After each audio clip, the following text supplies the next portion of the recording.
Michael, brother of Jerry, Jack London. Forward. Very early in my life, possibly because of the insatiable curiosity that was born in me, I came to dislike the performances of trained animals. It was my curiosity that spoiled for me this form of amusement, for I was led to seek behind the performance in order to learn how the performance was achieved. And what I found behind the brave show and glitter of performance was not nice. It was a body of cruelty so horrible that I am confident no normal person exists who, once aware of it, could ever enjoy looking on at any trained animal turn. Now I am not a namby-pamby. By the book reviewers and the namby-pambys I am esteemed a sort of primitive beast that delights in the spilled blood of violence and horror. Without arguing this matter of my general reputation, accepting it at its current face value, let me add that I have indeed lived life in a very rough school and have seen more than the average man's share of inhumanity and cruelty, from the forecastle and the prison, the slum and the desert, the execution chamber and the lazar house, to the battlefield and the military hospital. I have seen horrible deaths and mutilations. I have seen imbeciles hanged, because, being imbeciles, they did not possess the hire of lawyers. I have seen the hearts and stamina of strong men broken, and I have seen other men, by ill treatment, driven to permanent and howling madness. I have witnessed the deaths of old and young, and even infants, from sheer starvation. I have seen men and women beaten by whips and clubs and fists, and I have seen the rhinoceros hide whips laid round the naked torsos of black boys so heartily that each stroke stripped away the skin in full circle. And yet, let me add finally, never have I been so appalled and shocked by the world's cruelty as have I been appalled and shocked in the midst of happy, laughing, and applauding audiences when trained animal turns were being performed on the stage. One with a strong stomach and a hard head may be able to tolerate much of the unconscious and undeliberate cruelty and torture of the world that is perpetrated in hot blood and stupidity. I have such a stomach and head. But what turns my head and makes my gorge rise, is the cold-blooded, conscious, deliberate cruelty and torment that is manifest behind 99 of every 100 trained animal turns. Cruelty, as a fine art, has attained its perfect flower in the trained animal world. Possessed myself of a strong stomach and a hard head, inured to hardship, cruelty, and brutality, nevertheless I found, as I came to manhood, that I unconsciously protected myself from the hurt of a trained animal turn by getting up and leaving the theater whenever such turns came on the stage. I say unconsciously. By this I mean it never entered my mind that this was a program by which the possible death blow might be given to trained animal turns. I was merely protecting myself from the pain of witnessing what it would hurt me to witness. But of recent years my understanding of human nature has become such that I realize that no normal healthy human would tolerate such performances did he or she know the terrible cruelty that lies behind them and makes them possible. So I am emboldened to suggest, here and now, 3 things. First, let all humans inform themselves of the inevitable and eternal cruelty by the means of which only can animals be compelled to perform before revenue-paying audiences. Second, I suggest that all men and women, and boys and girls, who have so acquainted themselves with the essentials of the fine art of animal training, should become members of, and ally themselves with, the local and national organizations of humane societies and societies for the prevention of cruelty to animals. And the third suggestion I cannot state until I have made a preamble. Like hundreds of thousands of others, I have worked in other fields, striving to organize the mass of mankind into movements for the purpose of ameliorating its own wretchedness and misery. Difficult as this is to accomplish, it is still more difficult to persuade the human into any organized effort to alleviate the ill conditions of the lesser animals. Practically all of us will weep red tears and sweat bloody sweats as we come to knowledge of the unavoidable cruelty and brutality on which the trained animal world rests and has its being. But not 0.1% of us will join any organization for the prevention of cruelty to animals, and by our words and acts and contributions work to prevent the perpetration of cruelties on animals. This is a weakness of our own human nature. We must recognize it as we recognize heat and cold, the opaqueness of the non-transparent, and the everlasting downpull of gravity. And still for us, for the 99.9% of us, under the easy circumstance of our own weakness, remains another way most easily to express ourselves for the purpose of eliminating from the world the cruelty that is practiced by some few of us, for the entertainment of the rest of us, on the trained animals, who, after all, are only lesser animals than we on the round world's surface. It is so easy. We will not have to think of dues or corresponding secretaries. We will not have to think of anything, save when, in any theater or place of entertainment, a trained animal turn is presented before us. Then, without premeditation, we may express our disapproval of such a turn by getting up from our seats and leaving the theater for a promenade and a breath of fresh air outside, coming back, when the turn is over, to enjoy the rest of the program. All we have to do is just that to eliminate the trained animal turn from all public places of entertainment. Show the management that such turns are unpopular, and in a day, in an instant, the management will cease catering such turns to its audiences. Jack London, Glen Ellen, Sonoma County, California, December 8, 1915, Chapter 1. But Michael never sailed out of Tulagi, nigger chaser on the Eugenie. Once in 5 weeks the steamer MagneonBooks made Tulagi its port of call on the way from New Guinea and the Shortlands to Australia. And on the night of her belated arrival Captain Keller forgot Michael on the beach. In itself, this was nothing, for, at midnight, Captain Keller was back on the beach, himself climbing the high hill to the commissioner's bungalow while the boat's crew vainly rummaged the landscape and canoe houses. In fact, an hour earlier, as the MagneonBooks' anchor was heaving out and while Captain Keller was descending the port gangplank, Michael was coming on board through a starboard porthole. This was because Michael was inexperienced in the world, because he was expecting to meet Jerry on board this boat since the last he had seen of him was on a boat, and because he had made a friend. Dag Daughtry was a steward on the MagneonBooks, who should have known better and who would have known better and done better had he not been fascinated by his own particular and peculiar reputation. By luck of birth possessed of a genial but soft disposition and a splendid constitution, his reputation was that for 20 years he had never missed his day's work nor his 6 daily quarts of bottled beer, even, as he bragged, when in the German islands, where each bottle of beer carried 10 grains of quinine in solution as a specific against malaria. The captain of the MagneonBooks, and, before that, the captains of the Moresby, the Massena, the Sir Edward Grace, and various others of the queerly named Burns-Philp Company steamers had done the same, was used to pointing him out proudly to the passengers as a man-thing novel and unique in the annals of the sea. And at such times Dag Daughtry, below on the forward deck, feigning unawareness as he went about his work, would steal side glances up at the bridge where the captain and his passengers stared down on him, and his breast would swell pridefully, because he knew that the captain was saying, "See him. That's Dag Daughtry, the human tank. Never's been drunk or sober in 20 years, and has never missed his 6 quarts of beer per diem. You wouldn't think it, to look at him, but I assure you it's so. I can't understand. Gets my admiration. Always does his time and a half and his double time overtime. Why, a single glass of beer would give me heartburn and spoil my next good meal. But he flourishes on it. Look at him. Look at him." And so, knowing his captain's speech, swollen with pride in his own prowess, Dag Daughtry would continue his shipwork with extra vigor and punish a 7th quart for the day in advertisement of his remarkable constitution. It was a queer sort of fame, as queer as some men are, and Dag Daughtry found in it his justification of existence. Wherefore he devoted his energy and the soul of him to the maintenance of his reputation as a 6-quart man. That was why he made, in odd moments of off-duty, turtle-shell combs and hair ornaments for profit, and was prettily crooked in such a matter as stealing another man's dog. Somebody had to pay for the 6 quarts, which, multiplied by 30, amounted to a tidy sum in the course of the month, and, since that man was Dag Daughtry, he found it necessary to pass Michael inboard on the MagneonBooks through a starboard porthole. On the beach, that night at Tulagi, vainly wondering what had become of the whaleboat, Michael had met the squat, thick, hair-grizzled ship's steward. The friendship between them was established almost instantly, for Michael, from a merry puppy, had matured into a merry dog. Far beyond Jerry, was he a sociable good fellow, and this, despite the fact that he had known very few white men. First, there had been Mr. Haggin, Darby and Bob, of Meringe, next, Captain Keller and Captain Keller's mate of the Eugenie, and, finally, Harley Kennan and the officers of the Ariel. Without exception, he had found them all different, and delightfully different, from the hordes of blacks he had been taught to despise and to lord it over. And Dag Daughtry had proved no exception from his first greeting of "Hello, you white man's dog, what are you doing here in nigger country?" Michael had responded coyly with an assumption of dignified aloofness that was given the lie by the eager tilt of his ears and the good humor that shone in his eyes. Nothing of this was missed by Dag Daughtry, who knew a dog when he saw one, as he studied Michael in the light of the lanterns held by black boys where the whaleboats were landing cargo. 2 estimates the steward quickly made of Michael. He was a likable dog, genial-natured on the face of it, and he was a valuable dog.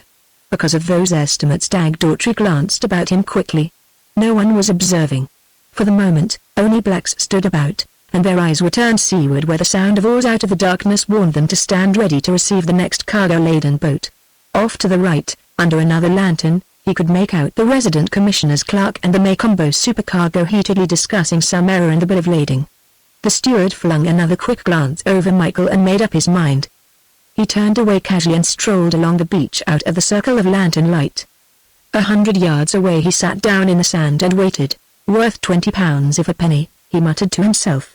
"If I couldn't get £10 for him, just like that, with a thank you ma'am, I'm a sucker that don't know a terrier from a greyhound. Sure, £10, in any pub on Sydney Beach, and £10, metamorphosed into quart bottles of beer, reared an immense and radiant vision, very like a brewery, inside his head. A scurry of feet in the sand, and low sniffings, stiffened him to alertness. It was as he had hoped. The dog had liked him from the start, and had followed him, for Dag Daughtry had a way with him, as Michael was quickly to learn, when the man's hand reached out and clutched him, half by the jowl, half by the slack of the neck under the ear. There was no threat in that reach, nothing tentative nor timorous. It was hearty, all confident, and it produced confidence in Michael. It was roughness without hurt, assertion without threat, surety without seduction. To him it was the most natural thing in the world thus to be familiarly seized and shaken about by a total stranger, while a jovial voice muttered, "That's right, dog.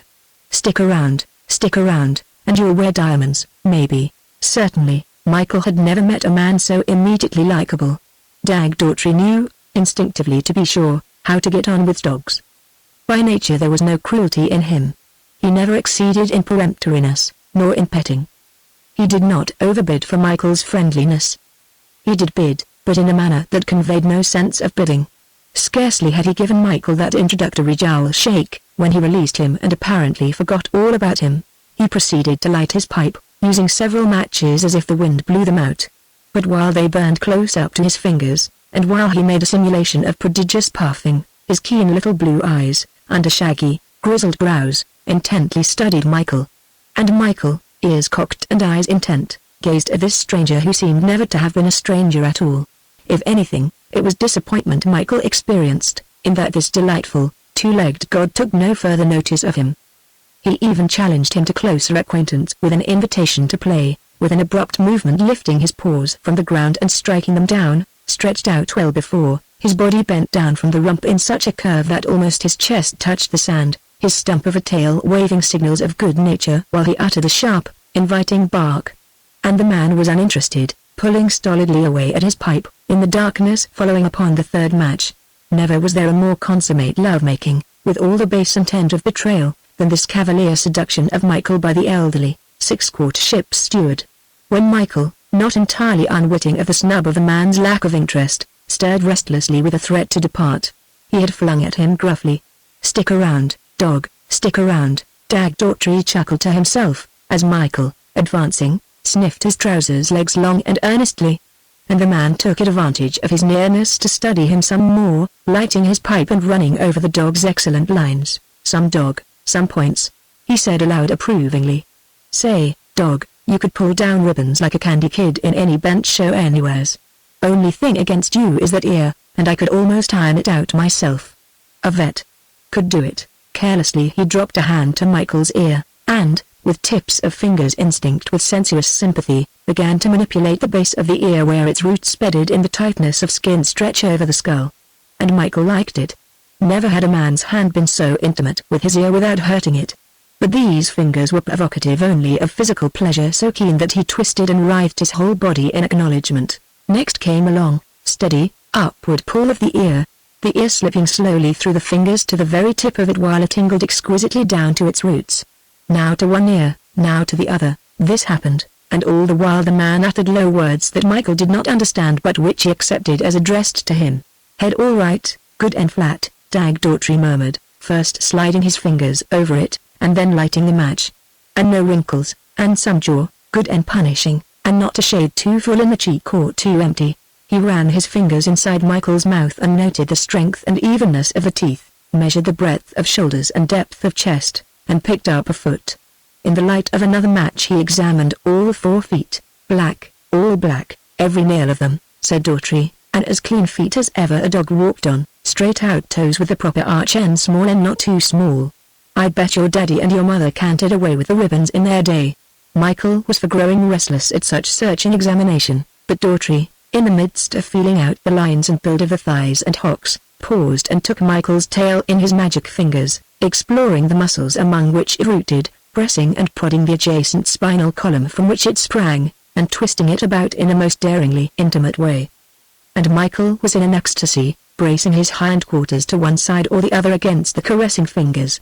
With open hands laid along his sides and partly under him, the man suddenly lifted him from the ground. But before he could feel alarm, he was back on the ground again. 26 or 7, you are over 25 right now, I'll bet you on it, shillings to halfpennies, and you'll make 30 when you get your full weight, Dag Daughtry told him. But what of it? Lots of the judges fancy the 30 mark. And you could always drain off a few ounces. You're all dog and all correct confirmation. You've got the racing build and the fighting weight, and there ain't no feathers on your legs. No, sir, Mr. Dog, your weight's to the good. And that here can be ironed out by any respectable dog doctor. I bet there's 100 men in Sydney right now that would fork over 20 quid for the right of calling you his. And then, just that Michael should not make the mistake of thinking he was being much made over, Daughtry leaned back, relighted his pipe, and apparently forgot his existence. Instead of bidding for goodwill, he was bent on making Michael do the bidding. And Michael did, bumping his flanks against Daughtry's knee, nudging his head against Daughtry's hand, in solicitation for more of the blissful ear-rubbing and tail-twisting. Daughtry caught him by the jowl instead and slowly moved his head back and forth as he addressed him. What man's dog are you? Maybe you're a nigger's dog, and that ain't right. Maybe some niggers stole you, and that'd be awful. Think of the cruel fates that sometimes happens to dogs. It's a damn shame. No white man stand for a nigger ownin' the likes of you, and here's one white man that ain't going to stand for it. The idea. A nigger ownin' you and not knowin' how to train you. Of course a nigger stole you. If I laid eyes on him right now I'd up and knock 7 bells in the St. Paul chimes out of em. Sure thing I would. Just show em to me, that's all, and see what I do to him. The idea of you taking orders from a nigger and fetchin' and carryin' for him. No, sir, dog, you ain't going to do it anymore. You're comin' along of me, and I reckon I won't have to urge you. Dag Daughtry stood up and turned carelessly along the beach. Michael looked after him, but did not follow. He was eager to, but had received no invitation. At last Daughtry made a low kissing sound with his lips. So low was it that he scarcely heard it himself and almost took it on faith, or on the testimony of his lips rather than of his ears, that he had made it. No human being could have heard it across the distance to Michael, but Michael heard it, and sprang away after in a great delighted rush. Chapter 2. Dag Daughtry strolled along the beach, Michael at his heels or running circles of delight around him at every repetition of that strange low-lip noise, and paused just outside the circle of lantern light where dusky forms labored with landing cargo from the whaleboats and where the commissioner's clerk and the Macombo supercargo still wrangled over the bill of lading. When Michael would have gone forward, the man withstrained him with the same inarticulate, almost inaudible kiss. For Daughtry did not care to be seen on such dog-stealing enterprises and was planning how to get on board the steamer unobserved. He edged around outside the lantern shine and went on along the beach to the native village. As he had foreseen, all the able-bodied men were down at the boat landing working cargo. The grass houses seemed lifeless, but at last, from one of them, came a challenge in the querulous, high-pitched tones of age. What name? Me walk about plenty too much, he replied in the bush demure English of the West South Pacific. Me belong along steamer. Suppose you take me along canoe, washy, me give you fella boy 2 stick tobacco. Suppose you give me 10 stick, all right along me, came the reply. Me give 5 stick, the 6-quart steward bargained. Suppose you no like 5 stick then you fella boy go to hell close up. There was a silence. You like 5 stick? Daughtry insisted of the dark interior. Me like the darkness answered, and through the darkness the body that owned the voice approached with such strange sounds that the steward lighted a match to see. A blear-eyed ancient stood before him, balancing on a single crutch. His eyes were half filmed over by a growth of morbid membrane, and what was not yet covered shone red and irritated. His hair was mangy, standing out in isolated patches of wispy grey. His skin was scarred and wrinkled and mottled, and in color was a purplish-blue surfaced with a grey coating that might have been painted there had it not indubitably grown there and been part and parcel of him. A blighted leper was Daughtry's thought as his quick eyes leapt from hands to feet in quest of missing toe and finger joints. But in those items the ancient was intact, although one leg ceased midway between knee and thigh. My word! What place stop that fell a leg? quoth Daughtry, pointing to the space which the member would have occupied had it not been absent. Big fella shark fish, that fella leg stop along him. The ancient grinned, exposing a horrible aperture of toothlessness for a mouth. Me old fella boy too much. The one-legged Methuselah quavered. Long time too much no smoke tobacco. Suppose you big fella white master give me one fella stick, close up me washy you that fella steamer, suppose me no give? The steward impatiently temporized. For reply, the old man half turned, and, on his crutch, swinging his stump of leg in the air, began sidling hippity-hop into the grass hut. All right, Daughtry cried hastily. Me give you smoke quick fella. He dipped into a side coat pocket for the mintage of the Solomons and stripped off a stick from the handful of pressed sticks. The old man was transfigured as he reached avidly for the stick and received it. He uttered little crooning noises, alternating with sharp cries akin to pain, half ecstatic, half petulant, as he drew a black clay pipe from a hole in his earlobe, and into the bowl of it, with trembling fingers, untwisted and crumbled the cheap leaf of spoiled Virginia crop. Pressing down the contents of the full bowl with his thumb, he suddenly plumped upon the ground, the crutch beside him, the one limb under him so that he had the seeming of a legless torso. From a small bag of twisted coconut hanging from his neck upon his withered and sunken chest, he drew out flint and steel and tinder, and, even while the impatient steward was proffering him a box of matches, struck a spark, caught it in the tinder, blew it into strength and quantity, and lighted his pipe from it. With the first full puff of the smoke he gave over his moans and yelps. The agitation began to fade out of him, and Daughtry, appreciatively waiting, saw the trembling go out of his hands, the pendulous lip quivering cease, the saliva stop flowing from the corners of his mouth, and placidity come into the fiery remnants of his eyes. What the old man visioned in the silence that fell, Daughtry did not try to guess. He was too occupied with his own vision, and vividly burned before him the sordid barrenness of a poorhouse ward, where an ancient, very like what he himself would become, maundered and gibbered and drooled for a crumb of tobacco for his old clay pipe, and where, of all horrors, no sip of beer ever obtained, much less 6 quarts of it. And Michael, by the dim glows of the pipe surveying the scene of the two old men, one squatted in the dark, the other standing, knew naught of the tragedy of age, and was only aware, and overwhelmingly aware, of the immense likeableness of this two-legged white god, who, with fingers of magic, through ear-roots and tail-roots and spinal column, had won to the heart of him. The clay pipe smoked utterly out. The old black, by aid of the crutch, with amazing celerity raised himself up standing on his one leg and hobbled, with his hippity-hop, to the beach. Daughtry was compelled to lend his strength to the hauling down from the sand into the water of the tiny canoe. It was a dugout, as ancient and dilapidated as its owner, and, in order to get into it without capsizing, Daughtry wet one leg to the ankle and the other leg to the knee. The old man contorted himself aboard, rolling his body across the gunwale so quickly, that, even while it started to capsize, his weight was across the danger point and counterbalancing the canoe to its proper equilibrium. Michael remained on the beach, waiting invitation, his mind not quite made up, but so nearly so that all that was required was that lip noise. Daughtry made the lip noise so low that the old man did not hear, and Michael, springing clear from sand to canoe, was on board without wetting his feet. Using Daughtry's shoulder for a stepping place, he passed over him and down into the bottom of the canoe. Daughtry kissed with his lips again, and Michael turned around so as to face him, sat down, and rested his head on the steward's knees.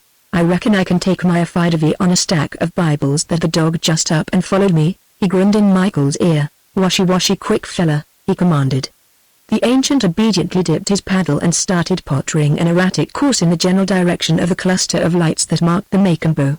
But he was too feeble, panting and wheezing continually from the exertion and pausing to rest off strokes between strokes. The steward impatiently took the paddle away from him and bent to the work. Halfway to the steamer the ancient ceased wheezing and spoke, nodding his head at Michael. "That fella dog he belong big white master long schooner. You give me 10 stick tobacco?" he added after due pause to let the information sink in. "I give you bang alongside head," Daughtry assured him cheerfully. "White master along schooner plenty friend along me too much. Just now he stop along MagneonBook. Me take dog along him along MagneonBook."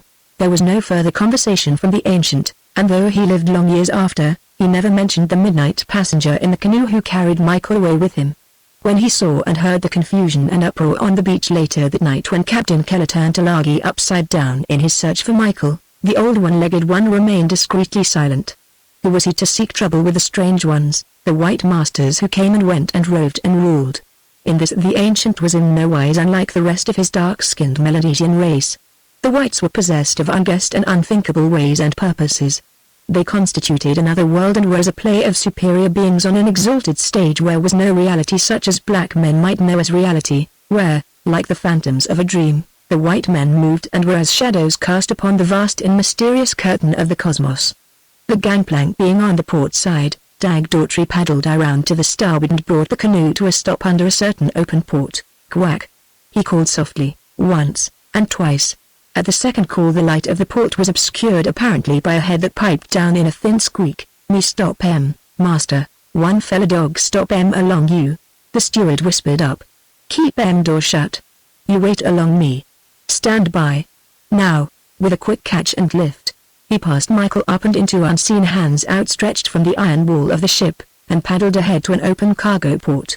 Dipping into his tobacco pocket, he thrust a loose handful of sticks into the ancient's hand and shoved the canoe adrift with no thought of how its helpless occupant would ever reach shore. The old man did not touch the paddle, and he was unregardless of the lofty-sided steamer as the canoe slipped down the length of it into the darkness astern. He was too occupied in counting the wealth of tobacco showered upon him. No easy task, his counting. 5 was the limit of his numerals. When he had counted 5, he began over again and counted a second 5. 3 5s he found in all, and 2 sticks over, and thus, at the end of it, he possessed as definite a knowledge of the number of sticks as would be possessed by the average white man by means of the single number 17. More it was, far more, than his avarice had demanded. Yet he was unsurprised. Nothing white men did could surprise. Had it been 2 sticks instead of 17, he would have been equally unsurprised. Since all acts of white men were surprises, the only surprise of action they could achieve for a black man would be the doing of an unsurprising thing, paddling, wheezing, resting, oblivious of the shadow world of the white men, knowing only the reality of Tulagi Mountain cutting its crest line blackly across the dim radiance of the star-sprinkled sky, the reality of the sea and of the canoe he so feebly urged across it, and the reality of his fading strength and of the death into which he would surely end. The ancient black man slowly made his shoreward way. Chapter 3. In the meanwhile, Michael, lifted through the air, exchanged into invisible hands that drew him through a narrow diameter of brass into a lighted room. Michael looked about him in expectancy of Jerry. But Jerry, at that moment, lay cuddled beside Villa Kennan's sleeping cot on the slant deck of the Ariel, as that trim craft, the Shortland's astern in New Guinea dead ahead, heeled her scup as a whisper and garrulous to the sea welter alongside as she logged her 11 knots under the press of the freshening trades. Instead of Jerry, from whom he had last parted on board a boat, Michael saw Quack. Quack? Well, Quack was Quack, an individual, more unlike all other men than most men are unlike one another. No queerer stray ever drifted along the stream of life. 17 years old he was, as men measure time, but a century was measured in his lean-lined face, his wrinkled forehead, his hollowed temples, and his deep-sunk eyes. From his thin legs, fragile-looking as wind straws, the bones of which were sheathed in withered skin with apparently no muscle padding in between, from such frail stems sprouted the torso of a fat man. The huge and protuberant stomach was amply supported by wide and massive hips, and the shoulders were broad as those of a Hercules. But, beheld sidewise, there was no depth to those shoulders and the top of the chest. Almost, at that part of his anatomy, he seemed builded in 2 dimensions. Thin his arms were as his legs, and, as Michael first beheld him, he had all the seeming of a big-bellied black spider. He proceeded to dress, a matter of moments, slipping into duck trousers and blouse, dirty and frayed from long usage. 2 fingers of his left hand were doubled into a permanent bend, and, to an expert, would have advertised that he was a leper. Although he belonged to Dag Daughtry just as much as if the steward possessed a chattel bill of sale of him, his owner did not know that his anesthetic twist of ravaged nerve tokened the dread disease. The manner of the ownership was simple. At King William Island, in the Admiralties, Quack had made, in the parlance of the South Pacific, a pierhead jump. So to speak, leprosy and all, he had jumped into Dag Daughtry's arms. Strolling along the native runways in the fringe of jungle just beyond the beach, as was his custom, to see whatever he might pick up, the steward had picked up Quack. And he had picked him up in extremity. Pursued by 2 very active young men armed with fire-hardened spears, tottering along with incredible swiftness on his 2 spindle legs, Quack had fallen exhausted at Daughtry's feet and looked up at him with the beseeching eyes of a deer fleeing from the hounds. Daughtry had inquired into the matter, and the inquiry was violent, for he had a wholesome fear of germs and bacilli, and when the two active young men tried to run him through with their filth-corroded spears, he caught the spear of one young man under his arm and put the other young man to sleep with a left hook to their jaw. A moment later the young man whose spear he held had joined the other in slumber. The elderly steward was not satisfied with the mere spears. While the rescued Quack continued to moan and slubber thankfulness at his feet, he proceeded to strip them that were naked. Nothing they wore in the way of clothing, but from around each of their necks he removed a necklace of pauper's teeth that was worth a gold sovereign in mere exchange value. From the kinky locks of one of the naked young men he drew a hand-carved, fine-toothed comb, the lofty back of which was inlaid with mother-of-pearl, which he later sold in Sydney to a curio shop for 8 shillings. Nose and ear ornaments of bone and turtle shell he also rifled, as well as a chest crescent of pearl shell, 14 inches across, worth 15 shillings anywhere. The 2 spears ultimately fetched him 5 shillings each from the tourists at Port Moresby. Not lightly may a ship steward undertake to maintain a 6-quart reputation. When he turned to depart from the active young men, who, back to consciousness, were observing him with bright, quick, wild animal eyes, Quack followed so close at his heels as to step upon them and make him stumble. Whereupon he loaded Quack with his drove and put him in front to lead along the runway to the beach. And for the rest of the way to the steamer, Daughtry grinned and chuckled at sight of his plunder and at sight of Quack, who fantastically titubated and ambled along, barrel-like, on his pipe stems, on board the steamer, which happened to be the Cockspur. Daughtry persuaded the captain to enter Quack on the ship's articles as steward's helper with a rating of 10 shillings a month. Also, he learned Quack's story. It was all an account of a pig. The 2 active young men were brothers who lived in the next village to his, and the pig had been theirs, so Quack narrated in atrocious Bishtamere English. He, Quack, had never seen the pig. He had never known of its existence until after it was dead. The 2 young men had loved the pig. But what of that? It did not concern Quack, who was as unaware of their love for the pig as he was unaware of the pig itself. The first he knew, he averred, was the gossip of the village that the pig was dead, and that somebody would have to die for it. It was all right, he said, in reply to a query from the steward. It was the custom. Whenever a loved pig died, its owners were in custom bound to go out and kill somebody, anybody. Of course, it was better if they killed the one whose magic had made the pig sick. But, failing that one, anyone would do. Hence Quack was selected for the blood atonement. Daughtry drank a 7th quart as he listened, so carried away was he by the somber sense of romance of this dark jungle event wherein men killed even strangers because a pig was dead. Scouts out on the runways, Quack continued, brought word of the coming of the 2 bereaved pig owners, and the village had fled into the jungle and climbed trees, all except Quack, who was unable to climb trees. My word, Quack concluded, me no make him that fella pig sick. My word, quoth Daughtry, you devil along that fella pig too much. You look him like hell. You make him any fella thing sick look along you. You make him me sick too much. It became quite a custom for the steward, as he finished his 6th bottle before turning in, to call upon Quack for his story. It carried him back to his boyhood when he had been excited by tales of wild cannibals in far lands and dreamed someday to see them for himself. And here he was. He would chuckle to himself, with a real true cannibal for a slave. A slave Quack was, as much as if Daughtry had bought him on the auction block. Whenever the steward transferred from ship to ship of the Burns-Philp fleet, he always stipulated that Quack should accompany him and be duly rated at 10 shillings. Quack had no say in the matter. Even had he desired to escape in Australian ports, there was no need for Daughtry to watch him. Australia, with her all-white policy, attended to that. No dark-skinned human, whether Malay, Japanese, or Polynesian, could land on her shore without putting into the government's hand a cash security of £100. Nor at the other islands visited by the Macambo had Quack any desire to cut and run for it. King William Island, which was the only land he had ever trod, was his yardstick by which he measured all other islands. And since King William Island was cannibalistic, he could only conclude that the other islands were given to similar dietary practice. As for King William Island, the Macambo, on the former run of the Cockspur, stopped there every 10 weeks, for the direst threat Daughtry ever held over him was the putting ashore of him at the place where the 2 active young men still mourned their pig. In fact, it was their regular program, each trip, to paddle out and around the Macambo and make ferocious grimaces up at Quack, who grimaced back at them from over the rail. Daughtry even encouraged this exchange of facial amenities for the purpose of deterring him from ever hoping to win ashore to the village of his birth. For that matter, Quack had little desire to leave his master, who, after all, was kindly and just, and never lifted a hand to him. Having survived seasickness at the first, and never setting foot upon the land so that he never again knew seasickness, Quack was certain he lived in an earthly paradise. He never had to regret his inability to climb trees, because danger never threatened him. He had food regularly, and all he wanted, and it was such food. No one in his village could have dreamed of any delicacy of the many delicacies which he consumed all the time. Because of these matters he even pulled through a light attack of homesickness, and was as contented a human as ever sailed the seas. And Quack it was who pulled Michael through the porthole into Daughtry's stateroom and waited for that worthy to arrive by the roundabout way of the door.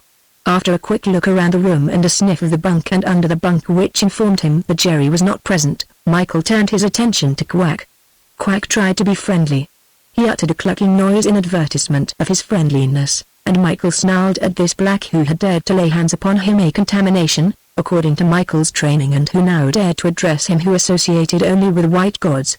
Quack passed off the rebuff with a silly gibbering laugh and started to step nearer the door to be in readiness to open it at his master's coming. But at first lift of his leg, Michael flew at it. Quack immediately put it down, and Michael subsided, though he kept a watchful guard. What did he know of this strange black, save that he was a black and that, in the absence of a white master, all blacks required watching? Quack tried slowly sliding his foot along the floor, but Michael knew the trick and with bristle and growl put a stop to it. It was upon this tableau that Daughtry entered, and, while he admired Michael much under the bright electric light, he realized the situation. "Quack, you make him walk about leg belong you," he commanded, in order to make sure. Quack's glance of apprehension at Michael was convincing enough, but the steward insisted. Quack gingerly obeyed, but scarcely had his foot moved an inch when Michael's was upon him. The foot and leg petrified, while Michael stiff-leggedly drew a half-circle of intimidation about him. "Got you nailed to the floor, eh?" Daughtry chuckled. "Some nigger chaser, my word, any amount. Hey, you, Quack, go fetch 'em 2 fella bottle of beer, stop 'em along icy chesties," he commanded in his most peremptory manner. Quack looked beseechingly, but did not stir. Nor did he stir at a harsher repetition of the order, "my word." The steward bullied. "Suppose you no fetch beer close up, I knock 8 bells and a dog watch on to you. Suppose you no fetch close up, me make you go ashore and walk about along King William Island." "No can," Quack murmured timidly. "I belong dog look along me too much. Me no like dog kai along me, you fright along dog?" his master demanded. "My word, me fright along dog any amount." Daughtry was delighted. Also, he was thirsty from his trip ashore and did not prolong the situation. "Hey, you, dog," he addressed Michael. "This fella boy he all right? Savvy?" "He all right." Michael bobbed his tail and flattened his ears in token that he was trying to understand. When the steward patted the black on the shoulder, Michael advanced and sniffed both the legs he had kept nailed to the floor. "Walk about," Daughtry commanded. "Walk about slow fella," he cautioned, though there was little need. Michael bristled, but permitted the first timid step. At the second he glanced up at Daughtry to make certain. "That's right," he was reassured. "That fella boy belong me." "He all right, you bet." Michael smiled with his eyes that he understood, and turned casually aside to investigate an open box on the floor which contained plates of turtle shell, hacksaws, and emery paper. "And now," Daughtry muttered weightily aloud, as, bottle in hand, he leaned back in his armchair while Quack knelt at his feet to unlace his shoes. "Now to consider a name for you, Mr. Dog, that will be just to your breeding and fair to my powers of invention." Chapter 4. Irish Terriers, when they have gained maturity, are notable, not alone for their courage, fidelity, and capacity for love, but for their cool-headedness and power of self-control and restraint. They are less easily excited off their balance, they can recognize and obey their master's voice in the scuffle and rage of battle, and they never fly into nervous hysterics such as are common, say, with fox terriers. Michael possessed no trace of hysteria, though he was more temperamentally excitable and explosive than his blood brother Jerry, while his father and the mother were a sedate old couple indeed compared with him. Far more than mature Jerry, was mature Michael playful and rowdyish. His ebullient spirits were always on tap to spill over on the slightest provocation, and, as he was afterwards to demonstrate, he could weary a puppy with play. In short, Michael was a merry soul. Soul is used advisedly. Whatever the human soul may be, informing spirit, identity, personality, consciousness, that intangible thing Michael certainly possessed. His soul, differing only in degree, partook of the same attributes as the human soul. He knew love, sorrow, joy, wrath, pride, self-consciousness, humor. 3 cardinal attributes of the human soul are memory, will, and understanding, and memory, will, and understanding were Michael's. Just like a human, with his 5 senses he contacted with the world exterior to him. Just like a human, the results to him of these contacts were sensations. Just like a human, these sensations on occasion culminated in emotions. Still further, like a human, he could and did perceive, and such perceptions did flower in his brain as concepts, certainly not so wide and deep and recondite as those of humans, but concepts nevertheless. Perhaps, to let the human down a trifle from such disgraceful identity of the highest life attributes, it would be well to admit that Michael's sensations were not quite so poignant, say in the matter of a needle thrust through his foot as compared with a needle thrust through the palm of a hand. Also, it is admitted, when consciousness suffused his brain with a thought, that the thought was dimmer, vaguer than a similar thought in a human brain. Furthermore, it is admitted that never, in a million lifetimes, could Michael have demonstrated a proposition in Euclid or solved a quadratic equation. Yet he was capable of knowing beyond all peradventure of a doubt that 3 bones are more than 2 bones, and that 10 dogs compose a more redoubtable host than do 2 dogs. One admission, however, will not be made, namely, that Michael could not love as devotedly, as wholeheartedly, unselfishly, madly, self-sacrificingly as a human. He did so love not because he was Michael, but because he was a dog. Michael had loved Captain Keller more than he loved his own life. No more than Jerry for Skipper, would he have hesitated to risk his life for Captain Keller. And he was destined, as time went by and the conviction that Captain Keller had passed into the inevitable nothingness along with Meringe and the Solomons, to love just as absolutely this 6-quart steward with the understanding ways and the fascinating lip caress. Quack, no, for Quack was black. Quack he merely accepted, as an appurtenance, as a part of the human landscape, as a chattel of Dag Daughtry, but he did not know this new god as Dag Daughtry. Quack called him master, but Michael heard other white men so addressed by the blacks. Many blacks had he heard call Captain Keller master. It was Captain Duncan who called the steward. Michael came to hear him, and his officers, and all the passengers, so call him, and thus, to Michael, his god's name was Steward, and forever after he was to know him and think of him as Steward. There was the question of his own name. The next evening after he came on board, Dag Daughtry talked it over with him.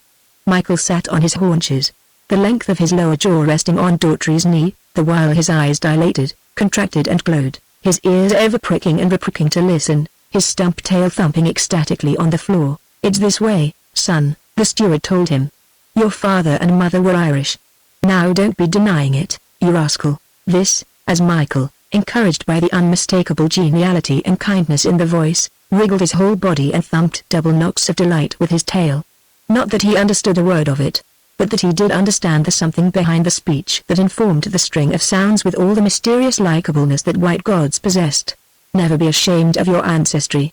And remember, God loves the Irish quack. Go fetch 2 bottle beer fella, stop along icy chest's exclamation mark. Why, the very mug of you, my lad, sticks out Irish all over it. Michael's tail beat a tattoo. Now don't be blarney and me. 'Tis well I'm wise to your insidious, snuggling, heart-stealing ways. I'll have you know my heart's impervious. 'Tis soaked too long this many a day in beer. I stole you to sell you, not to be loving you. I could have loved you once, but that was before me and beer was introduced. I'd sell you for 20 quid right now, coin down, if the chance offered. And I ain't going to love you, so you can put that in your pipe and smoke it." But as I was about to say when so rudely interrupted by your affectionate ways, here he broke off to tilt to his mouth the opened bottle Quack handed him. He sighed, wiped his lips with the back of his hand, and proceeded. "'Tis a strange thing, son, this silly matter of beer. Quack, the Methusalem face tape grin in there, belongs to me. But by my faith do I belong to beer, bottles and bottles of it and mountains of bottles of it enough to sink the ship. Dog, truly I envy you, set in there comfortable like inside your body that's untainted of alcohol. I may own you, and the man that gives me 20 quid will own you, but never will a mountain of bottles own you. You're a freer man than I am, Mr. Dog, though I don't know your name. Which reminds me." He drained the bottle, tossed it to Quack, and made signs for him to open the remaining one. The name interview, son, is not likely to be considered. Irish, of course, but what shall it be? Paddy? Well, may you shake your head. There's no smack of distinction to it. Who'd mistake you for a hod carrier? Ballymena might do, but it sounds much like a lady, my boy. Boy you are. 'Tis an idea. Boy. Let's see. Banshee boy? Rotten. Lad of Erin. He nodded approbation and reached for the second bottle. He drank and meditated, and drank again. I've got you, he announced solemnly. Killenny is a lovely name, and it's Killenny boy for you. How's that strike your honorableness? High soundin', dignified as a earl or a retired brewer. Many's the one of that gentry I've helped to retire in my day. He finished his bottle, caught Michael suddenly by both jowls, and, leaning forward, rubbed noses with him. As suddenly released, with thumping tail and dancing eyes, Michael gazed up into the god's face. A definite soul, or entity, or spirit thing glimmered behind his dog's eyes, already fond with affection for this hair-grizzled god who talked with him he knew not what, but whose very talking carried delicious and unguessable messages to his heart. Hey! Quack, you! Quack, squatted on the floor, his hands on his heels, paused from the rough polishing of a shell comb designed and cut out by his master, and looked up, eager to receive command and serve. Quack, you fella this time now savvy name stop along this fella dog. His name belong him, Killenny boy. You make him name stop inside head belong you. All the time you speak this fella dog, you speak Killenny boy. Savvy? Suppose you know savvy, I knock block off belong you. Killenny boy, savvy. Killenny boy. Killenny boy. As Quack removed his shoes and helped him undress, Daughtry regarded Michael with sleepy eyes. I've got you, laddie, he announced, as he stood up and swayed toward bed.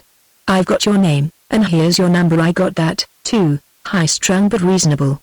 It fits you like the paper on the wall. High-strung but reasonable, that's what you are, Killenny boy, high-strung but reasonable, he continued to mumble as Quack helped to roll him into his bunk. Quack returned to his polishing. His lips stammered and halted in the making of noiseless whispers, as, with corrugated brows of puzzlement, he addressed the steward. Master, what name stop along that fella dog, Killenny boy, you kinky head man-eater, Killenny boy, Dag Daughtry murmured drowsily. Quack, you black blood drinker, run and fetch one fella bottle stop along icy chestis. No stop master, the black quavered, with eyes alert for something to be thrown at him.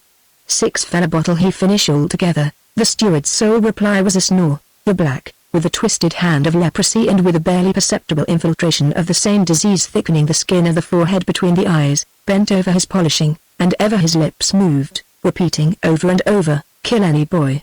Chapter 5. For a number of days Michael saw only Steward and Quack. This was because he was confined to the steward's stateroom. Nobody else knew that he was on board, and Dag Daughtry, thoroughly aware that he had stolen a white man's dog, hoped to keep his presence secret and smuggle him ashore when the Macon docked in Sydney.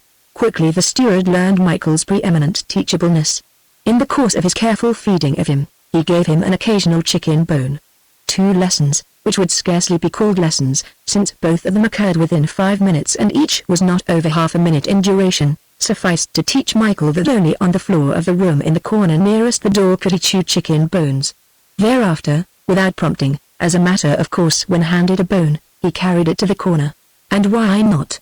He had the wit to grasp what Steward desired of him, he had the heart that made it a happiness for him to serve. Steward was a god who was kind, who loved him with voice and lip, who loved him with touch of hand, rub of nose, or enfolding arm. As all service flourishes in the soil of love, so with Michael. Had Steward commanded him to forego the chicken bone after it was in the corner, he would have served him by foregoing. Which is the way of the dog, the only animal that will cheerfully and gladly, with leaping body of joy, leave its food uneaten in order to accompany or to serve its human master. Practically all his waking time off duty, Dag Daughtry spent with the imprisoned Michael, who, at command, had quickly learned to refrain from whining and barking. And during these hours of companionship Michael learned many things. Daughtry found that he already understood and obeyed simple things such as no, yes, get up, and lie down, and he improved on them, teaching him, go into the bunk and lie down, go under the bunk, bring 1 shoe, bring 2 shoes. And almost without any work at all, he taught him to roll over, to say his prayers, to play dead, to sit up and smoke a pipe with a hat on his head, and not merely to stand up on his hind legs but to walk on them. Then, too, was the trick of no can and can do. Placing a savory, nose-tantalizing bit of meat or cheese on the edge of the bunk on a level with Michael's nose, Daughtry would simply say, "No can." Nor would Michael touch the food till he received the welcome, "Can do." Daughtry, with the no can still in force, would leave the stateroom, and, though he remained away half an hour or half a dozen hours, on his return he would find the food untouched and Michael, perhaps, asleep in the corner at the head of the bunk which had been allotted him for a bed. Early in this trick once when the steward had left the room and Michael's eager nose was within an inch of the prohibited morsel, Quack, playfully inclined, reached for the morsel himself and received a lacerated hand from the quick flash and clip of Michael's jaws. None of the tricks that he was ever eager to do for Steward, would Michael do for Quack, despite the fact that Quack had no touch of meanness or viciousness in him. The point was that Michael had been trained, from his first dawn of consciousness, to differentiate between black men and white men. Black men were always the servants of white men, or such had been his experience, and always they were objects of suspicion, ever bent on wreaking mischief and requiring careful watching. The cardinal duty of a dog was to serve his white god by keeping a vigilant eye on all blacks that came about. Yet Michael permitted Quack to serve him in matters of food, water, and other offices, at first in the absence of steward attending to his ship duties, and, later, at any time.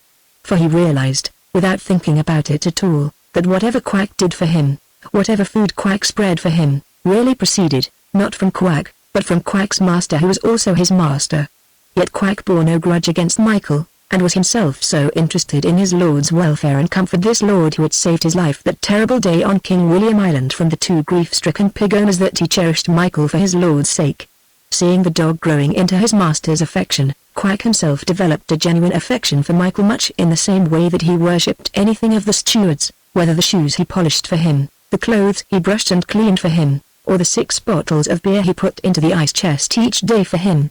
In truth, there was nothing of the master quality in Quack, while Michael was a natural aristocrat. Michael, out of love, would serve steward, but Michael lorded it over the kinky head.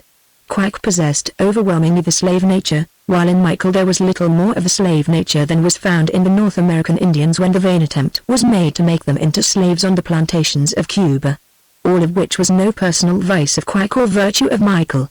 Michael's heredity, rigidly selected for ages by man, was chiefly composed of fierceness and faithfulness. And fierceness and faithfulness, together, invariably produce pride. And pride cannot exist without honor, nor can honor without poise. Michael's crowning achievement, under Daughtry's tutelage, in the first days in the stateroom, was to learn to count up to 5. Many hours of work were required, however, in spite of his unusual high endowment of intelligence. For he had to learn, first, the spoken numerals, second, to see with his eyes and in his brain differentiate between one object, and all other groups of objects up to and including the group of 5, and, third, in his mind, to relate an object, or any group of objects, with its numerical name as uttered by steward. In the training dag Daughtry used balls of paper tied about with twine. He would toss the 5 balls under the bunk and tell Michael to fetch 3, and neither 2, nor 4, but 3 would Michael bring forth and deliver into his hand. When Daughtry threw 3 under the bunk and demanded 4, Michael would deliver the 3, search about vainly for the 4th, then dance pleadingly with bobs of tail and half leaps about steward, and finally leap into the bed and secure the 4th from under the pillow or among the blankets. It was the same with other known objects. Up to 5, whether shoes or shirts or pillow slips, Michael would fetch the number requested. And between the mathematical mind of Michael, who counted to 5, and the mind of the ancient black Atalagi, who counted sticks of tobacco in units of 5, was a distance shorter than that between Michael and dag Daughtry, who could do multiplication and long division. In the same manner, up the same ladder of mathematical ability, a still greater distance separated dag Daughtry from Captain Duncan, who by mathematics navigated the MagneonBook. Greatest mathematical distance of all was that between Captain Duncan's mind and the mind of an astronomer who charted the heavens and navigated 1,000 million miles away among the stars, and who tossed, a mere morsel of his mathematical knowledge, the few shreds of information to Captain Duncan that enabled him to know from day to day the place of the MagneonBook on the sea. In one thing only could Quack rule Michael. Quack possessed a Jew's harp, and, whenever the world of the MagneonBook and the servitude to the steward grew wearisome, he could transport himself to King William Island by thrusting the primitive instrument between his jaws and fanning weird rhythms from it with his hand. and when he thus crossed space and time, Michael sang or howled, rather, though his howl possessed the same soft mellowness as Jerry's. Michael did not want to howl, but the chemistry of his being was such that he reacted to music as compulsively as elements react on one another in the laboratory. While he lay perdu in Stuart's stateroom, his voice was the one thing that was not to be heard, so Quack was forced to seek the solace of his Jew's harp in the sweltering heat of the gratings over the fire room. But this did not continue long, for, either according to blind chance, or to the lines of fate written in the Book of Life ere the foundations of the world were laid, Michael was scheduled for an adventure that was profoundly to affect, not alone his own destiny, but the destinies of Quack and Daughtry and determine the very place of their death and burial. Chapter 6. The adventure that was so to alter the future occurred when Michael, in no uncertain manner, announced to all and sundry his presence on the MagneonBook. It was due to Quack's carelessness, to commence with, for Quack left the stateroom without tight closing the door. As the MagneonBook rolled on an easy sea, the door swung back and forth, remaining wide open for intervals and banging shut but not banging hard enough to latch itself. Michael crossed the high threshold with the innocent intention of exploring no farther than the immediate vicinity. But scarcely was he through, when a heavier roll slammed the door and latched it. And immediately Michael wanted to get back. Obedience was strong in him, for it was his heart's desire to serve his Lord's will, and from the few days' confinement he sensed, or guessed, or divined, without thinking about it, that it was Stuart's will for him to stay in the stateroom. For a long time he sat down before the closed door, regarding it wistfully but being too wise to bark or speak to such inanimate object.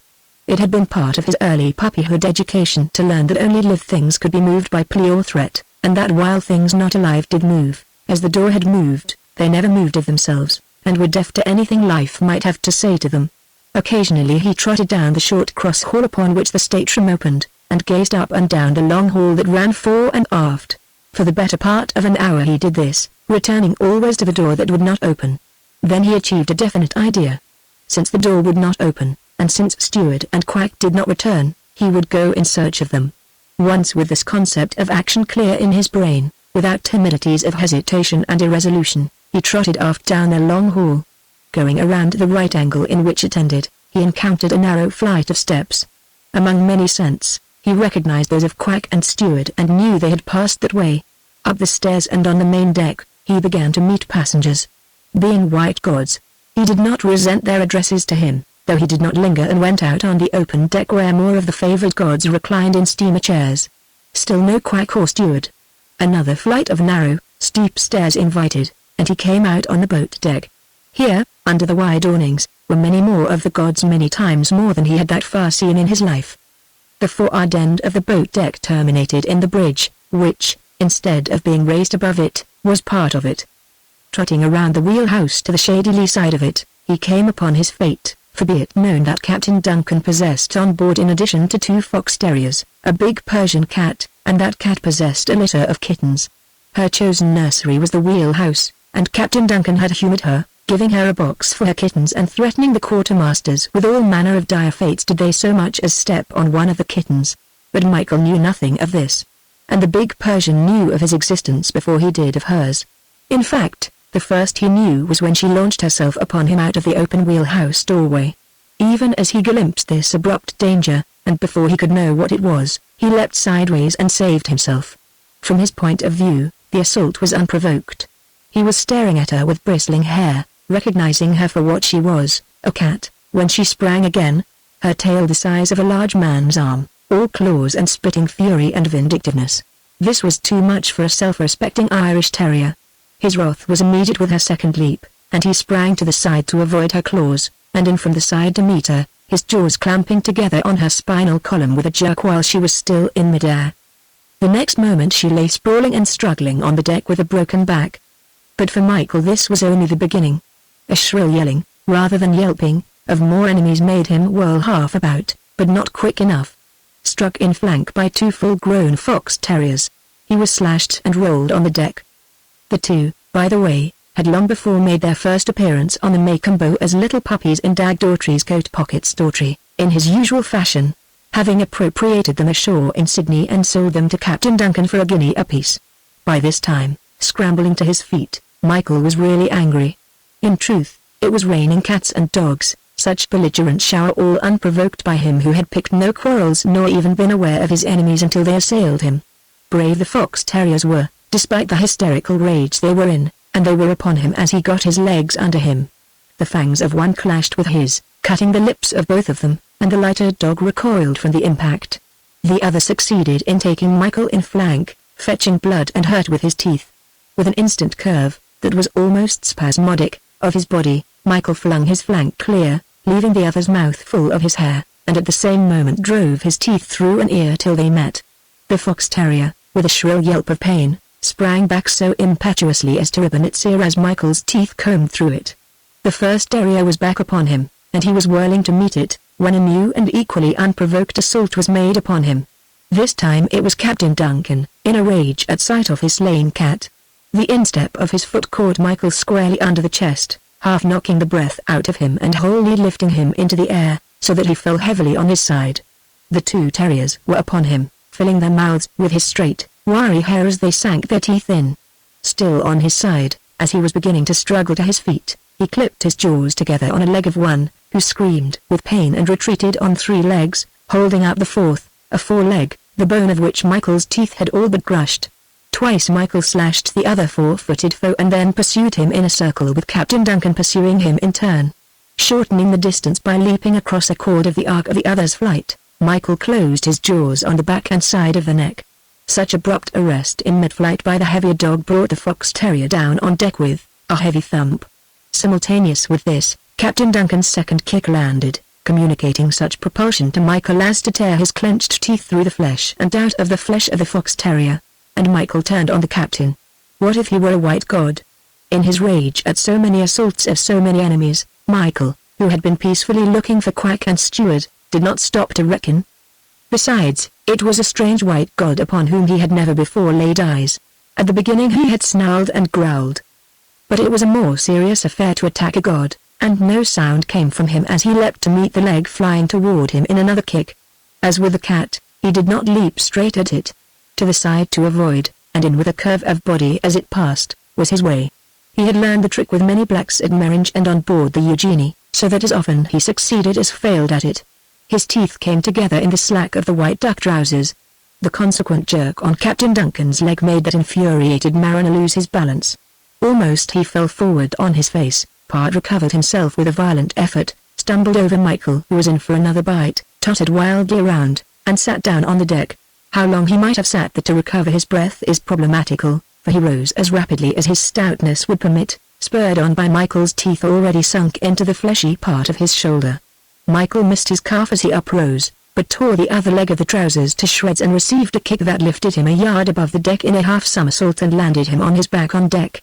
Up to this time the captain had been on the ferocious offensive, and he was in the act of following up the kick when Michael regained his feet and soared up in the air, not for leg or thigh, but for the throat. Too high it was for him to reach it, but his teeth closed on the flowing black scarf and tore it to tatters as his weight drew him back to deck. It was not this so much that turned Captain Duncan to the pure defensive and started him retreating backward, as it was the silence of Michael. Ominous as death it was. There were no snarls nor throat threats. With eyes straight-looking and unblinking, he sprang and sprang again. Neither did he growl when he attacked nor yelp when he was kicked. Fear of the blow was not in him. As Tom Hagen had so often bragged of Biddy and Terence, they bred true in Jerry and the Michael in the matter of not wincing at a blow. Always they were so made they sprang to meet the blow and to encounter the creature who delivered the blow. With a silence that was invested with the seriousness of death, they were wont to attack and to continue to attack. And so Michael. As the captain retreated kicking, he attacked, leaping and slashing. What saved Captain Duncan was a sailor with a deck mop on the end of a stick. Intervening, he managed to thrust it into Michael's mouth and shove him away. This first time his teeth closed automatically upon it. But, spitting it out, he declined thereafter to bite it, knowing it for what it was, an inanimate thing upon which his teeth could inflict no hurt. Nor, beyond trying to avoid him, was he interested in the sailor. It was Captain Duncan, leaning his back against the rail, breathing heavily, and wiping the streaming sweat from his face, who was Michael's meat. Long as it has taken to tell the battle, beginning with the slaying of the Persian cat to the thrusting of the mop into Michael's jaws, so swift had been the rush of events that the passengers, springing from their deck chairs and hurrying to the scene, were just arriving when Michael eluded the mop of the sailor by a successful dodge and plunged in on Captain Duncan, this time sinking his teeth so savagely into a rotund calf as to cause its owner to splutter an incoherent curse and howl of wrathful surprise. A fortunate kick hurled Michael away and enabled the sailor to intervene once again with the mop. And upon the scene came Dag Daughtry, to behold his captain, frayed and bleeding and breathing apoplectically, Michael raging in ghastly silence at the end of a mop, and a large Persian mother cat writhing with a broken back. "Kill any boy!" the steward cried imperatively, through no matter what indignation and rage that possessed him. His lord's voice penetrated his consciousness, so that, cooling almost instantly, Michael's ears flattened, his bristling hair lay down, and his lips covered his fangs as he turned his head to look acknowledgement. "Come here, kill any." Michael obeyed, not crouching cringingly, but trotting eagerly, gladly, to steward's feet. "Lie down, boy." He turned half around as he flunked himself down with a sigh of relief, and, with a red flash of tongue, kissed steward's foot. "Your dog, steward?" Captain Duncan demanded in a smothered voice wherein struggled anger and shortness of breath. "Yes, sir." "My dog. What's he been up to, sir?" The totality of what Michael had been up to choked the captain completely. He could only gesture around from the dying cat to his torn clothes and bleeding wounds and the fox terriers licking their injuries and whimpering at his feet. "It's too bad, sir." Daughtry began. "Too bad, hell." The captain shut him off. "Bosun. Throw that dog overboard. Throw the dog overboard, sir." "Yes, sir," the boatswain repeated, but hesitated. Dag Daughtry's face hardened unconsciously with the stiffening of his water-dogged opposition, which, in its own slow quiet way, would go to any length to have its way. But he answered respectfully enough, his features, by a shrewd effort, relaxing into a seeming of his customary good nature. "He's a good dog, sir, and an unoffending dog. I can't imagine what could have made him break loose this way." "He must have had cause, sir." "He had." One of the passengers, a coconut planter from the Shortlands, interjected. The steward threw him a grateful glance and continued. "He's a good dog, sir, a most obedient dog, sir. Look at the way he minded me right in the thick of the scrap and come and lay down. He's smart as chain lightning, sir, do anything I tell him. I'll make him make friends. See." Stepping over to the two hysterical terriers, Daughtry called Michael to him. "He's all right, savvy, kill any, he all right," he crooned, at the same time resting one hand on a terrier and the other on Michael. The terrier whimpered and backed solidly against Captain Duncan's legs, but Michael, with a slow bob of tail and unbelligerent ears, advanced to him, looked up to steward to make sure, then sniffed his late antagonist, and even ran out his tongue in a caress to the side of the other's ear. "See, sir, no bad feelings," Daughtry exulted. "He plays the game, sir. He's a proper dog, he's a man dog. Here, kill any. The other one. He all right. Kiss and make up. That's the stuff." The other fox terrier, the one with the injured foreleg, endured Michael's sniff with no more than hysterical growls deep in the throat, but the flipping out of Michael's tongue was too much. The wounded terrier exploded in a futile snap at Michael's tongue and nose. "He all right, kill any, he all right, sure," steward warned quickly, with a bob of his tail in token of understanding. Without a shade of resentment, Michael lifted a paw and with a playful casual stroke, dab-like, brought its weight on the other's neck and rolled him, head downward, over on the deck. Though he snarled wrathfully, Michael turned away composedly and looked up into steward's face for approval. A roar of laughter from the passengers greeted the capsizing of the fox terrier and the good-natured gravity of Michael. But not alone at this did they laugh. For at the moment of the snap and the turning over, Captain Duncan's unstrung nerves had exploded, causing him to jump as he tensed his whole body. "Why, sir," the steward went on with growing confidence, "I bet I can make him friends with you, too, by this time tomorrow." "By this time 5 minutes he'll be overboard," the captain answered. "Bosun. Over with him." The boatswain advanced a tentative step, while murmurs of protest arose from the passengers. "Look at my cat, and look at me." Captain Duncan defended his action. The boatswain made another step, and Dag Daughtry glared a threat at him. "Go on." The captain commanded. "Hold on," spoke up the Shortlands planter. "Give the dog a square deal. I saw the whole thing. He wasn't looking for trouble. First the cat jumped him. She had to jump twice before he turned loose. She'd have scratched his eyes out. Then the two dogs jumped him. He hadn't bothered them. Then you jumped him. He hadn't bothered you. And then came that sailor with the mop. And now you want the bosun to jump him and throw him overboard. Give him a square deal. He's only been defending himself." What do you expect any dog that is a dog to do? Lie down and be walked over by every strange dog and cat that comes along. Play the game, Skipper. You gave him some mighty hard kicks. He only defended himself. He's some defender. Captain Duncan grinned, with a hint of the return of his ordinary geniality, at the same time tenderly pressing his bleeding shoulder and looking woefully down at his tattered duck trousers. All right, steward. If you can make him friends with me in 5 minutes, he stays on board.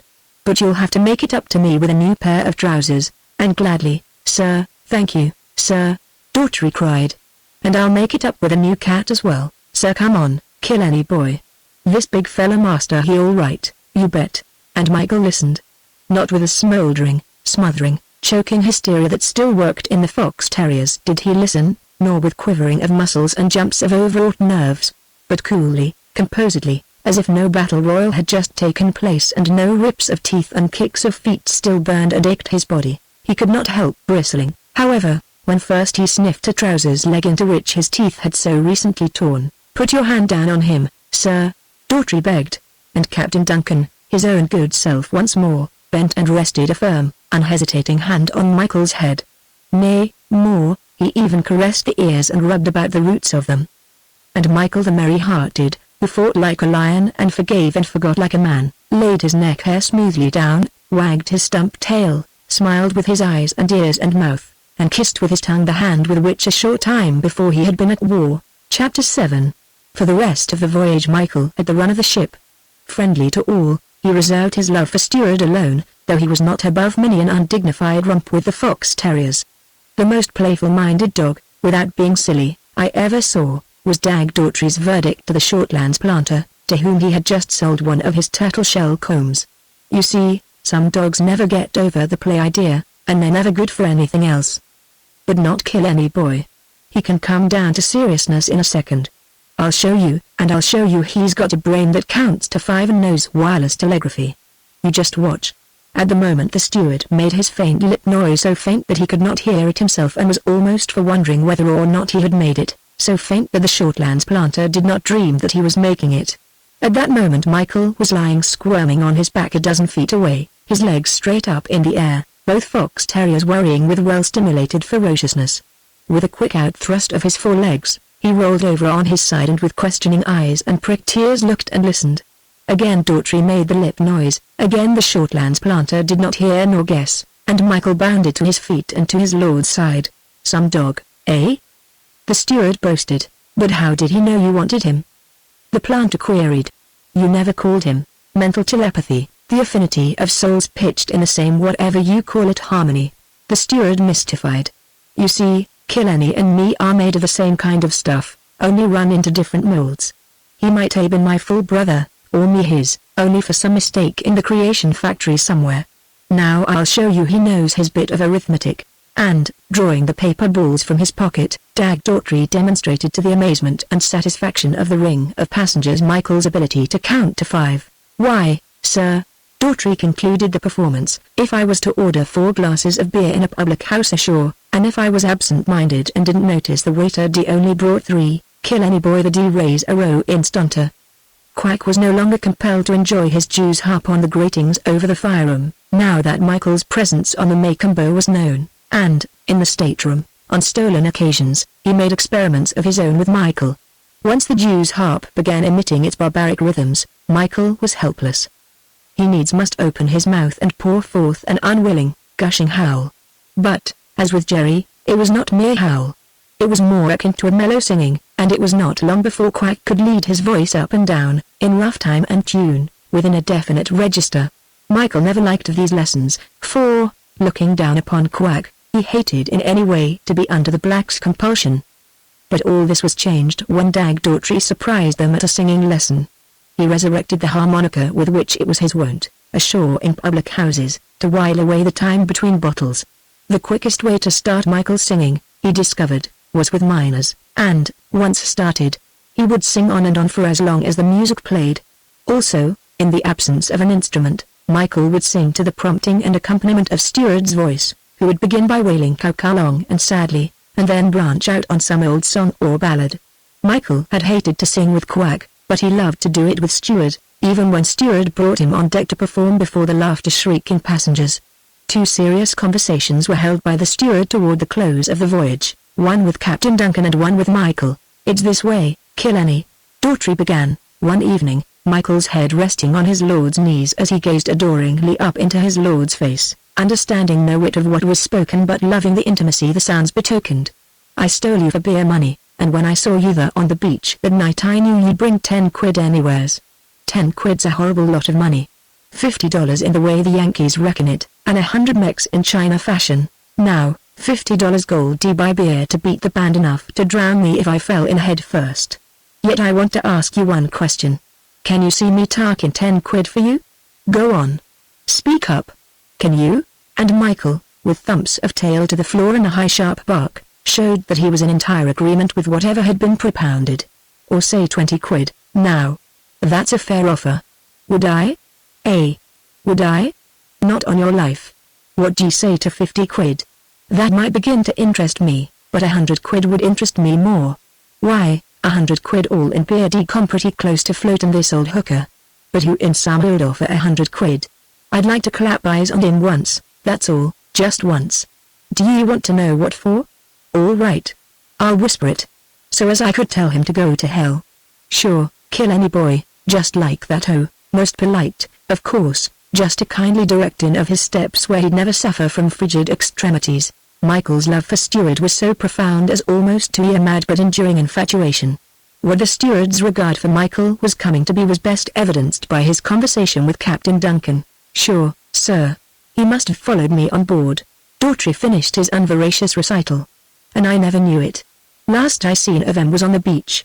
Next I seen of him there, he was fast asleep in my bunk. Now how'd he get there, sir? How'd he pick out my room? I leave it to you, sir.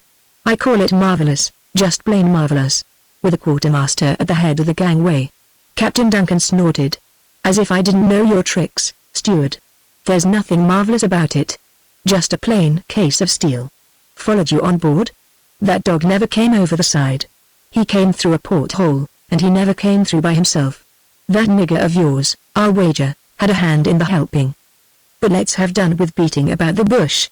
Give me the dog, and I'll say no more about the cat.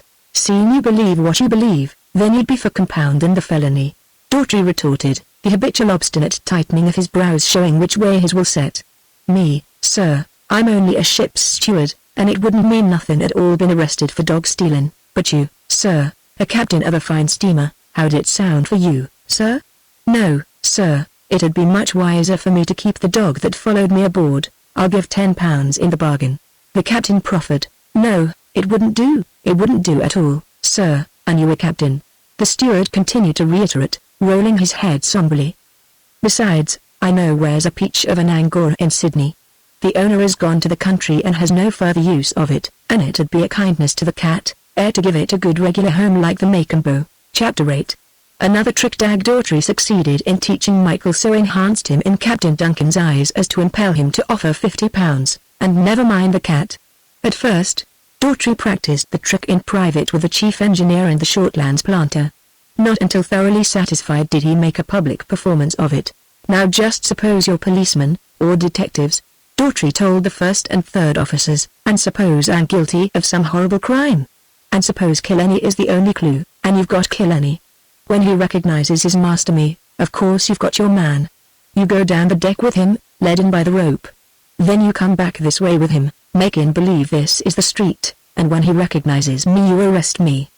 But if you don't realize me, you can't arrest me. See?"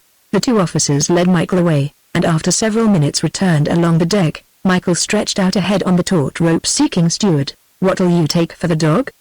Daughtry demanded, as they drew near this the cue he had trained Michael to know, and Michael, straining at the rope, went by, without so much as a wag of tail to steward or a glance of eye. The officers stopped before Daughtry and drew Michael back into the group. "He's a lost dog," said the first officer. "We're trying to find his owner," supplemented the third. "Some dog that what'll you take for him?" Daughtry asked, studying Michael with critical eyes of interest. "What kind of a temper's he got? Try him," was the answer. The steward put out his hand to pat him on the head, but withdrew it hastily as Michael, with bristle and growl, viciously bared his teeth. Go on, He won't hurt you, the delighted passengers urged. This time the steward's hand was barely missed by a snap, and he leapt back as Michael ferociously sprang the length of the rope at him. Take him away! Dag Daughtry roared angrily. The treacherous beast! I wouldn't take him for gift. And as they obeyed, Michael strained backward in a paroxysm of rage, making fierce short jumps to the end of the tether as he snarled and growled with utmost fierceness at the steward. Eh? Who would say he ever seen me in his life? Daughtry demanded triumphantly. It's a trick I never seen played myself, but I've heard tell about it. The old-time poachers in England used to do it with their lurcher dogs. If they did get the dog of a strange poacher, no gamekeeper or constable could identify him by the dog. Mum was the word. Tell you what, he knows things that kill any. He knows English. Right now, in my room, with the door open, and so as he can find them, is shoes, slippers, cap, towel, hairbrush, and tobacco pouch. What'll it be? Name it and he'll fetch it. So immediately and variously did the passengers respond that every article was called for. Just one of you choose, the steward advised. The rest of you pick him out, Slipper, said Captain Duncan, selected by acclamation. One or both? Daughtry asked. Both. Come here, Killenny. Daughtry began, bending toward him but leaping back from the snap of jaws that clipped together close to his nose. My mistake, he apologized. I ain't told him the other game was over. Now just listen and watch. And see if you can catch on to the tip I'm going to give em.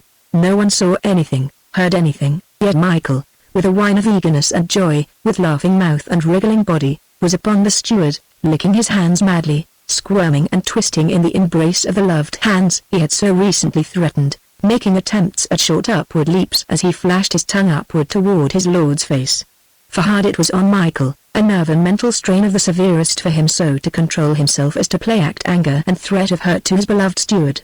Takes him a little time to get over a thing like that, Daughtry explained, as he soothed Michael down. Now, Killenny. Go fetch Slipper.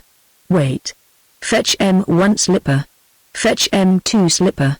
Michael looked up with pricked ears, and with eyes filled with query as all his intelligent consciousness suffused them. 2 Slipper. Fetch quick. He was off and away in a scurry of speed that seemed to flatten him close to the deck, and that, as he turned the corner of the deckhouse to the stairs, made his hind feet slip and slide across the smooth planks. Almost in a trice he was back, both slippers in his mouth, which he deposited at the steward's feet. The more I know dogs the more amazing marvelous they are to me, Dag Daughtry, after he had compassed his 4th bottle, confided in monologue to the Shortlands planter that night just before bedtime. Take Killenny boy. He don't do things for me mechanically, just because he's learned to do 'em. There's more to it. He does 'em because he likes me. I can't give you the hang of it, but I feel it, I know it, maybe, this is what I'm driving at. Killenny can't talk, as you and me talk, I mean, so he can't tell me how he loves me, and he's all love, every last hair of 'em. And actions speak in louder than words. He tells me how he loves me by doing these things for me. Tricks? Sure. But they make human speeches of eloquence cheaper and dirt. Sure it's speech.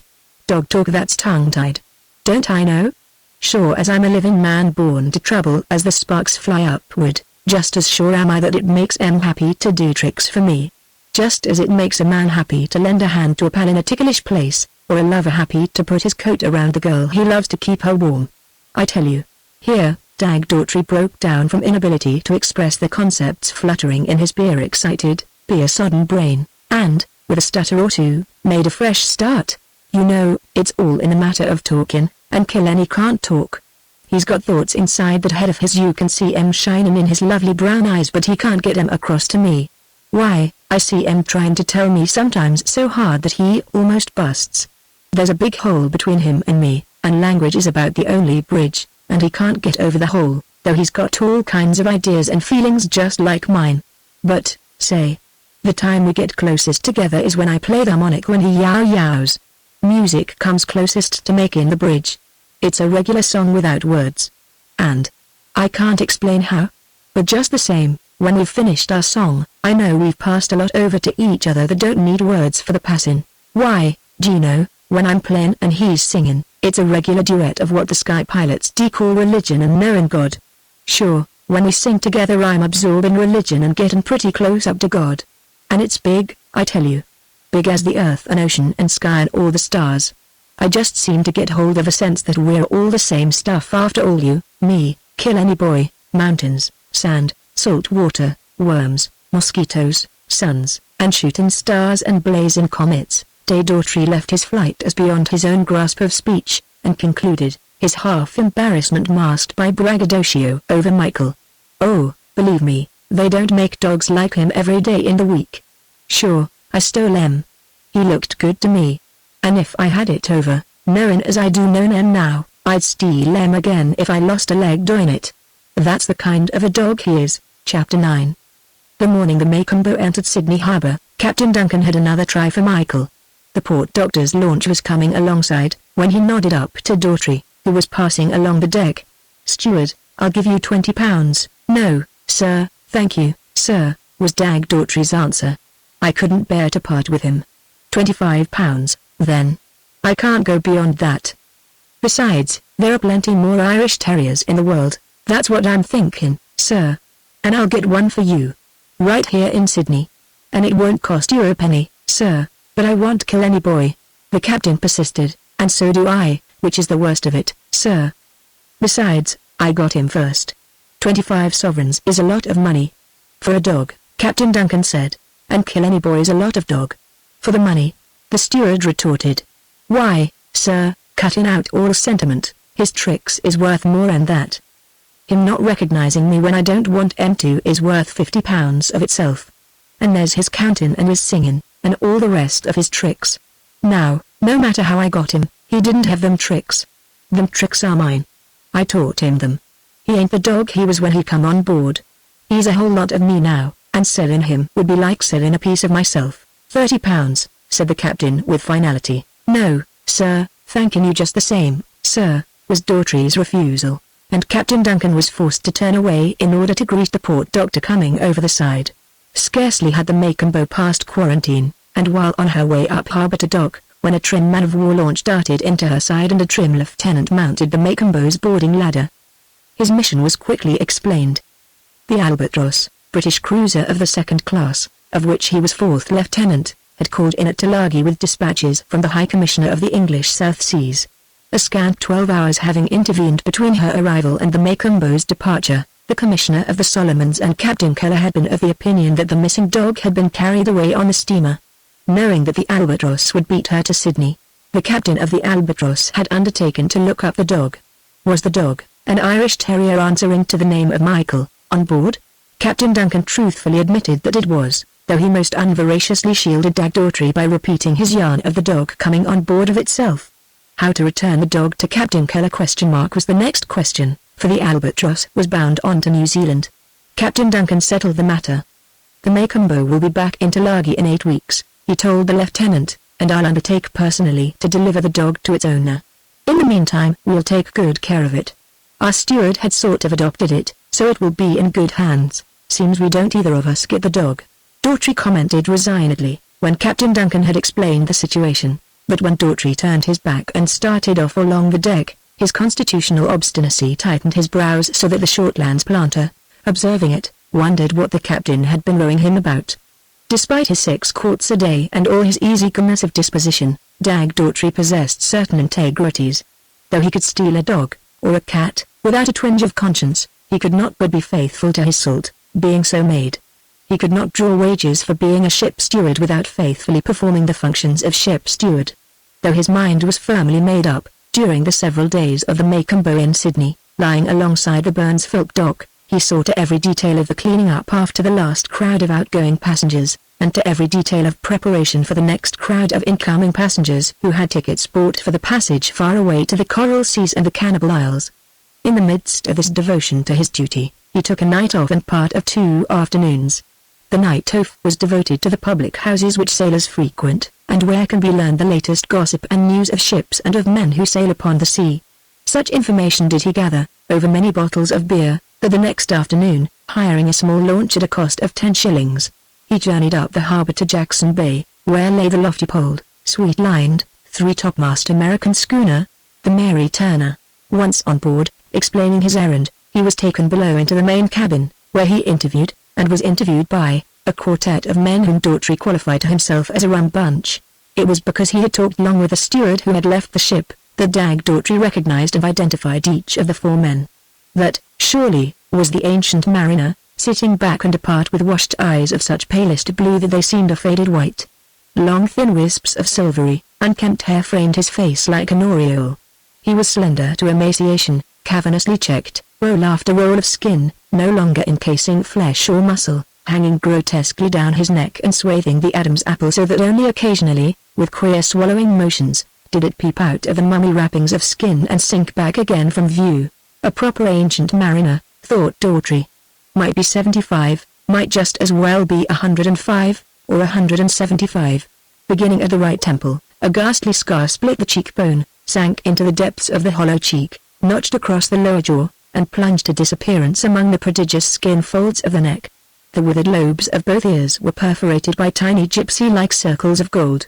On the skeleton fingers of his right hand were no less than 5 rings, not men's rings, nor women's, but foppish rings that would fetch a price, Daughtry judged. On the left hand were no rings, for there were no fingers to wear them. Only was there a thumb, and, for that matter, most of the hand was missing as well, as if it had been cut off by the same slicing edge that had cleaved him from temple to jaw, and heaven alone knew how far down that skin-draped neck. The ancient mariner's washed eyes seemed to bore right through Daughtry, or at least so Daughtry felt, and rendered him so uncomfortable as to make him casually step to the side for the matter of a yard. This was possible, because, a servant seeking a servant's billet, he was expected to stand and face the 4 seated ones as if they were judges on the bench and either felon in the dock. Nevertheless, the gaze of the ancient one pursued him, until, studying it more closely, he decided that it did not reach to him at all. He got the impression that those washed pale eyes were filmed with dreams, and that the intelligence, the thing that dwelt within the skull, fluttered and beat against the dream films and no farther. How much would you expect? The captain was asking, a most unseer-like captain, in Daughtry's opinion, rather, a spick and span, brisk little businessman or floor walker just out of a bandbox. He shall not share, spoke up another of the 4, huge, raw-boned, middle-aged, whom Daughtry identified by his hammer-like hands as the California wheat farmer described by the departed steward. Plenty for all. The ancient mariner startled Daughtry by cackling shrilly. Oodles and oodles of it, my gentleman, in cask and chest, in cask and chest, a fathom under the sand. Share what, sir? Daughtry queried, though well he knew, the other steward having cursed to him the day he sailed from San Francisco on a blind lay instead of straight wages. Not that it matters, sir. He hastened to add, I spent a whaling voyage once, 3 years of it, and paid off with $1. Wages for mine, and 60 gold a month, seemed there's only 4 of you. And a mate, the captain added, and a mate. Daughtry repeated. Very good, sir. And no share. But yourself? Spoke up the 4th man, a huge bulking, colossal-bodied, greasy-seeming grossness of flesh the Armenian Jew and San Francisco pawnbroker the previous steward had warned Daughtry about. Have you papers, letters of recommendation, the documents you receive when you are paid off before the shipping commissioners? I might ask, sir, Dag Daughtry brazened it, for your own papers.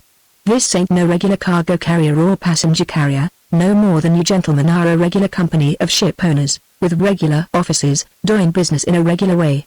How do I know if you own a ship even, or that the charter ain't busted long ago, or that you're being libeled ashore right now, or that you won't dump me on any old beach anywheres without a sumarchy of what's coming to me?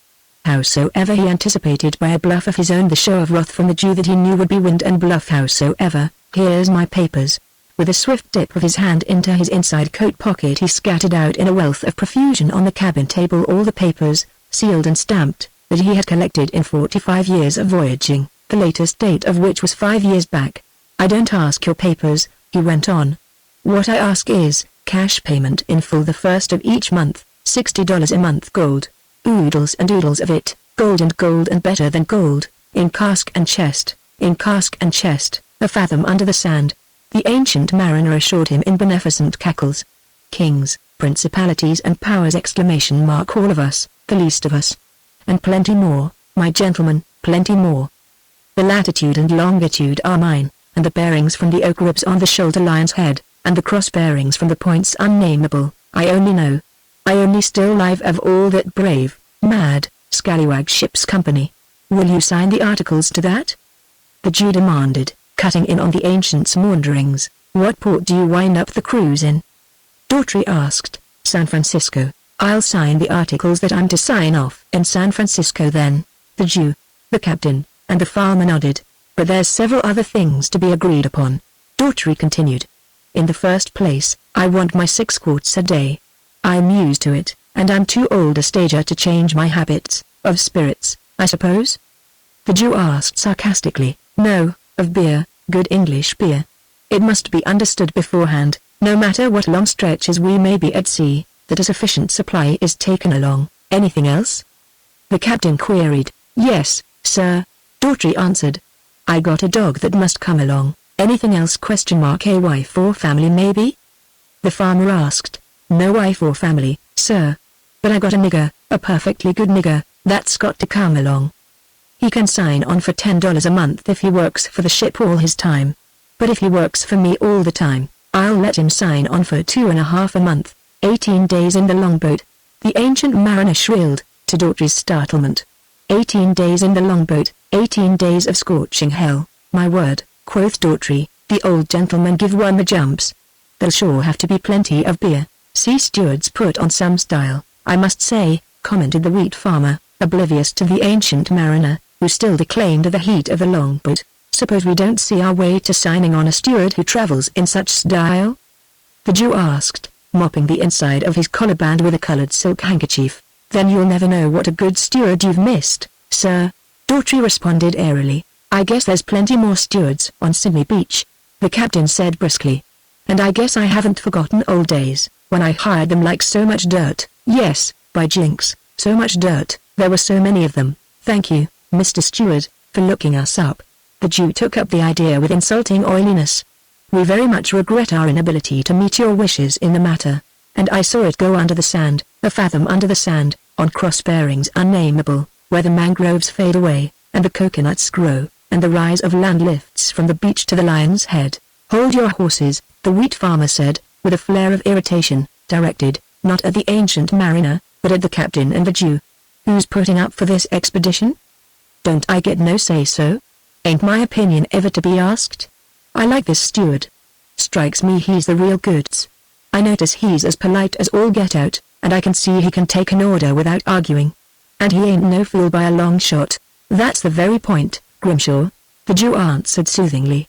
Considering the unusualness of the expedition, we'd be better served by a steward who is more of a fool. Another point, which I'd esteem a real favor from you, is not to forget that you haven't put a red copper more into this trip than I have. And where'd either of you be, if it wasn't for me with my knowledge of the sea? The captain demanded aggrievedly. To say nothing of the mortgage on my house and on the nicest little best-paying flat building in San Francisco since the earthquake. But who's still putting up ? All of you, I ask you. The wheat farmer leaned forward, resting the heels of his hands on his knees so that the fingers hung down his long shins, in Daughtry's appraisal, halfway to his feet. You, Captain Doan, can't raise another penny on your properties. My land still grows the wheat that brings the ready. You, Simon Nishikanter, won't put up another penny, yet your loan shark offices are doing business at the same old stands at God knows what percent. To drunken sailors. And you hang the expedition up here in this hole in the wall waiting for my agent to cable more wheat money. Well, I guess we'll just sign on this steward at $60 a month and all he asks, or I'll just naturally quit you cold on the next fast steamer to San Francisco. He stood up abruptly, towering to such height that Daughtry looked to see the crown of his head collide with the deck above. I'm sick and tired of you all. Yes, I am. He continued. Get busy. Well, let's get busy. My money's coming. It'll be here by tomorrow. Let's be ready to start by hiring a steward that is a steward. I don't care if he brings 2 families along. I guess you're right, Grimshaw, Simon Nishikanter said appeasingly. The trip is beginning to get on all our nerves. Forget it if I fly off the handle. Of course we'll take the steward if you want him. I thought he was too stylish for you. He turned to Daughtry. Naturally, the least said is sure about us the better. That's all right, sir. I can keep my mouth shut. Though I might as well tell you there's some pretty tales about you drifting around the beach right now. The object of our expedition? The Jew queried quickly. Daughtry nodded. Is that why you want to come? Was demanded equally quickly. Daughtry shook his head. As long as you give me my beer each day, sir, I ain't going to be interested in your treasure hunting. It ain't no new tale to me. The South Seas is populous with treasure hunters. Almost could Daughtry have sworn that he had seen a flash of anxiety break through the dream films that bleared the ancient mariner's eyes. And I must say, sir, he went on easily, though saying what he would not have said had it not been for what he was almost certain he sensed of the ancient's anxiousness, that the South Seas is just naturally lousy with buried treasure. There's keeling cocos, millions and millions of it, pounds sterling, I mean, waiting for the lucky one with the right steer. This time Daughtry could have sworn to having sensed a change toward relief in the ancient mariner, whose eyes were again filmy with dreams. But I ain't interested in treasure, sir, Daughtry concluded. It's beer I'm interested in. You can chase your treasure, and I don't care how long, just as long as I've got 6 quarts to open each day.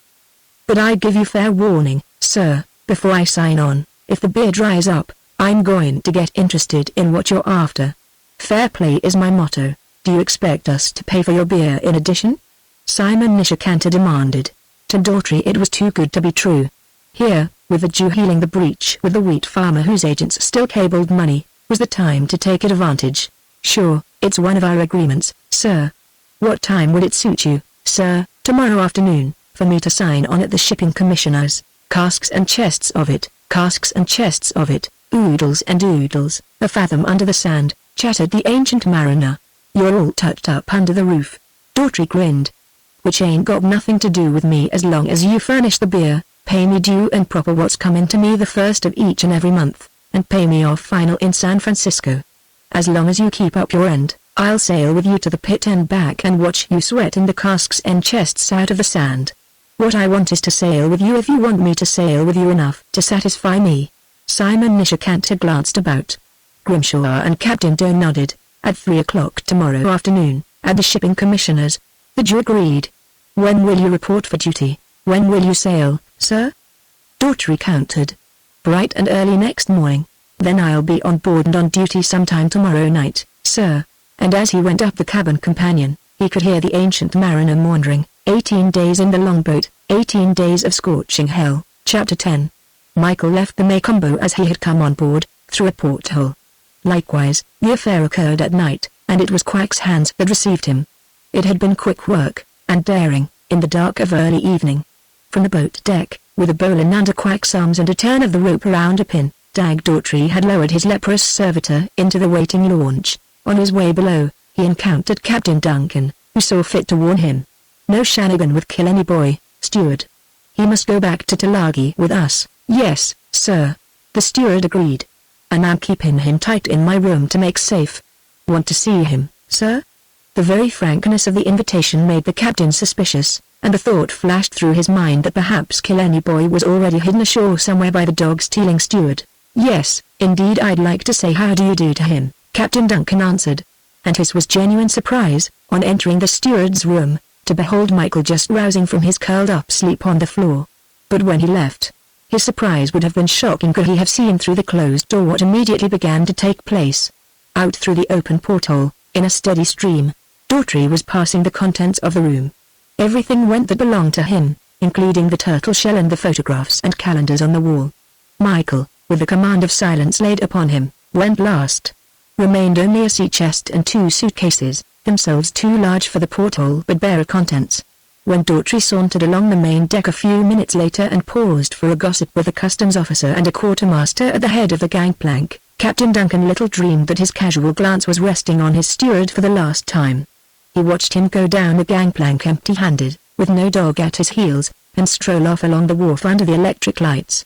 10 minutes after Captain Duncan saw the last of his broad back, Daughtry, in the launch with his belongings and heading for Jackson Bay, was hunched over Michael and caressing him, while Quack, grinning with joy under his breath that he was with all that was precious to him in the world, felt once again in the side pocket of his flimsy coat to make sure that his beloved Jew's harp had not been left behind. Dag Daughtry was paying for Michael, and paying well. Among other things, he had not cared to arouse suspicion by drawing his wages from Burns Philp. The £20 due him he had abandoned, and this was the very sum, that night on the beach at Tulagi, he had decided he could realize from the sale of Michael. He had stolen him to sell. He was paying for him the sales price that had tempted him. For, as one has well said, the horse abases the base, ennobles the noble. Likewise the dog. The theft of a dog to sell for a price had been the abasement worked by Michael on Dag Daughtry. To pay the price out of sheer heart love that could recognize no price too great to pay, had been the ennoblement of Dag Daughtry which Michael had worked. And as the launch chugged across the quiet harbor under the southern stars, Dag Daughtry would have risked and tossed his life into the bargain in a battle to continue to have and to hold the dog he had originally conceived of as being interchangeable for so many dozens of beer. The Mary Turner, towed out by a tug, sailed shortly after daybreak, and Daughtry, Quack, and Michael looked their last forever on Sydney Harbour. Once again these old eyes have seen this fair haven. The ancient mariner, beside them gazing, babbled, and Daughtry could not help but notice the way the wheat farmer and the pawnbroker pricked their ears to listen and glanced each to the other with scant eyes. It was in 1852, on such a day as this, all drinking and singing along the decks, we cleared from Sydney in the wide awake. A pretty craft, oh sirs, a most clever and pretty craft. A crew, a brave crew, all youngsters, all of us, fore and aft, no man was 40, a mad, gay crew. The captain was an elderly gentleman of 28, the third officer another of 18, the down, untouched of steel, like so much young velvet on his cheek. He, too, died in a longboat. And the captain gasped out his last under the palm trees of the Isle Unnameable while the brown maidens wept about him and fanned the air to his parching lungs. Dag Daughtry heard no more, for he turned below to take up his new routine of duty. But while he made up bunks with fresh linen and directed Quack's efforts to cleaning long-neglected floors, he shook his head to himself and muttered, "He's a keen un. He's a keen un.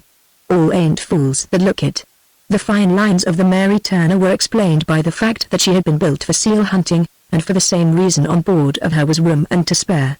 The forecastle with bunk space for 12, bedded but 8 Scandinavian seamen.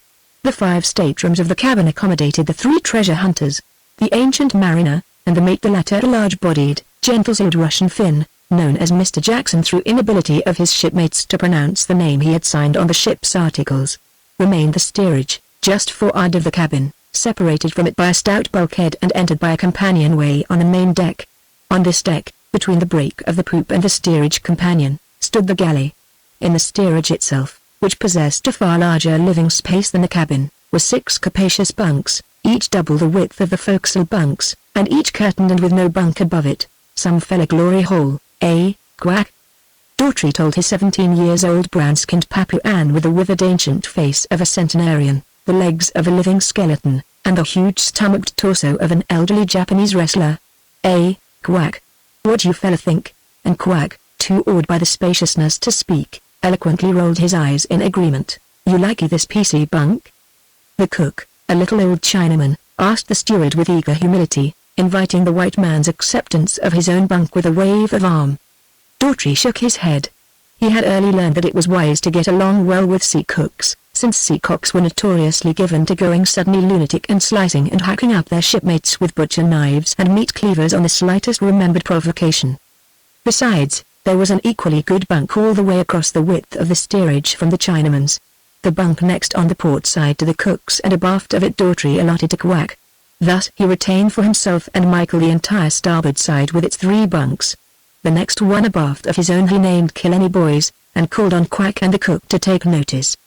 Daughtry had a sense that the cook, whose name had been quickly volunteered as Amoy, was not entirely satisfied with the arrangement, but it affected him no more than a momentary curiosity about a Chinaman who drew the line at a dog taking a bunk in the same apartment with him. Half an hour later, returning, from setting the cabin aright, to the steerage for Quack to serve him with a bottle of beer, Daughtry observed that Amoy had moved his entire bunk belongings across the steerage to the 3rd bunk on the starboard side. This had put him with Daughtry and Michael and left Quack with half the steerage to himself. Daughtry's curiosity recrudesced. What name along that fella chink? He demanded of Quack. He no like him you fella boy stop em along same fella side along him. What for? My word. What name? That fella chink make him me cross along him too much. Suppose that fella chink maybe he think him me kika along him. Quack grinned in one of his rare jokes. All right. The steward concluded. We find out. You move em along my bunk, I move em along that fella chink's bunk. This accomplished, so that Quack, Michael, and Amoy occupied the starboard side and Daughtry alone bunked on the port side. He went on deck and aft to his duties. On his next return he found Amoy had transferred back to the port side, but this time into the last bunk aft. Seems the beggar's taken a fancy to me. The steward smiled to himself, nor was he capable of guessing Amoy's reason for bunking always on the opposite side from Quack. I changey, the little old cook explained, with anxious eyes to please and placate, in response to Daughtry's direct question. All the time like that, changey, plenty changey. You savvy? Daughtry did not savvy, and shook his head, while Amoy's slant eyes betrayed none of the anxiety and fear with which he privily gazed on Quack's two permanently bent fingers of the left hand and on Quack's forehead, between the eyes, where the skin appeared a shade darker, a trifle thicker, and was marked by the first beginning of 3 short vertical lines or creases that were already giving him the lion-like appearance, the leonine face so named by the experts and technicians of the fell disease. As the days passed, the steward took facetious occasions, when he had drunk 5 quarts of his daily allowance, to shift his and Quack's bunks about. And invariably Amoy shifted, though Daughtry failed to notice that he never shifted into a bunk which Quack had occupied. Nor did he notice that it was when the time came that Quack had variously occupied all the 6 bunks that Amoy made himself a canvas hammock, suspended it from the deck beams above and thereafter swung clear in space and unmolested.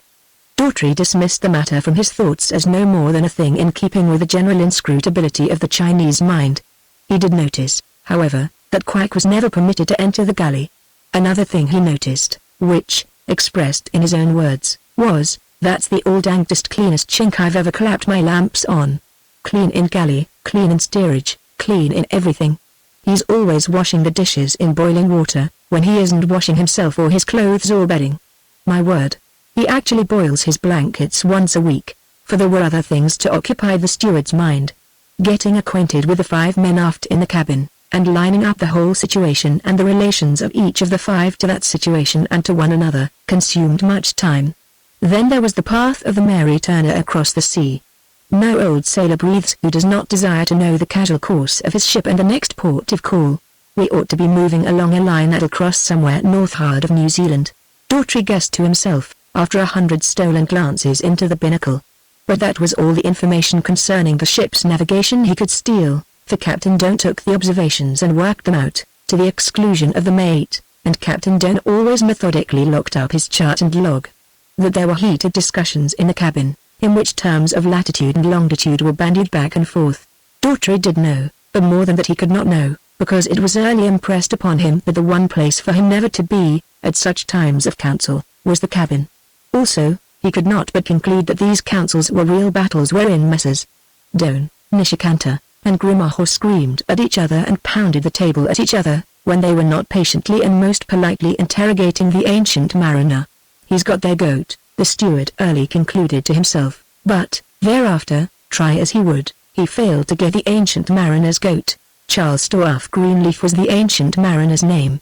This, Daughtry got from him, and nothing else did he get save maunderings and ravings about the heat of the longboat and the treasure a fathom deep under the sand. There's some of us plays games, and some of us as looks on and admires the games they see. The steward made his bid one day. And I'm sure these days looking on at a pretty game. The more I see it the more I got to admire. The ancient mariner dreamed back into the steward's eyes with a blank, unseeing gaze.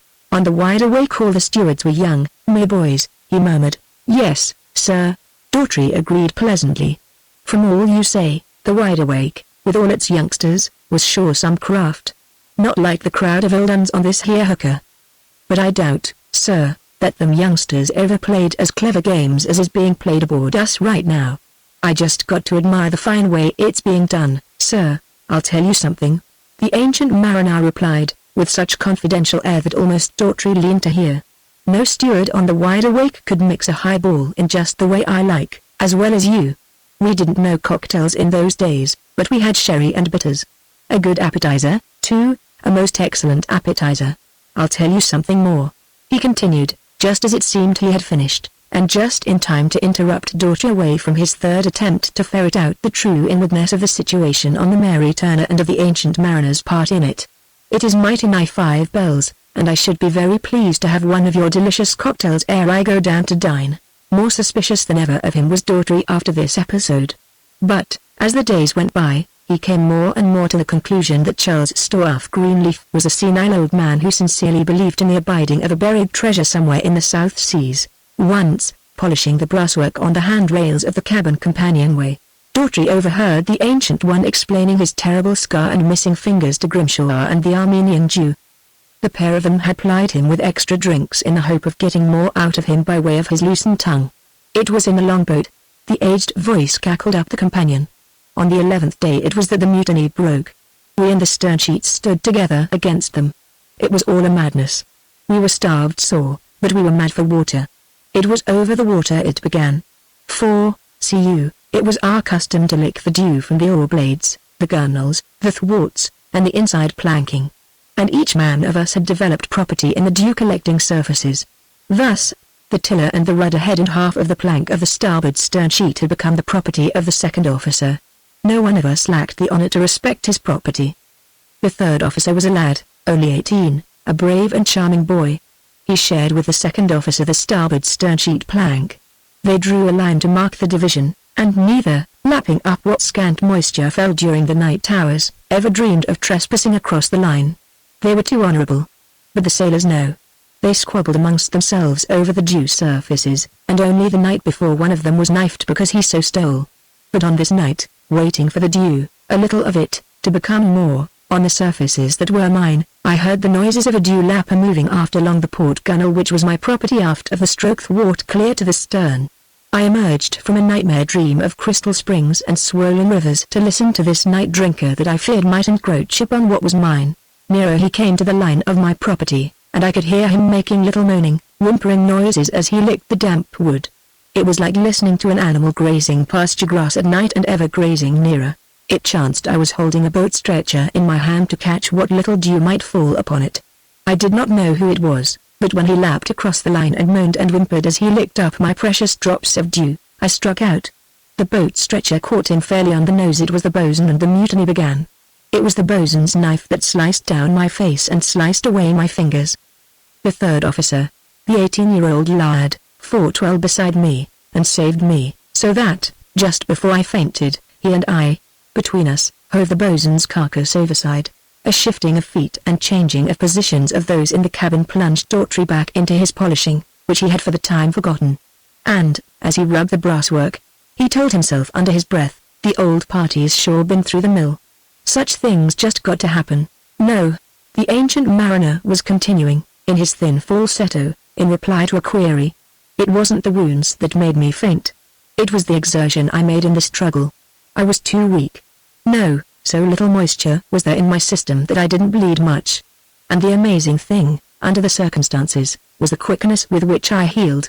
The second officer sewed me up next day with a needle he'd made out of an ivory toothpick and with twine he twisted out of the threads from a frayed tarpaulin. Might I ask, Mr. Greenleaf, if there were rings at the time on the fingers that were cut off? Daughtry heard Simon Nishikanto ask. Yes, and one beauty. I found it afterward in the boat bottom and presented it to the sandalwood trader who rescued me. It was a large diamond. I paid 180 guineas for it to an English sailor in the Barbados. He'd stolen it, and of course it was worth more. It was a beautiful gem. The sandalwood man did not merely save my life for it. In addition, he spent fully £100 in outfitting me and buying me a passage from Thursday Island to Shanghai. There's no getting away from the rings he wears. Daughtry overheard Simon Nishikanto that evening telling Grimshaw in the dark on the weather poop. You don't see that kind nowadays. They're old, real old.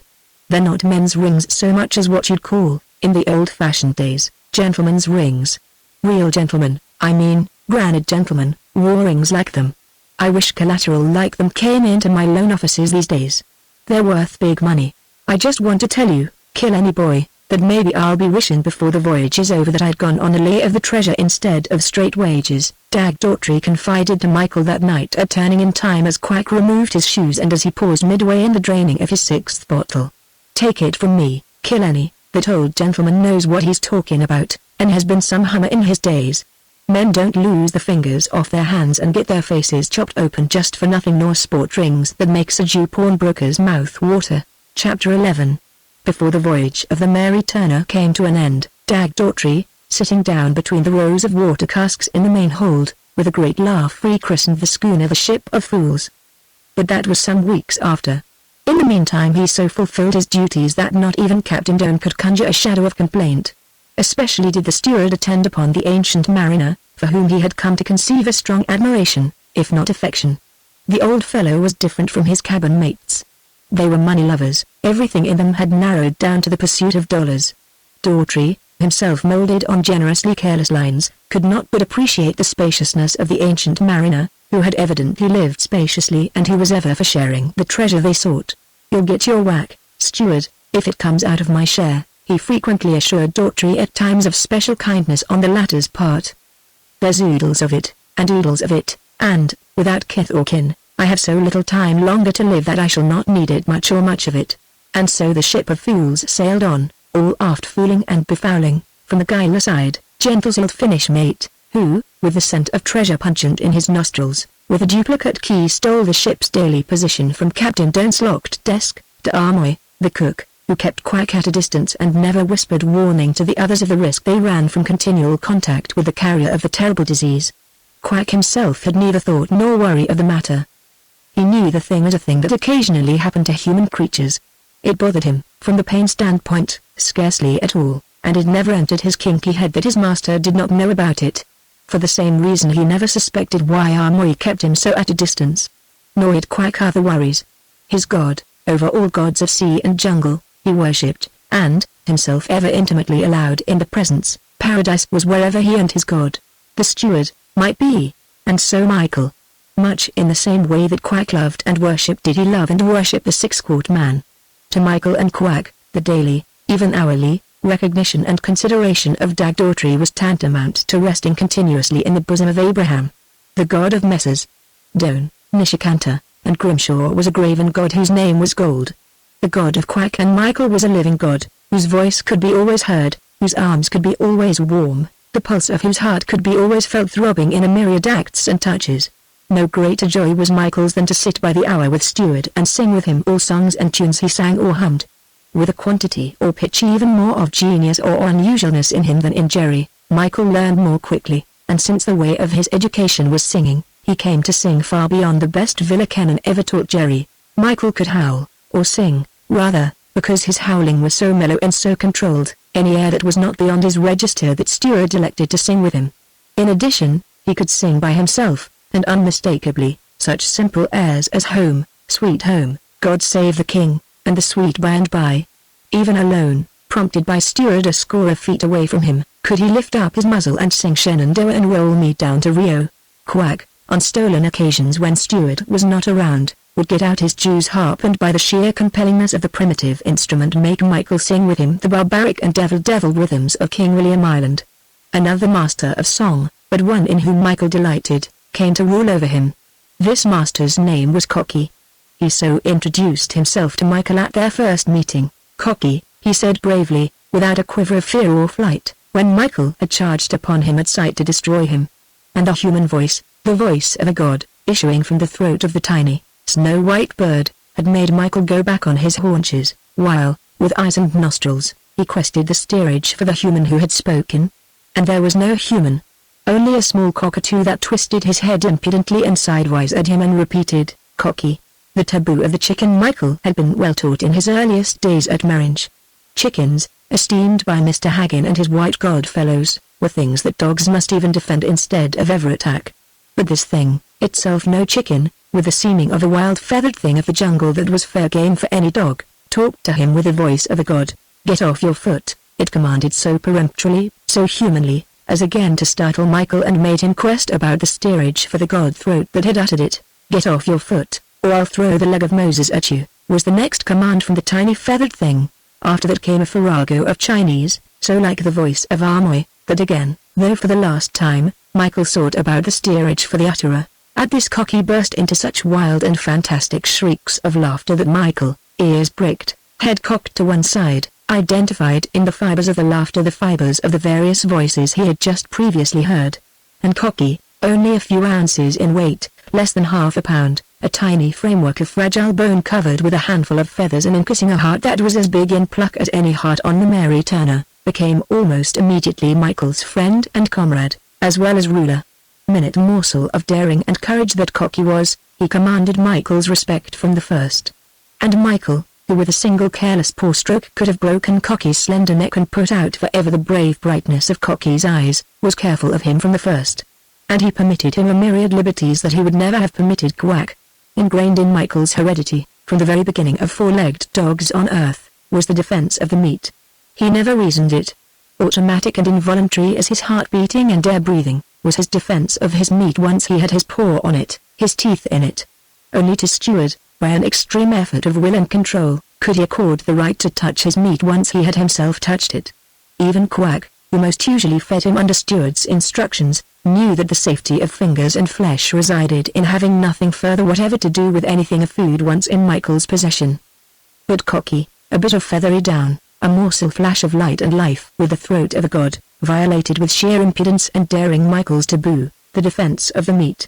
Perched on the rim of Michael's pannikin, this inconsiderable adventurer from out of the dark into the sun of life, a mere spark and mote between the darks, by a ruffling of his salmon-pink crest, a swift and enormous dilation of his bead-black pupils, and a raucous imperative cry, as of all the gods, in his throat, could make Michael give back and permit the fastidious selection of the choicest tidbits of his dish. For Cocky had a way with him, and ways and ways. He, who was sheer-bladed steel in the imperious flashing of his will, could swashbuckle and bully like any overseas roisterer, or wheedle as wickedly winningly as the first woman out of Eden or the last woman of that descent. When Cocky, balanced on one leg, the other leg in the air as the foot of it held the scruff of Michael's neck, leaned to Michael's ear and wheedled, Michael could only lay down silkily the bristly hair waves of his neck, and with silly half-idiotic eyes of bliss agree to whatever was Cocky's will or whimsy so delivered. Cocky became more intimately Michael's because, very early, Amoy washed his hands of the bird. Amoy had bought him in Sydney from a sailor for 18 shillings and chaffered an hour over the bargain. And when he saw Cocky, one day, perched and voluble, on the twisted fingers of Quack's left hand, Amoy discovered such instant distaste for the bird that not even 18 shillings, coupled with possession of Cocky and possible contact, had any value to him. "You likey him? You want ye?" he proffered, "changey for changey." Quack queried back, taking for granted that it was an offer to exchange and wondering whether the little old cook had become enamored of his precious Jew's harp. "No changey for changey," Amoy answered. "You want ye him, all right, can do, how fashion can do?" Quack demanded, who to his bêche de mer English was already adding pidgin English. "Suppose me fella no got him what you fella likey, no fashion changey," Amoy reiterated. "You want ye, you likey he stop along you fella all right, my word." And so did pass the brave bit of feathered life with the heart of pluck, called of men, and of himself, Cocky, who had been birthed in the jungle roof of the island of Santo, in the New Hebrides, who had been netted by a two-legged black man-eater and sold for 6 sticks of tobacco and a shingle hatchet to a Scotch trader dying of malaria, and in turn had been traded from hand to hand, for 4 shillings to a blackbirder, for a turtle shell comb made by an English coal passer after an old Spanish design, for the appraised value of 6 shillings and 6pence in a poker game in the fireman's forecastle, for a second-hand accordion worth at least 20 shillings, and on for 18 shillings cash to a little old withered Chinaman. So did pass Cocky, as mortal or as immortal as any brave sparkle of life on the planet, from the possession of one, Amoy, a sea-cock who, 40 years before, had slain his young wife in Macau for cause and fled away to sea, to Quack, a leprous black Papuan who was slave to one, Dag Daughtry, himself a servant of other men to whom he humbly admitted yes, sir, and no, sir, and thank you, sir. One other comrade Michael found, although Cocky was no party to the friendship. This was Scraps, the awkward young Newfoundland puppy, who was the property of no one, unless of the schooner Mary Turner herself, for no man, fore or aft, claimed ownership, while every man disclaimed having brought him on board. So he was called Scraps, and, since he was nobody's dog, was everybody's dog, so much so, that Mr. Jackson promised to knock Amoy's block off if he did not feed the puppy well, while Sigurd Halvorsen, in the forecastle, did his best to knock off Henrik Gertson's block when the latter was guilty of kicking Scraps out of his way. Yea, even more. When Simon Nishikanter, huge and gross as in the flesh he was and forever painting delicate, insipid, feministic watercolors, when he threw his deck chair at Scraps for clumsily knocking over his easel, he found the hammer-like hand of Grimshaw so instant and heavy on his shoulder as to whirl him half about, almost fling him to the deck, and leave him lame-muscled and black and blued for days. Michael, full-grown, mature, was so merry-hearted an individual that he found all delight in interminable romps with Scraps. So strong was the play instinct in him, as well as was his constitution strong, that he continually outplayed Scraps to abject weariness. so that he could only lie on the deck and pant and laugh through air-drafty lips and dab futilely in the air with weak forepaws at Michael's continued ferocious acted onslaughts. And this, despite the fact that Scraps outbullied him and outscaled him at least 3 times, and was as careless and unwitting of the weight of his legs or shoulders as a baby elephant on a lawn of daisies. Given his breath back again, Scraps was as ripe as ever for another frolic, and Michael was just as ripe to meet him. All of which was splendid training for Michael, keeping him in the tip-top of physical condition and mental wholesomeness. Chapter 12. So sailed the ship of fools, Michael playing with Scraps, respecting Cocky and by Cocky being bullied and wheedled, singing with Steward and worshipping him. Daughtry drinking his 6 quarts of beer each day, collecting his wages the first of each month, and admiring Charles Storff Greenleaf as the finest man on board, Quack serving and loving his master and thickening and darkening and creasing his brow with a growing leprous infiltration, Armour avoiding the black Papuan as the very plague, washing himself continuously and boiling his blankets once a week, Captain Doan doing the navigating and worrying about his flat building in San Francisco, Grimshaw resting his hands on his colossal knees and girding at the pawnbroker to contribute as much to the adventure as he was contributing from his wheat ranches, Simon Nishikanter wiping his sweaty neck with a greasy silk handkerchief and painting endless watercolors, the mate patiently stealing the ship's latitude and longitude with his duplicate key, and the ancient mariner, solacing himself with Scotch highballs, smoking fragrant 3 for $1 Havanas that were charged to the adventure, and forever wandering about the hell of the longboat, the cross-bearings unnameable, and the treasure a fathom under the sand. Came a stretch of ocean that to Daughtry was like all other stretches of ocean and unidentifiable from them. No land broke the sea rim. The ship the center, the horizon was the invariable and eternal circle of the world. The magnetic needle in the binnacle was the point on which the Mary Turner ever pivoted. The sun rose in the undoubted east and set in the undoubted west, corrected and proved, of course, by declination, deviation, and variation, and the nightly march of the stars and constellations proceeded across the sky. And in this stretch of ocean, lookouts were mast-headed at day dawn and kept mast-headed until twilight of evening, when the Mary Turner was hove to hold her position through the night. As time went by, and the scent, according to the ancient mariner, grew hotter, all 3 of the investors in the adventure came to going aloft. Grimshaw contented himself with standing on the main cross trees. Captain Doan climbed even higher, seating himself on a stump of the foremast with legs a-straddle of the butt of the foretopmast. And Simon Nishikanter tore himself away from his everlasting painting of all color delicacies of sea and sky such as are painted by seminary maidens, to be helped and hoisted up the ratlines of the mizzen rigging. The huge bulk of him, by 2 grinning, slim-waisted sailors, until they lashed him squarely on the cross-trees and left him to stare with eyes of golden desire, across the sun-washed sea through the finest pair of unredeemed binoculars that had ever been pledged in his pawnshops. Strange, the ancient mariner would mutter, strange, and most strange. This is the very place. There can be no mistake. I'd have trusted that youngster of a 3rd officer anywhere. He was only 18, but he could navigate better than the captain. Didn't he fetch the atoll after 18 days in the longboat?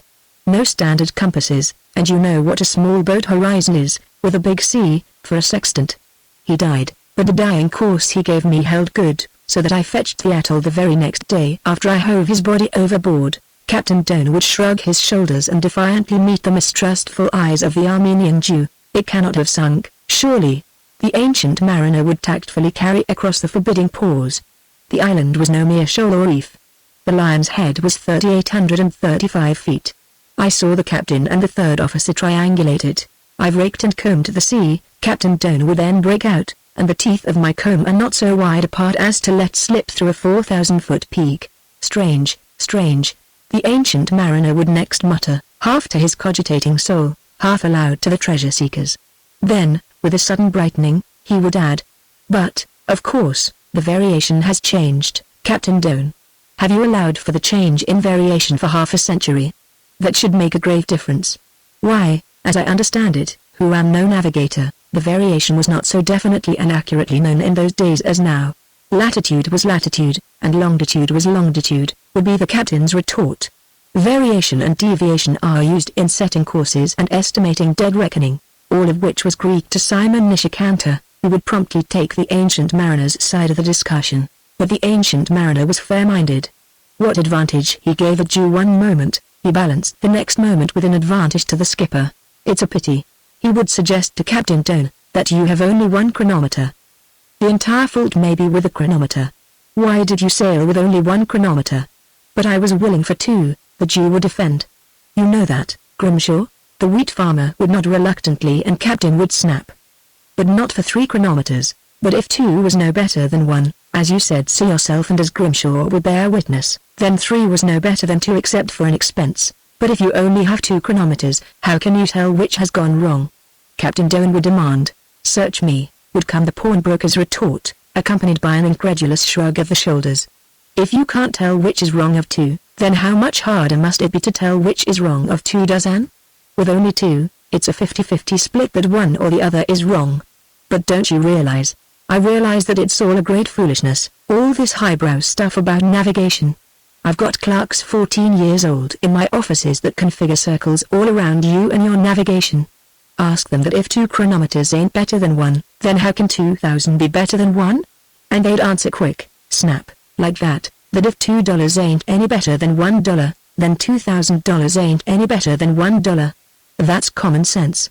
Just the same, you're wrong on general principle, Grimshaw would owe in. I said at the time that the only reason we took Captain Doan in with us on the deal was because we needed a navigator and because you and me didn't know the first thing about it. You said, yes, sure, and right away knew more about it than him when you wouldn't stand for buying 3 chronometers. What was the matter with you was that the expense hurt you. That's about as big an idea as your mind ever had room for. You go around looking for to dig out $10 million with a second-hand spade you call buy for 68 cents. Dag Daughtry could not fail to overhear some of these conversations, which were altercations rather than counsels. The invariable ending, for Simon Nishikanter, would be what sailors name the sea grouch. For hours afterward the sulky Jew would speak to no one nor acknowledge speech from anyone. Vainly striving to paint, he would suddenly burst into violent rage, tear up his attempt, stamp it into the deck, then get out his large-calibered automatic rifle, perch himself on the forecastle head, and try to shoot any stray porpoise, albacore, or dolphin. It seemed to give him great relief to send a bullet home into the body of some surging, gorgeous-hued fish, arrest its glorious flashing motion forever, and turn it on its side slowly to sink down into the depth and depth of the sea. On occasion, when a school of blackfish disported by, each one of them a whale of respectable size, Nishikanter would be beside himself in the ecstasy of inflicting pain. Out of the school perhaps he would reach a score of the leviathans, his bullets biting into them like whiplashes, so that each, like a colt surprised by the stock whip, would leap in the air, or with a flirt of tail dive under the surface, and then charge madly across the ocean and away from sight in a foam churn of speed. The ancient mariner would shake his head sadly, and Daughtry, who likewise was hurt by the infliction of hurt on unoffending animals, would sympathize with him and fetch him unbidden another of the expensive 3 for $1 cigars so that his feelings might be soothed. Grimshaw would curl his lip in a sneer and mutter, "The cheapskate. The skunk. No man with half the backbone of a man would take it out of the harmless creatures. He's that kind that if he didn't like you, or if you criticized his grammar or arithmetic, he'd kick your dog to get even. Or poison it. In the good old days up in Colusa we used to hang men like him just to keep the air we breathed clean and wholesome." But it was Captain Doan who protested outright. "Look at here, Nishikanter," he would say, his face white and his lips trembling with anger. "That's rough stuff, and all you can get back for it is rough stuff. I know what I'm talking about. You've got no right to risk our lives that way. Wasn't the pilot boat Annie mine sunk by a whale right in the Golden Gate? Didn't I sail in as a youngster, second mate on the brig Berncastle, into Huckerdate, pumping double watches to keep afloat just because a whale took a smash at us? Didn't the forward ship, the whaler Essex, sink off the west coast of South America, 1,200 miles from the nearest land for the small boats to cover, and all because of a big cow whale that butted her into kindling wood?" And Simon Nishikanter, in his grouch, disdaining to reply, would continue to pepper the last whale into flight beyond the circle of the sea their vision commanded. "I remember the whale ship Essex," the ancient mariner told Dag Daughtry. "It was a cow with a calf that did for her. Her barrels were 2/3 full, too. She went down in less than an hour. One of the boats never was heard of. And didn't another one of her boats get to Hawaii, sir?" Daughtry queried with all due humility of respect. "Leastwise, 30 years ago, when I was in Honolulu, I met a man, an old geezer, who claimed he'd been a harpooner on a whale ship sunk by a whale off the coast of South America. That was the first and last I heard of it, until right now you speaking of it, sir. It must have been the same ship, sir, don't you think? Unless two different ships were whale sunk off the west coast, the ancient mariner replied. And of the one ship, the Essex, there is no discussion. It is historical. The chance is likely, steward, that the man you mentioned was from the Essex. Chapter 13. Captain Doan worked hard, pursuing the sun in its daily course through the sky, by the equation of time correcting its aberrations due to the Earth's swinging around the great circle of its orbit, and charting some lines innumerable, working assumed latitudes for position until his head grew dizzy. Simon Nishikanter sneered openly at what he considered the captain's inefficient navigation, and continued to paint watercolors when he was serene, and to shoot at whales, seabirds, and all things hateable when he was downhearted and seesaw with disappointment at not sighting the Lion's Head peak of the ancient mariner's treasure island. "I'll show I ain't a pincher," Nishikanter announced one day, after having broiled at the masthead for 5 hours of sea searching. "Captain Doan, how much could we have bought extra chronometers for in San Francisco? Good second-hand ones, I mean, say $100, the captain answered. "Very well. And this ain't a piker's proposition. The cost of such a chronometer would have been divided between the three of us. I stand for its total cost. You just tell the sailors that I, Simon Nishikanter, will pay $100 gold money for the first one that sights land on Mr. Greenleaf's latitude and longitude." But the sailors who swarmed the mastheads were doomed to disappointment, in that for only 2 days did they have opportunity to stare the ocean surface for the reward. Nor was this due entirely to Dag Daughtry, despite the fact that his own intention and act could have been sufficient to spoil their chance for longer staring. Down in the lazarette, under the main cabin floor, it chanced that he took toll of the cases of beer which had been shipped for his especial benefit. He counted the cases, doubted the verdict of his senses, lighted more matches, counted again, then vainly searched the entire lazarette in the hope of finding more cases of beer stored elsewhere. He sat down under the trapdoor of the main cabin floor and thought for a solid hour. It was the Jew again, he concluded, the Jew who had been willing to equip the Mary Turner with 2 chronometers, but not with 3. The Jew who had ratified the agreement of a sufficient supply to permit Daughtry his daily 6 quarts. Once again the steward counted the cases to make sure. There were 3. And since each case contained 24 quarts, and since his whack each day was half a dozen quarts, it was patent that the supply that stared him in the face would last him only 12 days. And 12 days were none too long to sail from this unidentifiable naked sea stretch to the nearest possible port where beer could be purchased. The steward, once his mind was made up, wasted no time. The clock marked 12:15 when he climbed up out of the lazarette, replaced the trapdoor, and hurried to set the table. He served the company through the noon meal, although it was all he could do to refrain from capsizing the big tureen of split pea soup over the head of Simon Nishikanter. What did effectually withstrain him was the knowledge of the act which in the lazarette he had already determined to perform that afternoon down in the main hold where the water casks were stored. At 3 o'clock, while the ancient mariner supposedly drowned in his room, and while Captain Doan, Grimshaw, and half the watch on deck clustered at the mastheads to try to raise the Lion's Head from out the sapphire sea, Dag Daughtry dropped down the ladder of the open hatchway into the main hold. Here, in long tiers, with alleyways between, the water casks were chocked safely on their sides. From inside his shirt the steward drew a brace, and to it fitted a half-inch bit from his hip pocket. On his knees, he bored through the head of the first cask until the water rushed out upon the deck and flowed down into the bilge. He worked quickly, boring cask after cask down the alleyway that led to deeper twilight. When he had reached the end of the first row of casks he paused a moment to listen to the gurglings of the many half-inch streams running to waste. His quick ears caught a similar gurgling from the right in the direction of the next alleyway. Listening closely, he could have sworn he heard the sounds of a bit biting into hardwood. A minute later, his own brace and bit carefully secreted, his hand was descending on the shoulder of a man he could not recognize in the gloom, but who, on his knees and wheezing, was steadily boring into the head of a cask. The culprit made no effort to escape, and when Daughtry struck a match he gazed down into the upturned face of the ancient mariner. "My word!" The steward muttered his amazement softly. "What in hell are you running water out for?" He could feel the old man's form trembling with violent nervousness, and his own heart smote him for gentleness. "It's all right," he whispered. "Don't mind me." "How many have you board?" "All in this tier," came the whispered answer. "You will not inform on me to the others?" "Inform?" Daughtry laughed softly. "I don't mind telling you that we're playing the same game, though I don't know why you should play it. I've just finished boring all of the starboard row. Now I tell you, sir, you skin out right now, quietly, while the going is good. Everybody's aloft, and you won't be noticed. I'll go ahead and finish this job.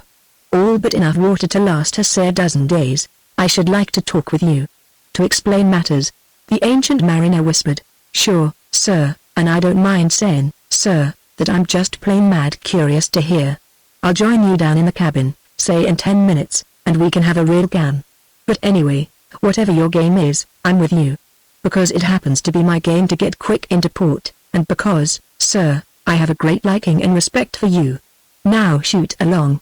I'll be with you inside 10 minutes. I like you, steward, very much, the old man quavered. And I like you, sir, and a damn sight more than the money sharks aft. But we'll just postpone this. You beat it out of here, while I finish scuppering the rest of the water.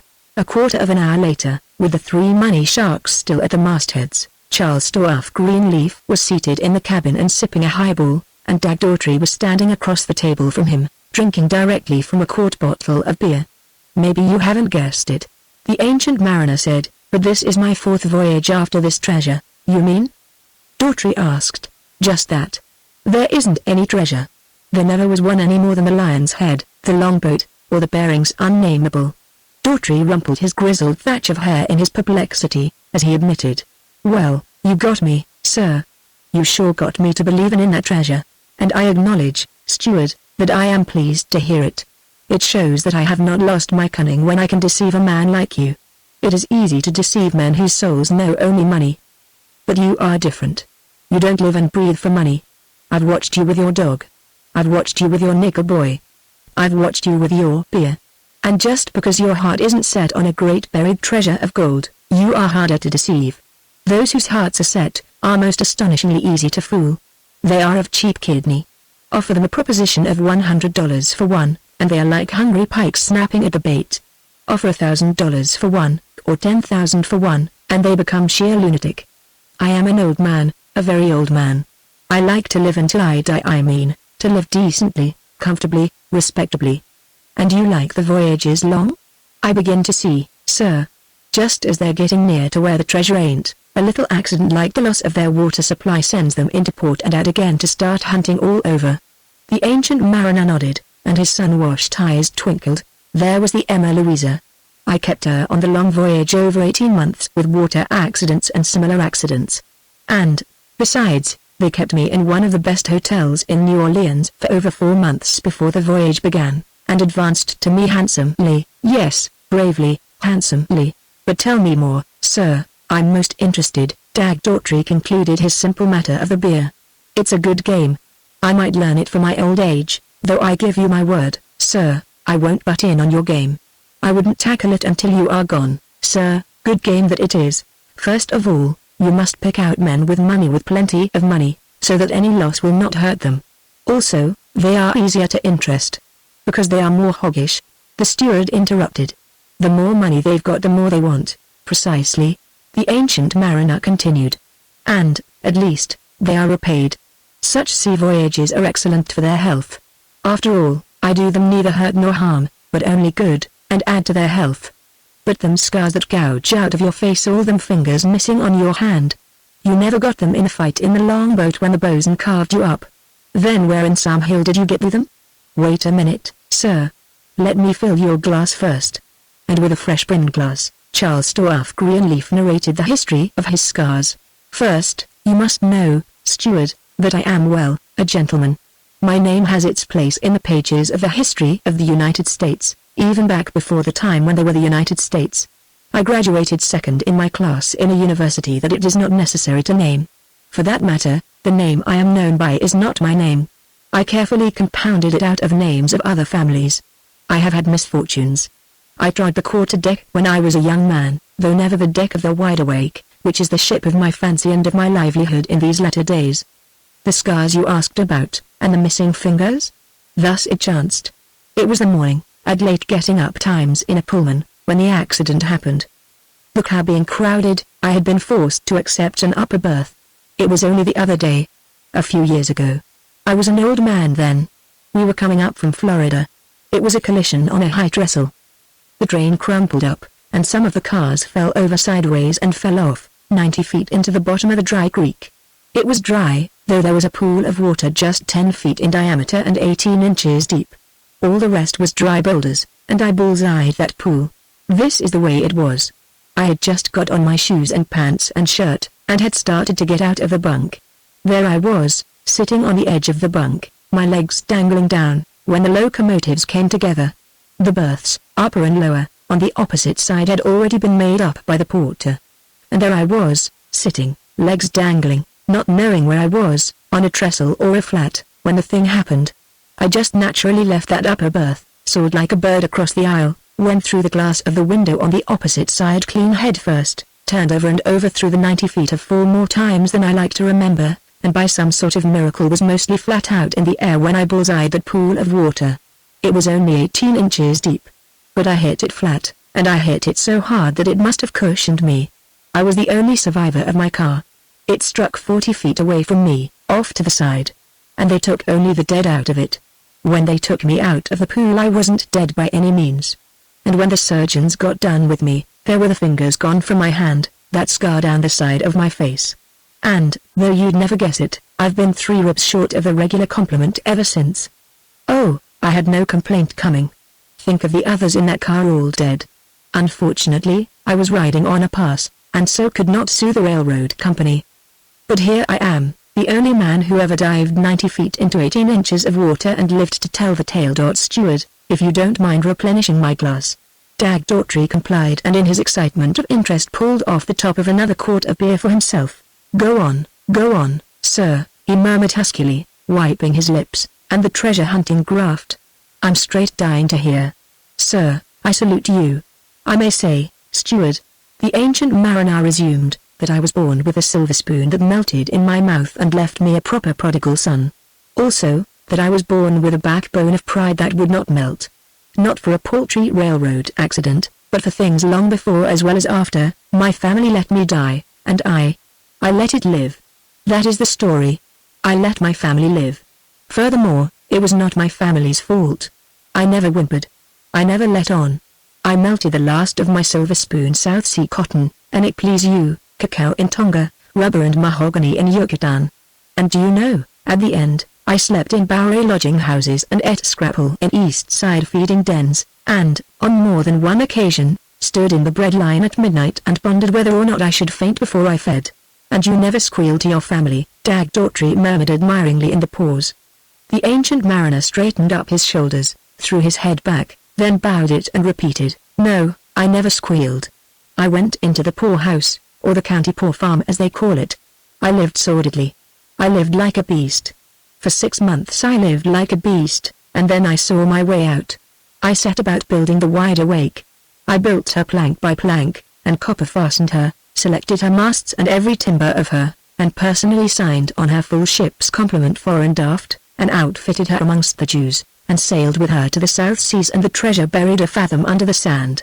You see, he explained, all this I did in my mind, for all the time I was a hostage in the poor farm of broken men.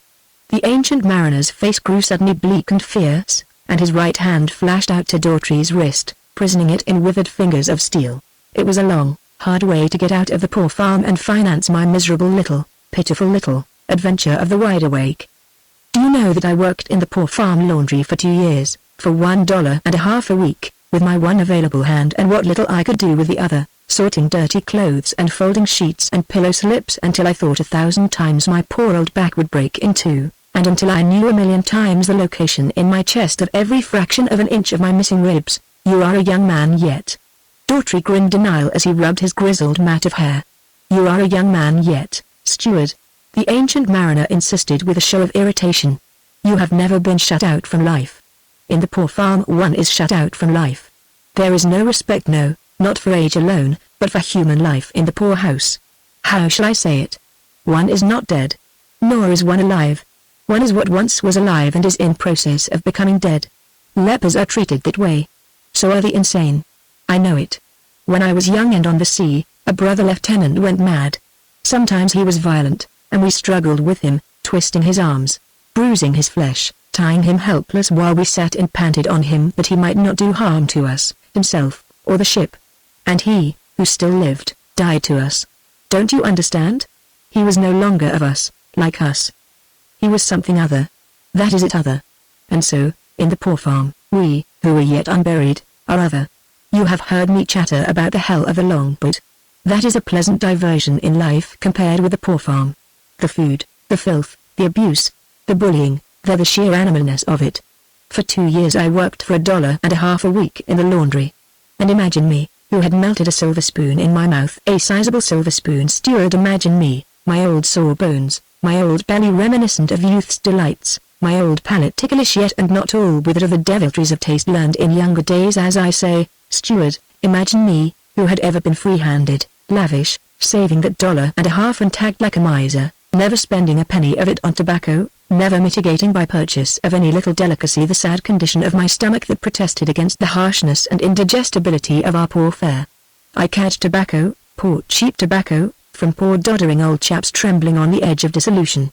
And when Samuel Merivale I found dead in the morning, next cot to mine, I first rummaged his poor old trousers pocket for the half plug of tobacco I knew was the total estate he left, then announced the news. Oh, steward, I was careful of that $1.50.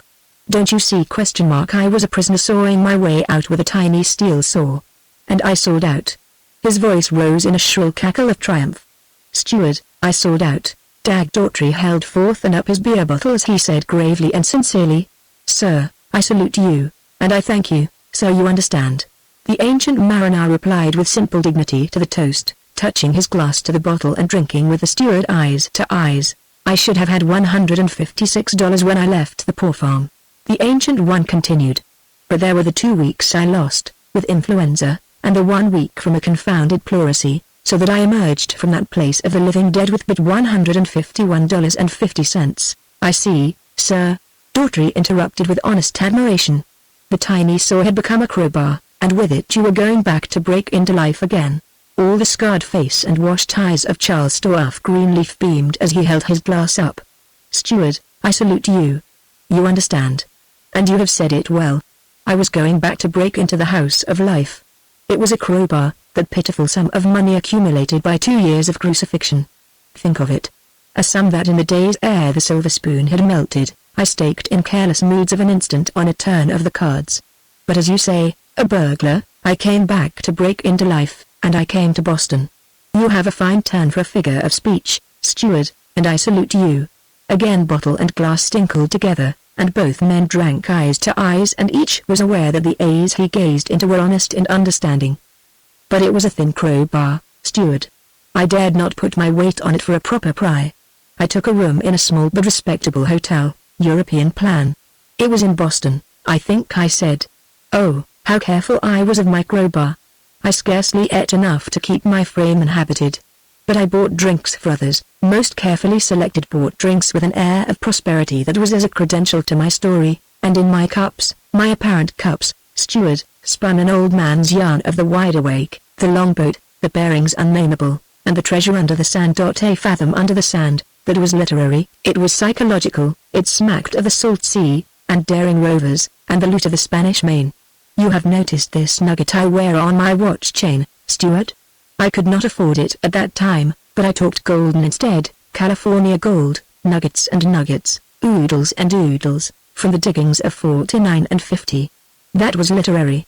That was color. Later, after my first voyage out of Boston, I was financially able to buy a nugget.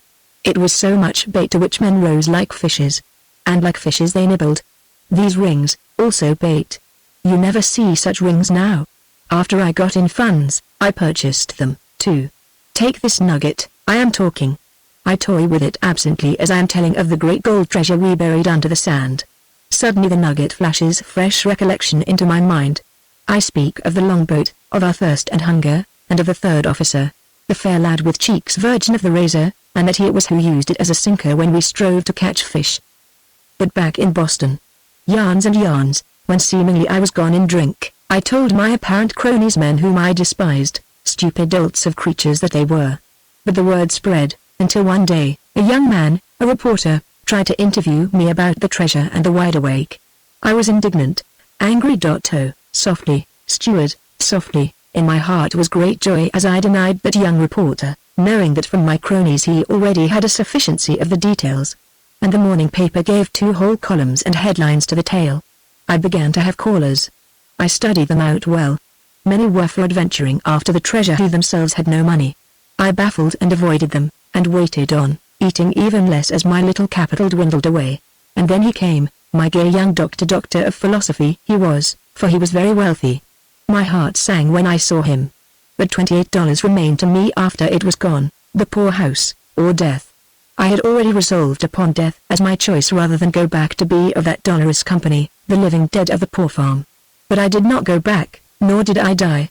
The gay young doctor's blood ran warm at thought of the South Seas, and in his nostrils I distilled all the scents of the flower-drenched air of that far-off land, and in his eyes I builded him the fairy visions of the trade-wind clouds, the monsoon skies, the palm isles and the coral seas. He was a gay, mad young dog, grandly careless of his largesse, fearless as a lion's whelp, lithe and beautiful as a leopard, and mad, a trifle mad of the deviltries and whimsies that tickled in that fine brain of his. Look you, steward. Before we sailed in the Gloucester fishing schooner, purchased by the doctor, and that was like a yacht and showed her heels to most yachts, he had me to his house to advise about personal equipment. We were overhauling in a gear room, when suddenly he spoke. I wonder how my lady will take my long absence. What say you? Shall she go along? And I had not known that he had any wife or lady. And I looked my surprise and incredulity. Just that you do not believe I shall take her on the cruise, he laughed, wickedly, madly, in my astonished face. Come, you shall meet her. Straight to his bedroom and his bed he led me, and, turning down the covers, showed that to me, asleep as she had slept for many 1,000 years, the mummy of a slender Egyptian maid, and she sailed with us on the long vain voyage to the South Seas and back again, and, steward, on my honor, I grew quite fond of the dear maid myself. The ancient mariner gazed dreamily into his glass, and Daughtry took advantage of the pause to ask, but the young doctor? How did he take the failure to find the treasure? The ancient mariner's face lighted with joy. He called me a delectable old fraud, with his arm on my shoulder while he did it. Why, steward, I had come to love that young man like a splendid son. And with his arm on my shoulder, and I know there was more than mere kindness in it, he told me we had barely reached the River Plate when he discovered me. With laughter, and with more than one slap of his hand on my shoulder that was more caress than jollity, he pointed out the discrepancies in my tale, which I have since amended, steward, thanks to him, and amended well, and told me that the voyage had been a grand success, making him eternally my debtor. What could I do? I told him the truth. To him even did I tell my family name, and the shame I had saved it from by forswearing it. He put his arm on my shoulder, I tell you, and the ancient mariner ceased talking because of a huskiness in his throat, and a moisture from his eyes trickled down both cheeks. Daughtry pledged him silently, and in the draught from his glass he recovered himself. He told me that I should come and live with him, and, to his great lonely house he took me the very day we landed in Boston. Also, he told me he would make arrangements with his lawyers. The idea tickled his fancy. I shall adopt you, he said. I shall adopt you along with Ishar. Ishar was the little maid's name, the little mummy's name. Here was I, back in life, steward, and legally to be adopted. But life is a fond betrayer. 18 hours afterward, in the morning, we found him dead in his bed, the little mummy maid beside him. Heart failure. The burst of some blood vessel in the brain. I never learned. I prayed and pleaded with him for the pair to be buried together. But they were a hard, cold, New England lot, his cousins and his aunts, and they presented Ishar to the museum, and me they gave a week to be quit of the house. I left in an hour, and they searched my small baggage before they would let me depart. I went to New York. It was the same game there, only that I had more money and could play it properly. It was the same in New Orleans, in Galveston. I came to California. This is my 5th voyage. I had a hard time getting these 3 interested, and spent all my little store of money before they signed the agreement. They were very mean. Advance any money to me. The very idea of it was preposterous. Though I bided my time, ran up a comfortable hotel bill, and, at the very last, ordered my own generous assortment of liquors and cigars and charged the bill to the schooner. Such a to-do. All 3 of them raged and all but tore their hair. And mine. They said it could not be. I fell promptly sick. I told them they got on my nerves and made me sick. The more they raged, the sicker I got. Then they gave in. As promptly I grew better. And here we are, out of water and heading soon most likely for the Marquesas to fill our barrels. Then they will return and try for it again. You think so, sir? I shall remember even more important data, steward. The ancient mariner smiled. Without doubt they will return. Oh, I know them well. They are meager, narrow, grasping fools. Fools. All fools. A ship of fools. Dag Daughtry exulted, repeating what he had expressed in the hold, as he bored the last barrel, listened to the good water gurgling away into the bilge, and chuckled over his discovery of the ancient mariner on the same lay as his own. Chapter 14. Early next morning, the morning watch of sailors, whose custom was to fetch the day's supply of water for the galleon cabin, discovered that the barrels were empty. Mr. Jackson was so alarmed that he immediately called Captain Doane, and not many minutes elapsed ere Captain Doane had routed out Grimshaw and Nishikanter to tell them the disaster. Breakfast was an excitement shared in peculiarly by the ancient mariner and Dag Daughtry, while the trio of partners raged and bewailed. Captain Doane particularly wailed. Simon Nishikanter was fiendish in his descriptions of whatever miscreant had done the deed and of how he should be made to suffer for it, while Grimshaw clenched and repeatedly clenched his great hands as if throttling some throat. I remember, it was in 47A, 46 yes, 46. The ancient mariner chattered. It was a similar and worse predicament. It was in the longboat. 16 of us. We ran on Glister Reef. So named it was after our pretty little craft discovered it one dark night and left her bones upon it. The relief is on the Admiralty charts. Captain Doane will verify me. No one listened, save Dag Daughtry, serving hot cakes and admiring. But Simon Nishikanter, becoming suddenly aware that the old man was babbling, bellowed out ferociously, "Oh, shut up. Close your jaw. You make me tired with your everlasting I remember." The ancient mariner was guilelessly surprised, as if he had slipped somewhere in his narrative. "No, I assure you," he continued. "It must have been some error of my poor old tongue. It was not the Wide Awake, but the brig Glister." "Did I say Wide Awake?" "It was the Glister, a smart little brig, almost a toy brig in fact, copper-bottomed, lines like a dolphin, a sea cutter and a wind-eater. Handled like a top. On my honor, gentlemen, it was lively work for both watches when she went about. I was supercargo. We sailed out of New York, ostensibly for the northwest coast, with sealed orders. In the name of God, peace, peace. You drive me mad with your drivel." So Nishikanter cried out in nervous pain that was real and quivering. "Old man, have a heart. What do I care to know of your Glister and your sealed orders?" "Ah, sealed orders." The ancient mariner went on beamingly. "A magic phrase, sealed orders." He rolled it off his tongue with unction. "Those were the days, gentlemen, when ships did sail with sealed orders. And as supercargo, with my trifle invested in the adventure and my share in the gains, I commanded the captain. Not in him, but in me will oppose the sealed orders. I assure you I did not know myself what they were. Not until we were around Old Cape Stiff, 50 to 50, and in 50 in the Pacific, did I break the seal and learn we were bound for Van Diemen's Land. They called it Van Diemen's Land in those days. It was a day of discoveries. Captain Doane caught the mate stealing the ship's position from his desk with a duplicate key. There was a scene, but no more, for the Finn was too huge a man to invite personal encounter, and Captain Doane could only stigmatize his conduct to a running reiteration of yes, sir, and no, sir, and sorry, sir. Perhaps the most important discovery, although he did not know it at the time, was that of Dag Daughtry. It was after the course had been changed and all sail set, and after the ancient mariner had privily informed him that Tohe, in the Markdars, was their objective, that Daughtry gaily proceeded to shave. But one trouble was on his mind. He was not quite sure, in such an out-of-the-way place as Tohe, that good beer could be procured. As he prepared to make the first stroke of the razor, most of his face white with lather, he noticed a dark patch of skin on his forehead just between the eyebrows and above. When he had finished shaving he touched the dark patch, wondering how he had been sunburned in such a spot. But he did not know he had touched it in so far as there was any response of sensation. The dark place was numb, curious. He thought, wiped his face, and forgot all about it, no more than he knew what horror the dark spot represented.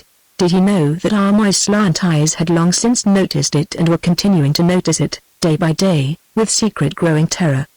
Close hauled on the southeast trades, the Mary Turner began her long slant toward the Marquesas. For odd, all were happy. Being only seamen, on seamen's wages, they hailed with delight the news that they were bound in for a tropic isle to fill their water barrels. Aft, the three partners were in bad temper, and Nishikanter openly sneered at Captain Doane and doubted his ability to find the Marquesas. In the steerage everybody was happy Dag Daughtry because his wages were running on and a further supply of beer was certain, Quack because he was happy whenever his master was happy, and Armway because he would soon have opportunity to desert away from the schooner and the two lepers with whom he was domiciled. Michael shared in the general happiness of the steerage, and joined eagerly with Stuart in learning by heart a fifth song. This was Lead, Kindly Light. In his singing, which was no more than trained howling after all, Michael sought for something he knew not what. In truth, it was the lost pack, the pack of the primeval world before the dog ever came into the fires of men, and, for that matter, before men built fires and before men were men.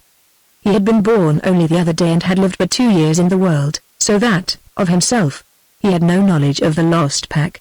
For many thousands of generations he had been away from it, yet, deep down in the crypts of being, tied about and wrapped up in every muscle and nerve of him, was the indelible record of the days in the wild when dim ancestors had run with the pack and at the same time developed the pack in themselves.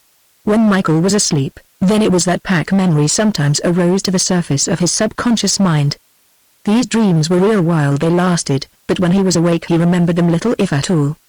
But asleep, or singing with Stuart, he sensed and yearned for the lost pack and was impelled to seek the forgotten way to it. Waking, Michael had another and real pack. This was composed of Stuart, Quack, Cocky, and Scraps, and he ran with it as ancient forebears had ran with their own kind in the hunting. The steerage was the lair of this pack, and, out of the steerage, it ranged the whole world, which was the Mary Turner ever rocking, heeling, reeling on the surface of the unstable sea. But the steerage and its company meant more to Michael than the mere pack. It was heaven as well, where dwelt God. Man early invented God, often of stone, or clod, or fire, and placed him in trees and mountains and among the stars. This was because man observed that man passed and was lost out of a tribe, or family, or whatever name he gave to his group, which was, after all, the human pack. And man did not want to be lost out of a pack. So, of his imagination, he devised a new pack that would be eternal and with which he might forever run.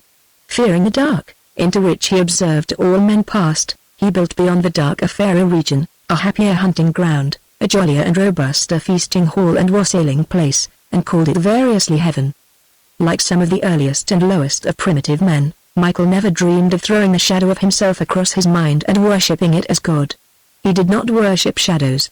He worshipped a real and indubitable God, not fashioned in his own four-legged, hair-covered image, but in the flesh and blood image, two-legged, hairless, upstanding. O Steward, Chapter 15. Had the trade wind not failed on the second day after laying the course for the Markdars, had Captain Doan, at the midday meal, not grumbled once again at being equipped with only one chronometer, had Simon Nishikanter not become viciously angry thereat and gone on deck with his rifle to find some sea denizen to kill, and had the sea denizen that appeared close alongside been a bonita, a dolphin, a porpoise, an albacore, or anything else than a great, 80-foot cow whale accompanied by her nursing calf, had any link been missing from this chain of events, the Mary Turner would have undoubtedly reached the Markdars, filled her water barrels, and returned to the treasure hunting, and the destinies of Michael, Daughtry, Quack, and Cocky would have been quite different and possibly less terrible. But every link was present for the occasion. The schooner, in a dead calm, was rolling over the huge, smooth seas, her boom sheets and tackles crashing to the hollow thunder of her great sails, when Simon Nishikanter put a bullet into the body of the little whale calf. By an almost miracle of chance, the shot killed the calf. It was equivalent to killing an elephant with a pea rifle. Not at once did the calf die. It merely immediately ceased its gambols and for a while lay quivering on the surface of the ocean. The mother was beside it the moment after it was struck, and to those on board, looking almost directly down upon her, her dismay and alarm were very patent. She would nudge the calf with her huge shoulder, circle around and around it, then range up alongside and repeat her nudgings and shoulderings. All on the Mary Turner, fore and aft, lined the rail and stared down apprehensively at the leviathan that was as long as the schooner. If she should do to us, sir, what that other one did to the Essex, Dag Daughtry observed to the ancient mariner, it would be no more than we deserve, was the response. It was uncalled for, a wanton, cruel act. Michael, aware of the excitement overside but unable to see because of the rail, leapt on top of the cabin and at sight of the monster barked defiantly. Every eye turned on him in startlement and fear, and Stuart hushed him with a whispered command. "This is the last time," Grimshaw muttered in a low voice, tense with anger, to Nishikanter. "If ever again, on this voyage, you take a shot at a whale, I'll wring your dirty neck for you. Get me? I mean it. I'll choke your eyeballs out of you." The Jew smiled in a sickly way and whined, "There ain't nothing going to happen. I don't believe that Essex ever was sunk by a whale. Urged on by its mother, the dying calf made spasmodic efforts to swim that were futile and caused it to veer and wallow from side to side.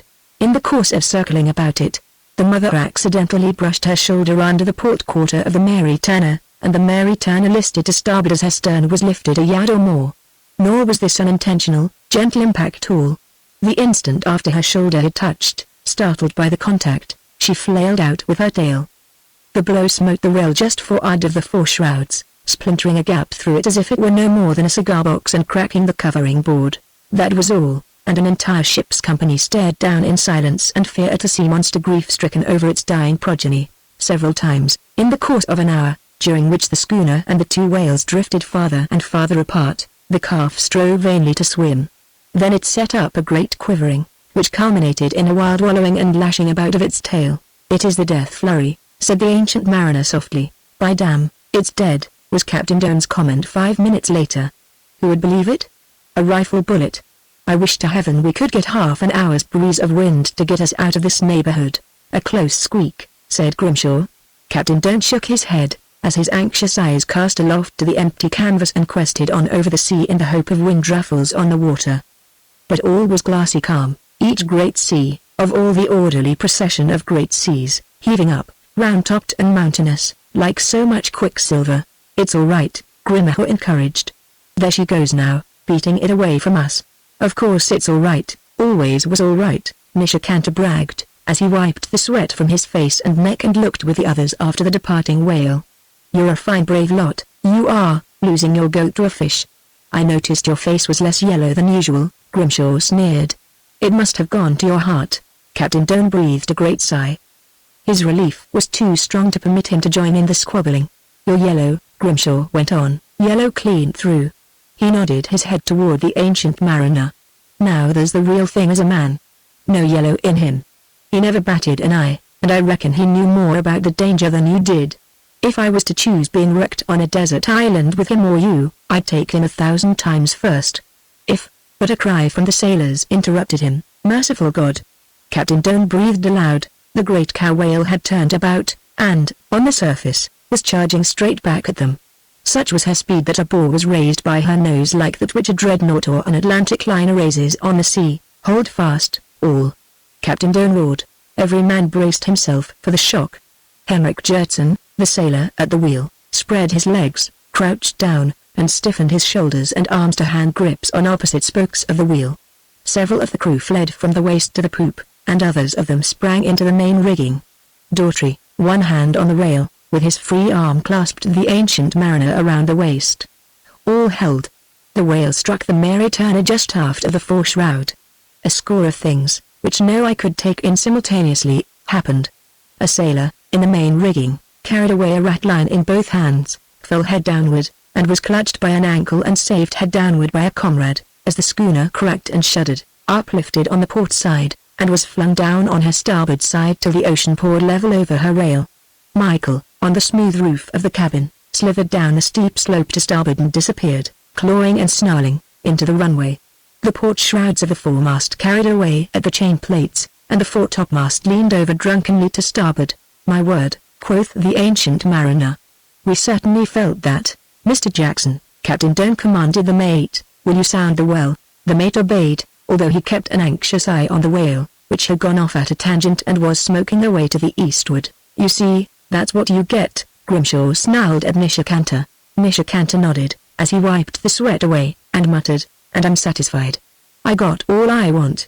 I didn't think the whale had it in it. I'll never do it again." "Maybe you'll never have the chance," the captain retorted. "We're not done with this one yet. The one that charged the Essex made charge after charge, and I guess whale nature hasn't changed any in the last few years." "Dry as a bone, sir," Mr. Jackson reported the result of his sounding. "There she turns," Daughtry called out. Half a mile away, the whale circled about sharply and charged back. "Stand from under forward there." Captain Doan shouted to one of the sailors who had just emerged from the forecastle scuttle, sea bag in hand, and over whom the foretopmast was swaying giddily. "He's packed for the getaway," Daughtry murmured to the ancient mariner. "Like a rat leaving a ship." "We're all rats," was the reply. "I learned just that when I was a rat among the mangy rats of the poor farm." By this time, All men on board had communicated to Michael their contagion of excitement and fear. Back on top of the cabin so that he might see, he snarled at the cow whale when the men seized fresh grips against the impending shock and when he saw her close at hand and oncoming. The Mary Turner was struck aft of the mizzen shrouds. As she was hurled down to starboard, whither Michael was ignominiously flung, the crack of shattered timbers was plainly heard. Henrik Jertson, at the wheel, clutching the wheel with all his strength, was spun through the air as the wheel was spun by the fling of the rudder. He fetched up against Captain Doan, whose grip had been torn loose from the rail. Both men crumpled down on deck with the wind knocked out of them. Misha Cantor leaned cursing against the side of the cabin, the nails of both hands torn off at the quick by the breaking of his grip on the rail. While Daughtry was passing a turn of rope around the Ancient Mariner and the mizzen rigging and giving the turn to him to hold, Captain Doan crawled gasping to the rail and dragged himself erect. "That fetched her," he whispered huskily to the mate, hand pressed to his side to control his pain. "Sound the well again, and keep on sounding." More of the sailors took advantage of the interval to rush forward under the toppling foretopmast, dive into the forecastle, and hastily pack their sea bags. As Armour emerged from the steerage with his own rotund sea bag, Daughtry dispatched Quack to pack the belongings of both of them. "Dry as a bone, sir," came the mate's report. "Keep on sounding, Mr. Jackson," the captain ordered, his voice already stronger as he recovered from the shock of his collision with the helmsman. "Keep right on sounding. Here she comes again," and the schooner ain't built that had stand such hammering. By this time Daughtry had Michael tucked under one arm, his free arm ready to anticipate the next crash by swinging onto the rigging. In making its circle to come back, the cow lost her bearings sufficiently to miss the stern of the Mary Turner by 20 feet. Nevertheless, the bore of her displacement lifted the schooner's stern gently and made her dip her bow to the sea in a stately curtsy. "If she day hit," Captain Doan murmured and ceased. "It a day ben good night," Daughtry concluded for him. "She's a knocked our stern clean off of us, sir." Again wheeling, this time at no more than 200 yards, the whale charged back, not completing her semicircle sufficiently, so that she bore down upon the schooner's bow from starboard. Her back hit the stem and seemed just barely to scrape the martingale, yet the Mary Turner sat down till the sea washed level with her stern rail. Nor was this all.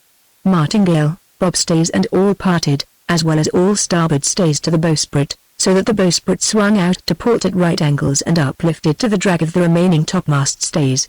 The topmast anticked high in the air for a space, then crashed down to deck, permitting the bowsprit to dip into the sea, go clear with the butt of it of the forecastle head, and drag alongside. "Shut up that dog," Misha Cantor ordered Daughtry savagely. "If you don't, Michael," in steward's arms, was snarling and growling intimidatingly, not merely at the cow whale but at all the hostile and menacing universe that had thrown panic into the two-legged gods of his floating world. "Just for that," Daughtry snarled back, "I'll let him sing. You made this mess, and if you lift a hand to my dog you'll miss seeing the end of the mess you started, you dirty pawnbroker, you." "Perfectly right, perfectly right." The Ancient Mariner nodded approbation. "Do you think, steward, you could get a width of canvas, or a blanket, or something soft and broad with which to replace this rope? It cuts me too sharply in the spot where my 3 ribs are missing." Daughtry thrust Michael into the old man's arm. "Hold him, sir," the steward said. "If that pawnbroker makes a move against kill any boy, spit in his face, bite him, anything. I'll be back in a jiffy, sir, before he can hurt you and before the whale can hit us again. And let kill any boy make all the noise he wants. One hair of him's worth more than a world full of skunks of moneylenders." Daughtry dashed into the cabin, came back with a pillow and 3 sheets, and, using the first as a pad and knotting the last together in swift weaver's knots, he left the Ancient Mariner safe and soft and took Michael back into his own arms. "She's making water, sir," the mate called. 6 inches no, 7 inches, sir." There was a rush of sailors across the wreckage of the foretopmast to the forecastle to pack their bags. "Swing out that starboard boat, Mr. Jackson," the captain commanded, staring after the foaming course of the cow as she surged away for a fresh onslaught. "But don't lower it. Hold it overside in the falls, or that damned fish'll smash it. Just swing it out, ready and waiting, let the men get their bags, then stow food and water aboard of her." Lashings were cast off the boat and the falls attached, when the men fled to holding vantage just ere the whale arrived. She struck the Mary Turner squarely amidships on the port beam, so that, from the poop, one saw, as well as heard, her long side bend and spring back like a limber fabric. the starboard rail buried under the sea as the schooner heeled to the blow, and, as she righted with a violent lurch, the water swashed across the deck to the knees of the sailors about the boat and spouted out of the port scuppers. "Heave away," Captain Dern ordered from the poop. "Up with her. Swing her out. Hold your turns.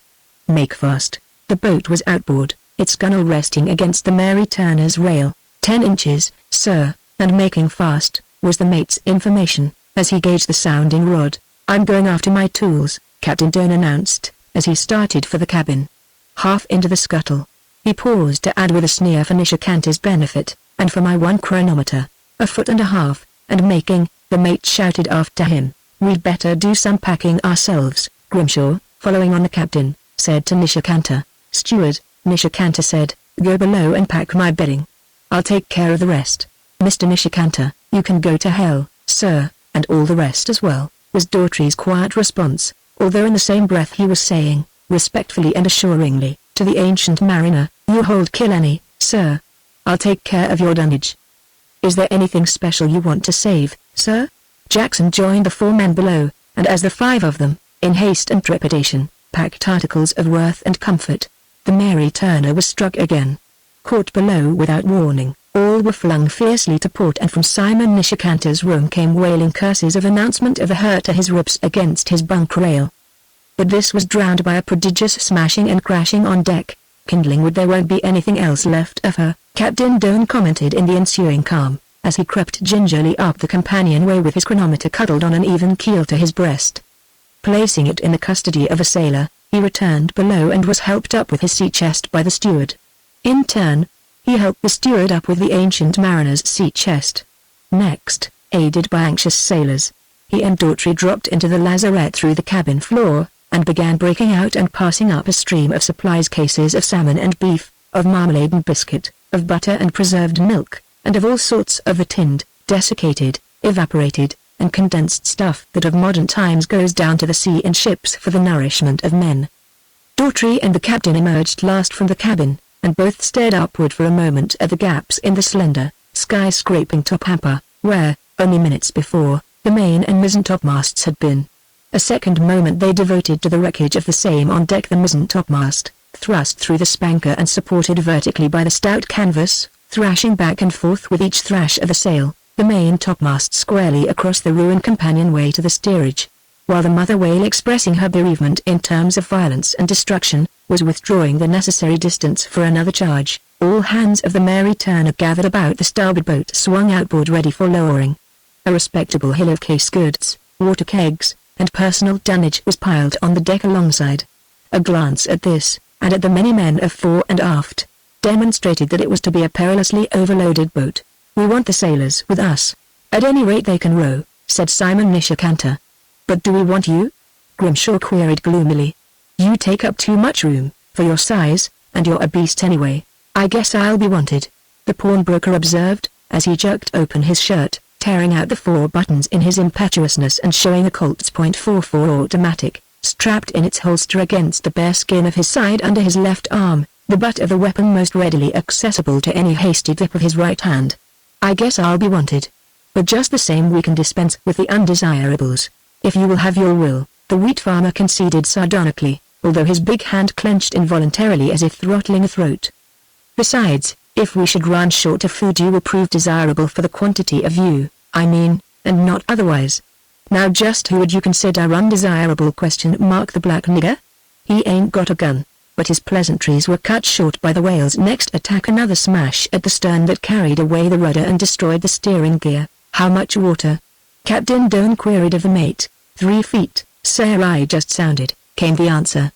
"I think, sir, it would be advisable to part-load the boat, then, right after the next time the whale hits us, lower away on the run, chuck the rest of the dunnage in, and ourselves, and get clear." Captain Dern nodded. "It will be lively work," he said. "Stand ready, all of you. Steward, you jump aboard first and I'll pass the chronometer to you." Nishikanta bellicosely shouldered his vast bulk up to the captain, opened his shirt, and exposed his revolver. "There's too many for the boat," he said, "and the steward's one of them that don't go along. Get that? Hold it in your head. The steward's one of them that don't go along." Captain Dern coolly surveyed the big automatic, while at the fore of his consciousness burned a vision of his flat buildings in San Francisco. He shrugged his shoulders. The boat would be overloaded, with all this truck, anyway. Go ahead, if you want to make it your party, but just bear in mind that I'm the navigator, and that, if you ever want to lay eyes on your string of pawnshops, you'd better see that gentle care is taken of me. Steward. Daughtry stepped close. There won't be room for you. And for one or two others, I'm sorry to say, glory be, said Daughtry. I was just fearing you'd be wanting me along, sir. Quack, you take him my fella dunnage belong me, put him in other fella boat along other side. While Quack obeyed, the mate sounded the well for the last time, reporting 3.5 feet, and the lighter freightage of the starboard boat was tossed in by the sailors. A rangy, gangly, Scandinavian youth of a sailor, droop-shouldered, 6'6" and slender as a lathe, with pallid eyes of palest blue and skin and hair attuned to the same color scheme, joined Quack in his work. Here, you Big John, the mate interfered. This is your boat. You work here. The lanky one smiled in embarrassment as he haltingly explained, I tank I lark go along Cookie. Sure, let him go, the more the easier. Nishikanta took charge of the situation. Anybody else? Sure, Dag. Daughtry sneered to his face. I reckon what's left of the beer goes with my boat. Unless you want to argue the matter. For 2 cents, Nishikanta spluttered in affected rage. Not for 2 billion cents would you risk a scrap with me, you money sweater. You, was Daughtry's retort. You've got their goats, but I've got your number. Not for 2 billion cents would you excite me into quitting it right now. Big John. Just carry that case of beer across, and that half case, and store in my boat. Nishikanta, just start something, if you've got the nerve. Simon Nishikanta did not dare, nor did he know what to do, but he was saved from his perplexity by the shout. Here she comes. All rushed to holding ground, and held, while the whale broke more timbers and the Mary Turner rolled sluggishly down and back again, lower away. On the run. Lively. Captain Doan's orders were swiftly obeyed. The starboard boat, fended off by sailors, rose and fell in the water alongside while the remainder of the dunnage and provisions showered into her. Might as well lend a hand, sir, seeing you're bent on leaving in such a hurry, said Daughtry, taking the chronometer from Captain Doan's hand and standing ready to pass it down to him as soon as he was in the boat. Come on, Greenleaf, Grimshaw called up to the ancient mariner. No, thanking you very kindly, sir, came the reply. I think there'll be more room in the other boat. We want the cook. Nishikanta cried out from the stern sheets. Come on, you yellow monkey. Jump in, little old shriveled Armoy debated. He visibly thought, although none knew the intrinsicness of his thinking as he stared at the gun of the fat pawnbroker and at the leprosy of Quack and Daughtry, and weighed the one against the other and tossed the light and heavy loads of the 2 boats into the balance. Me go other boat, said Armoy, starting to drag his bag away across the deck. Cast off, Captain Doan commanded. Scraps, the big Newfoundland puppy, who had played and pranced about through all the excitement, seeing so many of the Mary Turner's humans in the boat alongside, sprang over the rail, low and close to the water, and landed sprawling on the mass of sea bags and goods cases. The boat rocked, and Nishikanta, his automatic in his hand, cried out, back with him. Throw him on board. The sailors obeyed, and the astounded Scraps, after a brief flight through the air, found himself arriving on his back on the Mary Turner's deck. At any rate, he took it for no more than a rough joke, and rolled about ecstatically, squirming vermicularly, in anticipation of what new delights of play were to be visited upon him. He reached out, with an enticing growl of good fellowship, for Michael, who was now free on deck, and received in return a forbidding and crusty snarl. Guess we'll have to add him to our collection, eh, sir? Daughtry observed, sparing a moment to pat reassurance on the big puppy's head and being rewarded with a caressing lick on his hand from the puppy's blissful tongue. No first-class ship's steward can exist without possessing a more than average measure of executive ability. Dag. Daughtry was a first-class ship's steward. Placing the ancient mariner in a nook of safety, and setting Big John to unlashing the remaining boat and hooking on the falls, he sent Quack into the hold to fill kegs of water from the scant remnant of supply, and Armoy to clear out the food in the galley. The starboard boat, cluttered with men, provisions, and property and being rapidly rowed away from the danger center, which was the Mary Turner, was scarcely 100 yards away, when the whale, missing the schooner clean, turned at full speed and close range, churning the water, and all but collided with the boat. So near did she come that the rowers on the side next to her pulled in their oars. The side she raised, heeled the loaded boat gunwale under, so that a degree of water was shipped ere it righted. Nishikanta, automatic still in hand, standing up in the stern sheets by the comfortable seat he had selected for himself, was staggered by the lurch of the boat. In his instinctive, spasmodic effort to maintain balance, he relaxed his clutch on the pistol, which fell into the sea. Ha! Daughtry girded. What price Nishikanta? I got his number, and he's lost you fellows goats. He's your meat now. Easy meat, I should say. And when it comes to the eating, eat him first. Sure, he's a skunk, and will taste like one, but many's the honest man that's eaten skunk and pulled through a tight place. But you'd better soak him all night in salt water, first. Grimshaw, whose seat in the stern sheets was none of the best, grasped the situation simultaneously with Daughtry, and, with a quick upstanding, and hooking out reach of hand, caught the fat pawnbroker around the back of the neck, and with anything but gentle suasion jerked him half into the air and flung him face downward on the bottom boards. Ha! Said Daughtry across the 100 yards of ocean. Next, and without hurry, Grimshaw took the more comfortable seat for himself. Want to come along? He called to Daughtry. No, thank you, sir, was the latter's reply. There's too many of us, and we'll make out better in the other boat. With some bailing, and with others bending to the oars, the boat rowed frantically away, while Daughtry took Amoy with him down into the lazarette beneath the cabin floor and broke out and passed up more provisions. It was when he was thus below that the cow grazed the schooner just 4 of amidships on the port side, lashed out with her mighty tail as she sounded, and ripped clean away the chain plates and rail of the mizzen shrouds. In the next roll of the huge, glassy sea, the mizzen mast fell overside. My word, some whale, Daughtry said to Amoy, as they emerged from the cabin companionway and gazed at this latest wreckage. Amoy found need to get more food from the galley, when Daughtry, Quack, and Big John swung their weight on the falls, one at a time, and hoisted the port boat, one end at a time, over the rail and swung her out. We'll wait till the next smash, then lower away, throw everything in, and get out of this, the steward told the ancient mariner. Lots of time. The schooner'll sink no faster when she's awash than she's sinking now. Even as he spoke, the scuppers were nearly level with the ocean, and rolling in the big sea was sluggish. Hey! He called with sudden forethought across the widening stretch of sea to Captain Doane. What's the course to the Marquesas? Right now? And how far away, sir? Northeast quarter east, came the faint reply. We'll fetch New Cahiva. About 200 miles. Haul on the southeast trade with a good full and you'll make it. Thank you, sir, was the steward's acknowledgement, ere he ran aft, disrupted the binnacle, and carried the steering compass back to the boat. Almost, from the whale's delay in renewing her charging, did they think she had given over. And while they waited and watched her rolling on the sea an eighth of a mile away, the Mary Turner steadily sank. We might almost chance it.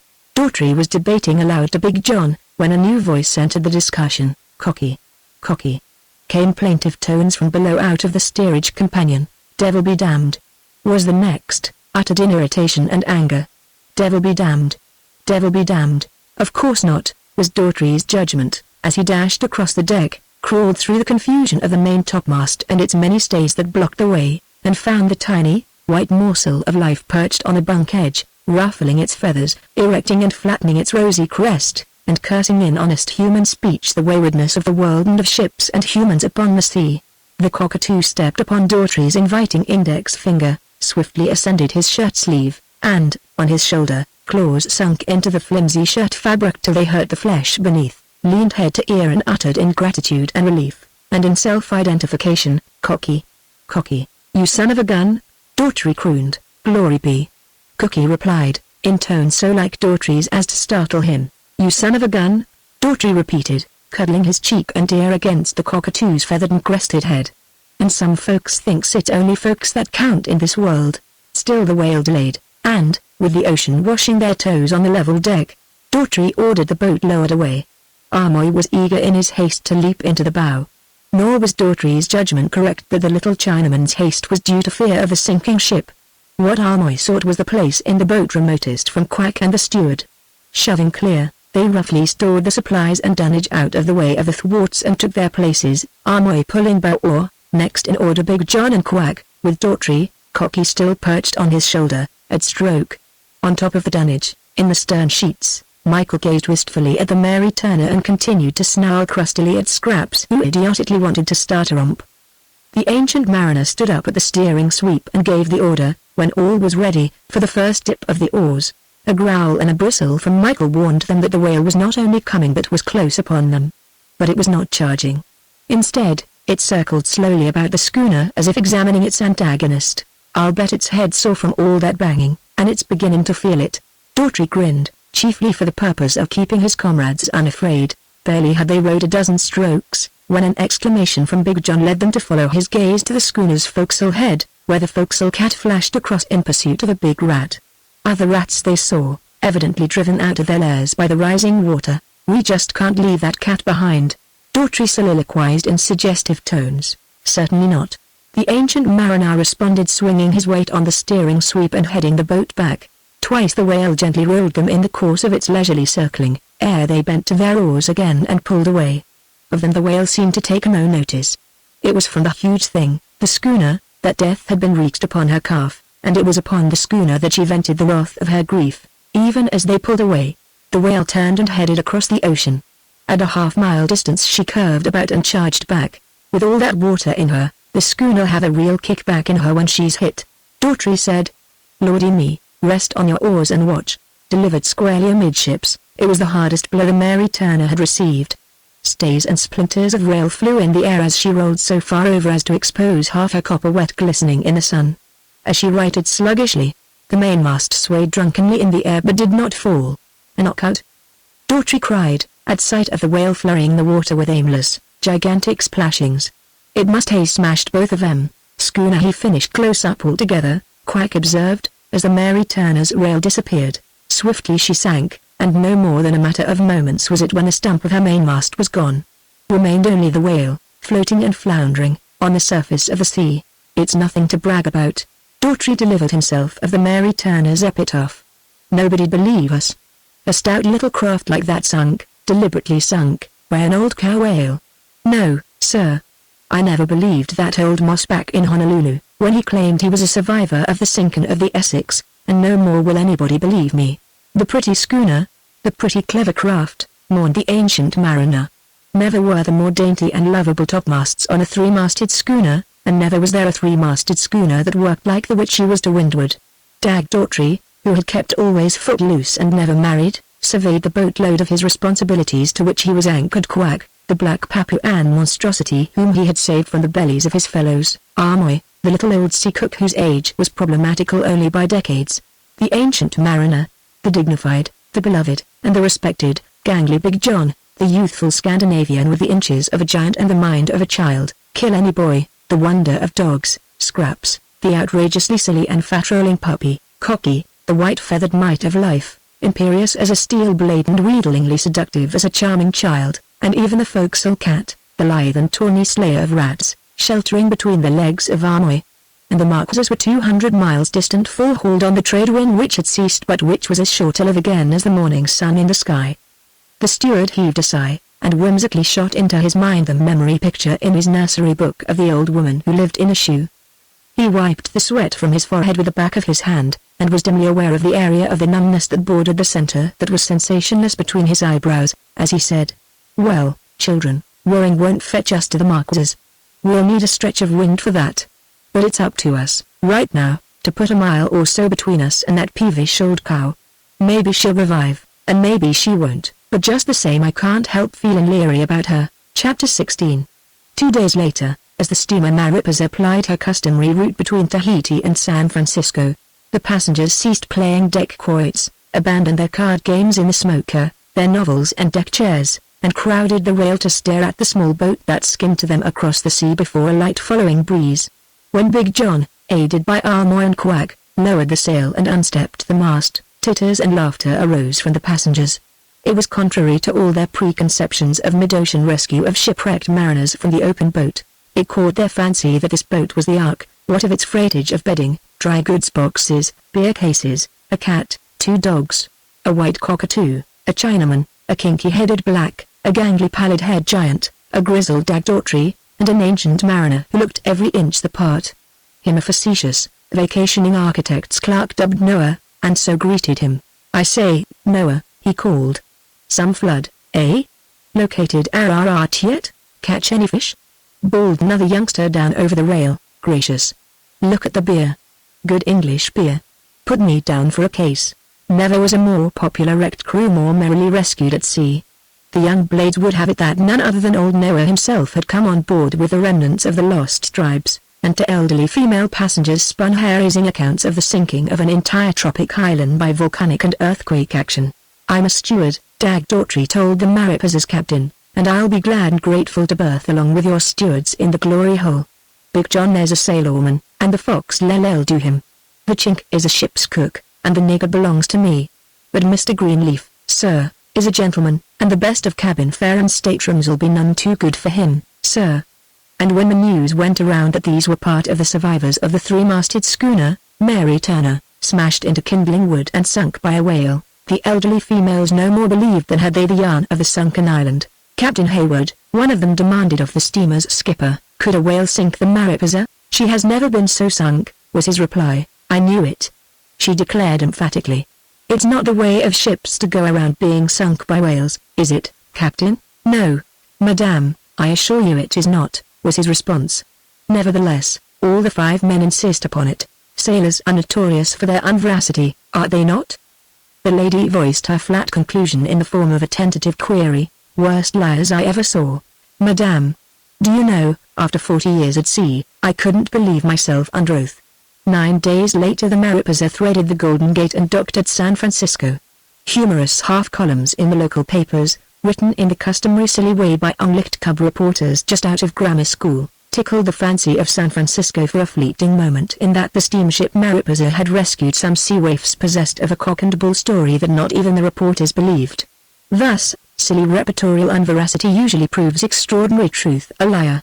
It is the way of cub reporters, city newspapers, and flat-floor populations which get their thrills from moving pictures and for which the real world and all its spaciousness does not exist. "Sunk by a whale," demanded the average flat-floor person. "Nonsense, that's all. Just plain rotten nonsense." Now, in The Adventures of Eleanor, which is some film, believe me, I'll tell you what I saw happen. So Daughtry and his crew went ashore into Frisco town heralded and unsung, the second following morning's lucubrations of the sea reporters being varied disportations upon the attack on an Italian crab fisherman by an enormous jellyfish. Big John promptly sank out of sight in a sailor's boarding house, and, within the week, joined the Sailors' Union and shipped on a steam schooner to load redwood ties at Bandon, Oregon. Amoy got no farther ashore than the detention sheds of the Federal Immigration Board, whence he was deported to China on the next Pacific Mail steamer. The Mary Turner's cat was adopted by the sailors' forecastle of the Mariposa, and on the Mariposa sailed away on the back trip to Tahiti. Scraps was taken ashore by a quartermaster and left in the bosom of his family. And ashore went Dag Daughtry, with his small savings, to rent 2 cheap rooms for himself and his remaining responsibilities, namely, Charles Stoff Greenleaf, Quag, Michael, and, not least, Cocky. But not for long did he permit the ancient mariner to live with him. "It's not playing the game, sir," he told him. "What we need is capital. We've got to interest capital, and you've got to do the interesting. Now this very day you've got to buy a couple of suitcases, hire a taxicab, go sailing up to the front door of the Bronx Hotel like good pay and be damned. She's a real stylish hotel, but reasonable if you want to make it so. A little room, an inside room, European plan, of course, and then you can economize by eating out." "But, steward, I have no money," the ancient mariner protested. "That's all right, sir, I'll back you for all I can, but, my dear man, you know I'm an old imposter. I can't stick you up like the others.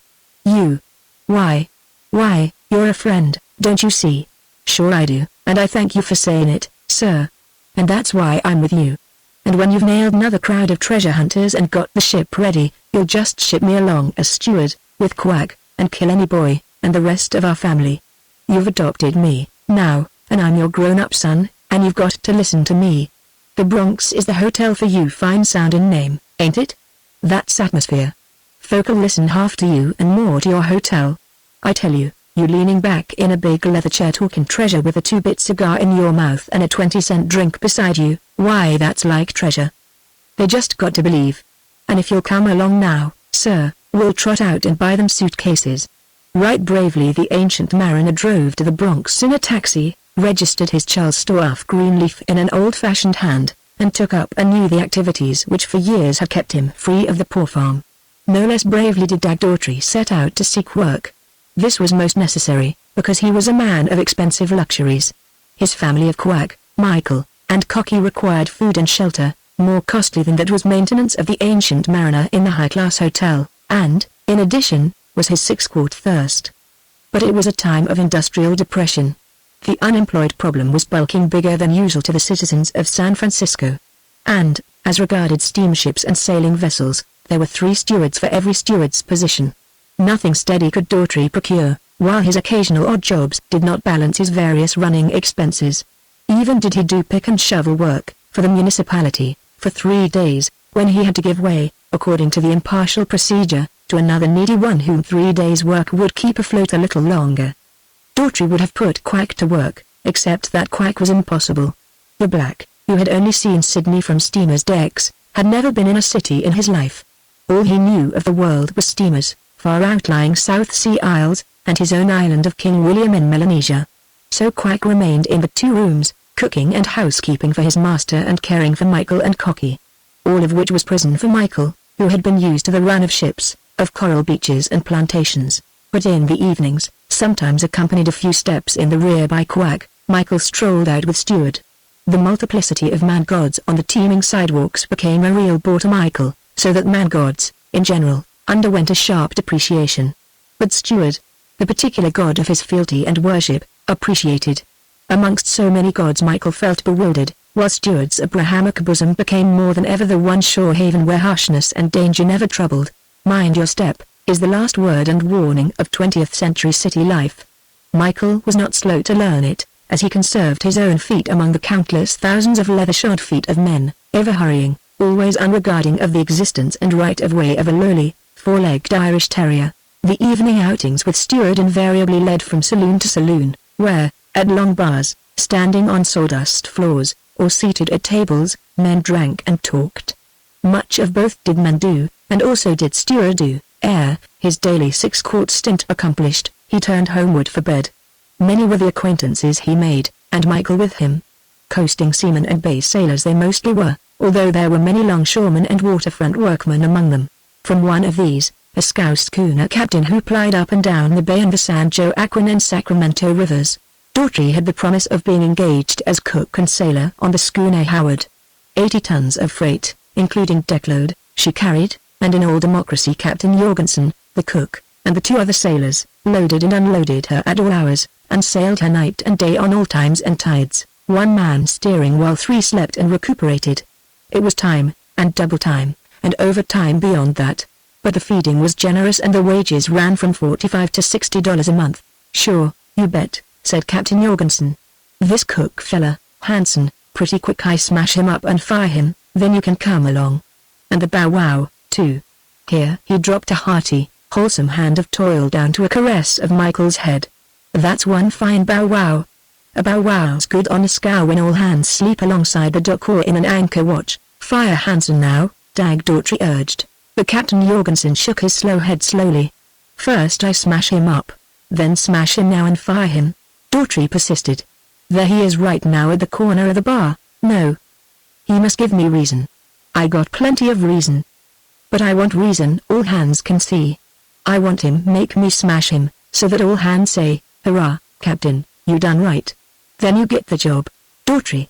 Had Captain Jorgensen not been dilatory in his contemplated smashing, and had not Hansen delayed in giving sufficient provocation for a smashing, Michael would have accompanied Steward upon the schooner, Howard, and all Michael's subsequent experiences would have been totally different from what they were destined to be.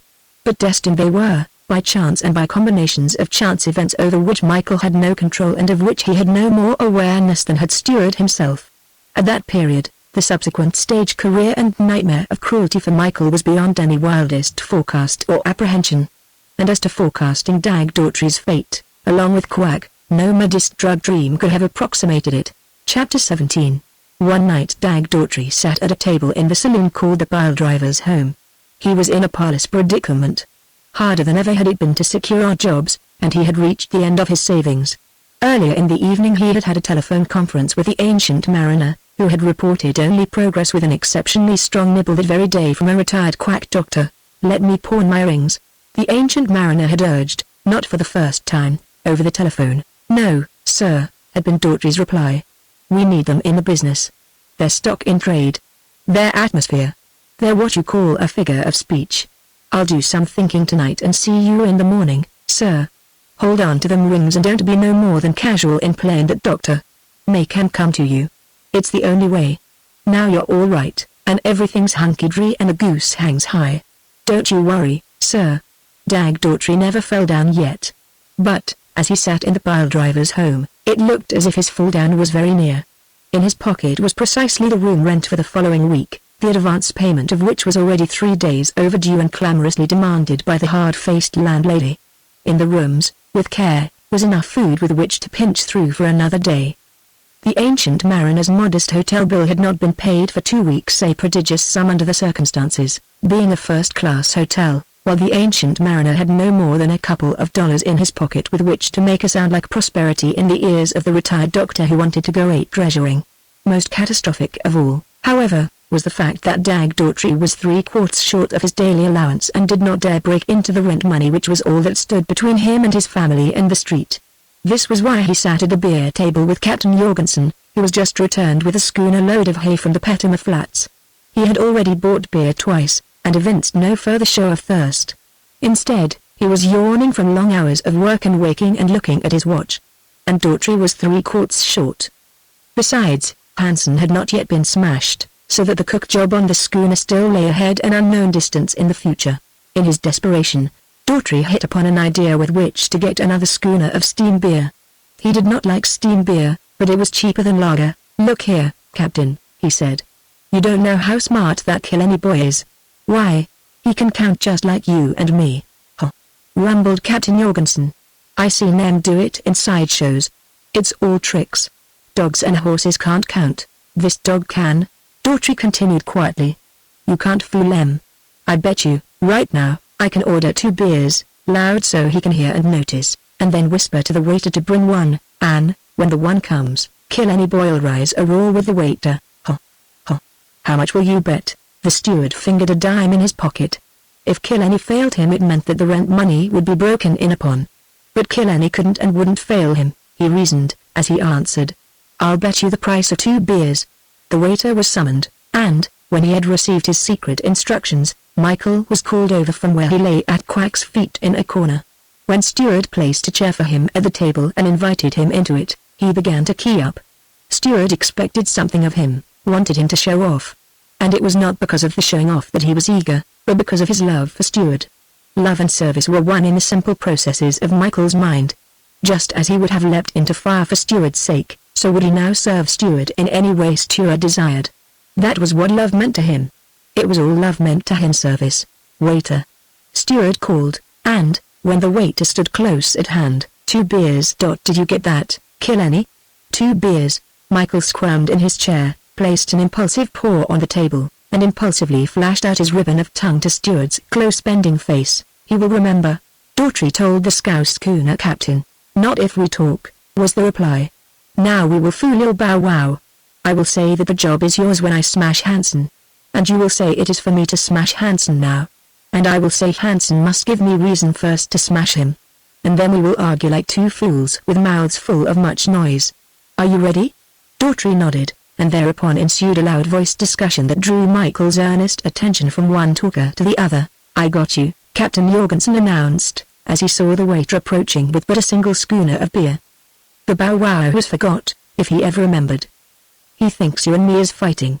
The place in his mind for 1 beer, and 2, is wiped out, like a wave on the beach wipes out the writing in the sand. "I guess he ain't going to forget arithmetic no matter how much noise you shouts," Daughtry argued aloud against his sinking spirits. "And I ain't going to butt in," he added hopefully. "You just watch him for himself." The tall, schooner glass of beer was placed before the captain, who laid a swift, containing hand around it. And Michael, strung as a taut string, knowing that something was expected of him, on his toes to serve, remembered his ancient lessons on the Macon vainly looked into the impassive face of Steward for a sign, then looked about and saw, not 2 glasses, but 1 glass. So well had he learned the difference between 1 and 2 that it came to him how the profoundest psychologist can no more state than can he state what thought is in itself, that there was 1 glass only when 2 glasses had been commanded. With an abrupt upspring, his throat half harsh with anger, he placed both forepaws on the table and barked at the waiter. Captain Jorgensen crashed his fist down. You win. He roared. I pay for the beer. Waiter, bring one more. Michael looked to Steward for verification, and Steward's hand on his head gave adequate reply. We try again, said the captain, very much awake and interested, with the back of his hand wiping the beer foam from his moustache. Maybe he knows 1 and 2. How about 3? And 4? Just the same, skipper. He counts up to 5, and knows more than 5 when it is more than 5, though he don't know the figures by name after 5. Oh, Hansen. Captain Jorgensen bellowed across the barroom to the cook of the Howard. Hey, you squarehead. Come and have a drink. Hansen came over and pulled up a chair. I pay for the drinks, said the captain, but you order. Daughtry. See, now, Hansen, this is a trick. Bow wow. He can count better than you. We are 3. Daughtry is ordering 3 beers.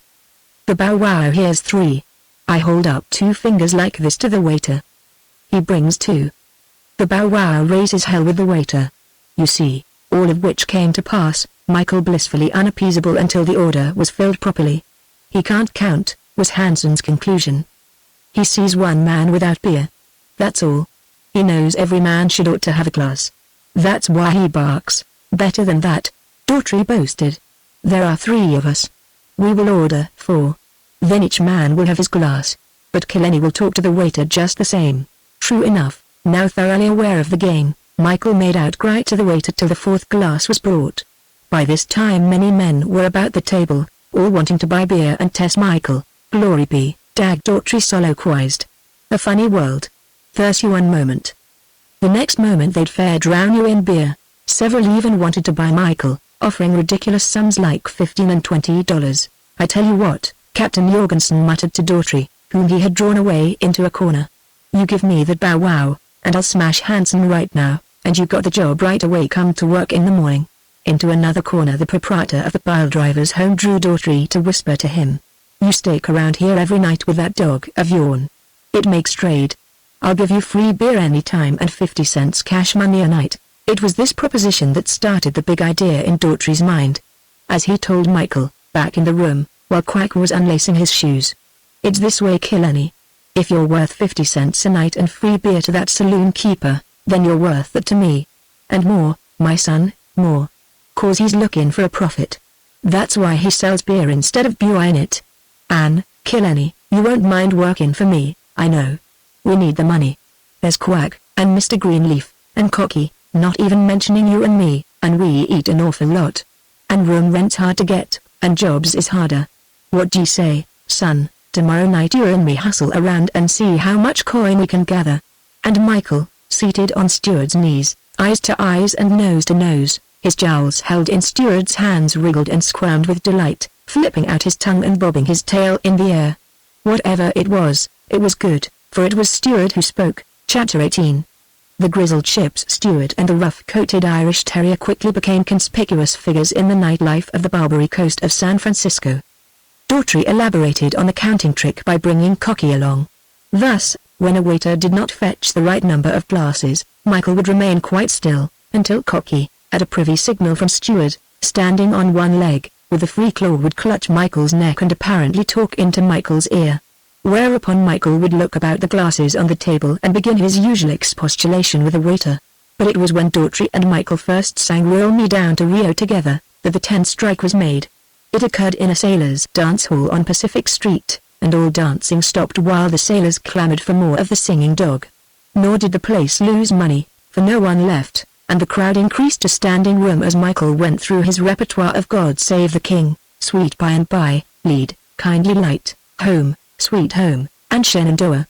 It meant more than free beer to Daughtry, for, when he started to leave, the proprietor of the place thrust $3 silver into his hand and begged him to come around with the dog next night. For that? Daughtry demanded, looking at the money as if it were contemptible. Hastily the proprietor added $2 more, and Daughtry promised. Just the same, Killenny, my son, he told Michael as they went to bed, I think you and me are worth more than $5 a turn. Why? The like of you has never been seen before. A real singing dog that can carry most any air with me, and that can carry half a dozen by himself. And they say Caruso gets 1,000 a night. Well, you ain't Caruso, but you're the dog Caruso of the entire world. Son, I'm going to be your business manager. If we can't make it $20 gold piece a night, say, son, we're going to move into better quarters. And the old gent up at the Hotel de Bronx is going to move into an outside room. And Quack's going to get a real outfit of clothes. Killenny, my boy, we're going to get so rich that if he can't snare a sucker we'll put up the cash ourselves and buy a schooner for him, and send him out a treasure hunting on his own. We'll be the suckers, just you and me, and love to. The Barbary Coast of San Francisco, once the old-time sailor town in the days when San Francisco was reckoned the toughest port of the seven seas, had evolved with the city until it depended for at least half of its earnings on the slumming parties that visited it and spent liberally. It was quite the custom, after dinner, for many of the better classes of society, especially when entertaining curious Easterners, to spend an hour or several in motoring from dance hall to dance hall and cheap cabaret to cheap cabaret. In short, the coast was as much a sightseeing place as was Chinatown and the Cliff House. It was not long before Dag Daughtry was getting his $20 a night for 2 20-minute turns, and was declining more beer than a dozen men with thirsts equal to his could have accommodated. Never had he been so prosperous, nor can it be denied that Michael enjoyed it. Enjoy it he did, but principally for Stuart's sake. He was serving Stuart, and so to serve was his highest heart's desire. In truth, Michael was the breadwinner for quite a family, each member of which fared well. Quack blossomed out resplendent in russet brown shoes, a derby hat, and a grey suit with trousers immaculately creased. Also, he became a devotee of the moving picture shows, spending as much as 20 and 30 cents a day and resolutely sitting out every repetition of program. Little time was required of him in caring for Daughtry, for they had come to eating in restaurants. Not only had the ancient mariner moved into a more expensive outside room at the Bronx, but Daughtry insisted on thrusting upon him more spending money, so that, on occasion, he could invite a likely acquaintance to the theater or a concert and bring him home in a taxi. We won't keep this up forever, Killenny, Stuart told Michael. For just as long as it takes the old gent to land another bunch of gold-pouched, retriever-snouted treasure hunters, and no longer. Then it's hay for the ocean blue, my son, and the roll of a good craft under our feet, and smash of wet on the deck, and a spout now and again of the scuppers.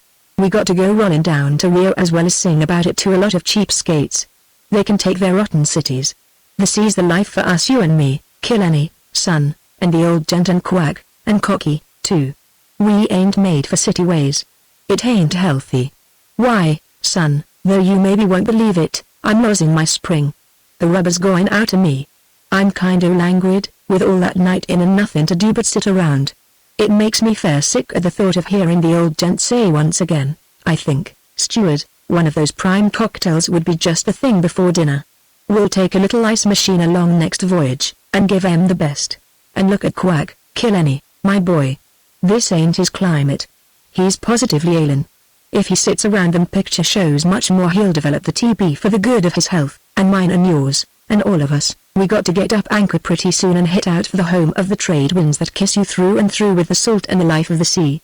In truth, Quack, who never complained, was ailing fast. A swelling, slow and sensationless at first, under his right armpit, had become a mild and unceasing pain. No longer could he sleep a night through. Although he lay on his left side, never less than twice, and often 3 and 4 times, the hurt of the swelling woke him. Amoy, had he not long since been delivered back to China by the immigration authorities, could have told him the meaning of that swelling, just as he could have told Dag Daughtry the meaning of the increasing area of numbness between his eyes where the tiny, vertical, lion lines were cutting more conspicuously. Also, could he have told him what was wrong with the little finger on his left hand? Daughtry had first diagnosed it as a sprain of a tendon. Later, he had decided it was chronic rheumatism brought on by the damp and foggy San Francisco climate. It was one of his reasons for desiring to get away again to see where the tropic sun would warm the rheumatism out of him. As a steward, Daughtry had been accustomed to contact with men and women of the upper world. But for the first time in his life, here in the underworld of San Francisco, in all equality he met such persons from above. Nay, more, they were eager to meet him. They sought him. They fawned upon him for an invitation to sit at his table and buy beer for him in whatever garish cabaret Michael was performing. They would have bought wine for him, at enormous expense, had he not stubbornly stuck to his beer. They were, some of them, for inviting him to their homes and bring the wonderful dog along for a sing-song, but Daughtry, proud of Michael for being the cause of such invitations, explained that the professional life was too arduous to permit of such diversions. To Michael he explained that when they proffered a fee of $50, the pair of them would come a run-in. Among the host of acquaintances made in their cabaret life, two were destined, very immediately, to play important parts in the lives of Daughtry and Michael. The first, a politician and a doctor, by name Emery Walter Merritt. Emery was several times at Daughtry's table, where Michael sat with them on a chair according to custom. Among other things, in gratitude for such kindnesses from Daughtry, Dr. Emery gave his office card and begged for the privilege of treating, free of charge, either master or dog should they ever become sick. In Daughtry's opinion, Dr. Walter Merritt Emery was a keen, clever man, undoubtedly able in his profession, but passionately selfish as a hungry tiger. As he told him, in the brutal candor he could afford under such changed conditions, "Doc, you're a wonder. Anybody can see it with half an eye. What you want you just go and get. Nothing stop you except..." Except? Oh, except that it was nailed down, or locked up, or had a policeman standing guard over it. "I'd sure hate to have anything you wanted." "Well, you have," Doctor assured him, with a significant nod at Michael on the chair between them. "Brrr." Daughtry shivered. "You give me the creeps. If I thought you really meant it, San Francisco couldn't hold me 2 minutes." He meditated into his beer glass a moment, then laughed with reassurance. "No man could get that dog away from me. You see, I'd kill the man first. I'd just up and tell him, as I'm telling you now, I'd kill him first. And he'd believe me, as you're believing me now. You know I mean it. So'd he know I meant it. Why, that dog..." In sheer inability to express the profundity of his emotion, Daughtry broke off the sentence and drowned it in his beer glass. Of quite different type was the other person of destiny. Harry Delmar, he called himself, and Harry Delmar was the name that appeared on the programs when he was doing Orpheum Time. Although Daughtry did not know it, because Delmar was laying off for a vacation, the man did trained animal turns for a living. He, too, bought drinks at Daughtry's table. Young, not over 30. Dark of complexion with large, long-lashed brown eyes that he fondly believed were magnetic, cherubic of lip and feature, he belied all his appearance by talking business in direct business fashion. "But you ain't got the money to buy 'em," Daughtry replied, when the other had increased his first offer of $500 for Michael to $1,000. "I've got the $1,000, if that's what you mean." "No," Daughtry shook his head. "I mean he ain't for sale at any price. Besides, what do you want him for?" "I like him," Delmar answered. "Why do I come to this joint? Why does the crowd come here? Why do men buy wine, run horses, sport actresses, become priests or bookworms? Because they like to. That's the answer. We all do what we like when we can, go after the thing we want whether we can get it or not. Now I like your dog, I want him. I want him $1,000 worth. See that big diamond on that woman's hand over there? I guess she just liked it, and wanted it, and got it, never mind the price. The price didn't mean as much to her as the diamond. Now that dog of yours, don't like you," Daughtry broke in. "Which is strange. He likes most everybody without fussing about it. But he bristled at you from the first. No man want a dog that don't like him, which isn't the question," Delmar stated quietly. "I like him. As for him liking or not liking me, that's my lookout, and I guess I can attend to that all right." It seemed to Daughtry that he glimpsed or sensed under the other's unfaltering cherubicness of expression a steelness of cruelty that was abysmal in that it was of controlled intelligence. Not in such terms did Daughtry think his impression. At the most, it was a feeling, and feelings do not require words in order to be experienced or comprehended. "There's an all-night bank," the other went on. "We can stroll over, I'll cash a check, and in half an hour the cash will be in your hand." Daughtry shook his head. "Even as a business proposition, nothing doing," he said. "Look you. Here's the dog earning $20 a night. Say he works 25 days in the month. That's $500 a month, or $6,000 a year. Now say that's 5%, because it's easier to count, it represents the interest on a capital value of $120,000. Then we'll suppose expenses and salary for me is $20,000. That leaves the dog worth $100,000. Just to be fair, cut it in half, a $50,000 dog. And you'll earn $1,000 for him. I suppose you think he'll last forever, like so much land." Delmar smiled quietly. Daughtry saw the point instantly. "Give him 5 years of work, that's $30,000. Give him 1 year of work, it's $6,000. And you'll earn me $1,000 for $6,000. That ain't no kind of business for me. And him. Besides, when he can't work anymore, and ain't worth a cent, He'll be worth just a plumb million to me, and if anybody offered it, I'd raise the price. Chapter 19. I'll see you again, Harry Delmar told Daughtry, at the end of his fourth conversation on the matter of Michael's sale, wherein Harry Delmar was mistaken. He never saw Daughtry again, because Daughtry saw Dr. Emery first. Quack's increasing restlessness at night, due to the swelling under his right armpit, had began to wake Daughtry up. After several such experiences, he had investigated and decided that Quack was sufficiently sick to require a doctor. For which reason, one morning at 11, taking Quack along, he called at Walter Merritt Emery's office and waited his turn in the crowded reception room. "I think he's got cancer, Doc," Daughtry said, while Quack was pulling off his shirt and undershirt. "He never squealed, you know, never peeped. That's the way of niggers. I didn't find out till he got to waking me up nights with his tossing about and groaning in his sleep. There. What did you call it? Cancer or tumor? No two ways about it, eh?" But the quick eye of Walter Merritt Emery had not missed, in passing, the twisted fingers of Quack's left hand. Not only was his eye quick, but it was a leper eye. A volunteer surgeon in the first days out in the Philippines, he had made a particular study of leprosy, and had observed so many lepers that infallibly, except in the incipient beginnings of the disease, he could pick out a leper at a glance.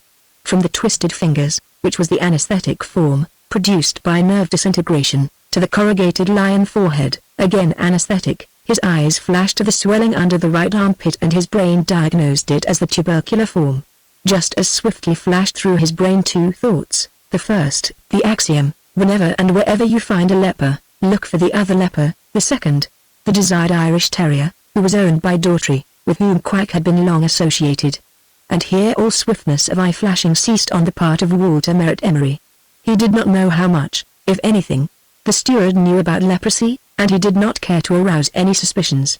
Casually drawing his watch to see the time, he turned and addressed Daughtry. "I should say his blood is out of order. He's run down. He's not used to the recent life he's been living, nor to the food. To make certain, I shall examine for cancer and tumor, although there's little chance of anything like that." And as he talked, with just a waver for a moment, his gaze lifted above Daughtry's eyes to the area of forehead just above and between the eyes. It was sufficient. His leper eye had seen the lion mark of a leper. "You're run down yourself," he continued smoothly. "You're not up to snuff, I'll wager." "Eh? Can't say that I am," Daughtry agreed.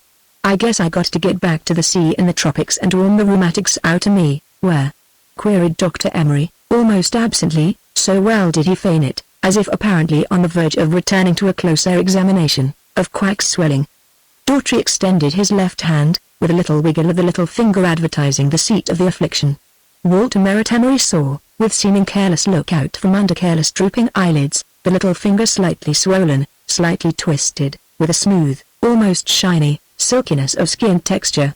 Again, in the course of turning to look at Quack, his eyes rested an instant on the lion lines of Daughtry's brow. "Rheumatism is still the great mystery," Dr. Emery said, returning to Daughtry as if deflected by the thought. "It's almost individual, there are so many varieties of it. Each man has a kind of his own." "Any numbness?" Daughtry laboriously wiggled his little finger. "Yes, sir," he answered. "It ain't as lively as it used to was."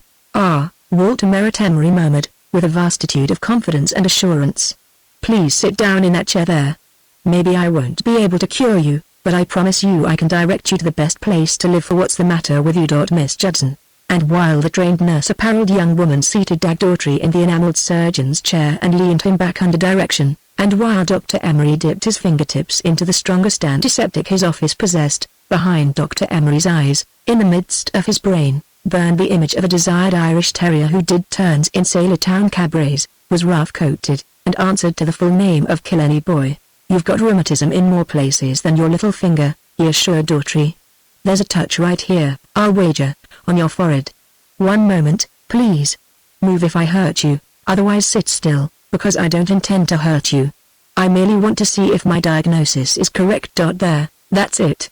Move when you feel anything.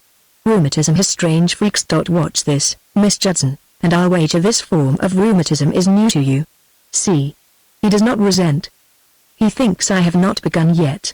And as he talked, steadily, interestingly, he was doing what Daughtry never dreamed he was doing, and what made Quack, looking on, almost dreamed he was seeing because of the unrealness and impossibleness of it. For, with a large needle, Dr. Emery was probing the dark spot in the midst of the vertical line lines. Nor did he merely probe the area. Thrusting into it from one side, under the skin and parallel to it, he buried the length of the needle from sight through the insensate infiltration. This quack beheld with bulging eyes, for his master betrayed no sign that the thing was being done. "Why don't you begin?" Dag Daughtry questioned impatiently. "Besides, my rheumatism don't count. It's the nigger boy's swelling. You need a course of treatment," Dr. Emery assured him. "Rheumatism is a tough proposition. It should never be let grow chronic. I'll fix up a course of treatment for you. Now, if you'll get out of the chair, we'll look at your black servant." But first, before Quack was leaned back, Dr. Emery threw over the chair a sheet that smelled of having been roasted almost to the scorching point. As he was about to examine Quack, he looked with a slight start of recollection at his watch. When he saw the time he startled more, and turned a reproachful face upon his assistant. "Miss Judson," he said, coldly emphatic, "you have failed me. Here it is, 20 before 12, and you knew I was to confer with Dr. Hadley over that case at 11:30 sharp. How he must be cursing me. You know how peevish he is." Miss Judson nodded, with a perfect expression of contrition and humility, as if she knew all about it, although, in reality, she knew only all about her employer and had never heard till that moment of his engagement at 11:30. "Dr. Hadley's just across the hall," Dr. Emery explained to Daughtry. "It won't take me 5 minutes. He and I have a disagreement. He has diagnosed the case as chronic appendicitis and wants to operate.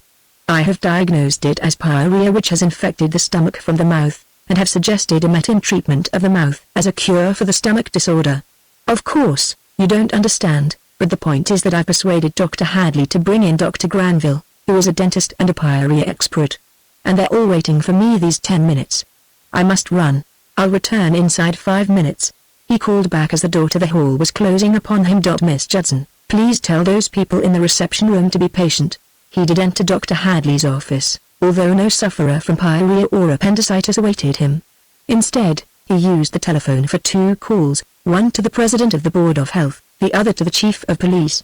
Fortunately, he caught both at their offices, addressing them familiarly by their first names and talking to them most emphatically and confidentially. Back in his own quarters, he was patently elated. "I told him so," he assured Miss Judson, but embracing Daughtry in the happy confidence. "Dr. Granville backed me up. Straight pyorrhea, of course. That knocks the operation. And right now they're jolting his gums and the pus sacs with a metin. Phew. A fellow likes to be right. I deserve a smoke. Do you mind, Mr. Daughtry?" And while the steward shook his head, Dr. Emery lighted a big Havana and continued audibly to luxuriate in his fictitious triumph over the other doctor. As he talked, he forgot to smoke, and, leaning quite casually against the chair, with arrant carelessness allowed the live coal at the end of his cigar to rest against the tip of one of Quack's twisted fingers. A privy wink to Miss Judson, who was the only one who observed his action, warned her against anything that might happen. "You know, Mr. Daughtry," Walter Merritt Emery went on enthusiastically, while he held the steward's eyes with his and while all the time the live end of the cigar continued to rest against Quack's finger, "the older I get the more convinced I am that there are too many ill-advised and hasty operations." Still fire and flesh pressed together, and a tiny spiral of smoke began to arise from Quack's finger end that was different in color from the smoke of a cigar end. "Now take the patient of Dr. Hadley's. I've saved him, not merely the risk of an operation for appendicitis, but the cost of it, and the hospital expenses. I shall charge him nothing for what I did. Hadley's charge will be merely nominal. Dr. Granville, at the outside, will cure his pyorrhea with a metin for no more than a paltry $50. Yes, by George, besides the risk to his life, and the discomfort, I've saved that man, all told, a cold $1,000 to surgeon, hospital, and nurses." And while he talked on, holding Daughtry's eyes, a smell of roast meat began to pervade the air. Dr. Emery smelled it eagerly. So did Miss Judson smell it, but she had been warned and gave no notice. Nor did she look at the juxtaposition of cigar and finger, although she knew by the evidence of her nose that it still obtained. "What's burning?" Daughtry demanded suddenly, sniffing the air and glancing around. "Pretty rotten cigar," Dr. Emery observed, having removed it from contact with Quack's finger and now examining it with critical disapproval. He held it close to his nose, and his face portrayed disgust. "I won't say cabbage leaves. I'll merely say it's something I don't know and don't care to know. That's the trouble. They get out a good, new brand of cigar, advertise it, put the best of tobacco into it, and, when it has taken with the public, put in inferior tobacco and ride the popularity of it. No more in mine, thank you. This day I change my brand." So speaking, he thrust the cigar into a cuspidor. And Quack, leaning back in the queerest chair in which he had ever sat, was unaware that the end of his finger had been burned and roasted half an inch deep, and merely wondered when the medicine doctor would cease talking and begin looking at the swelling that hurt his side under his arm. And for the first time in his life, and for the ultimate time, Dag Daughtry fell down. It was an irretrievable fall down. Life, in its freedom of come and go, by heaving sea and reeling deck, through the home of the trade winds, back and forth between the ports, ceased there for him in Walter Merritt Emery's office, while the calm-browed Miss Judson looked on and marveled that a man's flesh should roast and a man wince not from the roasting of it. Dr. Emery continued to talk, and tried a fresh cigar, and, despite the fact that his receptionarium was overflowing, delivered, not merely a long, but a live and interesting, dissertation on the subject of cigars and of the tobacco leaf and filler as grown and prepared for cigars in the tobacco-favored regions of the earth. Now, as regards this swelling, he was saying, as he began a belated and distant examination of Quack's affliction, I should say, at a glance, that it is neither tumor nor cancer, nor is it even a boil. I should say, a knock at the private door into the hall made him straighten up with an eagerness that he did not attempt to mask. A nod to Miss Judson sent her to open the door, and entered two policemen, a police sergeant, and a professionally whiskered person in a business suit with a carnation in his buttonhole. "Good morning, Dr. Masters," Emery greeted the professional one, and, to the others, "Howdy, Sergeant." "Hello, Tim." "Hello, Johnson. When did they shift you off the Chinatown squad?" And then, continuing his suspended sentence, Walter Merritt Emery held on, looking intently at Quack's swelling. "I should say, as I was saying, that it is the finest, ripest, perforating ulcer of the Bacillus leprae order, that any San Francisco doctor has had the honor of presenting to the Board of Health." "Leprosy!" exclaimed Dr. Masters, and all started at his pronouncement of the word. The sergeant and the two policemen shied away from Quack. Miss Judson, with a smothered cry, clapped her two hands over her heart, and Dag Daughtry, shocked but skeptical, demanded, "What are you giving us, Doc? Stand still. Don't move." Walter Merritt Emery said peremptorily to Daughtry. "I want you to take notice," he added to the others, as he gently touched the live end of his fresh cigar to the area of dark skin above and between the steward's eyes. "Don't move," he commanded Daughtry. "Wait a moment. I am not ready yet." And while Daughtry waited, perplexed, confused, wondering why Dr. Emery did not proceed, the coal of fire burned his skin and flesh, till the smoke of it was apparent to all, as was the smell of it. With a sharp laugh of triumph, Dr. Emery stepped back. "Well, go ahead with what you was going to do," Daughtry grumbled. The rush of events too swift and too hidden for him to comprehend. "And when you're done with that, I just want you to explain what you said about leprosy and that nigger boy there. He's my boy, and you can't pull anything like that off on him.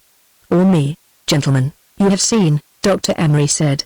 "Two undoubted cases of it, master and man, the man more advanced, with the combination of both forms, the master with only the anesthetic form. He has a touch of it, too, on his little finger. Take them away. I strongly advise, Dr. Masters, a thorough fumigation of the ambulance afterward. Look here." Dag Daughtry began belligerently. Dr. Emery glanced warningly to Dr. Masters, and Dr. Masters glanced authoritatively at the sergeant, who glanced commandingly at his two policemen. But they did not spring upon Daughtry. Instead, they backed further away, drew their clubs, and glared intimidatingly at him. More convincing than anything else to Daughtry was the conduct of the policemen. They were manifestly afraid of contact with him. As he started forward, they poked the ends of their extended clubs towards his ribs to ward him off. "Don't you come any closer," one warned him, flourishing his club with the advertisement of braining him. "You stay right where you are until you get your orders. Put on your shirt and stand over there alongside your master," Dr. Emery commanded Quack, having suddenly elevated the chair and spilled him out on his feet on the floor. "But what under the sun?" Daughtry began, but it was ignored by his quondam friend, who was saying to Dr. Masters, "The pest house has been vacant since that Japanese died. I know the gang of cowards in your department, so I'd advise you to give the dope to these here so that they can disinfect the premises when they go in. For the love of Mike," Daughtry pleaded, all of stunned belligerence gone from him in his state of stunned conviction that the dread disease possessed him. He touched his finger to his sensationless forehead, then smelled it and recognized the burned flesh he had not felt burning. For the love of Mike, don't be in such a rush. If I've got it, I've got it.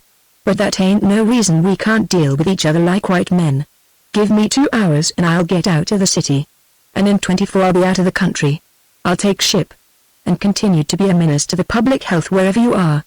Dr. Masters broke in, already visioning a column in the evening papers, with scare heads, in which he would appear the hero, the St. George of San Francisco standing with poised lance between the people and the dragon of leprosy. Take them away, said waiter Merritt Emery, avoiding looking Daughtry in the eyes. Ready. March.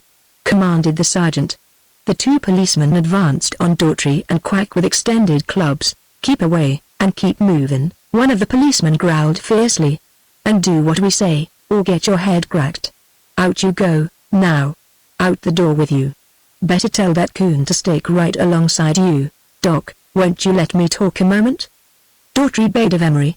The time for talking is past, was the reply. This is the time for segregation. Dr. Masters, don't forget that ambulance when you're quit of the load. So the procession, led by the board of Heath Doctor and the sergeant, and brought up in the rear by the policemen with their protectively extended clubs, started through the doorway, whirling about on the threshold, at the imminent risk of having his skull cracked. Dag Daughtry called back. Dog. My dog. You know I'll get him for you. Dr. Emery consented quickly. What's the address? Room 87, Clay Street, the Bowhead Lodging House. You know the place, entrance just around the corner from the Bowhead Saloon. Have 'em sent out to me wherever they put me, will you? Certainly I will, said Dr. Emery, and you've got a cockatoo, too? You bet, Cocky. Send 'em both along, please, sir, said Miss Judson, that evening, at dinner with a certain young intern of St. Joseph's Hospital. That Dr. Emery is a wizard. No wonder he's successful. Think of it. 2 filthy lepers in our office today. One was a coon. And he knew what was the matter the moment he laid eyes on them. He's a caution. When I tell you what he did to them with his cigar. And he was cute about it. He gave me the wink first. And they never dreamed what he was doing. He took his cigar and, Chapter 20. The dog, like the horse, abases the base. Being base, waiter Merritt Emery was abased by his desire for the possession of Michael. Had there been no Michael, his conduct could have been quite different. He would have dealt with Daughtry as Daughtry had described, as between white men. He would have warned Daughtry of his disease and enabled him to take ship to the South Seas or to Japan, or to other countries where lepers are not segregated. This would have worked no hardship on those countries, since such was their law and procedure, while it would have enabled Daughtry and Quack to escape the hell of the San Francisco pest house, to which, because of his baseness, he condemned them for the rest of their lives. Furthermore, when the expense of the maintenance of armed guards over the pest house, day and night, throughout the years, is considered, Walter Merritt Emery could have saved many thousands of dollars to the taxpayers of the city and county of San Francisco, which thousands of dollars, had they been spent otherwise, could have been diverted to the reduction of the notorious crowding in schoolrooms, to purer milk for the babies of the poor, or to an increase of breathing space in the park system for the people of the stifling ghetto. But had Walter Merritt Emery been thus considerate, not only would Daughtry and Quack have sailed out and away over the sea, but with them would have sailed Michael. Never was a reception room full of patients rushed through more expeditiously than was Dr. Emery's the moment the door had closed upon the 2 policemen who brought up Daughtry's rear. And before he went to his late lunch, Dr. Emery was away in his machine and down into the Barbary Coast to the door of the Bowhead Lodging House. On the way, by virtue of his political affiliations, he had been able to pick up a captain of detectives. The addition of the captain proved necessary, for the landlady put up a stout argument against the taking of the dog of her lodger. But Milliken, captain of detectives, was too well known to her, and she yielded to the law of which he was the symbol and of which she was credulously ignorant. As Michael started out of the room on the end of the rope, a plaintive call of reminder came from the windowsill, where perched a tiny, snow-white cockatoo. Cocky, he called. Cocky. Walter Merritt Emery glanced back and for no more than a moment hesitated. We'll send for the bird later, he told the landlady, who, still mildly expostulating as she followed them downstairs, failed to notice that the captain of the detectives had carelessly left the door to Daughtry's rooms ajar. But Walter Merritt Emery was not the only base one abased by desire of possession of Michael. In a deep leather chair, his feet resting in another deep leather chair, at the indoor yacht club, Harry Delmar yielded to the somniferous digestion of lunch, which was for him breakfast as well, and glanced through the first of the early editions of the afternoon papers. His eyes lighted on a big headline, with a brief 5 lines under it. His feet were instantly drawn down off the chair and under him as he stood up erect upon them. On swift second thought, he sat down again, pressed the electric button, and, while waiting for the club steward, reread the headline and the brief 5 lines. In a taxi, and away, heading for the Barbary Coast, Harry Delmar saw visions that were golden.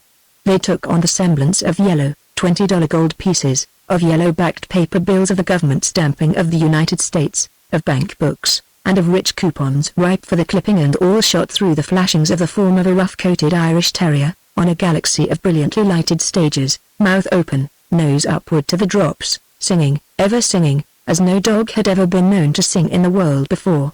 Cocky himself was the first to discover that the door was ajar, and was looking at it with speculation, if by speculation may be described the mental processes of a bird, in some mysterious way absorbing into its consciousness a fresh impression of its environment and preparing to act, or not act, according to which way the fresh impression modifies its conduct.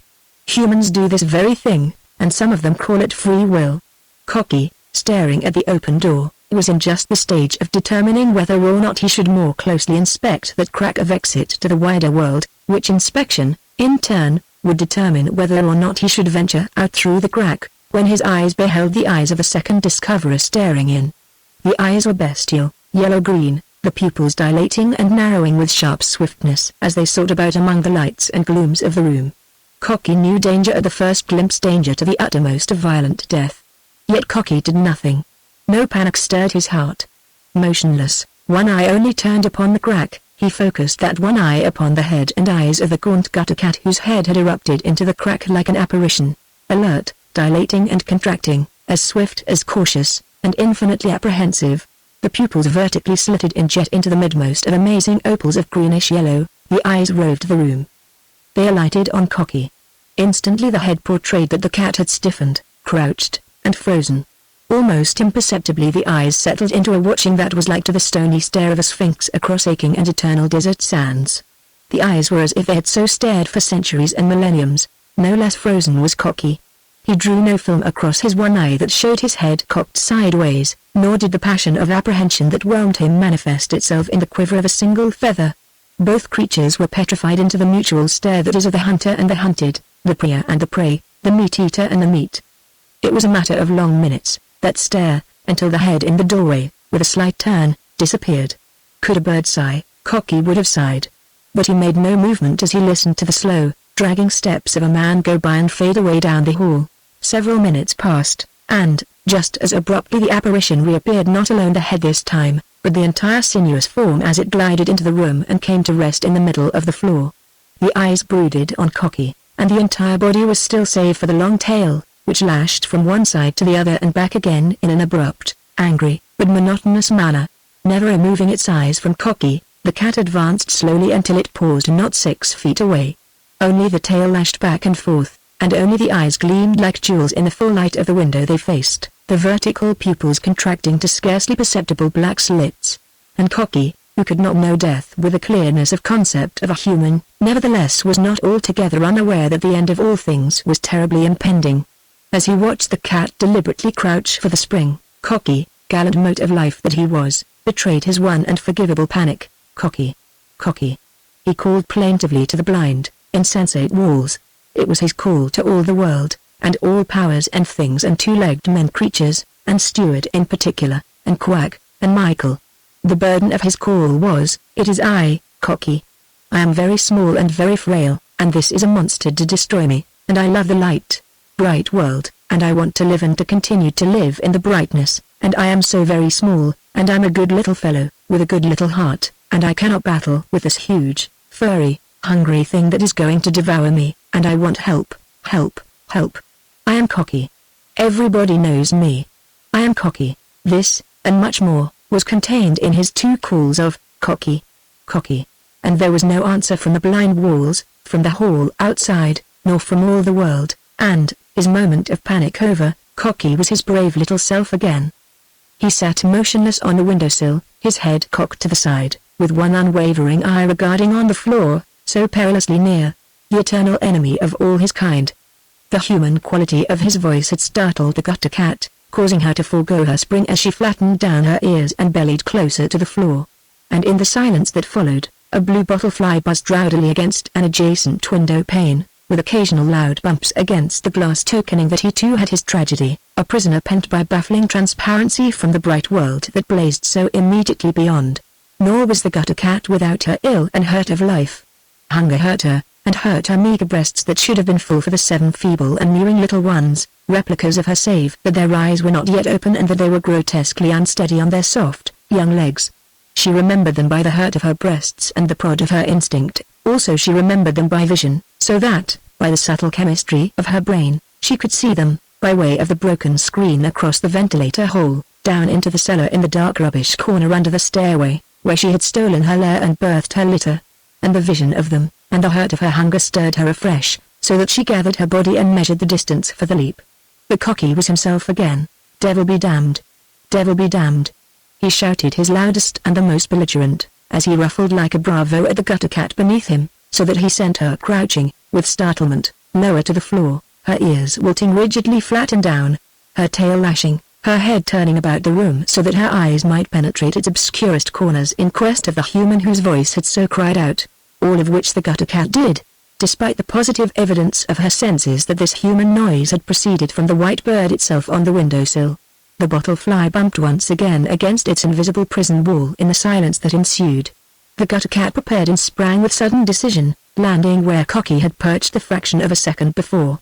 Cocky had darted to the side, but, even as he darted, and as the cat landed on the sill, the cat's paw flashed out sidewise and Cocky leapt straight up, beating the air with his wings so little used to flying. The gutter cat reared on her hind legs, smote upward with one paw as a child might strike with its hat at a butterfly. But there was weight in the cat's paw, and the claws of it were outspread like so many hooks. Struck in midair, a trifle of a flying machine, all its delicate gears tangled and disrupted, Cocky fell to the floor in a shower of white feathers, which, like snowflakes, eddied slowly down after the plummet-like descent of the cat, so that some of them came to rest on her back, startling her tense nerves with their gentle impact and making her crouch closer while she shot a swift glance around and overhead for any danger that might threaten. Chapter 21. Harry Delmar found only a few white feathers on the floor of Dag Daughtry's room in the Bowhead lodging house, and from the landlady learned what had happened to Michael. The first thing Harry Delmar did, still retaining his taxi, was to locate the residence of Dr. Emery and make sure that Michael was confined in an outhouse in the backyard. Next he engaged passage on the steamship Umatilla, sailing for Seattle and Puget Sound ports at daylight. And next he packed his luggage and paid his bills. In the meantime, a wordy war was occurring in Walter Merritt Emery's office. The man's yelling his head off, Dr. Masters was contending. The police had to wrap him with their clubs in the ambulance. He was violent. He wanted his dog. It can't be done. It's too raw. You can't steal his dog this way. He'll make a howl in the papers. Huh. Quoth Walter Merritt Emery. I'd like to see a reporter with backbone enough to go within talking distance of a leper in a pest house. And I'd like to see the editor who wouldn't send a pest house letter, granting it had been smuggled past the guards, out to be burned the very second he became aware of its source. Don't you worry, Doc. There won't be any noise in the papers. But leprosy. Public health. The dog has been exposed to his master. The dog itself is a peripatetic source of infection. Contagion is the better and more technical word, Doc, Walter Merritt Emery soothed with a sting of superior knowledge. Contagion, then. Dr. Masters took him up. The public must be considered. It must not run the risk of being infected, of contracting the contagion, the other corrected smoothly, call it what you will. The public. Poppycock, said Walter Merritt Emery. What you don't know about leprosy, and what the rest of the Board of Health doesn't know about leprosy, would fill more books than have been compiled by the men who have expertly studied the disease. The one thing they have eternally tried, and are eternally trying, is to inoculate one animal outside man with the leprosy that is peculiar to man. Horses, rabbits, rats, donkeys, monkeys, mice, and dogs, heavens. They have tried it on them all, tens of thousands of times and 100,000 times 10,000 times, and never a successful inoculation. They have never succeeded in inoculating it on one man from another. Here, let me show you. And from his shelves Walter Merritt Emery began pulling down his authorities. Amazing. Most interesting. Dr. Masters continued to emit from time to time as he followed the expert guidance of the other through the books. I never dreamed. The amount of work they have done is astounding. But, he said in conclusion, there is no convincing a layman of the matter contained on your shelves. nor can I so convince my public. Nor will I try to. Besides, the man is consigned to the living death of lifelong imprisonment in the pest house. You know the beastly hole it is. He loves the dog. He's mad over it. Let him have it. I tell you it's rotten, unfair and cruel, and I won't stand for it. Yes, you will, Walter Merritt Emery assured him coolly. And I'll tell you why. He told him.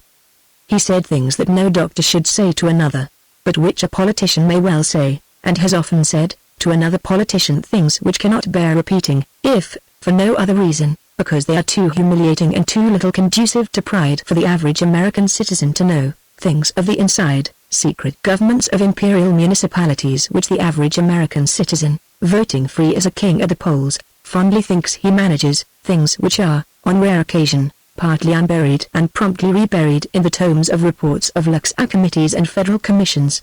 And Walter Merritt Emery won his desire of Michael against Dr. Masters, had his wife dine with him at Jules that evening and took her to see Margaret Anglin in celebration of the victory, returned home at 1 in the morning, in his pajamas went out to take a last look at Michael, and found no Michael.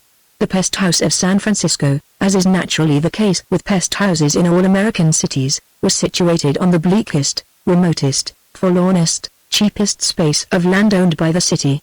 Poorly protected from the Pacific Ocean, chill winds and dense fog banks whistled and swirled sadly across the sand dunes. Picnicking parties never came there, nor did small boys hunting birds' nests or playing at being wild Indians. The only class of frequenters was the suicides, who, sad of life, sought the saddest landscape as a fitting scene in which to end. And, because they so ended, they never repeated their visits. The outlook from the windows was not inspiriting. A quarter of a mile in either direction, looking out along the shallow canyon of the sand hills, Dag Daughtry could see the sentry boxes of the guards, themselves armed and more prone to kill than to lay hands on any escaping pest man, much less persuasively discuss with him the advisability of his return to the prison house. On the opposing sides of the prospect from the windows of the four walls of the pest house were trees. Eucalyptus they were, but not the royal monarchs that their brothers are in native habitats. Poorly planted, by politics, ill-attended, by politics, decimated and many times repeatedly decimated by the hostile forces of their environment, a straggling corporal's guard of survivors, they thrust their branches, twisted and distorted, as if writhing in agony, into the air. Scrub of growth they were, expending the major portion of their meager nourishment in their routes that crawled seaward through the insufficient sand for anchorage against the prevailing gales. Not even so far as the sentry boxes were Daughtry and Quack permitted to stroll. 100 yards inside was the deadline.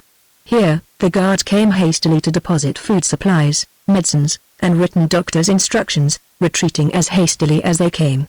Here, also, was a blackboard upon which Daughtry was instructed to chalk up his needs and requests in letters of such size that they could be read from a distance. And on this board, for many days, he wrote, not demands for beer, although the 6-quart daily custom had been broken sharply off, but demands like, where is my dog? He is an Irish terrier. He is rough-coated. His name is Killenny Boy. I want my dog. I want to talk to Doc. Emery. Tell Doc Emery to write to me about my dog. One day, Dag Daughtry wrote.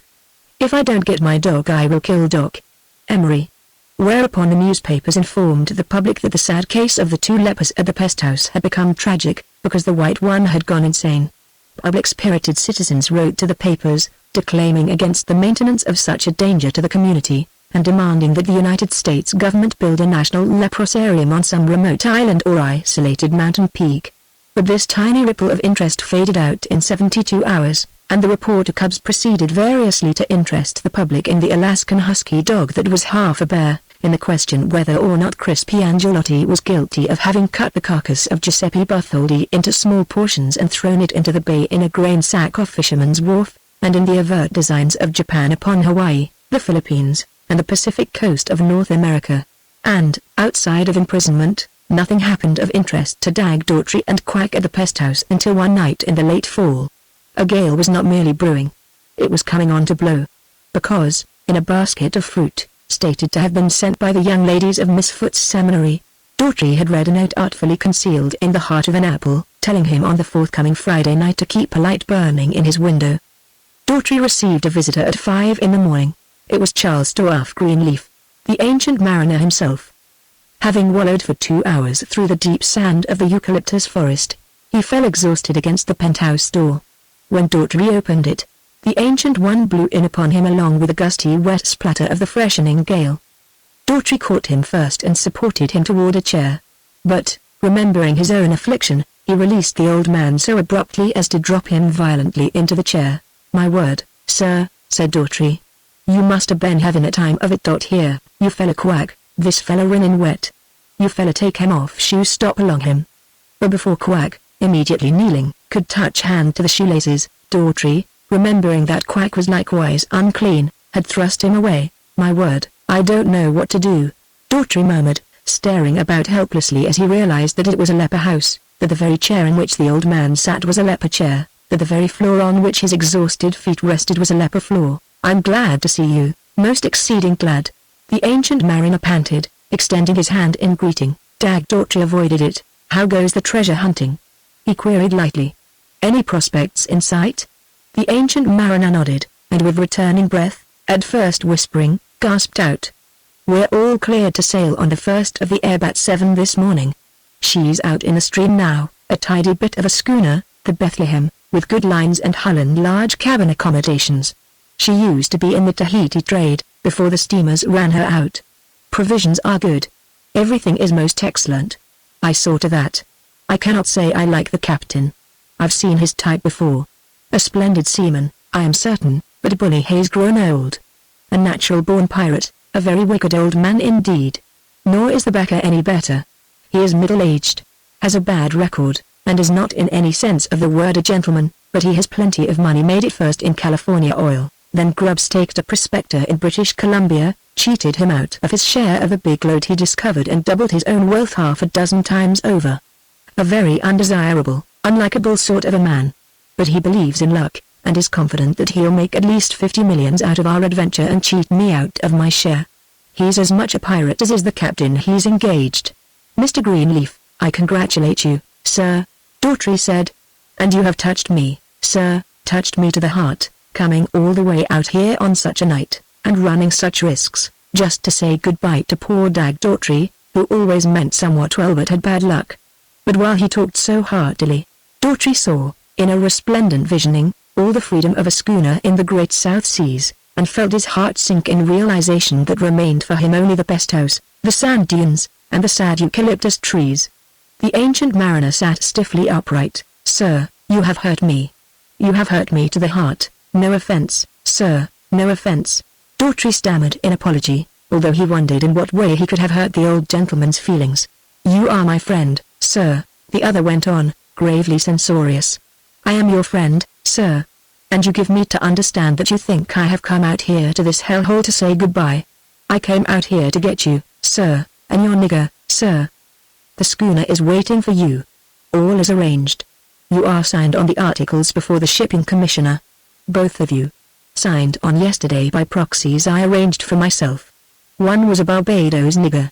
I got him and the white man out of a sailor's boarding house on Commercial Street and paid them $5 each to appear before the commissioner and sign on. But, my God, Mr. Greenleaf, you don't seem to grasp it that he and I are lepers." Almost with a galvanic spring, the ancient mariner was out of the chair and on his feet, the anger of age and of a generous soul in his face as he cried, "My God, sir, what you don't seem to grasp is that you are my friend, and that I am your friend." Abruptly, still under the pressure of his wrath, he thrust out his hand. "Steward, Daughtry. Mr. Daughtry, friend, sir, or whatever I may name you, this is no fairy story of the open boat, the cross-bearings unnameable, and the treasure a fathom under the sand. This is real. I have a heart. That, sir," here he waved his extended hand under Daughtry's nose, "is my hand. There is only one thing you may do, must do, right now. You must take that hand in your hand, and shake it, with your heart in your hand as mine is in my hand, but, Daughtry faltered, "if you don't, then I shall not depart from this place. I shall remain here, die here. I know you are a leper. You can't tell me anything about that. There's my hand. Are you going to take it? My heart is there in the palm of it, in the pulse, in every finger end of it. If you don't take it, I warn you I'll sit right down here in this chair and die. I want you to understand I am a man, sir, a gentleman. I am a friend, a comrade. I am no poltroon of the flesh. I live in my heart and in my head, sir, not in this feeble carcass I cursorily inhabit. Take that hand. I want to talk with you afterward. Dag Daughtry extended his hand hesitantly, but the ancient mariner seized it and pressed it so fiercely with his age-lean fingers as to hurt. Now we can talk, he said. I have thought the whole matter over. We sail on the Bethlehem. When the wicked man discovers that he can never get a penny of my fabulous treasure, we will leave him. He will be glad to be quit of us. We, you and I and your nigger, will go ashore in the Marquesas. Lepers roam about free there. There are no regulations. I have seen them. We will be free. The land is a paradise. And you and I will set up housekeeping. A thatched hut no more is needed. The work is trifling. The freedom of beach and sea and mountain will be ours.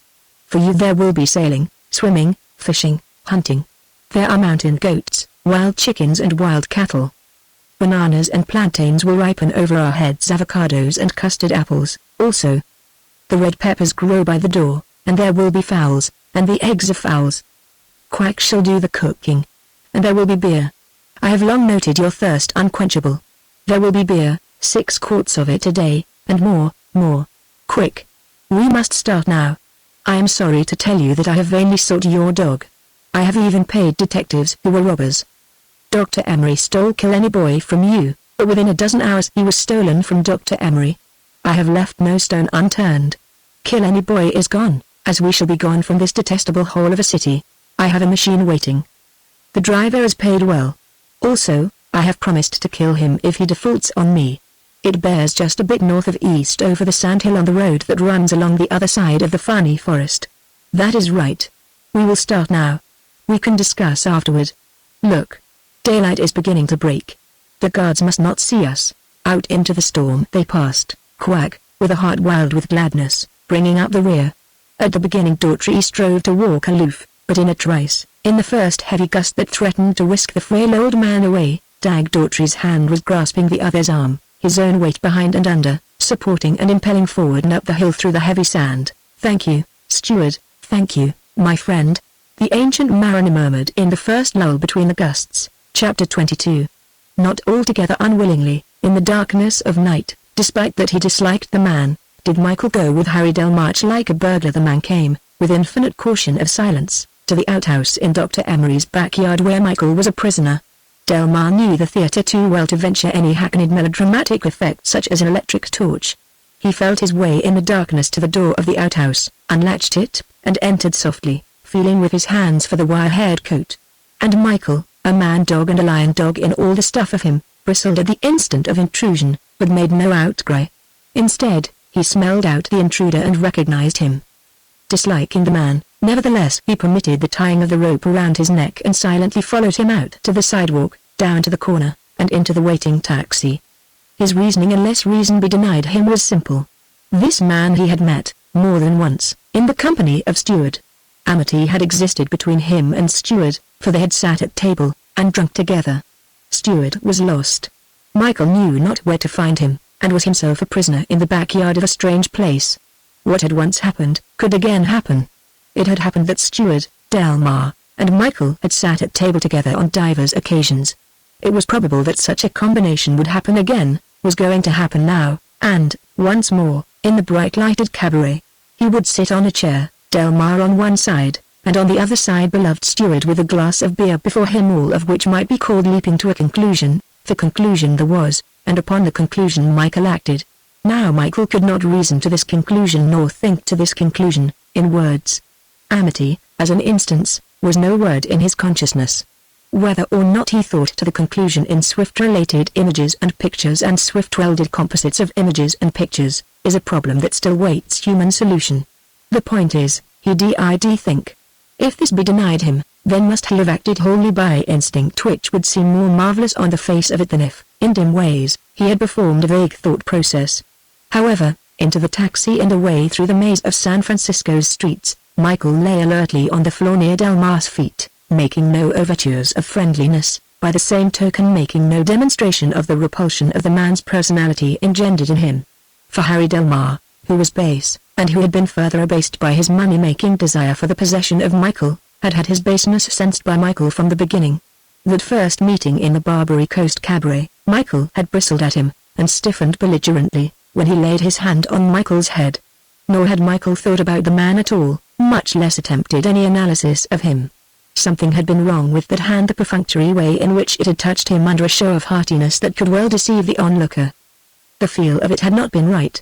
There had been no warmth in it, no heart, no communication of genuine good approach from the brain and the soul of the man of which it was the telegraphic tentacle and transmitter. In short, the message or feel had not been a good message or feel, and Michael had bristled and stiffened without thinking, but by mere knowing, which is what men call intuition. Electric lights, a shed covered a wharf, mountains of luggage and freight, the noisy toil of longshoremen and sailors, the staccato snorts of donkey engines and the whining sheaves as running lines ran through the blocks, a crowd of white-coated stewards carrying hand baggage, the quartermaster at the gangway foot, the gangway sloping steeply up to the Amatillas promenade deck, more quartermasters and gold-laced ship's officers at the head of the gangway, and more crowd and confusion blocking the narrow deck. Thus Michael knew, beyond all peradventure, that he had come back to the sea and its ships, where he had first met Stewart, where he had been always with Stewart, save for the recent nightmare period in the great city. Nor was there absent from the flashing visions of his consciousness the images and memories of Quack and Cocky. Whining eagerly, he strained at the leash, whisking his tender toes among the many inconsiderate, restless, leather-shod feet of the humans, as he quested and scented for Cocky and Quack, and, most of all, for Stewart. Michael accepted his disappointment in not immediately meeting them, for from the dawn of consciousness, the limitations and restrictions of dogs in relation to humans had been hammered into him in the form of concepts of patience. The patience of waiting, when he wanted to go home and when Stewart continued to sit at table and talk and drink beer, was his, as was the patience of the rope around the neck, the fence too high to scale, the narrowed walled room with a closed door which he could never unlatch but which humans unlatched so easily. So that he permitted himself to be led away by the ship's butcher, who on the Amatilla had the charge of all dog passengers. Immured in a tiny between-deck scubby which was filled mostly with boxes and bales, tied as well by the rope around his neck, he waited from moment to moment for the door to open and admit, realized in the flesh, the resplendent vision of Stewart which blazed through the totality of his consciousness. Instead, although Michael did not guess it then, and, only later, divined it as a vague manifestation of power on the part of Delmar, the well-tipped ship's butcher opened the door, untied him, and turned him over to the well-tipped stateroom steward who led him to Delmar's stateroom. Up to the last, Michael was convinced that he was being led to Stewart.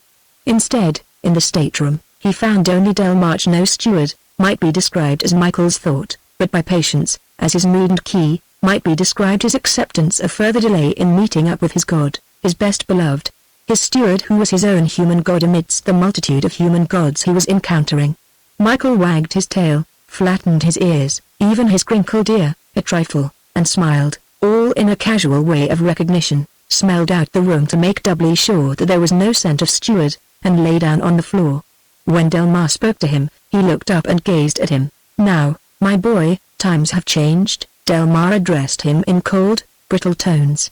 "I'm going to make an actor out of you, and teach you what's what. First of all, come here. Come here." Michael obeyed, without haste, without lagging, and patently without eagerness. "You'll get over that, my lad, and put pep into your motions when I talk to you," Delmar assured him, and the very manner of his utterance was a threat that Michael could not fail to recognize. "Now we'll just see if I can pull off the trick. You listen to me, and sing much like you did for that leper guy." Drawing a harmonica from his vest pocket, he put it to his lips and began to play Marching Through Georgia. "Sit down," he commanded. Again Michael obeyed, although all that was Michael was in protest. He quivered as the shrill sweet strains from the silver reeds ran through him. All his throat and chest was in the impulse to sing, but he mastered it, for he did not care to sing for this man. All he wanted of him was Stewart. "Oh, you're stubborn, eh?" Delmar sneered at him. "The matter with you is you're thoroughbred. Well, my boy, it just happens I know your kind and I reckon I can make you get busy and work for me just as much as you did for that other guy. Now get busy." He shifted the tune on into Georgia Camp Meeting. But Michael was obdurate. Not until the melting strains of Old Kentucky Home poured through him did he lose his self-control and lift his mellow-throated howl that was the call for the lost pack of the ancient millenniums.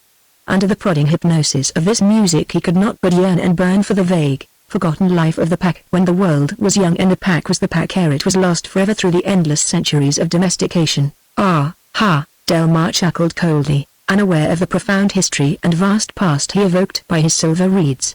A loud knock on the partition wall warned him that some sleepy passenger was objecting. "That will do," he said sharply, taking the harmonica from his lips. And Michael ceased, and hated him. "I guess I've got your number all right. And you needn't think you're going to sleep here scratching fleas and disturbing my sleep." He pressed the call button, and, when his room steward answered, turned Michael over to him to be taken down below and tied up in the crowded cubbyhole. During the several days and nights on the Umatilla, Michael learned much of what manner of man Harry Delmar was. Almost, might it be said, he learned Delmar's pedigree without knowing anything of his history. For instance, he did not know that Delmar's real name was Percival Grunsky, and that at grammar school he had been called Brownie by the girls and Blackie by the boys.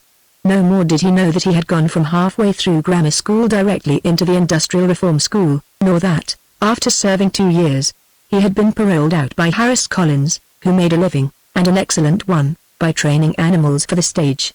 Much less could he know the training that for 6 years Delmar, as assistant, had been taught to give the animals, and, thereby, had received for himself.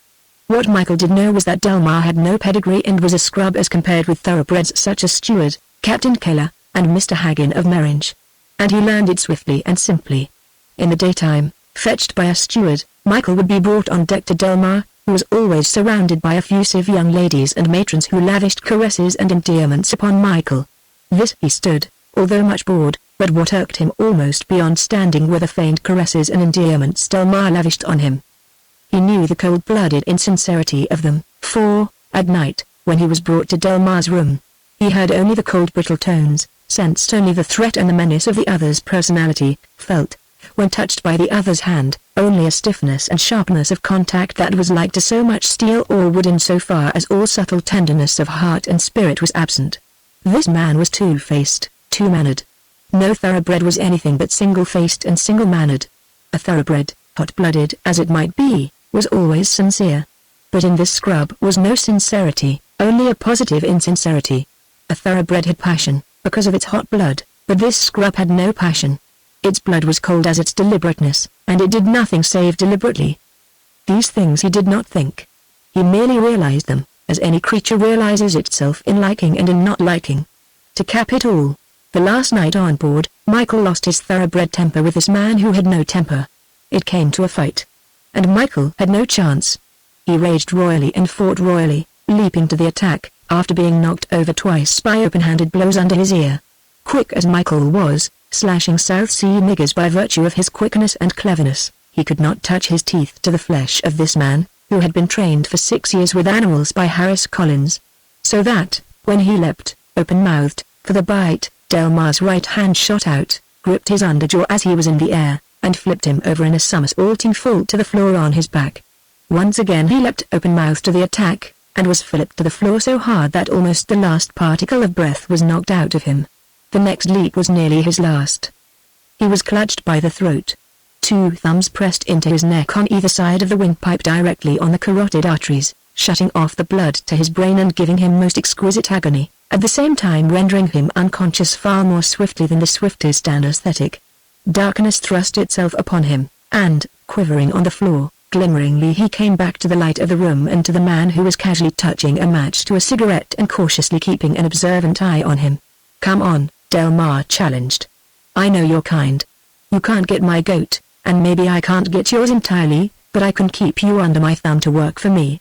Come on, you." And Michael came. Being a thoroughbred, despite that he knew he was beaten by this 2-legged thing which was not warm human but was so alien and hard that he might as well attack the wall of the room with his teeth, or a tree trunk, or a cliff of rock, Michael leapt barefanged for the throat. And all that he leapt against was training, formula. The experience was repeated. His throat was gripped, the thumbs shut off the blood from his brain, and darkness smote him. Had he been more than a normal thoroughbred dog, he would have continued to assail his impregnable enemy until he burst his heart or fell in a fit. But he was normal. Here was something unassailable, adamantine. As little might he win victory from it, as from the cement-paved sidewalk of a city. The thing was a devil, with the hardness and coldness, the wickedness and wisdom, of a devil. It was as bad as Stewart was good. Both were 2-legged. Both were gods. But this one was an evil god. He did not reason all this, nor any of it. Yet, transmuted into human terms of thought and understanding, It adequately describes the fullness of his state of mind toward Delmarch. Had Michael been entangled in a fight with a warm god, he could have raged and battled blindly, inflicting and receiving hurt in the chaos of conflict, as such a god, being warm, would have likewise received and given hurt, being only a flesh and blood, living, breathing entity after all. But this two-legged god-devil did not rage blindly and was incapable of passional heat. He was like so much cunning, massive steel machinery, and he did what Michael could never dream he didn't, for that matter, which few humans do and which all animal trainers do. He kept one thought ahead of Michael's thought all the time, and therefore, was able to have ready one action always in anticipation of Michael's next action. This was the training he had received from Harris Collins, who, withal he was a sentimental and doting husband and father, was the archdevil when it came to animals other than human ones, and who reigned in an animal hell which he had created and made lucrative. Michael went ashore in Seattle all eagerness, straining at his leash until he choked and coughed and was coldly cursed by Delmarch, for Michael was mastered by his expectation that he would meet Stuart, and he looked for him around the first corner, and around all corners with undiminished zeal. But amongst the multitudes of men there was no Stuart. Instead, down in the basement of the New Washington Hotel, where electric lights burned always, under the care of the baggage porter, he was tied securely by the neck in the midst of alpine ranges of trunks which were forever being heaped up, sought over, taken down, carried away, or added to. 3 days of this dolorous existence he passed. The porters made friends with him and offered him prodigious quantities of cooked meats from the leavings of the dining room. Michael was too disappointed and grief-stricken over Stuart to overeat himself, while Delmar, accompanied by the manager of the hotel, raised a great row with the porters for violating the feeding instructions. "That guy's no good," said the head porter to assistant, when Delmar had departed. "He's greasy. I never liked greasy brunettes anyway. My wife's a brunette, but thank the Lord she ain't greasy." "Sure," agreed the assistant. "I know his kind. Why, if you'd stick a knife into him he wouldn't bleed blood. It'd be straight liquid lard." Whereupon the pair of them immediately presented Michael with vaster quantities of meat which he could not eat because the desire for Stuart was too much with him. In the meantime Delmar sent off 2 telegrams to New York, the first to Harris Collins Animal Training School, where his troop of dogs was boarding through his vacation. "Sell my dogs. You know what they can do and what they are worth. I'm done with them. Deduct the board and hold the balance for me until I see you. I have the limit here of a dog. Every turn I ever pulled is put in the shade by this one. He's a 10 strike. Wait till you see him." The second, to his booking agent. "Get busy. Book me over the best. Talk it up. I have the turn. A winner. Nothing like it. Don't talk up top price but way over top price. Prepare them for the dog when I give them the chance for the once over. You know me. I am giving it straight. This will head the bill anywhere all the time." Chapter 23. Came the crate. Because Delmar brought it into the baggage room, Michael was suspicious of it. A minute later his suspicion was justified. Delmar invited him to go into the crate, and he declined. With a quick deft clutch on the collar at the back of his neck, Delmar jerked him off his footing and thrust him in, or partly in, rather, because he had managed to get a hold on the edge of the crate with his 2 forepaws. The animal trainer wasted no time. He brought the clenched fist of his free hand down in 2 blows, rat-tat, on Michael's paws. And Michael, at the pain, relaxed both holds. The next instant he was thrust inside, snarling his indignation and rage as he vainly flung himself at the open bars, while Delmar was locking the stout door. Next, the crate was carried out to an express wagon and loaded in along with a number of trunks. Delmar had disappeared the moment he had locked the door, and the 2 men in the wagon, which was now bouncing along over the cobblestones, were strangers. There was just room in the crate for Michael to stand upright, although he could not lift his head above the level of his shoulders. And so standing, his head pressed against the top, a rut in the road, jolting the wagon and its contents, caused his head to bump violently. The crate was not quite so long as Michael, so that he was compelled to stand with the end of his nose pressing against the end of the crate. An automobile, darting out from a cross street, caused the driver of the wagon to pull in abruptly and apply the brake. With the crate thus suddenly arrested, Michael's body was precipitated forward. There was no brake to stop him, unless the soft end of his nose be considered the brake, for it was his nose that brought his body to rest inside the crate. He tried lying down, confined as the space was, and made out better, although his lips were cut and bleeding by having been forced so sharply against his teeth. But the worst was to come. One of his forepaws slipped out through the slats or bars and rested on the bottom of the wagon where the trunks were squeaking, screeching, and jigging. A rut in the roadway made the nearest trunk tilt one edge in the air and shift position, so that when it tilted back again it rested on Michael's paw. The unexpectedness of the crushing hurt of it caused him to yelp and at the same time instinctively and spasmodically to pull back with all his strength. This wrenched his shoulder and added to the agony of the imprisoned foot. And blind fear descended upon Michael, the fear that is implanted in all animals and in man himself, the fear of the trap. Utterly beside himself, though he no longer yelped, he flung himself madly about, straining the tendons and muscles of his shoulder and leg and further and severely injuring the crushed foot. He even attacked the bars with his teeth in his agony to get at the monster thing outside that had laid hold of him and would not let him go. Another rut saved him, however, tilting the trunk just sufficiently to enable his violent struggling to drag the foot clear. At the railroad station, the crate was handled, not with deliberate roughness, but with such carelessness that it half slipped out of a baggage man's hands, capsized sidewise, and was caught when it was past the man's knees but before it struck the cement floor. But, Michael, sliding helplessly down the perpendicular bottom of the crate, fetched up with his full weight on the injured paw. "Huh," said Delmar a little later to Michael, having strolled down the platform to where the crate was piled on a truck with other baggage destined for the train. "Got your foot smashed? Well, it'll teach you a lesson to keep your feet inside.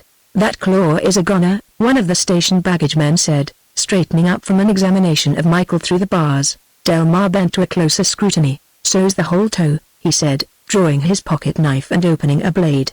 "I'll fix it in half a jiffy if you'll lend a hand." He unlocked the box and dipped Michael out with a customary stranglehold on the neck.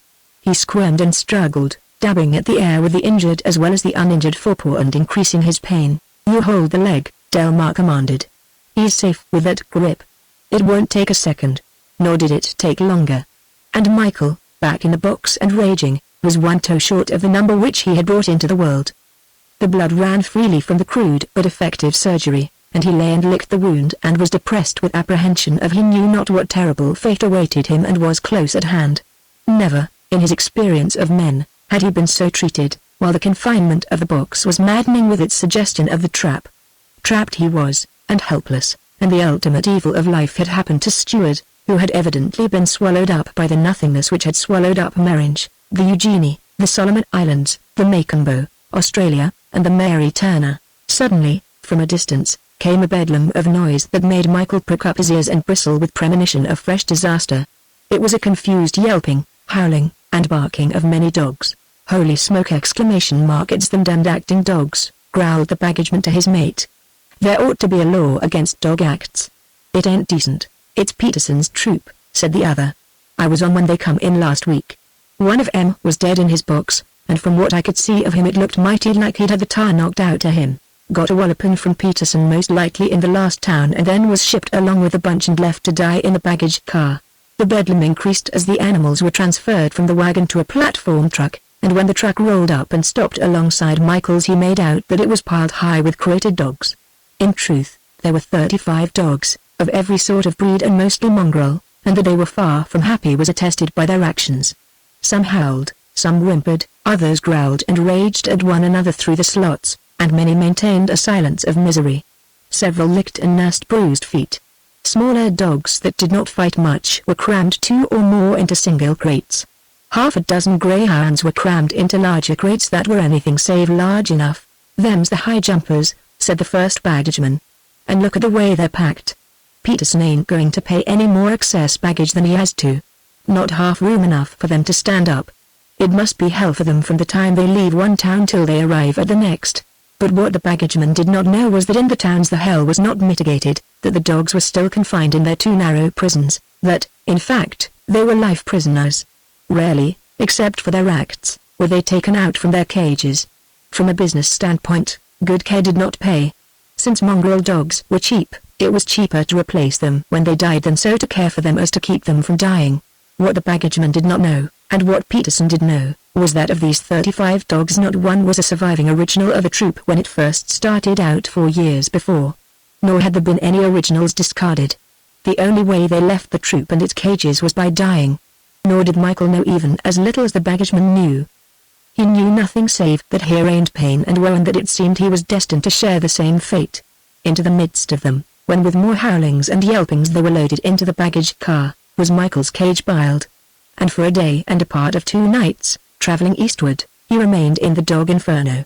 Then they were loaded off in some large city, and Michael continued on in greater quietness and comfort, although his injured foot still hurt and was bruised afresh whenever his crate was moved about in the car. What it was all about, why he was kept in his cramped prison in the cramped car, he did not ask himself.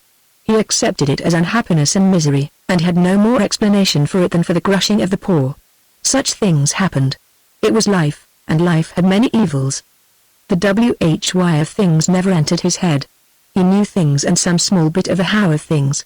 What was. Water was wet, fire hot, iron hard, meat good. He accepted such things as he accepted the everlasting miracles of the light and of the dark, which were no miracles to him any more than was his wire coat a miracle, or his beating heart, or his thinking brain. In Chicago, he was loaded upon a track, carted through the roaring streets of the vast city, and put into another baggage car which was quickly in motion in continuation of the eastward journey. It meant more strange men who handled baggage, as it meant in New York, where, from railroad baggage room to express wagon, he was exchanged, forever a crated prisoner, and dispatched to one, Harris Collins, on Long Island. First of all came Harris Collins and the animal hell over which he ruled. But the second event must be stated first. Michael never saw Harry Delmar again. As the other men he had known had stepped out of life, which was a way they had, so Harry Delmar stepped out of Michael's purview of life as well as out of life itself. And his stepping out was literal. A collision on the elevated, a panic scramble of the uninjured out upon the trestle over the street, a step on the third rail, and Harry Delmar was engulfed in the nothingness which men know as death, and which is nothingness in so far as such engulfed ones never reappear or walk the ways of life again. Chapter 24. Harris Collins was 52 years of age. He was slender and dapper, and in appearance and comportment was so sweet and gentle-spirited that the impression he radiated was almost of sissiness. He might have taught a Sunday school, presided over a girls' seminary, or been a president of a humane society. His complexion was pink and white, his hands were as soft as the hands of his daughters, and he weighed 112 pounds. Moreover, he was afraid of his wife, afraid of a policeman, afraid of physical violence, and lived in constant dread of burglars. But the one thing he was not afraid of was wild animals of the most ferocious sorts, such as lions, tigers, leopards, and jaguars. He knew the game, and could conquer the most refractory lion with a broom handle not outside the cage, but inside and locked in. It was because he knew the game and had learned it from his father before him, a man even smaller than himself and more fearful of all things except animals. This father, Noel Collins, has been a successful animal trainer in England, before emigrating to America, and in America he had continued the success and laid the foundation of the big animal training school at Cedarfield, which his son had developed and built up after him. So well had Harris Collins built on his father's foundation that the place was considered a model of sanitation and kindness. It entertained many visitors, who invariably went away with their souls filled with ecstasy over the atmosphere of sweetness and light that pervaded the place. Never, however, were they permitted to see the actual training. On occasion, performances were given them by the finished products which verified all their other delightful and charming conclusions about the school. But had they seen the training of raw novices, it would have been a different story. It might even have been a riot. As it was, the place was a zoo, and free at that, for, in addition to the animals he owned and trained and bought and sold, a large portion of the business was devoted to boarding trained animals and troops of animals for owners who were out of engagements, or for estates or such owners which were in process of settlement. From mice and rats to camels and elephants, and even, on occasion, to a rhinoceros or a pair of hippopotamuses, he could supply any animal on demand.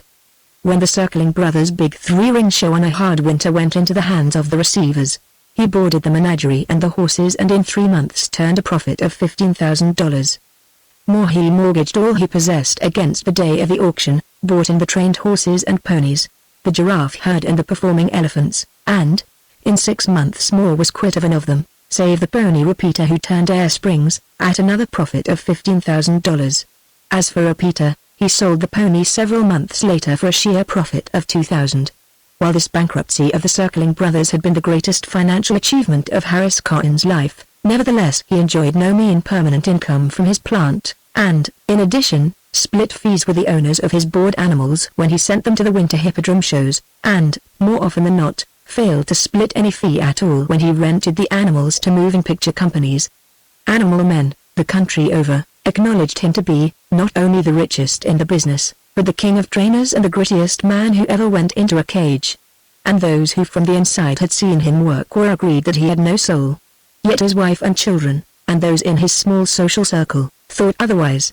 They, never seeing him at work, were convinced that no softer-hearted, more sentimental man had ever been born. His voice was low and gentle. His gestures were delicate, his views on life, the world, religion and politics, the mildest. A kind word melted him. A plea won him. He gave to all local charities, and was gravely depressed for a week when the Titanic went down. And yet the men in the trained animal game acknowledged him the nerviest and the most nerveless of the profession. And yet his greatest fear in the world was that his large, stout wife, at table, should crown him with a plate of hot soup.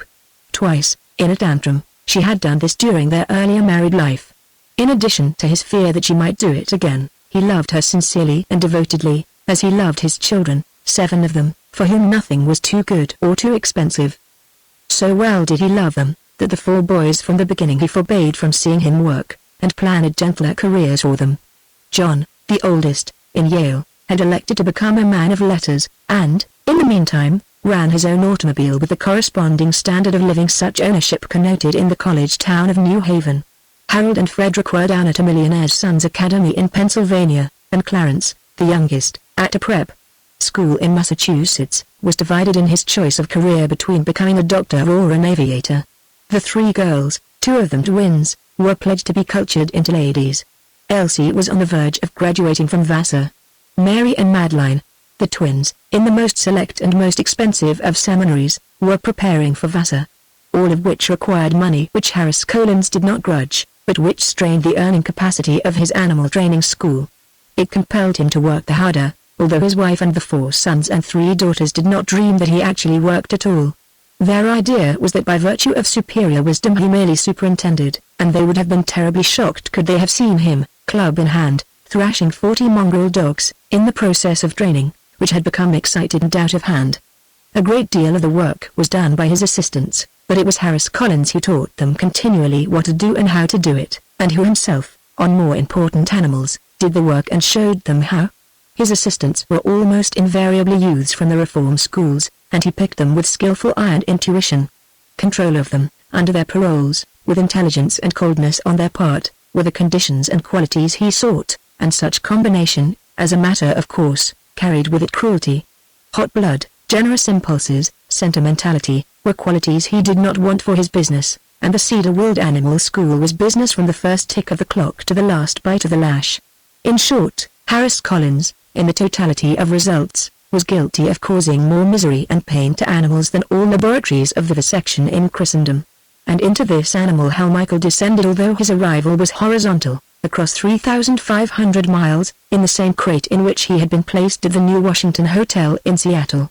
Never once had he been out of the crate during the entire journey, and filthiness, as well as wretchedness, characterized his condition. Thanks to his general good health, the wound of the amputated toe was in the process of uneventful healing. But dirt clung to him, and he was infested with fleas. Cedarwold, to look at, was anything save a hell. Velvet lawns, gravelled walks and drives, and flowers formerly growing, led up to the group of long low buildings, some of frame and some of concrete. But Michael was not received by Harris Collins, who, at the moment, sat in his private office, Harry Delmar's last telegram on his desk, writing a memorandum to his secretary to query the railroad and the express companies for the whereabouts of a dog, created and shipped by one, Harry Delmar, from Seattle and consigned to Cedarwold. It was a pallid-eyed youth of 18 in overalls who received Michael, receipted for him to the expressman, and carried his crate into a slope-floored concrete room that smelled offensively and chemically clean. Michael was impressed by his surroundings but not attracted by the youth, who rolled up his sleeves and encased himself in large oilskin apron before he opened the crate.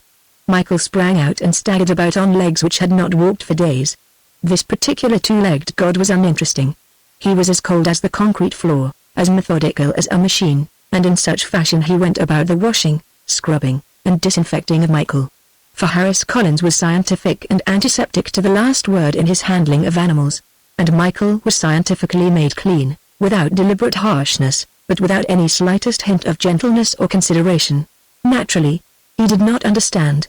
On top of all he had already experienced, not even knowing executioners and execution chambers, for all he knew this bare room of cement and chemical smell might well be the place of the ultimate life disaster, and this youth the god who was to send him into the dark which had engulfed all he had known and loved.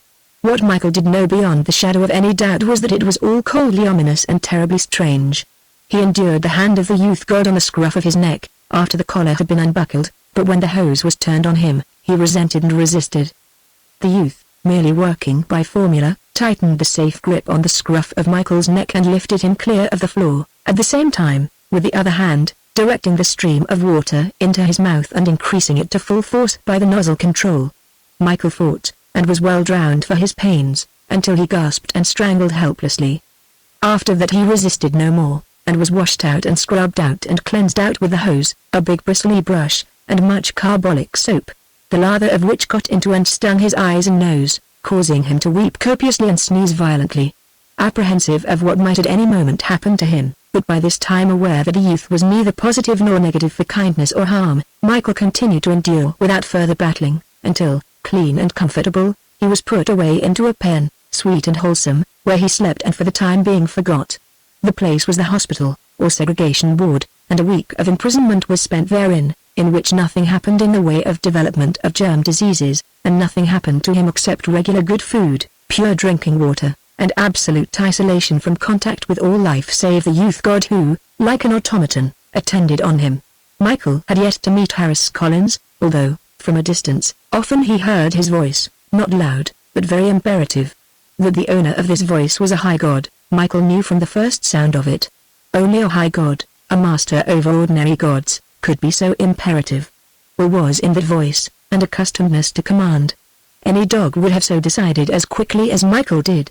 And any dog would have decided that there was no love nor lovableness in the god behind the voice, nothing to warm one's heart nor to adore. Chapter 25. It was at 11 in the morning that the pale youth god put collar and chain on Michael, led him out of the segregation ward, and turned him over to a dark youth god who wasted no time of greeting on him and manifested no friendliness. A captive at the end of a chain, on the way Michael quickly encountered other captives going in his direction. There were 3 of them, and never had he seen the like. 3 slouching, ambling monsters of bears they were, and at sight of them Michael bristled and uttered the lowest of growls, for he knew them, out of his heredity, as a domestic cow knows her first wolf, as immemorial enemies from the wild. But he had traveled too far, seen too much, and was altogether too sensible, to attack them. Instead, walking stiff-legged and circumspectly, but smelling with all his nose the strange scent of the creatures, he followed at the end of his chain his own captor god. Continually a multitude of strange scents invaded his nostrils. Although he could not see through walls, he got the smells he was later to identify of lions, leopards, monkeys, baboons, and seals and sea lions. All of which might have stunned an ordinary dog, but the effect on him was to make him very alert and at the same time very subdued. It was as if he walked in a new and monstrously populous jungle and was unacquainted with its ways and denizens. As he was entering the arena, he shied off to the side more stiff-leggedly than ever, bristled all along his neck and back, and growled deep and low in his throat. For, emerging from the arena, came 5 elephants. Small elephants they were, but to him they were the hugest of monsters, in his mind comparable only with the cow whale of which he had caught fleeting glimpses when she destroyed the schooner Mary Turner. But the elephants took no notice of him, each with its trunk clutching the tail of the one in front of it as it had been taught to do in making an exit. Into the arena, he came, the bears following on his heels. It was a sawdust circle the size of a circus ring, contained inside a square building that was roofed over with glass. But there were no seats about the ring, since spectators were not tolerated. Only Harris Collins and his assistants, and buyers and sellers of animals and men in the profession, were ever permitted to behold how animals were tormented into the performance of tricks to make the public open its mouth in astonishment or laughter. Michael forgot about the bears, who were quickly at work on the other side of the circle from that to which he was taken. Some men, rolling out stout bright painted barrels which elephants could not crush by sitting on, attracted his attention for a moment. Next, in a pause on the part of the man who led him, he regarded with huge interest a piebald Shetland pony. It lay on the ground. A man sat on it, and ever and anon it lifted its head from the sawdust and kissed the man. This was all Michael saw, yet he sensed something wrong about it. He knew not why, had no evidence why, but he felt cruelty and power and unfairness. What he did not see was the long pin in the man's hand. Each time he thrust this in the pony's shoulder, the pony, stung by the pain and reflex action, lifted its head, and the man was deftly ready to meet the pony's mouth with his own mouth. To an audience the impression would be that in such fashion the pony was expressing its affection for the master. Not a dozen feet away another Shetland, a coal-black run, was behaving as peculiarly as it was being treated. Ropes were attached to its forelegs, each rope held by an assistant, who jerked on the same stoutly when a third man, standing in front of the pony, tapped it on the knees with a short, stiff whip of rattan. Whereupon the pony went down on its knees in the sawdust in a genuflection to the man with the whip. The pony did not like it, sometimes so successfully resisting with spread, taut legs and mutinous head tossings, as to overcome the jerk of the ropes, and, at the same time wheeling, to fall heavily on its side or to up air as the pull on the ropes was relaxed. But always it was lined up again to face the man who wrapped its knees with rattan. It was being taught merely how to kneel in the way that is ever a delight to the audiences who see only the results of the schooling and never dream of the manner of the schooling. For, as Michael was quickly sensing, knowledge was here learned by pain. In short, this was the College of Pain, this Cedar-Wold Animal School. Harris Collins himself nodded. The dark youth got up to him, and turned an inquiring and estimating gaze on Michael. "The Delmar dog, sir," said the youth god. Collins's eyes brightened, and he looked Michael over more carefully. "Do you know what he can do?" he queried. The youth shook his head. Harry was a keen one, Collins went on, apparently to the youth god but mostly for his own benefit, being given to thinking aloud. "He picked this dog as a winner. And now what can he do? That's the question. Poor Harry's gone, and we don't know what he can do. Take off the chain." Released, Michael regarded the master god and waited for what might happen.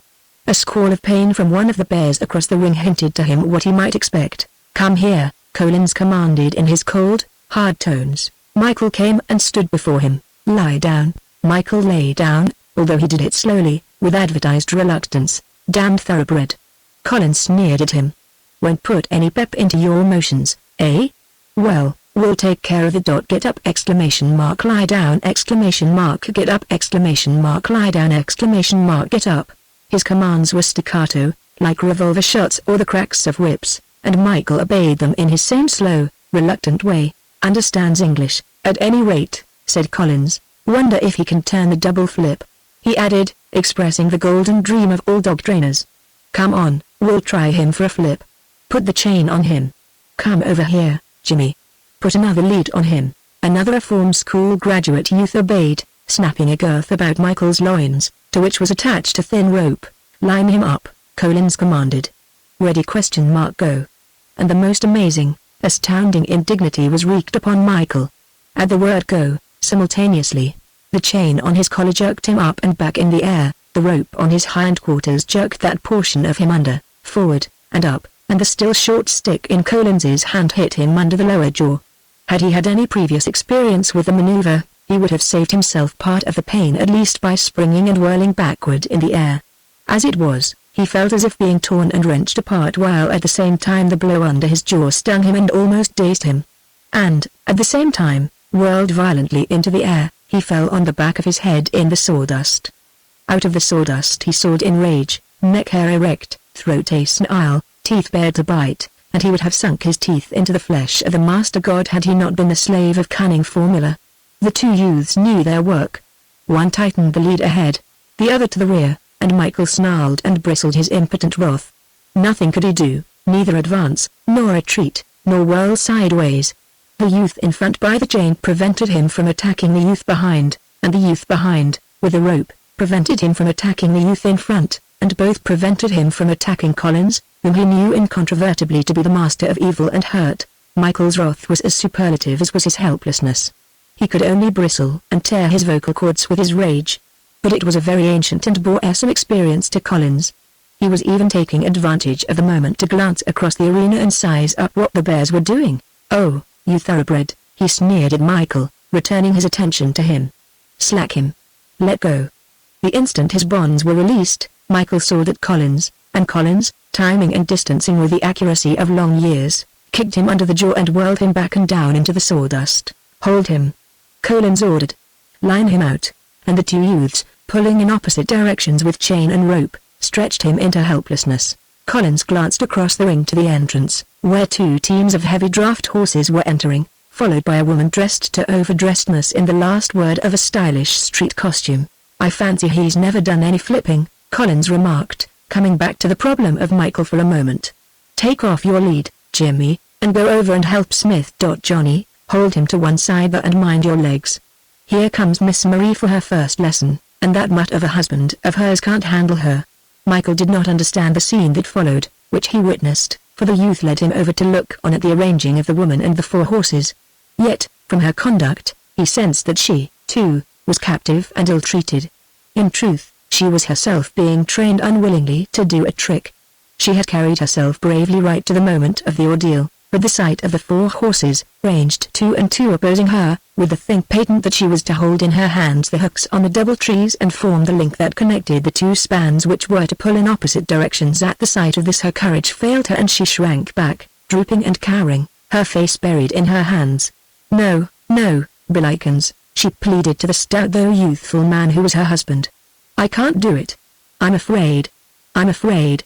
"Nonsense, Madame," Collins interposed. "The trick is absolutely safe. And it's a good one, a money-maker. Straighten up a moment." With his hands he began feeling out her shoulders and back under her jacket. "The apparatus is all right." He ran his hands down her arms. "Now, drop the hooks." He shook each arm, and from under each of the fluffy lace cuffs fell out an iron hook fast to a thin cable of steel that evidently ran up her sleeves. "Not that way. Nobody must see. Put them back. Try it again. They must come down hidden in your palms. Like this. See? That's it. That's the idea." She controlled herself and strove to obey, though ever and anon she cast appealing glances to Billikens, who stood remote and aloof, his brows wrinkled with displeasure. Each of the men driving the harnessed spans lifted up the double trees so that the girl could grasp the hooks. She tried to take hold, but broke down again. "If anything breaks, my arms will be torn out of me," she protested. "On the contrary," Collins reassured her. "You will lose merely most of your jacket. The worst that can happen will be the exposure of the trick and the laugh on you. But the apparatus isn't going to break. Let me explain again. The horses do not pull against you. They pull against each other. The audience thinks that they are pulling against you. Now try once more. Take hold the double trees, and at the same moment slip down the hooks and connect. Now." He spoke sharply. She shook the hooks down out of her sleeves, but drew back from grasping the double trees. Collins did not betray his vexation. Instead, he glanced aside to where the kissing pony and the kneeling pony were leaving the ring. But the husband raged at her. "By God, Julia, if you throw me down this way—" "Oh, I'll try, Billikens," she whimpered. "Honestly, I'll try. See? I'm not afraid now." She extended her hands and clasped the double trees. With a thin writhe of a smile, Collins investigated the insides of her clenched hands to make sure that the hooks were connected. "Now brace yourself. Spread your legs. And straighten out." With his hands he manipulated her arms and shoulders into position. "Remember, you've got to meet the first of the strain with your arms straight out. After the strain is on, you couldn't bend them if you wanted to. But if the strain catches them bent, the wire'll rip the hide off of you. Remember, straight out, extended, so that they form a straight line with each other and with the flat of your back and shoulders. That's it. Ready now." "Oh, wait a minute," she begged, forsaking the position. "I'll do it. Oh, I will do it, but, Billikens, kiss me first, and then I won't care if my arms are pulled out." The dark youth who held Michael, and others looking on, grinned. Collins dissembled whatever grin might have troubled for expression, and murmured, "All the time in the world, Madame. The point is, the first time must come off right. After that you'll have the confidence. Bill, you'd better love her up before she tackles it." And Billikens, very angry, very disgusted, very embarrassed, obeyed, putting his arms around his wife and kissing her neither too perfunctorily nor very long. She was a pretty young thing of a woman, perhaps 20 years old, with an exceedingly childish, girlish face and a slender-waisted, generously molded body of fully 140 pounds. The embrace and kiss of her husband put courage into her. She stiffened and steeled herself, and with compressed lips, as he stepped clear of her, muttered, "Ready, go." Collins commanded. The 4 horses, under the urge of the drivers, pressed lazily into their collars and began pulling. "Give them the whip." Collins barked, his eyes on the girl and noting that the pull of the apparatus was straight across her. The lashes fell on the horses' rumps, and they leapt, and surged, and plunged, with their huge steel-shod hooves, the size of soup plates, tearing up the sawdust into smoke. And Billikens forgot himself. The terribleness of the sight painted the honest anxiety for the woman on his face. And her face was a kaleidoscope. At the first, tense and fearful, it was like that of a Christian martyr meeting the lions, or of a felon falling through the trap. Next, and quickly, came surprise and relief in that there was no hurt. And, finally, her face was proudly happy with a smile of triumph. She even smiled to Billikens her pride at making good her love to him. And Billikens relaxed and looked love and pride back, until, on the spur of the second, Harris Collins broke in. "This ain't a smiling act. Get that smile off your face. The audience has got to think you're carrying the pull. Show that you are. Make your face stiff till it cracks. Show determination, willpower. Show great muscular effort. Spread your legs more. Bring up the muscles through your skirt just as if you was really working. Let 'em pull you this way a bit and that way a bit. Give 'em to. Spread your legs more. Make a noise on your face as if you was being pulled to pieces and that all that holds you is willpower. That's the idea. That's the stuff. It's a winner, Bill. It's a winner! ! Throw the leather into 'em. Make 'em jump. Make 'em get right down and pull the daylights out of each other." The whips fell on the horses, and the horses struggled in all their hugeness and might to pull away from the pain of the punishment. It was a spectacle to win approval from any audience. Each horse averaged 1,800 weight, thus, to the eye of the onlooker, 7,200 pounds of straining horseflesh seemed wrenching and dragging apart the slim-waisted, delicately bodied, 140-pound woman in her fancy street costume. It was a sight to make women in circus audiences scream with terror and turn their faces away. "Slack down." Collins commanded the drivers. "The lady wins," he announced, after the manner of a ringmaster. "Bill, you've got 'em in that turn. Unhook." "Madame, unhook." Marie obeyed, and, the hooks still dangling from her sleeves, made a short run to Billikens, into whose arms she threw herself, her own arms folding him about the neck as she exclaimed before she kissed him. "Oh, Billikens, I knew I could do it all the time. I was brave. Wasn't I?" A giveaway. Collins's dry voice broke in on her ecstasy, letting all the audience see the hooks. "They must go up your sleeves the moment you let go. Try it again. And another thing. When you finish the turn, no chestiness. No making out how easy it was. Make out it was the very devil. Show yourself weak, just about to collapse from the strain. Give it the knees. Make your shoulders cave in. The ringmaster will half-step forward to catch you before you faint. That's your cue.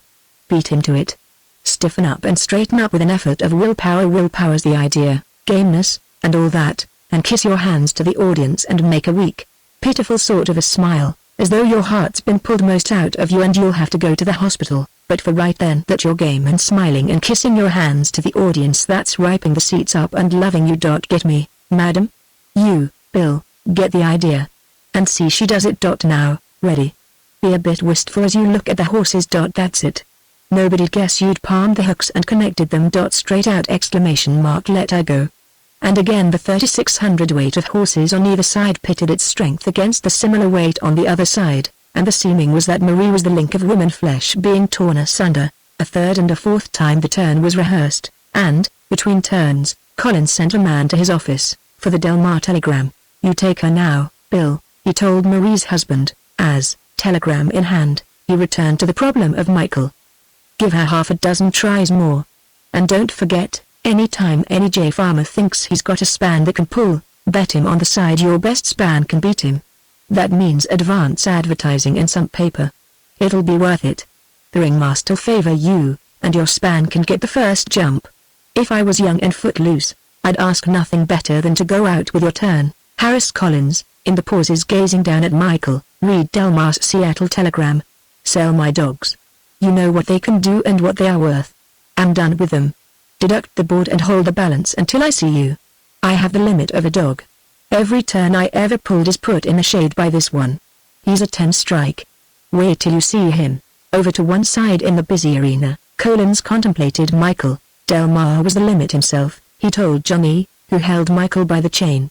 "When he wired me to sell his dogs it meant he had a better turn, and here's only one dog to show for it, a damn thoroughbred at that. He says it's the limit. It must be, But in heaven's name, what is its turn? It's never done a flip in its life, much less a double flip. What do you think, Johnny? Use your head. Suggest something. Maybe it can count, Johnny advanced. And counting dogs are a drug on the market. Well, anyway, let's try. And Michael, who knew unerringly how to count, refused to perform. If he was a regular dog, he could walk anyway, was Colin's next idea. We'll try him. And Michael went through the humiliating ordeal of being jerked erect on his hind legs by Johnny while Collins with a stick cracked him under the jaw and across the knees. In his wrath, Michael tried to bite the master god, and was jerked away by the chain. When he strove to retaliate on Johnny, that imperturbable youth, with extended arm, merely lifted him into the air on his chain and strangled him. That's off, quoth Collins wearily. If he can't stand on his hind legs he can't barrel jump. You've heard about Truth, Johnny. She was a winner. Jump in and out of nail kegs, on her hind legs, without ever touching with her front ones. She used to do 8 kegs, in one and out into the next. Remember when she was boarded here and rehearsed? She was a goldmine, but Carson didn't know how to treat her, and she croaked off with pneumonia at Cripple Creek. Wonder if he can spin plates on his nose, Johnny volunteered. Can't stand up on hind legs, Collins negatived. Besides, nothing like the limit in a turn like that. This dog's got especially. He ain't ordinary. He does some unusual thing unusually well, and it's up to us to locate it. That comes of Harry dying so inconsiderately and leaving this puzzle box on my hands. I see I just got to devote myself to him. Take him away, Johnny. Number 18 for him. Later on we can put him in the single compartments. Chapter 26. Number 18 was a big compartment or cage in the dog row, large enough with due comfort for a dozen Irish terriers like Michael. For Harris Collins was scientific. Dogs on vacation, boarding at the Cedar Wood Animal School, were given every opportunity to recuperate from the hardships and wear and tear of from 6 months to a year and more on the road. It was for this reason that the school was so popular a boarding place for performing animals when the owners were on vacation or out of time. Harris Collins kept his animals clean and comfortable and guarded from germ diseases. In short, he renovated them against their next trips out on vaudeville time or circus engagement. To the left of Michael, in number 17, were 5 grotesquely clipped French poodles. Michael could not see them, save when he was being taken out or brought back, but he could smell them and hear them, and, in his loneliness, he even started a feud of snarling bickeringness with Pedro, the biggest of them, who acted as clown in their turn. They were aristocrats among performing animals, and Michael's feud with Pedro was not so much real as play-acted. Had he and Pedro been brought together they would have made friends in no time. But through the slow monotonous drag of the hours they developed a fictitious excitement and interest in mouthing their quarrel which each knew in his heart of hearts was no quarrel at all. In number 19, on Michael's right, was a sad and tragic company. They were mongrels, kept spotlessly and germicidally clean, who were unattached and untrained. They composed a sort of reserve of raw material, to be worked into established troops when an extra one or a substitute was needed. This meant the hell of the arena where the training went on. Also, in spare moments, Collins, or his assistants, were forever trying them out with all manner of tricks in the quest of special aptitudes on their parts. Thus, a mongrel semblance to a cocker spaniel of a dog was tried out for several days as a pony rider who would leap through paper hoops from the pony's back, and return upon the back again. After several falls and painful injuries, it was rejected for the feat and tried out as a plate balancer. Failing in this, it was made into a seesaw dog who, for the rest of the turn, filled into the background of a troop of 20 dogs. Number 19 was a place of perpetual quarreling and pain. Dogs, hurt in the training, licked their wounds, and moaned, or howled, or were irritable to excess on the slightest provocation. Always, when a new dog entered, and this was a regular happening, for others were continually being taken away to hit the road, the cage was vexed with quarrels and battles, until the new dog, by fighting or by non-resistance, had commanded or been taught its proper place. Michael ignored the denizens of number 19.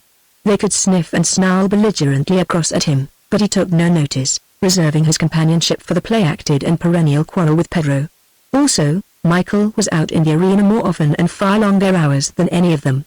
Trust Harry not to make a mistake on a dog, was Collins's judgment, and constantly he strove to find in Michael what had made Delmar declare him a 10 strike and the limit.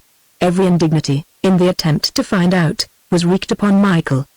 They tried him at hurdle jumping, at walking on 4 legs, at pony riding, at forward flips, and at clowning with other dogs. They tried him at waltzing, All his legs cord fastened and dragged and jerked and slacked under him.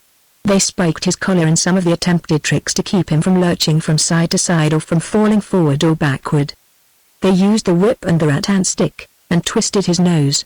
They attempted to make a goalkeeper of him in a football game between two teams of pain-driven and pain-bitten mongrels. And they dragged him up ladders to make him dive into a tank of water. Even they essayed to make him loop the loop, rushing him down an inclined trough at so high speed of his legs, accelerated by the slash of whips on his hindquarters, that, with such initial momentum, had he put his heart and will into it, he could have successfully run up the inside of the loop, and across the inside of the top of it, back downward, like a fly on the ceiling, and on and down and around and out of the loop.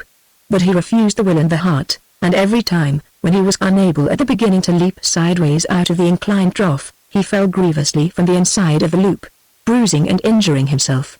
"It isn't that I expect these things are what Harry had in mind," Collins would say, for always he was training his assistants, "but that through them I may get a cue to his specially, whatever in God's name it is, that poor Harry must have known." Out of love, at the wish of his love god, steward, Michael would have striven to learn these tricks and in most of them would have succeeded. But here at Cedarwold was no love, and his own thoroughbred nature made him stubbornly refuse to do under compulsion what he would gladly have done out of love. As a result, since Collins was no thoroughbred of a man, the clashes between them were for a time frequent and savage. In this fighting Michael quickly learned he had no chance. He was always doomed to defeat. He was beaten by stereotyped formula before he began. Never once could he get his teeth into Collins or Johnny. He was too common-sensed to keep up the battling in which he would surely have broken his heart and his body and gone dumb mad. Instead, he retired into himself, became sullen, undemonstrative, and, though he never cowered in defeat, and though he was always ready to snarl and bristle his hair in advertisement that inside he was himself and unconquered, he no longer burst out in furious anger. After a time, scarcely ever trying him out on a new trick, the chain and Johnny were dispensed with, and with Collins he spent all Collins's hours in the arena. He learned, by bitter lessons, that he must follow Collins around, and follow him he did, hating him perpetually and in his own body slowly and subtly poisoning himself by the juices of his glands that did not secrete and flow in quite their normal way because of the pressure put upon them by his hatred. The effect of this, on his body, was not perceptible. This was because of his splendid constitution and health. Wherefore, since the effect must be produced somewhere, it was his mind, or spirit, or nature, or brain, or processes of consciousness, that received it. He drew more and more within himself, became morose, and brooded much. All of which was spiritually unhealthful. He, who had been so merry-hearted, even merrier-hearted than his brother Jerry, began to grow saturnine, and peevish, and ill-tempered.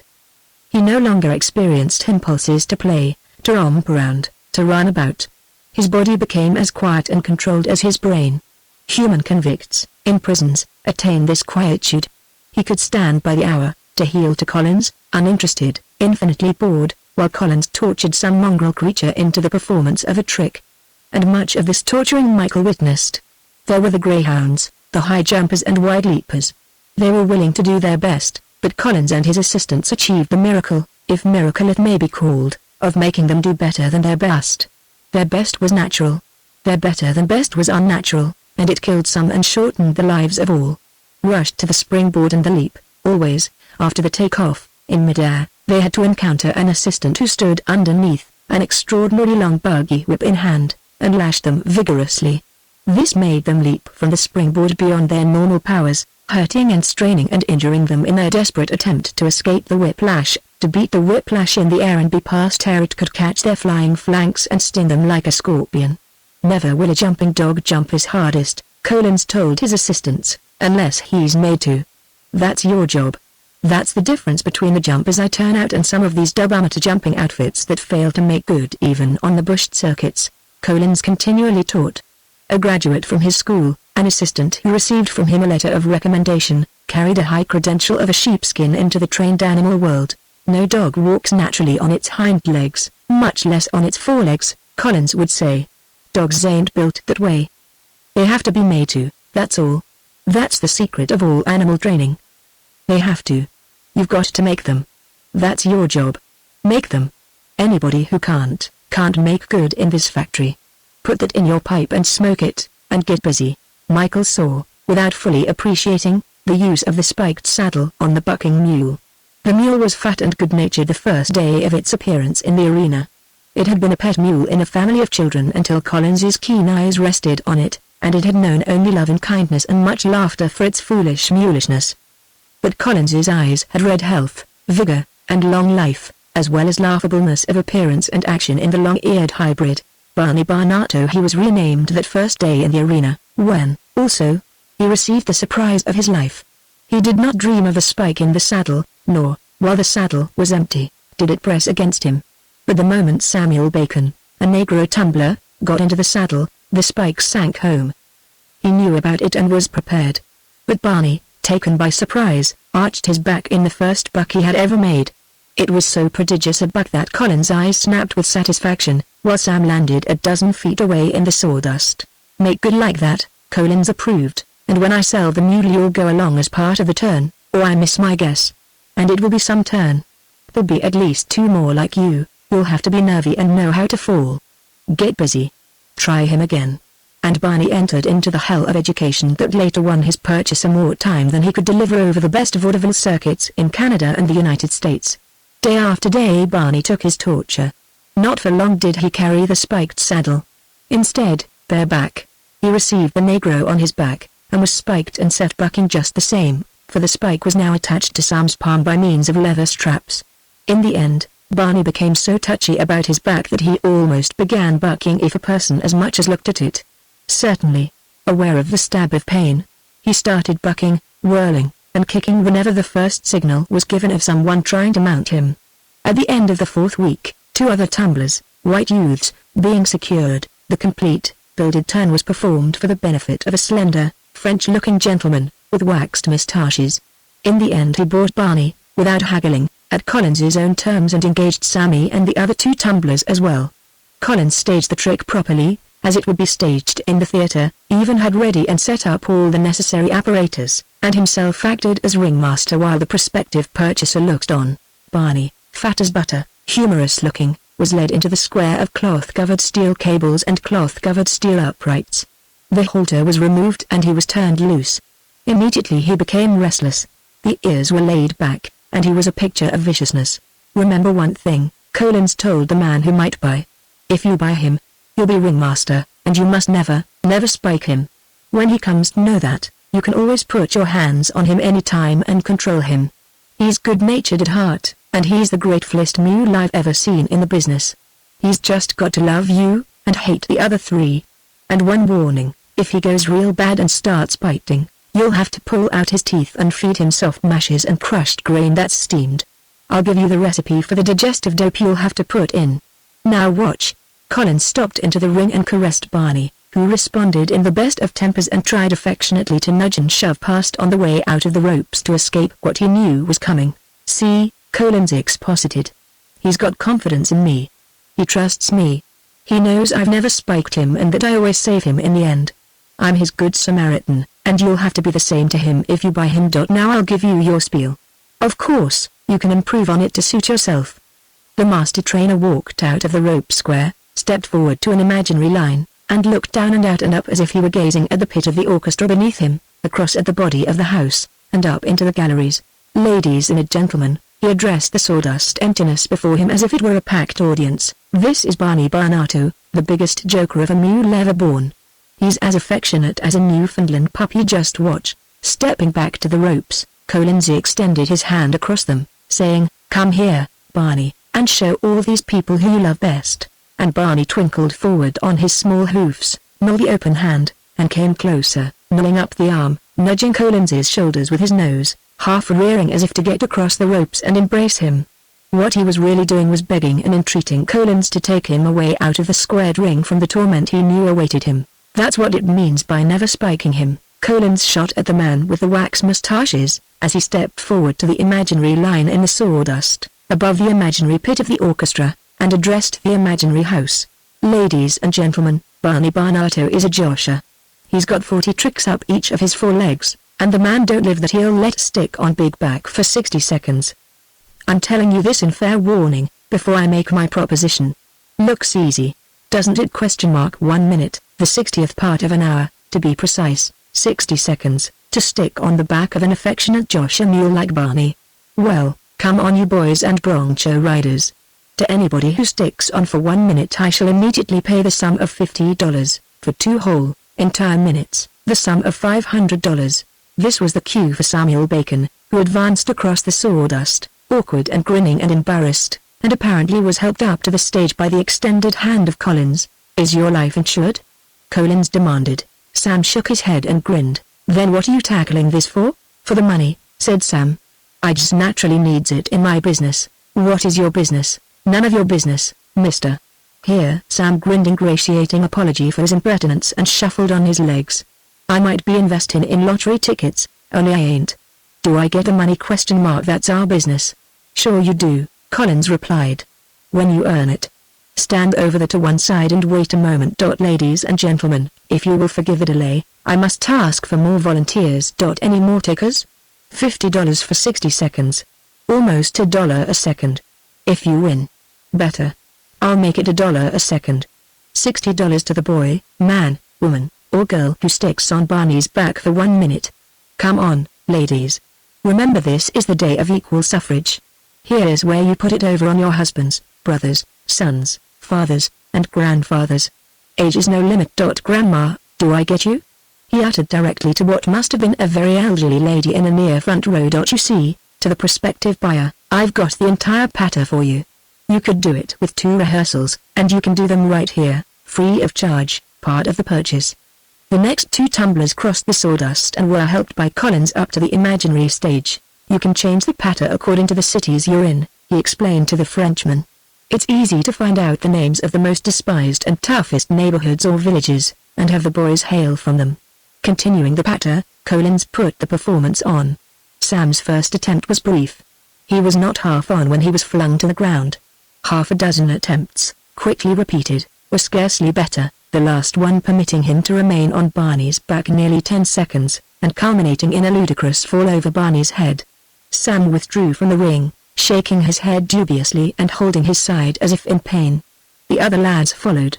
Expert tumblers, they executed most amazing and side-splitting fails. Sam recovered and came back. Toward the last, all 3 made a combined attack on Barney, striving to mount him simultaneously from different slants of approach. They were scattered and flung like chaff, sometimes falling heaped together. Once, the 2 white boys, standing apart as if recovering breath, were mowed down by Sam's flying body. Remember, this is a real mule, Collins told the man with the waxed mustaches. If any outsiders butt in for a hack at the money, all the better. They'll get theirs quick. The man don't live who can stay on his back a minute. If you keep him rehearsed with the spike, he must live in fear of the spike. Never let him slow up on it. Never let him forget it. If you lay off any time for a few days, rehearse him with the spike a couple of times just before you begin again, or else he might forget it and queer the turn by ambling around with the first outside rube that mounts him.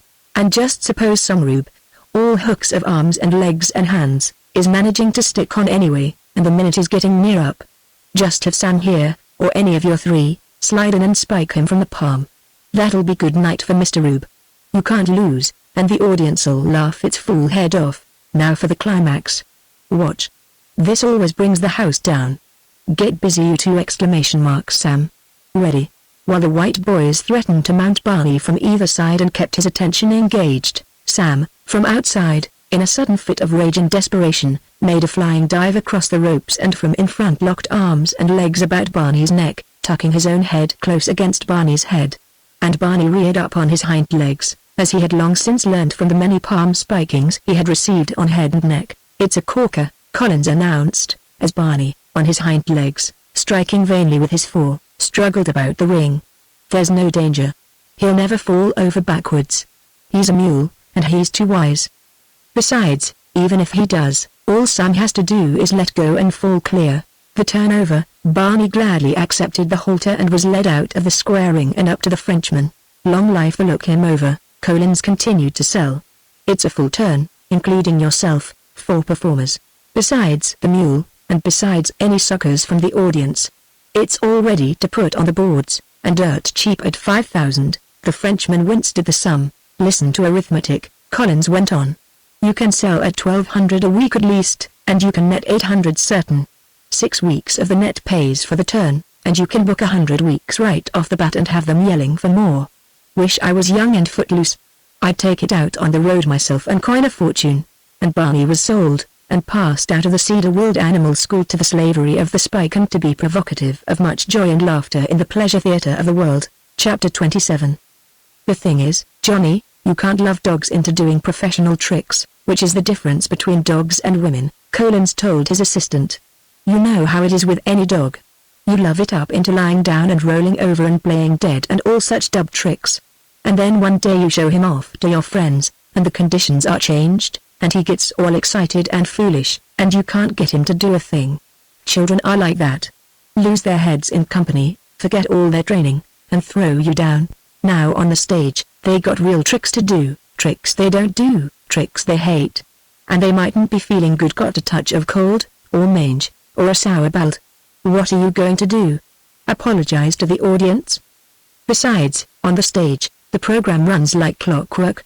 Got to start performing on the tick of the clock, and anywhere from 1 to 7 turns a day, all depending what kind of time you've got.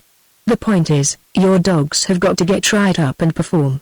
No loving them, no begging them, no waiting on them. And there's only the one way. They've got to know when you start, you mean it. And dogs ain't fools, Johnny opined. They know when you mean anything, and when you don't. Sure thing, Collins nodded approbation. The moment you slack up on them is the moment they slack up in their work. You get soft, and see how quick they begin making mistakes in their tricks. You've got to keep the fear of God over them. If you don't, they won't, and you'll find yourself begging for spotted time on the bushed circuits. Half an hour later, Michael heard, though he understood no word of it, the master trainer laying another law down to another assistant. Crossbreds and mongrels are what's needed, Charles. Not one thoroughbred in 10 makes good, unless he's got the heart of a coward, and that's just what distinguishes them from mongrels and crossbreds. Like race horses, they're hot-blooded. They've got sensitiveness, and pride. Pride's the worst. You listen to me. I was born into the business and I've studied it all my life. I'm a success. There's only one reason I'm a success, I know. Get that? I know. Another thing is that crossbreds and mongrels are cheap. You needn't be afraid of losing them or working them out. You can always get more, and cheap. And they ain't the trouble in teaching. You can throw the fear of God into them. That's what's the matter with the thoroughbreds. You can't throw the fear of God into them. Give a mongrel a real licking, and what's he do? He'll kiss your hand, and be obedient, and crawl on his belly to do what you want him to do. They're slave dogs, that's what mongrels are. They ain't got courage, and you don't want courage in a performing dog. You want fear. Now you give a thoroughbred a licking and see what happens. Sometimes they die. I've known them to die. And if they don't die, what do? Either they go stubborn, or vicious, or both. Sometimes they just go to biting and foaming. You can kill them, but you can't keep them from biting and foaming. Or they'll go straight stubborn. They're the worst. They're the passive resistors, that's what I call them. They won't fight back. You can flog them to death, but it won't buy you anything. They're like those Christians that used to be burned at the stake or boiled in oil. They've got their opinions, and nothing you can do will change them. They'll die first. And they do. I've had them. I was learning myself. And I learned to leave the thoroughbred alone. They beat you out. They get your goat. You never get theirs. And they're time wasters, and patience wasters, and they're expensive. Take this terrier here. Collins nodded at Michael, who stood several feet back of him, morosely regarding the various activities of the arena. He's both kinds of a thoroughbred, and therefore no good. I've never given him a real licking, and I never will. It would be a waste of time. He'll fight if you press him too hard. And he'll die fighting you. He's too sensible to fight if you don't press him too hard. And if you don't press him too hard, he'll just stay as he is, and refuse to learn anything. I'd chuck him right now, except Delmar couldn't make a mistake. Poor Harry knew he had a specialty, and a crackerjack, and it's up to me to find it. Wonder if he's a lion dog, Charles suggested. He's the kind that ain't afraid of lions, Collins concurred. But what sort of a specialty trick could he do with lions? Stick his head in their mouths? I never heard of a dog doing that, and it's an idea. But we can try him. We've tried him at most everything else. There's old Hannibal, said Charles. He used to take a woman's head in his mouth with the old sales sinker shows, but old Hannibal's getting cranky, Collins objected. I've been watching him and trying to get rid of him. Any animal is liable to go off its nut any time, especially wild ones. You see, the life ain't natural. And when they do, it's good night. You lose your investment, and, if you don't know your business, maybe your life. And Michael might well have been tried out on Hannibal and have lost his head inside that animal's huge mouth, had not the good fortune of aproponess intervened. For, the next moment, Collins was listening to the hasty report of his lion and tiger keeper. The man who reported was possibly 40 years of age, although he looked half as old again. He was a withered-faced man, whose face lines, deep and vertical, looked as if they had been clawed by some beast other than himself. "Old Hannibal is going crazy," was the burden of his report. "Nonsense," said Harris Collins. "It's you that's getting old. He's got your goat, that's all.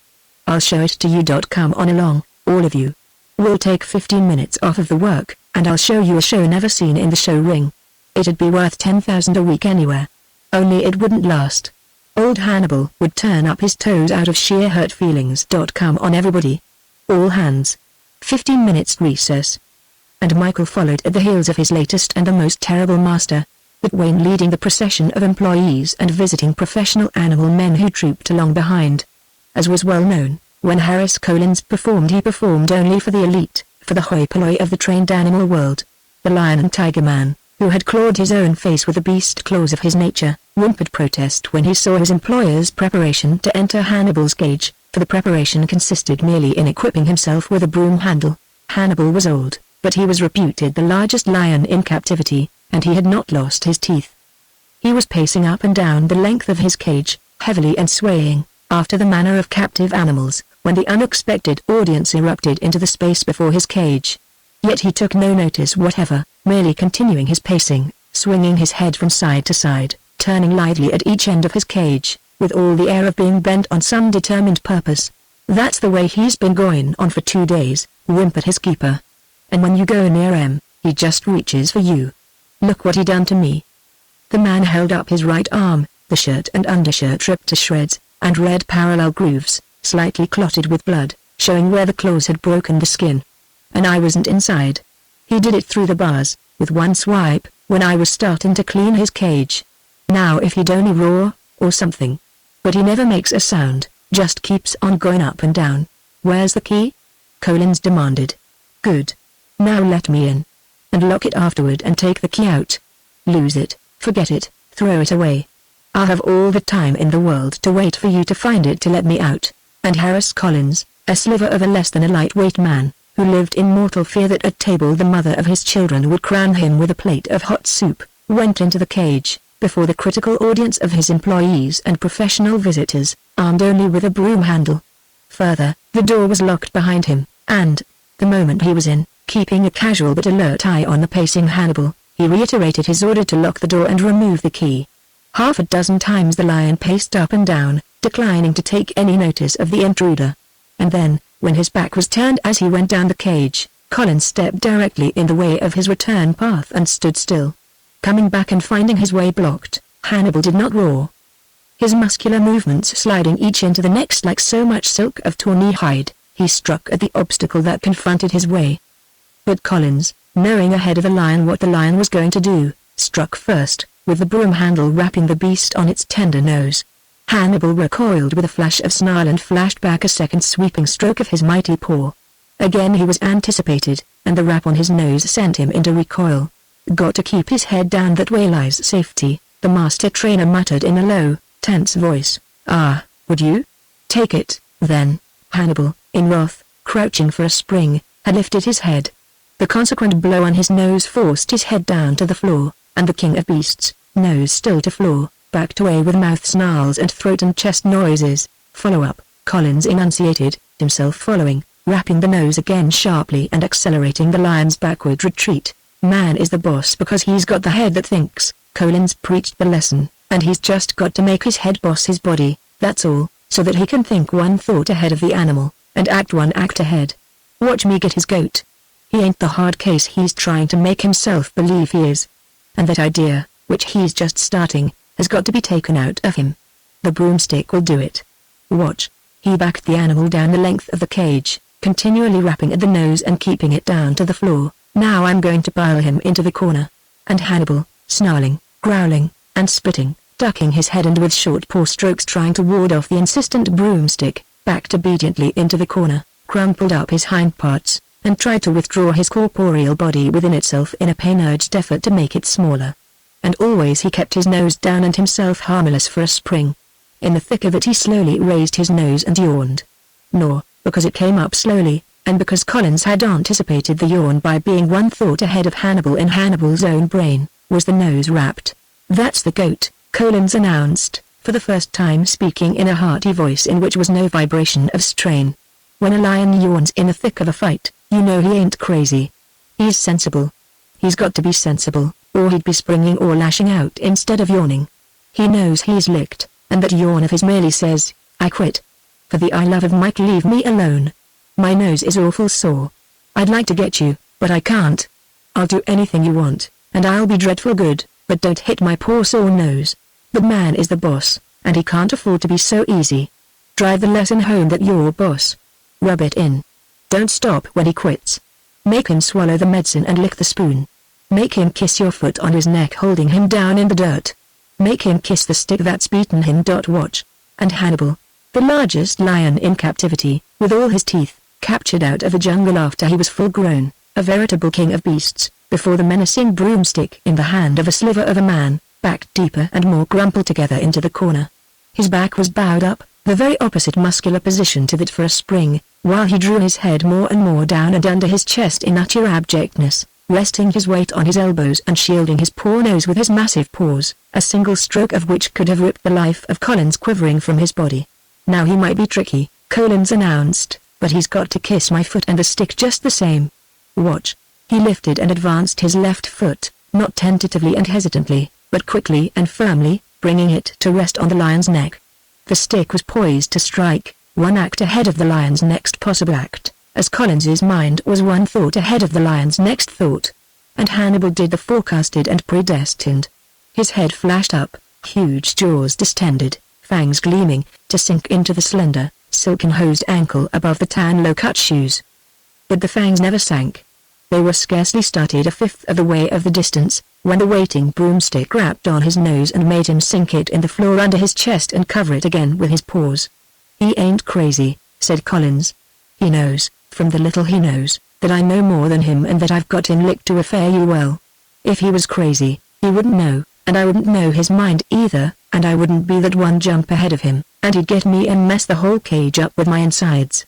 He prodded Hannibal with the end of the broom handle, after each prod poising it for a stroke.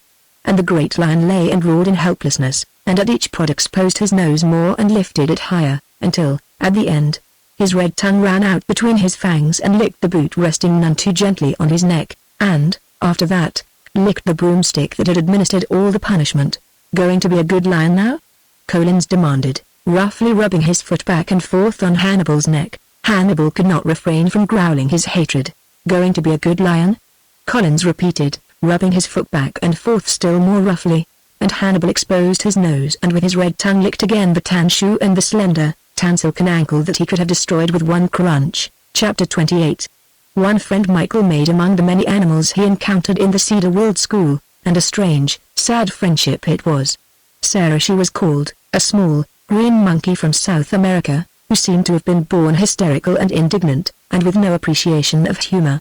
Sometimes, following Collins about the arena, Michael would meet her while she waited to be tried out on some new turn. For, unable or unwilling to try, she was forever being tried out on turns, or, with little herself to do, as a filler-in for more important performers. But she always caused confusion, either chattering and squealing with fright or bickering at the other animals. Whenever they attempted to make her do anything, she protested indignantly, and if they tried force, her squalls and cries excited all the animals in the arena and set the work back. "Never mind," said Collins finally. "She'll go into the next monkey bang we make up." This was the last and most horrible fate that could befall a monkey on the stage, to be a helpless marionette, compelled by unseen sticks and wires, poked and jerked by concealed men, to move and act throughout an entire turn. But it was before this doom was passed upon her that Michael made her acquaintance. Their first meeting, she sprang suddenly at him, a screaming, chattering little demon, threatening him with nails and teeth. And Michael, already deep sunk in habitual moroseness, merely looked at her calmly, not a ripple to his neck hair nor a prick to his ears. The next moment, her fuss and fury quite ignored, she saw him turn his head away. This gave her pause. Had he sprung at her, or snarled, or shown any anger or resentment such as did the other dogs when so treated by her, she would have screamed and screeched and raised a hubbub of expostulation, crying for help and calling all men to witness how she was being unwarrantably attacked. As it was, Michael's unusual behavior seemed to fascinate her. She approached him tentatively, without further racket, and the boy who had her in charge slacked the thin chain that held her. Hope he breaks her back for her, was his unholy wish, for he hated sorrow intensely, desiring to be with the lions or elephants rather than dancing attendance on a cantankerous female monkey there was no reasoning with. And because Michael took no notice of her, she made up to him. It was not long before she had her hands on him, and, quickly after that, an arm around his neck and her head snuggled against his. Then began her interminable tale. Day after day, catching him at odd times in the ring, she would cling closely to him and in a low voice, running on and on, never pausing for breath, tell him, for all he knew, the story of her life. At any rate, it sounded like the story of her woes and of all the indignities which had been wreaked upon her. It was one long complaint, and some of it might have been about her health, for she sniffed and coughed a great deal and her chest seemed always to hurt her from the way she had of continually and gingerly pressing the palm of her hand to it. Sometimes, however, she would cease her complaining, and love and mother him, uttering occasional series of gentle mellow sounds that were like croonings. Hers was the only hand of affection that was laid on him at Cedarwold, and she was ever gentle, never pinching him, never pulling his ears. By the same token, he was the only friend she had, and he came to look forward to meeting her in the course of the morning work, and this, despite that every meeting always concluded in a scene, when she fought with her keeper against being taken away. Her cries and protests would give way to whimperings and wailings, while the men about laughed at the strangeness of the love affair between her and the Irish Terrier. But Harris Collins tolerated, even encouraged, their friendship. The two sour balls get along best together, he said. And it does them good. Gives them something to live for. And that way lies health. But someday, mark my words, she'll turn on him and give him what for, and their friendship will get a terrible smash. And half of it he spoke with a voice of prophecy, and, though she never turned on Michael, the day in the world was written when their friendship would truly receive a terrible smash. Now seals are too wise, Collins explained one day, in a sort of extempore lecture to several of his apprentice trainers. You've just got to trust fish to them when they perform. If you don't, they won't, and there's an end of it. But you can't depend on feeding dainties to dogs, for instance, though you can make a young, untrained pig perform creditably by means of a nursing bottle hidden up your sleeve. All you have to do is think it over. Do you think you can make those greyhounds extend themselves with the promise of a bite of meat? It's the whip that makes them extend. Look over there at Billy Green. There ain't another way to teach the dog that trick. You can't love her into doing it. You can't pay her to do it. There's only one way, and that's make her. Billy Green, at the moment, was training a tiny, nondescript, frizzly-haired dog. Always, on the stage, he made a hit by drawing from his pocket a tiny dog that would do this particular trick. The last one had died from a wrenched back, and he was now breaking in a new one. He was catching the little mite by the hind legs and tossing it up in the air, where, making a half flip and descending head first, it was supposed to alight with its 4 feet on his hand and the balance itself, its hind feet and body above it in the air. Again and again he stooped, caught her hind legs and flung her up into the half turn. Almost frozen with fear, she vainly strove to effect the trick. Time after time, and every time, she failed to make the balance. Sometimes she fell crumpled, several times she all but struck the ground, and once, she did strike, on her side and so hard as to knock the breath out of her. Her master, taking advantage of the moment to wipe the sweat from his streaming face, nudged her about with his toe till she staggered weakly to her feet. The dog was never born that had learned that trick for the promise of a bit of meat, Collins went on. Any more than was the dog ever born that had walk on its 4 legs without having its hind legs wrapped up in the air with a stick 1,000 times. Yet you take that trick there. It's always a winner, especially with the women so cunning, you know, so adorable cute, to be yanked out of its beloved master's pocket and to have such trust and confidence in him as to allow herself to be trussed around that way. Trust and confidence, hell. He's put the fear of God into her, that's what. Just the same, to dig a dainty out of your pocket once in a while and give an animal a nibble, always makes a hit with the audience. That's about all it's good for, yet it's a good stunt. Audiences like to believe that the animals enjoy doing their tricks, and that they are treated like pampered darlings, and that they just love their masters to death. But God help all of us and our meal tickets if the audiences could see behind the scenes. Every trained animal turn would be taken off the stage instanter, and we'd be all hunting for a job. Yes, and there's rough stuff no end pulled off on the stage right before the audience's eyes. The best fooler I ever saw was Lottie's. She had a bunch of trained cats. She loved them to death right before everybody, especially if a trick wasn't going good. What did she do? She'd take that cat right up in her arms and kiss it. And when she put it down it had performed the trick all right, while the audience applauded its silly head off for the kindness and humaneness she'd shown. Kiss it? Did she? I'll tell you what she did. She bit its nose. Eleanor Pavello learned the trick from Lottie, and used it herself on her toy dogs. And many a dog works on a stage in a spiked collar, and a clever man can twist a dog's nose and nobody in the audience any the wiser. But it's the fear that counts. It's what the dog knows he'll get afterward when the turn's over that keeps most of them straight. Remember Captain Roberts and his Great Danes? They weren't purebreds, though. He must have had a dozen of them, toughest bunch of brutes I ever saw. He boarded them here twice. You couldn't go among them without a club in your hand. I had a Mexican lad laid up by them. He was a tough one, too. But they got him down and nearly ate him. The doctors took over 40 stitches in him and shot him full of that Pasteur dope for hydrophobia. And he always will limp with his right leg from what the dogs did to him. I tell you, they were the limit. And yet, every time the curtain went up, Captain Roberts brought the house down with the first stunt. Those dogs just flocked all over him, loving him to death, from the looks of it. And were they loving him? They hated him. I've seen him, right here in the cage at Cedarworld, wade into them with a club and whale the stuffing impartially out of all of them. Sure, they loved him not. Just a bit of the same old aniseed was what he used. He'd soak small pieces of meat in aniseed oil and stake them in his pockets. But that stunt would only work with a bunch of giant dogs like his. It was their size that got it across. Had they been a lot of ordinary dogs it would have looked silly. And, besides, they didn't do their regular tricks for aniseed. They did it for Captain Roberts's club. He was a tough bird himself. He used to say that the art of training animals was the art of inspiring them with fear. One of his assistants told me a nasty one about him afterwards. They had an off month in Los Angeles, and Captain Roberts got it into his head he was going to make a dog balance a silver dollar on the neck of a champagne bottle. Now just think that over and try to see yourself loving a dog into doing it. The assistant said he wore out about as many sticks as dogs, and that he wore out half a dozen dogs. He used to get them from the public pound at $2.50 apiece, and every time one died he had another ready and waiting. And he succeeded with the 7th dog.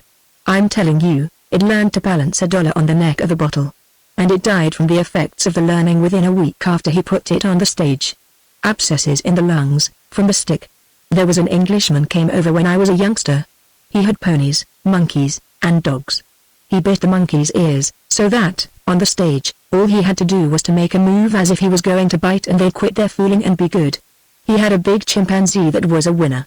It could turn 4 somersaults as fast as you could count on the back of a galloping pony, and he used to have to give it a real licking about twice a week.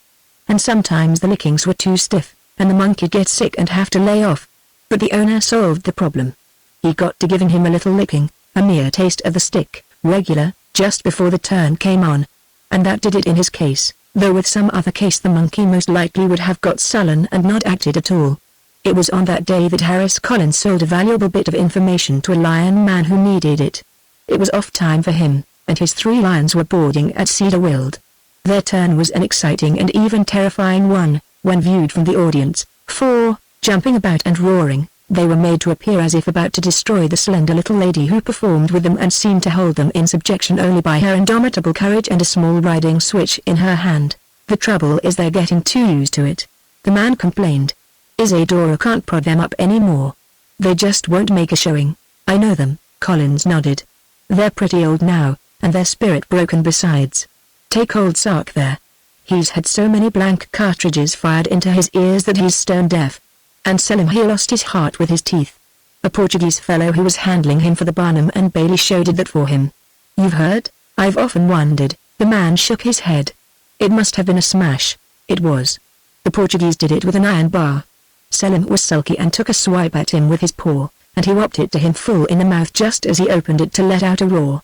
He told me about it himself. said Selim's teeth rattled on the floor like dominoes. But he shouldn't have done it. It was destroying valuable property. Anyway, they fired him for it. Well, all three of them ain't worth much to me now, said their owner. They won't play up to Isadora in that roaring and rampaging at the end. It really made the turn. It was our finale, and we always got a great hand for it. Say, what am I going to do about it anyway? Ditch it? Or get some young lions? Isadora would be safer with the old ones, Collins said. Too safe? Isadora's husband objected. Of course, with younger lions, the work and responsibility piles up on me. But we've got to make our living, and this turn's about busted. Harris Collins shook his head. What do you mean? What's the idea? The man demanded eagerly. They'll live for years yet, seeing how captivity has agreed with them, Collins elucidated. If you invest in young lions you run the risk of having them pass out on you. And you can go right on pulling the trick off with what you've got. All you've got to do is to take my advice. The master trainer paused, and the lion man opened his mouth to speak. Which will cost you, Collins went on deliberately, say $300, just for some advice? The other asked quickly, which I guarantee will work. What would you have to pay for 3 new lions? Here's where you make money at 300. And it's the simplest of advice.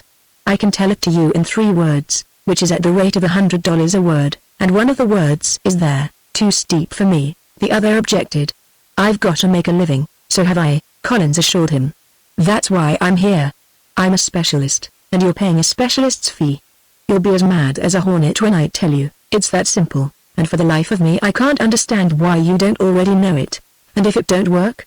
Was the dubious query. If it don't work, you don't pay. Well, shoot it along. The lion man surrendered. Wire the cage, said Collins. At first the man could not comprehend, then the light began to break on him. You mean? Just that, Collins nodded. And nobody need be the wiser. Dry batteries will do it beautifully.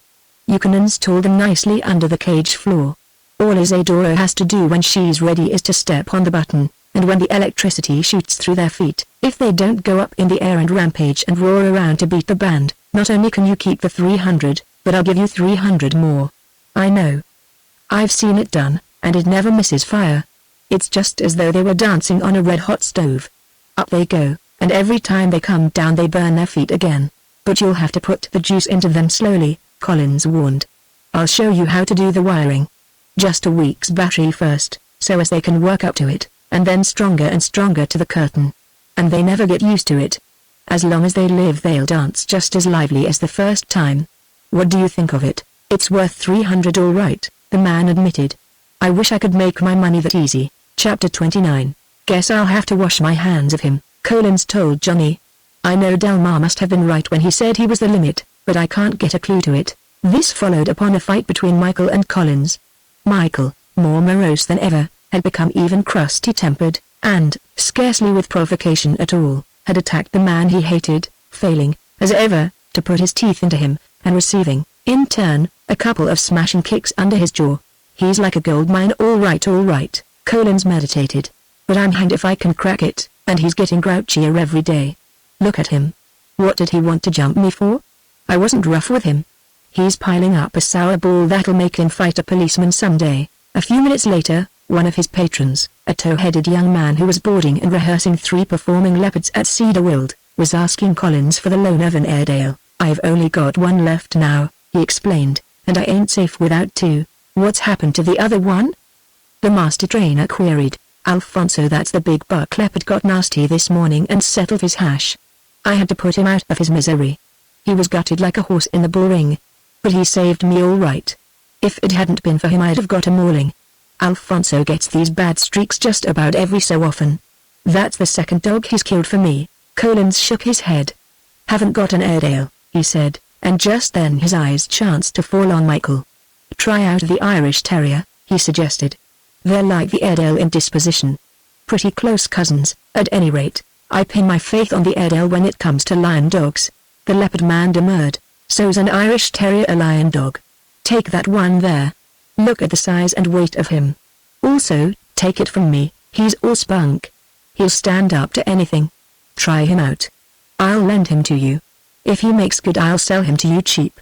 An Irish Terrier for a leopard dog will be a novelty. If he gets fresh with them cats he'll find his finish, Johnny told Collins, as Michael was led away by the leopard man. Then, maybe, the stage will lose a star, Collins answered, with a shrug of shoulders. But I'll have him off my chest anyway. When a dog gets a perpetual sour ball like that, he's finished. Never can do a thing with them. I've had them on my hands before. And Michael went to make the acquaintance of Jack, the surviving Airedale, and to do his daily turn with the leopards. In the big spotted cats he recognized the hereditary enemy, and, even before he was thrust into the cage, his neck was all a prickle as the skin nervously tightened and the hair uprose stiff-ended. It was a nervous moment for all concerned, the introduction of a new dog into the cage. The tow-headed leopard man, who was billed on the boards as Raoul Castleman and was called Ralph by his intimates, was already in the cage. The Airedale was with him, while outside stood several men armed with iron bars and long steel forks. These weapons, ready for immediate use, were thrust between the bars as a menace to the leopards who were, very much against their wills, to be made to perform. They resented Michael's intrusion on the instant, spitting, lashing their long tails, and crouching to spring. At the same instant the trainer spoke with sharp imperativeness and raised his whip, while the men on the outside lifted their irons and advanced them intimidatingly into the cage. And the leopards, bitwise of the taste of the iron, remained crouched, although they still spat and whipped their tails angrily. Michael was no coward. He did not slink behind the man for protection. On the other hand, he was too sensible to rush to attack such formidable creatures. What he did do, with bristling neck hair, was to stalk stiff-leggedly across the cage, turn about with his face toward the danger, and stalk stiffly back, coming to a pause alongside of Jack, who gave him a good-natured sniff of greeting. "He's the stuff," the trainer muttered in a curiously tense voice. "They don't get his goat." The situation was deservedly tense, and Ralph developed it with cautious care, making no abrupt movements, his eyes playing everywhere over dogs and leopards and the men outside with the prods and bars. He made the savage cats come out of their crouch and separate from one another. At his word of command, Jack walked about among them. Michael, on his own initiative, followed. And, like Jack, he walked very stiffly on his guard and very circumspectly. One of them, Alfonso, spat suddenly at him. He did not startle, though his hair rippled erect and he bared his fangs in a silent snarl. At the same moment the nearest iron bar was shoved in threateningly close to Alfonso, who shifted his yellow eyes from Michael to the bar and back again and did not strike out. The first day was the hardest. After that the leopards accepted Michael as they accepted Jack. No love was lost on either side, nor were friendly overtures ever offered. Michael was quick to realize that it was the men and dogs against the cats and that the men and dogs must stand together. Each day he spent from an hour to 2 hours in the cage, watching the rehearsing, with nothing for him and Jack to do save stand vigilantly on guard. Sometimes, when the leopards seemed better-natured, Ralph even encouraged the two dogs to lie down.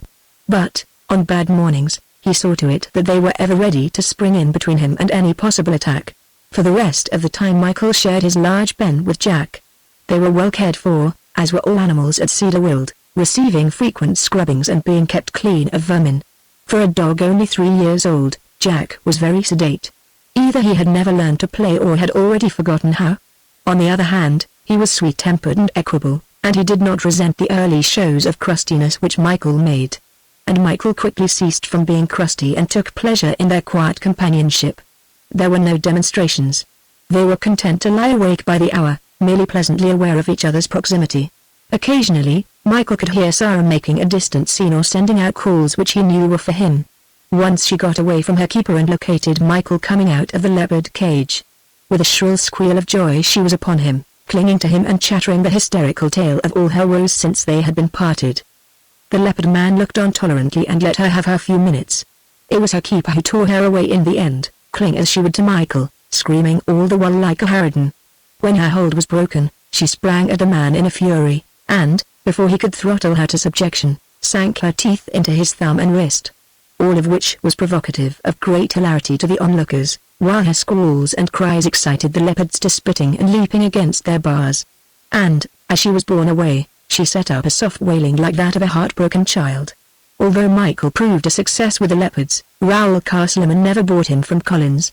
One morning, several days later, the arena was vexed by uproar and commotion from the animal cages. The excitement, starting with revolver shots, was communicated everywhere. The various lions raised a great roaring, and the many dogs barked frantically. All tricks in the arena stopped. the animals temporarily unstrung and unable to continue. Several men, among them Collins, ran in the direction of the cages. Sarah's keeper dropped her chain in order to follow. "It's Alfonso, shillings to pence it is," Collins called to one of his assistants who was running beside him. "He'll get Ralph yet." The affair was all but over and leaping to its culmination when Collins arrived. Castleman was just being dragged out, and as Collins ran he could see the two men drop him to the ground so that they might slam the cage door shut. Inside, in so wildly struggling a tangle on the floor that it was difficult to discern what animals composed it, Alfonso, Jack, and Michael looked together. Men danced about outside, thrusting in with iron bars and trying to separate them. In the far end of the cage were the other two leopards, nursing their wounds and snarling and striking at the iron rods that kept them out of the combat. Sarah's arrival and what followed was a matter of seconds. Trailing her chain behind her, the little green monkey, the tailed female who knew love and hysteria and was remote cousin to human women, flashed up to the narrow cage bars and squeezed through. Simultaneously the tangle underwent a violent upheaval. Flung out with such force as to be smashed against the near end of the cage, Michael fell to the floor, tried to spring up, but crumpled and sank down, his right shoulder streaming blood from a terrible mauling and crushing. To him Sarah leapt, throwing her arms around him and mothering him up to her flat little hairy breast. She uttered solicitous cries, and, as Michael strove to rise on his ruined foreleg, scolded him with sharp gentleness and with her arms tried to hold him away from the battle. Also, in an interval, her eyes malevolent in her rage, she chattered piercing curses at Alfonso. A crowbar, shoved into his side, distracted the big leopard. He struck at the weapon with his paw, and, when it was poked into him again, flung himself upon it, biting the naked iron with his teeth. With a second fling he was against the cage bars, with a single slash of paw ripping down the forearm of the man who had poked him. The crowbar was dropped as the man leapt away. Alfonso flung back on Jack, a sorry antagonist by this time, who could only pant and quiver where he lay in the welter of what was left of him. Michael had managed to get up on his 3 legs and was striving to stumble forward against the restraining arms of Sarah. The mad leopard was on the verge of springing upon them when deflected by another prod of the iron. This time he went straight at the man, fetching up against the cage bars with such fierceness as to shake the structure. More men began thrusting with more rods, but Alfonso was not to be balked. Sarah saw him coming and screamed her shrillest and savagest at him. Collins snatched a revolver from one of the men. "Don't kill him!" Castleman cried, seizing Collins's arm. The leopard man was in a bad way himself. One arm dangled helplessly at his side, while his eyes, filling with blood from a scalp wound, he wiped on the master trainer's shoulder so that he might see. "He's my property," he protested. "And he's worth 100 sick monkeys and sour-belled terriers. Anyway, we'll get them out all right. Give me a chance. Somebody mop my eyes out, please. I can't see. I've used up my blank cartridges. Has anybody any blanks?" One moment Sarah would interpose her body between Michael and the leopard, which was still being delayed by the prodding irons, and the next moment she would turn to screech at the fanged cat as if by very advertisement of her malignancy she might intimidate him into keeping back. Michael, dragging her with him, growling and bristling, staggered forward a couple of 3-legged steps, gave at the ruined shoulder, and collapsed. And then Sarah did the great deed. With one last scream of utmost fury, she sprang full into the face of the monstrous cat, tearing and scratching with hands and feet, her mouth buried into the roots of one of its stubby ears. The astounded leopard upreared, with his forepaws striking and ripping at the little demon that would not let go. The fight in the life in the little green monkey lasted a short 10 seconds. But this was sufficient for Collins to get the door ajar and with a quick clutch on Michael's hind leg jerk him out and to the ground. Chapter 30. No rough-and-ready surgery of the Delmar sort obtained at Cedar Wold, else Michael would not have lived. A real surgeon, skillful and audacious, came very close to vivisecting him as he radically repaired the ruin of a shoulder, doing things he would not have dared with a human but which proved to be correct for Michael. "He'll always be lame," the surgeon said, wiping his hands and gazing down at Michael, who lay, for the most part of him, a motionless prisoner set in plaster of Paris.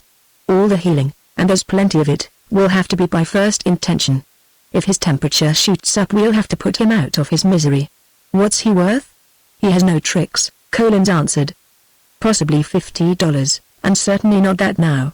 Lame dogs are not worth teaching tricks to." Time was to prove both men wrong. Michael was not destined to permanent lameness, although in after years his shoulder was always tender, and, on occasion, when the weather was damp, he was compelled to ease it with a slight limp. On the other hand, he was destined to appreciate to a great price and to become the star performer Harry Delmar had predicted of him. In the meantime he lay for many weary days in the plaster and abstained from raising a dangerous temperature. The care taken of him was excellent. But not out of love and affection was it given. It was merely a part of the system at Cedar Wold which made the institution such a success. When he was taken out of the plaster, he was still denied that instinctive pleasure which all animals take in licking their wounds, for shrewdly arranged bandages were wrapped and buckled on him. And when they were finally removed, there were no wounds to lick, though deep in the shoulder was a pain that required months in which to die out. Harris Collins bothered him no more with trying to teach him tricks, and, one day, loaned him as a fill-in to a man and woman who had lost 3 of their dog troop by pneumonia. "If he makes out you can have him for $20, Collins told the man, Wilton Davis. "And if he croaks?" Davis queried. Collins shrugged his shoulders. "I won't sit up nights worrying about him. He's unteachable." And when Michael departed from Cedar Wold in a crate on an express wagon, he might well have never returned, for Wilton Davis was notorious among trained animal men for his cruelty to dogs. Some care he might take of a particular dog with a particularly valuable trick, but mere fillers-in came too cheaply. They cost from $3 to $5 apiece.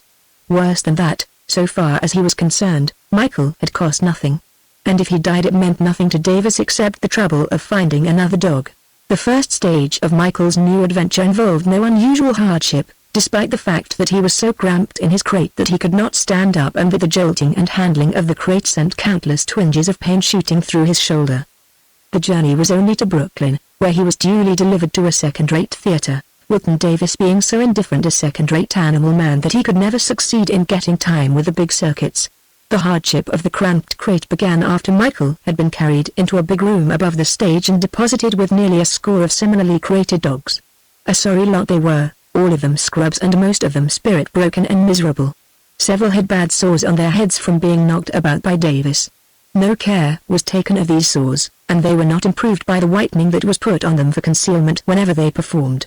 Some of them howled lamentably at times, and every little while, as if it were all that remained for them to do in their narrow cells, all of them would break out into barking.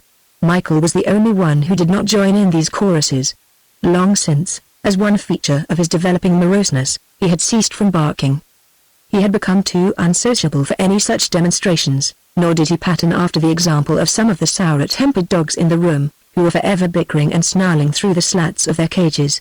In fact, Michael's sourness of temper had become too profound even for quarreling. All he desired was to be let alone, and of this he had a surfeit for the first 48 hours. Wilton Davis had assembled his troop ahead of time, so that the change of program was 5 days away. Having taken advantage of this to go to see his wife's people over in New Jersey, he had hired one of the stage hands to feed and water his dogs. This the stage hand would have done, had he not had the misfortune to get into an altercation with a barkeeper which culminated in a fractured skull and an ambulance ride to the receiving hospital. To make the situation perfect for what followed, the theater was closed for 3 days in order to make certain alterations demanded by the fire commissioners. No one came near the room, and after several hours Michael grew aware of hunger and thirst. The time passed, and the desire for food was supplanted by the desire for water. By nightfall the barking and yelping became continuous, changing through the long night hours to whimpering and whining. Michael alone made no sound, suffering dumbly in the bedlam of misery.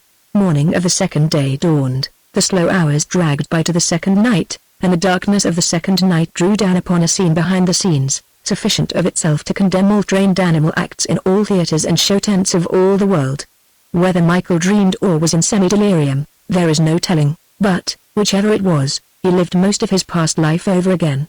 Again he played as a puppy on the broad verandas of Mr. Hagen's plantation bungalow at Meringe, or, with Jerry, stalked the edges of the jungle down by the riverbank to spy upon the crocodiles, or, learning from Mr. Hagen and Bob, and patterning after Biddy and Terence, to consider black men as lesser and despised gods who must forever be kept strictly in their places. On the schooner Eugenie he sailed with Captain Keller, his second master, and on the beach at Tulagi he lost his heart to Steward of the Magic Fingers and sailed away with him and Quack on the steamer MagneonBooks. Steward was most in his visions, against a hazy background of vessels, and of individuals like the Ancient Mariner, Simon Nishikanter, Grimshaw, Captain Doane, and little old Amoy. Nor least of all did Scraps appear, and Corky, the valiant-hearted little fluff of life gallantly bearing himself through his brief adventure in the sun. And it would seem to Michael that on one side, clinging to him. Cocky talked Farrago in his ear, and on the other side Sarah clung to him and chattered an interminable and incommunicable tale. And then, deep about the roots of his ears would seem to prod the magic, caressing fingers of Stuart the beloved. I have no luck, Wilton Davis mourned, gazing about at his dogs, the air still vibrating with the string of oaths he had at first ripped out. That comes of trusting a drunken snagehand. His wife remarked placidly. I wouldn't be surprised if half of them died on us now. Well, this is no time for talk, Davis snarled, proceeding to take off his coat. Get busy, my love, and learn the worst. Water's what they need. I'll give them a tub of it. Bucketful by bucketful, from the tap at the sink in the corner, he filled a large galvanized iron tub. At sound of the running water the dogs began whimpering and yelping and moaning. Some tried to lick his hands with their swollen tongues as he dragged them roughly out of their cages. The weaker ones crawled and bellied toward the tub, and were overtrod by the stronger ones. There was not room for all, and the stronger ones drank first, with much fighting and squabbling and slashing of fangs. Into the foremost of this was Michael, slashing and being slashed, but managing to get hasty gulps of the life-saving fluid. Davis danced about among them, kicking right and left, so that all might have a chance. His wife took a hand, laying about her with a mop. It was a pandemonium of pain, for, their parched throats softened by the water, they were again able to yelp and cry out loudly all their hurt and woe. Several were too weak to get to the water, so it was carried to them and doused and splashed into their mouths. It seemed that they would never be satisfied. They lay in collapse all about the room, but every little while one or another would crawl over to the tub and try to drink more. In the meantime Davis had started a fire and filled a cauldron with potatoes. The place stinks like a den of skunks, Mrs. Davis observed, pausing from dabbing the end of her nose with a powder puff. Dearest, we'll just have to wash them. All right, sweetheart, her husband agreed. And the quicker the better. We can get through with it while the potatoes are boiling and cooling. I'll scrub them and you dry them. Remember the pneumonia, and do it thoroughly. It was quick, rough bathing. Reaching out for the dogs nearest him, he flung them in turn into the tub from which they had drunk. When they were frightened, or when they objected in any way, he rapped them on the head with a scrubbing brush or the bar of yellow laundry soap with which he was lathering them. Several minutes sufficed for a dog. Drink, damn you, drink, have some more, he would say, as he shoved their heads down and under the dirty, soapy water. He seemed to hold them responsible for their horrible condition, to look upon their filthiness as a personal affront. Michael yielded to being flung into the tub. He recognized that baths were necessary and compulsory, although they were administered in much better fashion at Cedar Weald, while Quack and Stuart had made a sort of love function of it when they bathed him. So he did his best to endure scrubbing, and all might have been well had not Davis soused him under. Michael jerked his head up with a warning growl. Davis suspended halfway the blow he was delivering with a heavy brush, and emitted a low whistle of surprise. Hello, he said. And look who's here! Lovey, this is the Irish Terrier I got from Collins. He's no good. Collins said so. Just a fill-in. Get out, he commanded Michael. That's all you get now, Mr. Fresh Dog. But take it from me, pretty soon you'll be getting it fast enough to make you dizzy. While the potatoes were cooling, Mrs. Davis kept the hungry dogs warned away by sharp cries. Michael lay down sullenly to one side, and took no part in the rush for the trough when permission was given. Again Davis danced among them, kicking away the stronger and the more eager. If they get to fighting after all we've done for them, kick in their ribs, Lovey, he told his wife. There. You would you? This to a large black dog, accompanied by a savage kick in the side. The animal yelped its pain as it fled away, and, from a safe distance, looked on piteously at the steaming food. Well, after this they can't say I don't never give my dogs a bath, Davis remarked from the sink, where he was rinsing his arms. What d'ye say we call it a day's work, my dear? Mrs. Davis nodded agreement. We can rehearse them tomorrow and next day. That will be plenty of time. I'll run in tonight and boil them some bran. They'll need an extra meal after fasting 2 days. The potatoes finished, the dogs were put back in their cages for another 24 hours of close confinement. Water was poured into their drinking tins, and, in the evening, still in their cages, they were served liberally with boiled bran and dog biscuit.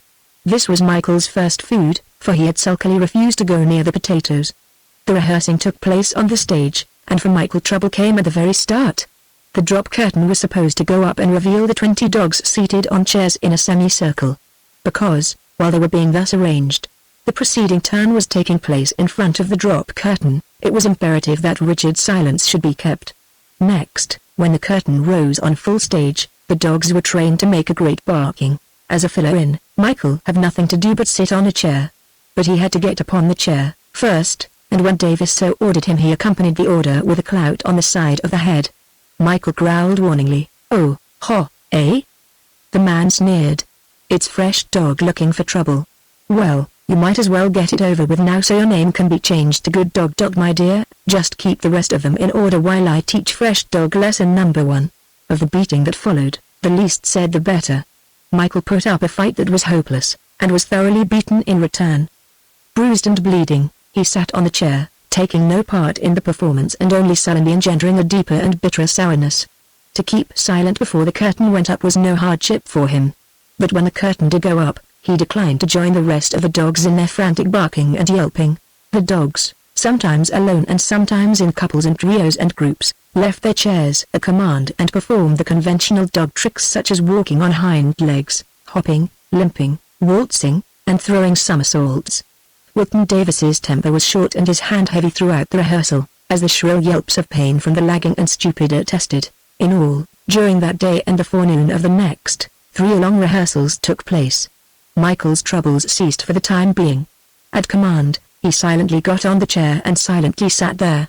"Which shows, dearest, what a bit of the steak will do," Davis bragged to his wife. Nor did the pair of them dream of the scandalizing part Michael was going to play in their first performance. Behind the curtain all was ready on the full stage. The dogs sat on their chairs in abject silence with Davis and his wife menacing them to remain silent, while, in front of the curtain, Dick and Daisy Bell delighted the matinee audience with their singing and dancing. And all went well, and no one in the audience would have suspected the full stage of dogs behind the curtain had not Dick and Daisy, accompanied by the orchestra, begun to sing Roll Me Down to Rio. Michael could not help it. Even as Quack had long before mastered him by the Jew's harp, and Stuart by love, and Harry Delmar by the harmonica, so now was he mastered by the strains of the orchestra and the voices of the man and woman lifting the old familiar rhythm, taught him by Stuart, of Roll Me Down to Rio. Despite himself, despite his sullenness, the forces compulsive opened his jaws and set all his throat vibrating in accompaniment. From beyond the curtain came a titter of children and women that grew into the roar and drowned out the voices of Dick and Daisy. Wilton Davis cursed unbelievably as he sprang down the stage to Michael. But Michael howled on, and the audience laughed on. Michael was still howling when the short club smote him. The shock and hurt of it made him break off and yelp an involuntary cry of pain. "Knock his block off, dearest," Mrs. Davis counseled. And then ensued battle royal. Davis struck shrewd blows that could be heard, as were heard the snarls and growls of Michael. The audience, under the sway of the comic, ignored Dick and Daisy Bell. Their turn was spoiled. The Davis turn was queered, as Wilton impressed it. Michael's block was knocked off within the meaning of the term. And the audience, on the other side of the curtain, was edified and delighted. Dick and Daisy could not continue. The audience wanted what was behind the curtain, not in front of it. Michael was taken off stage thoroughly throttled by one of the stage hands, and the curtain arose on the full set full, save for the one empty chair. The boys in the audience first realized the connection between the empty chair and the previous uproar, and began clamoring for the absent dog. The audience took up the cry, the dogs barked more excitedly, and 5 minutes of hilarity delayed the turn which, when at last started, was marked by rustiness and erraticness on the part of the dogs and by great peevishness on the part of Wilton Davis. "Never mind, honey," his imperturbable wife assured him in a stage whisper. "We'll just ditch that dog and get a regular one. And, anyway, we've put one over on that Daisy Bell. I ain't told you yet what she said about me, only last week, to some of my friends." Several minutes later, still on the stage and handling his animals, the husband managed a chance to mutter to his wife, "It's the dog. It's him I'm after. I'm going to lay him out." "Yes, dearest," she agreed. The curtain down, with a gleeful audience in front and with the dogs back in the room over the stage, Wilton Davis descended to look for Michael, who, instead of cowering in some corner, stood between the legs of the stage hand, quivering yet from his mishandling and threatening to fight as hard as ever if attacked. On his way, Davis encountered the song and dance couple. The woman was in a tearful rage, the man in a dry one. "You're a peach of a dog, man, you are," he announced belligerently. "Here's where you get yours. You keep away from me, or I'll lay you out," Wilton Davis responded desperately, brandishing a short iron bar in his right hand. "Besides, you just wait if you want to, and I'll lay you out afterward. But first of all I'm going to lay out that dog. Come on along and see damn him." How was I to know? He was a new one. He never peeped in rehearsal. How was I to know he was going to yap when we arranged the set behind you? "You've raised hell," the manager of the theater greeted Davis, as the latter, trailed by Dick Bell, came upon Michael bristling from between the legs of the stagehand. "Nothing to what I'm going to raise," Davis retorted, shortening his grip on the iron bar and raising it. "I'm going to kill him. I'm going to beat the life out of him. You just watch." Michael snarled acknowledgement of the threat, crouched to spring, and kept his eyes on the iron weapon. "I just guess you ain't going to do anything of the sort," the stagehand assured Davis. "It's my property," the latter asserted with an air of legal convincingness. "And against it I'm going to stack up my common sense," was the stagehand's reply. "You tap him once, and see what you'll get. Dogs is dogs, and men is men. But I'm damned if I know what you are. You can't pull off rough stuff on that dog." First time he was on a stage in his life, after being starved and thirsted for 2 days. "Oh, I know, Mr. Manager. If you kill the dog it'll cost you $1 to the garbage man to get rid of the carcass," the manager took up. "I'll pay it gladly," Davis said, again lifting the iron bar. "I've got some comeback, ain't I? You animal guys make me sick," the stagehand uttered. "You just make me draw the line somewheres. And here it is, you tap him once with that baby crowbar, and I'll tap you hard enough to lose me my job and to send you to hospital. Now look here, Jackson." The manager began threateningly. "You can't say nothing to me," was the retort. "My mind's made up. If that cheap guy lays a finger on that dog I'm just sure going to lose my job. I'm getting tired anyway. I've seen these skates beating up their animals. They've made me sick clean through." The manager looked to Davis and shrugged his shoulders helplessly. "There's no use pulling off a rough house," he counseled. "I don't want to lose Jackson and he'll put you into hospital if he ever gets started. Send the dog back where you got him. Your wife's told me about him. Stick him into a box and send him back collect. Collins won't mind. He'll take the singing out of him and work him into something." Davis, with another glance at the truculent Jackson, wavered. "I'll tell you what," the manager went on persuasively. "Jackson will attend to the whole thing, box him up, ship him, everything, won't you, Jackson?" The stagehand nodded curtly, then reached down and gently caressed Michael's bruised head. "Well," Davis gave in, turning on his heel, "they can make fools of themselves over dogs, them that wants to. But when they've been in the business as long as I have." Chapter 31. A postcard from Davis to Collins explained the reasons for Michael's return. "He sings too much to suit my fancy," was Davis's way of putting it, thereby unwittingly giving the clue to what Collins had vainly sought, and which Collins as unwittingly failed to grasp. As he told Johnny, "From the looks of the beatings he's got, no wonder he's been singing. That's the trouble with these animal people. They don't know how to take care of their property. They hammer its head off and get grouched because it ain't an angel of obedience. Put him away, Johnny. Wash him clean, and put on the regular dressing wherever the skin's broken. I give him up myself, but I'll find some place for him in the next bunch of dogs." 2 weeks later, by sheerest accident, Harris Collins made the discovery for himself of what Michael was good for. In a spare moment in the arena, he had sent for him to be tried out by a dog man who needed several fillers in. Beyond what he knew, such as at command to stand up, to lie down, to come here and go there, Michael had done nothing. He had refused to learn the most elementary things a show dog should know, and Collins had left him to go over to another part of the arena where a monkey band, on a sort of mimic stage, was being arranged and broken in. Frightened and mutinous, nevertheless the monkeys were compelled to perform by being tied to their seats and instruments and by being pulled and jerked from off stage by wires fastened to their bodies. The leader of the orchestra, an irascible elderly monkey, sat on a revolving stool to which he was securely attached. When poked from off the stage by means of long poles, he flew into ecstasies of rage. At the same time, by a rope arrangement, his chair was whirled around and around. To an audience the effect would be that he was angered by the blunders of his fellow musicians. And to an audience such anger would be highly ludicrous. As Collins said, "A monkey band is always a winner. It fetches the laugh, and the money's in the laugh. Humans just have to laugh at monkeys because they're so similar and because the human has the advantage and feels himself superior.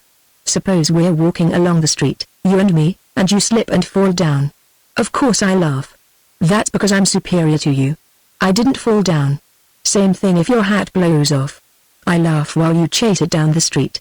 I'm superior. My hat's still on my head. Same thing with the monkey band. All the fool things of it make us feel so superior. We don't see ourselves as foolish. That's why we pay to see the monkeys behave foolish. It was scarcely a matter of training the monkeys. Rather was it the training of the men who operated the concealed mechanisms that made the monkeys perform. To this Harris Collins was devoting his effort. There isn't any reason why you fellows can't make them play a real tune. It's up to you, just according to how you pull the wires. Come on. It's worth going in for. Let's try something you will let know. And remember, the regular orchestra will always help you out. Now, what do you all know? Something simple, and something the audience'll know, too? He became absorbed in trying out the idea, and even borrowed a circus rider whose act was to play the violin while standing on the back of a galloping horse and to throw somersaults on such precarious platform while still playing the violin. This man he got merely to play simple airs in slow time, so that the assistants could keep the time and the air and pull the wires accordingly. Of course, if you make a howling mistake, Collins told them, that's when you all pull the wires like mad and poke the leader and whirl him round. That always brings down the house. They think he's got a real musical ear and is mad at his orchestra for the discord. In the midst of the work, Johnny and Michael came along. That guy says he wouldn't take him for a gift, Johnny reported to his employer. All right, put him back in the kennels, Collins ordered hurriedly. Now, you fellows, all ready. Home, sweet home. Go to it, Fisher. Now keep the time, the rest of you. That's it. With a full orchestra you're making motions like the tune. Faster, you, Simmons. You drag behind all the time. And the accident happened. Johnny, instead of immediately obeying the order and taking Michael back to the kennels, lingered in the hope of seeing the orchestra leader whirled chattering around on his stool. The violinist, within a yard of where Michael sat squatted on his haunches, played the notes of Home, Sweet Home with loud slow exactitude and emphasis. And Michael could not help it.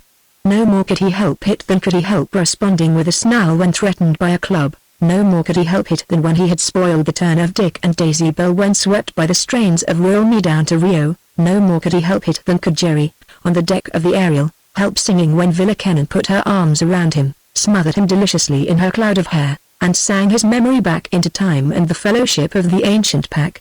As with Jerry, was it with Michael? Music was a drug of dream. He, too, remembered the lost pack and sought it, seeing the bare hills of snow and the stars glimmering overhead through the frosty darkness of night, hearing the faint answering howls from other hills as the pack assembled. Lost the pack was, through the thousands of years Michael's ancestors had lived by the fires of men, yet remembered always it was when the magic of rhythm poured through him and flooded his being with visions and sensations of that otherwhere which in his own life he had never known. Compounded with a waking dream of otherwhere, was the memory of Stuart and the love of Stuart, with whom he had learned to sing the very series of notes that now were being reproduced by the circus rider violinist. And Michael's jaw dropped down, his throat vibrated, his forefeet made restless little movements as if in the body he were running, as truly he was running in the mind, back to Stuart, back through all the ages to the lost pack, and with the shadowy lost pack itself across the snowy wastes and through the forest aisles in the hunt of the meat. The spectral forms of the lost pack were all about him as he sang and ran in open-eyed dream. The violinist paused in surprise. The men poked the monkey leader of the monkey orchestra and whirled him about wildly raging on his revolving stool, and Johnny laughed. But Harris Collins took note. He had heard Michael accurately follow the air. He had heard him sing, not merely howl, but sing. Silence fell. The monkey leader ceased revolving and chattering. The men who had poked him held poles and wires suspended in their hands. The rest of the monkey orchestra merely shivered in apprehension of what next atrocity should be perpetrated. The violinist stared. Johnny still heaved from his laughter. But Harris Collins pondered, scratched his head, and continued to ponder. "You can't tell me," he began vaguely. "I know it. I heard it. That dog carried the tune. Didn't he now? I leave it to all of you. Didn't he? The damned dog sang. I'll stake my life on it. Hold on, you fellows, rest the monkeys off. This is worth following up. Mr. Violinist, play that over again, now. Home, sweet home, let her go. Press her strong, and loud, and slow. Now watch, all of you, and listen, and tell me if I'm crazy, or if that dog ain't carrying the tune. There. What do you call it? Ain't it?" There was no discussion. Michael's jaw dropped and his forefeet began their restless lifting after several measures had been played. and Harris Collins stepped close to him and sang with him and in accord. Harry Delmar was right when he said that dog was the limit and sold his troupe. He knew. The dog's a dog Caruso. No howling chorus of mutts such as Kingman used to carry around with him, but a real singer, a soloist. No wonder he wouldn't learn tricks. He had his specially all the time. And just to think of it, I as good as gave him away to that dog-killing Wilton Davis. Only he came back. Johnny, take extra care of him after this. Bring him up to the house this afternoon, and I'll give him a real tryout. My daughter plays the violin. We'll see what music he'll sing with her. There's a mint of money in him, take it from me. Thus was Michael discovered. The afternoon's tryout was partially successful. After vainly attempting strange music on him, Collins found that he could sing, and would sing, God Save the King and Sweet By and By. Many hours of many days were spent in the quest. Vainly he tried to teach Michael new airs. Michael put no heart of love in the effort and sullenly abstained. But whenever one of the songs he had learned from Stewart was played, he responded. He could not help responding. The magic was stronger than he. In the end, Collins discovered 5 of the 6 songs he knew: God Save the King, Sweet By and By, Lead, Kindly Light, Home, Sweet Home, and Roll Me Down to Rio. Michael never sang Shenandoah, because Collins and Collins's daughter did not know the old sea shanty and therefore were unable to suggest it to him. 5 songs are enough, if he won't never learn another note, Collins concluded. They'll make him a bill-topper anywhere. There's a mint in him. Hang me if I wouldn't take him out on the road myself if only I was young and footloose. Chapter 32. And so Michael was ultimately sold to one Jacob Henderson for $2,000. And I'm giving him away to you at that, said Collins. If you don't refuse $5,000 for him before 6 months, I don't know anything about the show game.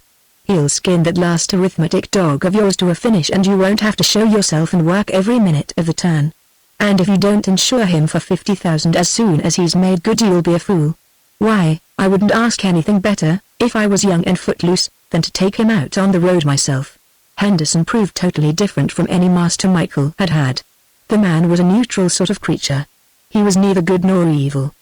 He neither drank, smoked, nor swore, nor did he go to church or belong to the YMCA. He was a vegetarian without being a bigoted one, liked moving pictures when they were concerned with travel, and spent most of his spare time in reading Swedenborg.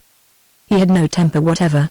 Nobody had ever witnessed anger in him, and all said he had the patience of Job. He was even timid of policemen, freight agents, and conductors, though he was not afraid of them. He was not afraid of anything, any more than was he enamored of anything save Swedenborg. He was as colorless of character as the neutral-colored clothes he wore, as the neutral-colored hair that sprawled upon his crown, as the neutral-colored eyes with which he observed the world. Nor was he a fool any more than was he a wise man or a scholar.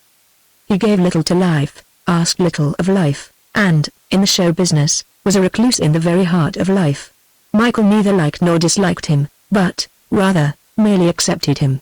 They traveled the United States over together, and they never had a quarrel. Not once did Henderson raise his voice sharply to Michael, and not once did Michael snarl a warning at him. They simply endured together, existed together, because the currents of life had drifted them together. Of course, there was no heart bond between them. Henderson was master. Michael was Henderson's chattel. Michael was as dead to him as he was himself dead to all things. Yet Jacob Henderson was fair and square, businesslike and methodical. Once each day, when not traveling on the interminable trains, he gave Michael a thorough bath and thoroughly dried him afterward. He was never harsh nor hasty in the bathing. Michael never was aware whether he liked or disliked the bathing function. It was all one, part of his own fate in the world as it was part of Henderson's fate to bathe him every so often. Michael's own work was tolerably easy, though monotonous. Leaving out the eternal traveling, the never-ending jumps from town to town and from city to city, he appeared on the stage once each night for 7 nights in the week and for 2 afternoon performances in the week. The curtain went up, leaving him alone on the stage in the full set that befitted a bill-topper. Henderson stood in the wings, unseen by the audience, and looked on. The orchestra played 4 of the pieces Michael had been taught by Stewart, and Michael sang them, for his modulated howling was truly singing. He never responded to more than one encore, which was always Home, Sweet Home. After that, while the audience clapped and stamped its approval and delight to the dog Caruso, Jacob Henderson would appear on the stage, bowing and smiling in stereotyped gladness and gratefulness, rest his right hand on Michael's shoulders with a play-acted assumption of comradeliness, whereupon both Henderson and Michael would bow ere the final curtain went down. And yet Michael was a prisoner, a life prisoner. Fed well, bathed well, exercised well, he never knew a moment of freedom. When traveling, days and nights he spent in the cage, which, however, was generous enough to allow him to stand at full height and to turn around without too uncomfortable squirming. Sometimes, in hotels in country towns, out of the crate he shared Henderson's room with him. Otherwise, unless other animals were hewing on the same circuit time, he had, outside his cage, the freedom of the animal room attached to the particular theater where he performed for from 3 days to a week. But there was never a chance, never a moment, when he might run free of a cage about him, of the walls of the room restricting him, of a chain shackled to the collar about his throat. In good weather, in the afternoons, Henderson often took him for a walk. But always it was at the end of a chain. And almost always the way led to some park, where Henderson fastened the other end of the chain to the bench on which he sat and browsed Swedenborg. Not one act of free agency was left to Michael. Other dogs ran free, playing with one another, or behaving bellicosely. If they approached him for purposes of investigation or acquaintance, Henderson invariably ceased from his reading long enough to drive them away. A life prisoner to a lifeless jailer, life was all great to Michael. His moroseness changed to a deep-seated melancholy. He ceased to be interested in life and in the freedom of life. Not that he regarded the play of life about him with a jaundiced eye, but, rather, that his eyes became unseeing. Debarred from life, he ignored life. He permitted himself to become a sheer puppet slave, eating, taking his baths, traveling in his cage, performing regularly, and sleeping much. He had the pride of the thoroughbred, the pride of the North American Indian enslaved on the plantations of the West Indies who died uncomplaining and unbroken. So Michael. He submitted to the cage and the iron of the chain because they were too strong for his muscles and teeth. He did his slave task of performance and rendered obedience to Jacob Henderson, but he neither loved nor feared that master. And because of this his spirit turned in on itself. He slept much, brooded much, and suffered unprotestingly a great loneliness. Had Henderson made a bid for his heart, he would surely have responded, but Henderson had a heart only for the fantastic mental gyrations of Swedenborg, and merely made his living out of Michael. Sometimes there were hardships. Michael accepted them. Especially hard did he find railroad travel in winter time, when, on occasion, fresh from the last night's performance in a town, he remained for hours in his crate on a truck waiting for the train that would take him to the next town of performance. There was a night on a station platform in Minnesota, when 2 dogs of a troop, on the next truck to his, froze to death. He was himself well frosted, and the cold bit abominably into his shoulder wounded by the leopard, but a better constitution and better general care of him enabled him to survive. Compared with other show animals, he was well treated. And much of the ill treatment accorded other animals on the same turn with him he did not comprehend or guess. One turn, with which he played for 3 months, was a scandal amongst all vaudeville performers. Even the hardiest of them heartily disliked the turn in The Man, although Duckworth, and Duckworth's trained cats and rats, were an invariable popular success. Trained cats. Sniffed dainty little Pearl La Pearl, the bicyclist. Crushed cats, that's what they are. All the cat has been beaten out of their blood, and they've become rats. You can't tell me. I know, trained rats. Manuel Fonseca, the contortionist, exploded in the barroom of the Hotel Annandale, after refusing to drink with Duckworth. Doped rats, believe me. Why don't they jump off when they crawl along the tight rope with a cat in front and a cat behind? Because they ain't got the life in 'em to jump. They're doped, straight doped when they're fresh, and starved afterwards so as to making a saving on the dope. They never are fed. You can't tell me. I know. Else why does he use up anywhere to 40 or 50 rats a week? I know his express shipments, when he can't buy 'em in the towns. My God! Protested Miss Merle Merriweather, the accordion girl, who looked like 16 on the stage, but who, in private life among her grandchildren, acknowledged 48. My God, how the public can fall for it gets my honest-to-God goat. I looked myself yesterday morning early. Out of 30 rats there were 7 dead, starved to death. He never feeds them. They're dying rats, dying of starvation, when they crawl along that rope. That's why they crawl. If they had a bit of bread and cheese in their tummies they'd jump and run to get away from the cats. They're dying right there on the rope, trying to crawl as a dying man would try to crawl away from a tiger that was eating him. And my God! The bonehead audience sits there and applauds the show as an educational act. But the audience. Wonderful things kindness will do with animals, said a member of one a banker and a deacon. Even human love can be taught to them by kindness. The cat and the rat have been enemies since the world began. Yet here, tonight, we have seen them doing highly trained feats together, and neither a cat committed one hostile or overt act against a rat, nor ever a rat showed it was afraid of a cat. Human kindness. The power of human kindness. The lion and the lamb, said another. We have it that when the millennium comes the lion and the lamb will lie down together and outside each other, my dear, outside each other. And this is a forecast, a proving up, by man, ahead of the day. Cats and rats. Think of it. And it shows conclusively the power of kindness. I shall see to it at once that we get pets for our own children, our palm branches. They shall learn kindness early, to the dog, the cat, yes, even the rat, and the pretty linnet in its cage. But, said his dear, beside him, you remember what Blake said. A robin redbreast in a cage puts all heaven in a rage. Ah, but not when it is treated truly with kindness, my dear. I shall immediately order some rabbits, and a canary or two, and what sort of a dog would you prefer our dear little ones to have to play with, my sweet? And his dear looked at him in all his imperturbable, complacent self-consciousness of kindness, and saw herself the little rural schoolteacher who, with Ella Wheeler Wilcox and Lord Byron as her idols, and with a dream of herself writing poems of passion, had come up to Topeka town to be beaten by the game into marrying the solid, substantial businessman beside her, who enjoyed delight in the spectacle of cats and rats walking the tightrope in amity, and who was blissfully unaware that she was the robin redbreast in a cage that put all heaven in a rage. The rats are bad enough, said Miss Merle Merriweather. But look how he uses up the cats. He's had 3 die on him in the last 2 weeks to my certain knowledge. They're only alley cats, but they've got feelings. It's that boxing match that does for them. The boxing match, sure always of a great hand from the audience, invariably concluded Duckworth's turn. 2 cats, with small boxing gloves, were put on a table for a friendly bout. Naturally, the cats that performed with the rats were too cowed for this. It was the fresh cats he used, the ones with spunk and spirit. Until they lost all spunk and spirit or sickened and died. To the audience it was a side-splitting, playful encounter between 4-legged creatures who thus displayed a ridiculous resemblance to superior, 2-legged man. But it was not playful to the cats. They were always excited into starting a real fight with each other off stage just before they were brought on. In the blows they struck were anger and pain and bewilderment and fear. And the gloves just would come off, so that they were ripping and tearing at each other, biting as well as making the fur fly, like furies, when the curtain went down. In the eyes of the audience this apparent impromptu was always the ultimate scream, and the laughter and applause would compel the curtain up again to reveal Duckworth and an assistant stage hand, as if caught by surprise, fanning the 2 belligerents with towels. But the cats themselves were so continually torn and scratched that the wounds never had a chance to heal and became infected until they were a mass of sores.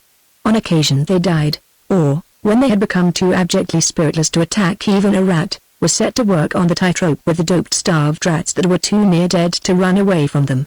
And, as Miss Merle Merriweather said, the bonehead audiences, tickled to death, applauded Duckworth's trained cats and rats as an educational act. A big chimpanzee that covered one of the circuits with Michael had an antipathy for clothes.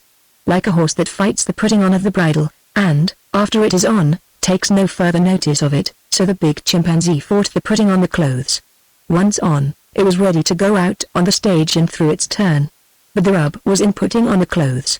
It took the owner and 2 stage hands, pulling him up to a ring in the wall and throttling him, to dress him, and this, despite the fact that the owner had long since knocked out his incisors. All this cruelty Michael sensed without knowing.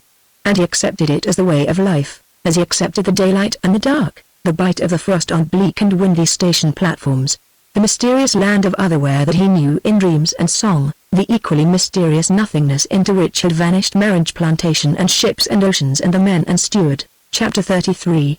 For 2 years Michael sang his way over the United States, to fame for himself and to fortune for Jacob Henderson.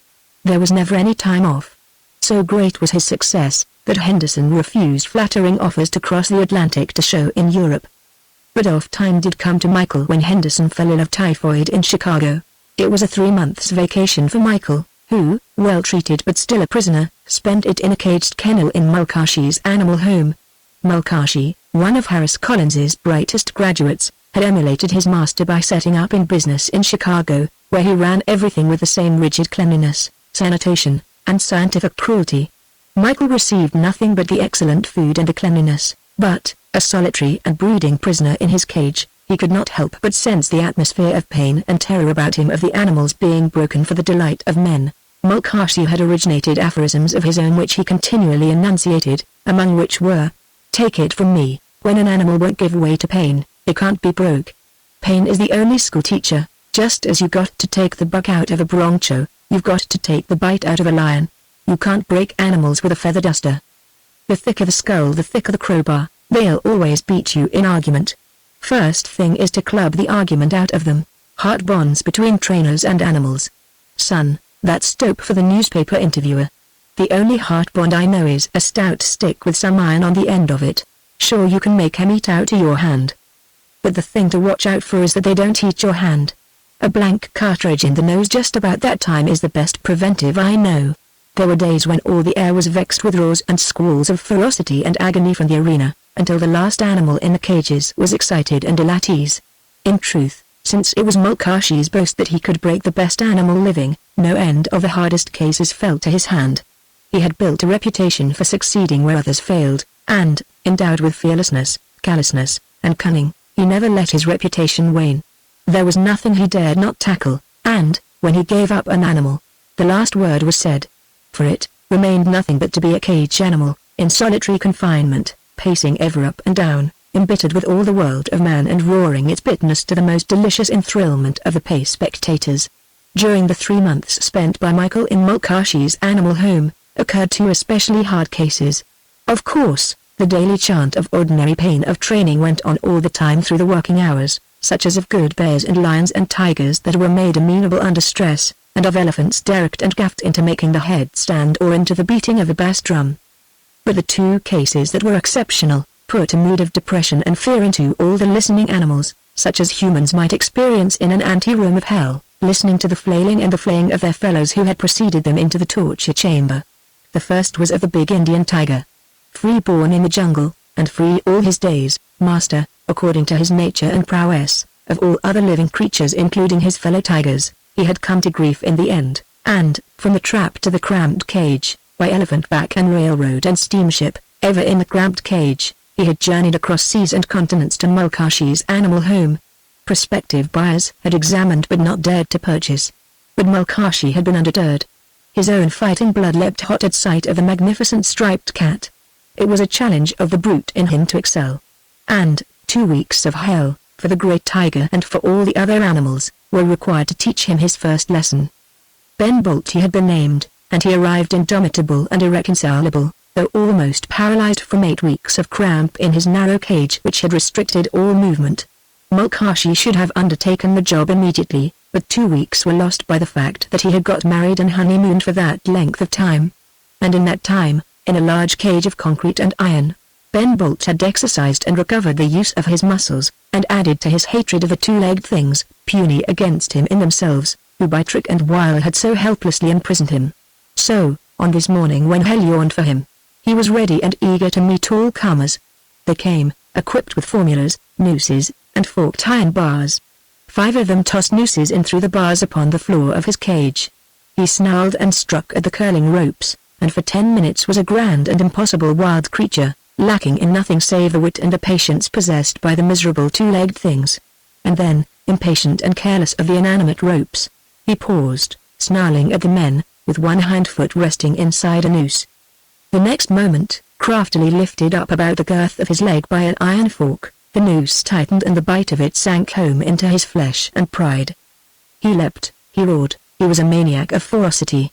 Again and again, almost burning their palms, he tore the rope smoking through their hands. But ever they took in the slack and paid it out again, until, ere he was aware, a similar noose tightened on his foreleg. What he had done was nothing to what he now did. But he was stupid and impatient.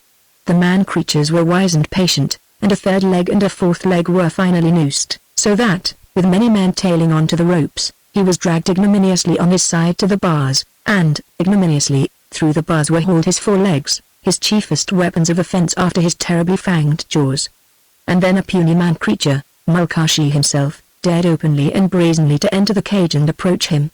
He sprang to be at him, or, rather, strove so to spring, but was withstrained by his forelegs through the bars which he could not draw back and get under him. And Mulcahy knelt beside him, dared kneel beside him, and helped the fifth noose over his head and round his neck. Then his head was drawn to the bars as helplessly as his legs had been drawn through. Next, Mulcahy laid hands on him, on his head, on his ears, on his very nose within an inch of his fangs, and he could do nothing but snarl and roar and pant for breath as the noose shut off his breathing. Quivering, not with fear but with rage, Ben Bolt perforce endured the buckling around his throat of a thick, broad collar of leather to which was attached a very stout and a very long trailing rope. After that, when Mulcahy had left the cage, one by one the 5 nooses were artfully manipulated off his legs and his neck. Again, after this prodigious indignity, he was free within his cage. He went up into the air. With returning breath he roared his rage. He struck at the trailing rope that offended his nerves, clawed at the trap of the collar that encased his neck, fell, rolled over, offended his body nerves more and more by entangling contacts with the rope, and for half an hour exhausted himself in the futile battle with the inanimate thing. Thus tigers are broken. At the last, wearied, even with sensations of sickness from the nervous strain put upon himself by his own anger, he lay down in the middle of the floor, lashing his tail, hating with his eyes, and accepting the clinging thing about his neck which he had learned he could not get rid of. To his amazement, if such a thing be possible in the mental processes of a tiger, the rear door to his cage was thrown open and left open. He regarded the aperture with belligerent suspicion. No one and no threatening danger appeared in the doorway. But his suspicion grew. Always, among these man-animals, occurred what he did not know and could not comprehend.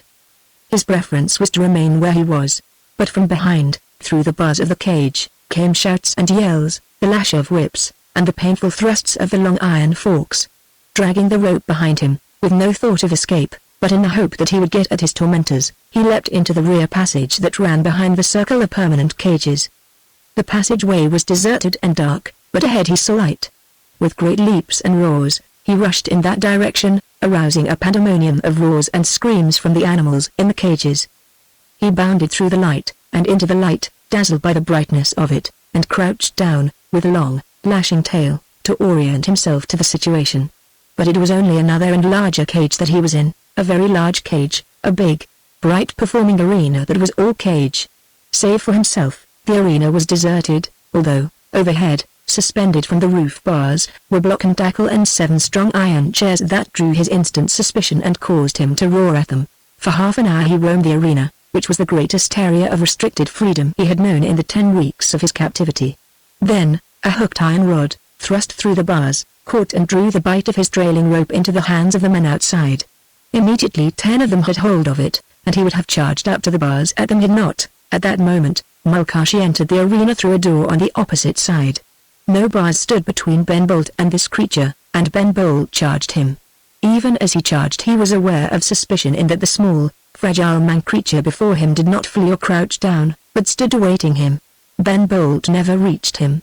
First, with an access of caution, he craftily ceased from his charge, and, crouching, with lashing tail, studied the man who seemed so easily his. Mulcahy was equipped with a long-lashed whip and a sharp-pronged fork of iron. In his belt, loaded with blank cartridges, was a revolver. Bellying closer to the ground, Ben Bolt advanced upon him, creeping slowly like a cat stalking a mouse. When he came to his next pause, which was within certain leaping distance, he crouched lower, gathered himself for the leap, then turned his head to regard the men at his back outside the cage. The trailing rope in their hands, to his neck, he had forgotten. Now you might as well be good, old man, Mulcahy addressed him in soft, caressing tones, taking a step toward him and holding in advance is the iron fork. This merely incensed the huge, magnificent creature. He rumbled a low, tense growl, flattened his ears back, and soared into the air. His paws spread so that the claws stood out like talons, his tail behind him as stiff and straight as a rod. Neither did the man crouch or flee, nor did the beast attain to him. At the height of his leap the rope tightened taut on his neck, causing him to describe a somersault and fall heavily to the floor on his side. Before he could regain his feet, Mulcahy was upon him, shouting to his small audience, "Here's where we pound the argument out of him." And pound he did, on the nose with the butt of the whip, and jab he did, with the iron fork to the ribs. He rained a hurricane of blows and jabs on the animal's most sensitive parts. Ever Ben Bolt leapt to retaliate, but was thrown by the 10 men tailed onto the rope, and, each time, even as he struck the floor on his side, Mulcahy was upon him, pounding, smashing, jabbing. His pain was exquisite, especially that of his tender nose. And the creature who inflicted the pain was as fierce and terrible as he, even more so because he was more intelligent. In but few minutes, dazed by the pain, appalled by his inability to rend and destroy the man who inflicted it, Ben Bolt lost his courage. He fled ignominiously before the little, two-legged creature who was more terrible than himself. He was a full-grown Royal Bengal tiger. He leapt high in the air in sheer panic. He ran here and there, with lowered head, to avoid the rain of pain. He even charged the sides of the arena, springing up and vainly trying to climb the slippery vertical bars. Ever, like an avenging devil, Mulcahy pursued and smashed and jabbed, gritting through his teeth. You will argue, will you? I'll teach you what argument is. There. Take that. And that. And that. Now I've got him afraid of me, and the rest ought to be easy, he announced, resting off and panting hard from his exertions, while the great tiger crouched and quivered and shrank back from him against the base of the arena bars. Take a 5-minute spell, you fellows, and we'll got our breaths. Lowering one of the iron chairs, and attaching it firmly in its place on the floor, Mulcahy prepared for the teaching of the first trick. Ben Bolt, jungle-born and jungle-reared, was to be compelled to sit in the chair in ludicrous and tragic imitation of man creatures. But Mulcahy was not quite ready. The first lesson of fear of him must be reiterated and driven home. Stepping to a near safe distance, he lashed Ben Bolt on the nose. He repeated it. He did it a score of times, and scores of times. Turn his head as he would, ever Ben Bolt received the bite of the whip on his fearfully bruised nose, for Mulcahy was as expert as a stage driver in his manipulation of the whip, and unerringly the lash snapped and cracked and stung Ben Bolt's nose wherever Ben Bolt at the moment might have it. When it became maddeningly unendurable, he sprang, only to be jerked back by the 10 strong men who held the rope to his neck. And wrath, and ferocity, and intent to destroy, passed out utterly from the tiger's inflamed brain, until he knew fear, again and again, always fear and only fear, utter and abject fear, of this human might who searched him with such pain. Then the lesson of the first trick was taken up. Mulcahy tapped the chair sharply with the butt of the whip to draw the animal's attention to it, then flicked the whiplash sharply on his nose. At the same moment, an attendant, through the bars behind, drove an iron fork into his ribs to force him away from the bars and toward the chair. He crouched forward, then shrank back against the side bars. Again the chair was rapped, his nose was lashed, his ribs were jabbed, and he was forced by pain toward the chair. This went on interminably for a quarter of an hour, for half an hour, for an hour, for the men animals had the patience of gods while he was only a jungle brute. Thus tigers are broken. And the verb means just what it means. A performing animal is broken. Something breaks in an animal of the wild ere such an animal submits to do tricks before pay audiences. Mulcahy ordered an assistant to enter the arena with him. Since he could not compel the tiger directly to sit in the chair, he must employ other means. The rope about Ben Bolt's neck was passed up through the bars and rove through the block and tackle. At signal from Mulcahy, the 10 men hauled away. Snarling, struggling, choking, in a fresh madness of terror at this new outrage, Ben Bolt was slowly hoisted by his neck up from the floor, until, quite clear of it, whirling, squirming, battling, suspended by his neck like a man being hanged, his wind was shut off and he began to suffocate. He coiled and twisted, the splendid muscles of his body enabling him almost to tie knots in it. The block and tackle, running like a trolley on the overhead track, made it possible for the assistant to seize his tail and drag him through the air till he was above the chair. His helpless body guided thus by the tail, his chest jabbed by the iron fork in Mulcahy's hands, the rope was suddenly lowered, and Ben Bolt, with swimming brain, found himself seated in the chair. On the instant he leapt for the floor, received a blow on the nose from the heavy whip handle, and had a blank cartridge fired straight into his nostril. His madness of pain and fear was multiplied. He sprang away in flight, but Mulcahy's voice rang out, "Hoist him!" And he slowly rose in the air again, hanging by his neck, and began to strangle. Once more he was swung into position by his tail, jabbed in the chest, and lowered suddenly on the run, but so suddenly, with a frantic twist of his body on his part, that he fell violently across the chair on his belly. What little wind was left him from the strangling, seemed to have been ruined out of him by the violence of the fall. The glare in his eyes was maniacal and swimming. He panted frightfully, and his head rolled back and forth. Slaver dripped from his mouth, blood ran from his nose. "Hoist away!" Mulcahy shouted, and again, struggling frantically as the tightening collar shut off his wind. Ben Bolt was slowly lifted into the air. So wildly did he struggle that, ere his hind feet were off the floor, he pranced back and forth, so that when he was heaved clear his body swung like a huge pendulum. Over the chair, he was dropped, and for a fraction of a second the posture was his of a man sitting in a chair. Then he uttered a terrible cry and sprang. It was neither snarl, nor growl, nor roar, that cry, but a sheer scream, as if something had broken inside of him. He missed Mulcahy by inches, as another blank cartridge exploded up his other nostril and as the men with the rope snapped him back so abruptly as almost to break his neck. This time, lowered quickly, he sank into the chair like a half-empty sack of meal, and continued so to sink, until, crumpling at the middle, his great tawny head falling forward, he lay on the floor unconscious. His tongue, black and swollen, lolled out of his mouth. As buckets of water were poured on him he groaned and moaned. And here ended the first lesson. "It's all right," Mulcahy said, day after day, as the teaching went on. "Patience and hard work will pull off the trick. I've got his goat. He's afraid of me. All that's required is time, and time adds to value with an animal like him." Not on that first day, nor on the second, nor on the third, did the requisite something really break inside Ben Bolt. But at the end of a fortnight it did break. For the day came when Mulcahy rapped the chair with his whip butt, when the attendant through the bars jabbed the iron fork into Ben Bolt's ribs, and when Ben Bolt, anything but royal, slinking like a beaten alley cat, in pitiable terror, crawled over to the chair and sat down in it like a man. He now was an educated tiger. The sight of him, so sitting, tragically travestying man, has been considered, and is considered, educative by multitudinous audiences. The second case, that of St. Elias, was a harder one, and it was marked down against Mulcahy as one of his rare failures, though all admitted that it was an unavoidable failure. St. Elias was a huge monster of an Alaskan bear, who was good-natured and even facetious and humorous after the way of bears. But he had a will of his own that was correspondingly as stubborn as his bulk. He could be persuaded to do things, but he would not tolerate being compelled to do things. And in the trained animal world, where turns must go off like clockwork, is little or no space for persuasion. An animal must do its turn, and do it promptly. Audiences will not brook the delay of waiting while a trainer tries to persuade a crusty or roguish beast to do what the audience has paid to see it do. So St. Elias received his first lesson in compulsion. It was also his last lesson, and it never progressed so far as the training arena, for it took place in his own cage. Noosed in the customary way, his forelegs dragged through the bars, and his head, by means of a choke collar, drawn against the bars, he was first of all manicured. Each one of his great claws was cut off flush with his flesh. The men outside did this. Then Mulcahy, on the inside, punched his nose.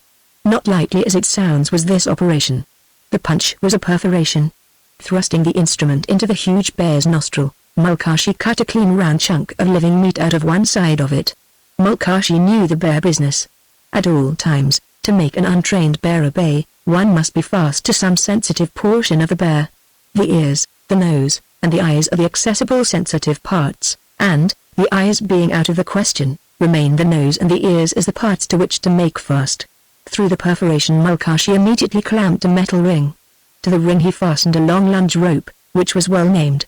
Any unruly lunge, at any time during all the subsequent life of St. Elias, could thus be checked by the man who held the lunge rope. His destiny was patent and ordained. Forever, as long as he lived and breathed, would he be a prisoner and slave to the rope in the ring in his nostril. The nooses were slipped, and St. Elias was at liberty, within the confines of his cage, to get acquainted with the ring in his nose. With his powerful forepaws, standing erect and roaring, he proceeded to get acquainted with the ring. It certainly was not a thing persuasible. It was living fire. And he tore at it with his paws as he would have torn at the stings of bees when raiding a honey tree. He tore the thing out, ripping the ring clear through the flesh and transforming the round perforation into a ragged chasm of pain. Mulcahy cursed. "Here's where hell coughs," he said. The nooses were introduced again. Again St. Elias, helpless on his side against and partly through the bars, had his nose punched. This time it was the other nostril. And hell coughed. As before, the moment he was released, he tore the ring out through his flesh. Mulcahy was disgusted. "Listen to reason, won't you?" he objurgated, as, this time, the reason he referred to was the introduction of the ring clear through both nostrils, higher up, and through the central dividing wall of cartilage. But St. Elias was unreasonable. Unlike Ben Bolt, there was nothing inside of him weak enough, or nervous enough, or high-strung enough, to break. The moment he was free he ripped the ring away with half of his nose along with it. Mulcahy punched St. Elias's right ear. St. Elias tore his right ear to shreds. Mulcahy punched his left ear. He tore his left ear to shreds. And Mulcahy gave in. He had to. As he said plaintively, "We're beaten. There ain't nothing left to make fast to." Later, when St. Elias was condemned to be a cage animal all his days, Mulcahy was wont to grumble. He was the most unreasonable animal. Couldn't do a thing with him. Couldn't ever get anything to make fast to. Chapter 34. It was in the Orpheum Theater, of Oakland, California, and Harley Kennan was in the act of reaching under his seat for his hat, when his wife said, "Why, this isn't the interval. There's one more turn yet." "A dog turn," he answered, and thereby explained, for it was his practice to leave a theater during the period of the performance of an animal act. Villa Kennan glanced hastily at the program. "Of course," she said, then added, "but it's a singing dog. A dog Caruso. And it points out that there is no one on the stage with a dog. Let us stay for once, and see how he compares with Jerry. Some poor brute tormented into howling." Harley grumbled. "But it has the stage to itself," Villa urged. "Besides, if it is painful, then we can go out. I'll go out with you. But I just would like to see how much better Jerry sings than does he. And it says an Irish Terrier, too." So Harley Kennan remained. The two burnt cork comedians finished their turn and their three encores, and the curtain behind them went up on a full set of an empty stage. A rough-coated Irish Terrier entered at a sedate walk, sedately walked forward to the center, nearly to the footlights, and faced the leader of the orchestra. As the program had stated, he had the stage to himself. The orchestra played the opening strains of Sweet By and By. The dog yawned and sat down. But the orchestra was thoroughly instructed to play the opening strains over and over, until the dog responded, and then to follow on with him. By the third time, the dog opened his mouth and began. It was not a mere howling. For that matter, it was too mellow to be classified as a howl at all. Nor was it merely rhythmic. The notes the dog sang were of the air, and they were correct. But Villa Kennan scarcely heard. "He has Jerry beaten a mile." Harley muttered to her. "Listen," she replied, in tense whispers. "Did you ever see that dog before?" Harley shook his head. "You have seen him before," she insisted. "Look at that crinkled ear. Think. Think back. Remember." Still her husband shook his head. "Remember the Solomons," she pressed. "Remember the Ariel. Remember when he came back from Malaita, where we picked Jerry up, to Tulagi, that he had a brother there, a nigger chaser on a schooner, and his name was Michael. Go on. And he had that self-same crinkled ear," she hurried. "And he was rough-coated. And he was full brother to Jerry. And their father and mother were Terence and Biddy of Meringe. And Jerry is our sing-song silly. And this dog sings. And he has a crinkled ear. And his name is Michael." "Impossible," said Harley. "It is when the impossible comes true that life proves worthwhile," she retorted.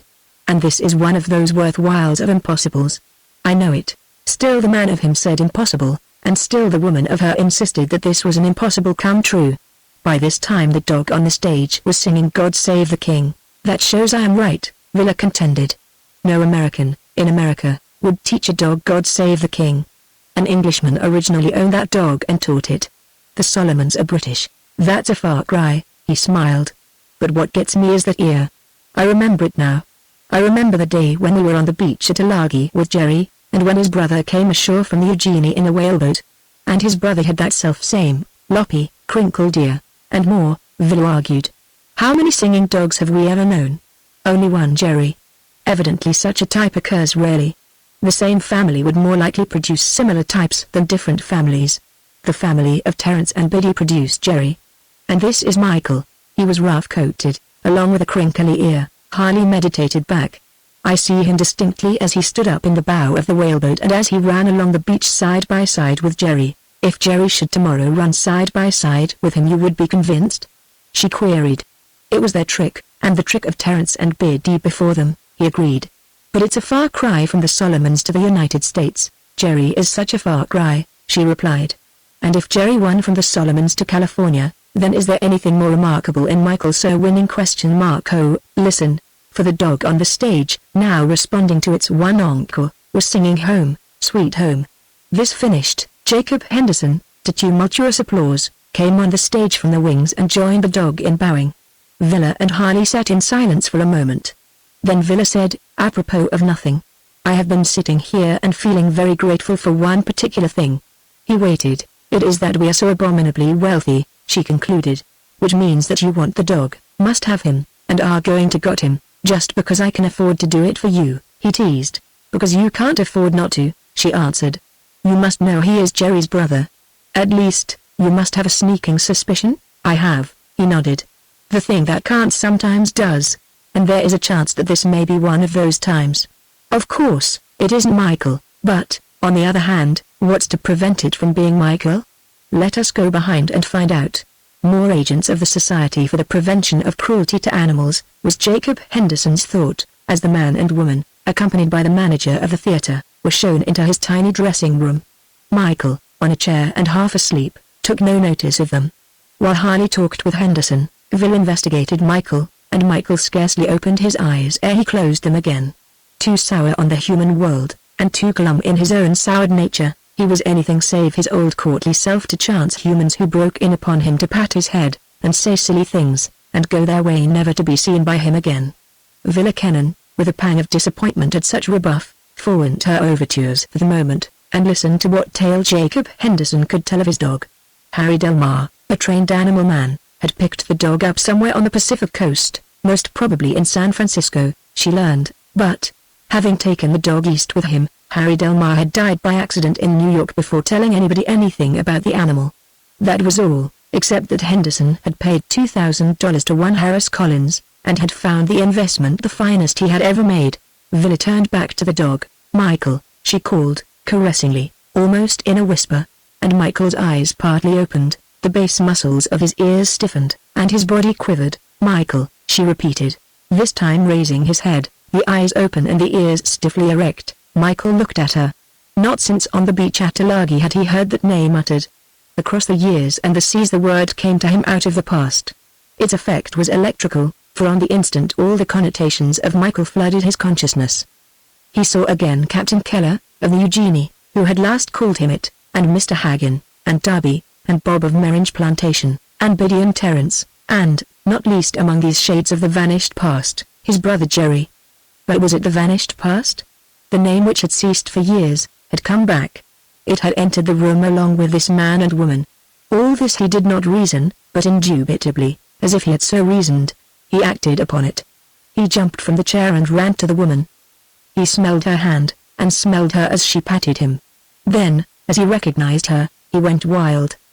He sprang away, dashing around and around the room, sniffing under the washstand and smelling out the corners. As in a frenzy he was back to the woman, whimpering eagerly as she strove to pet him.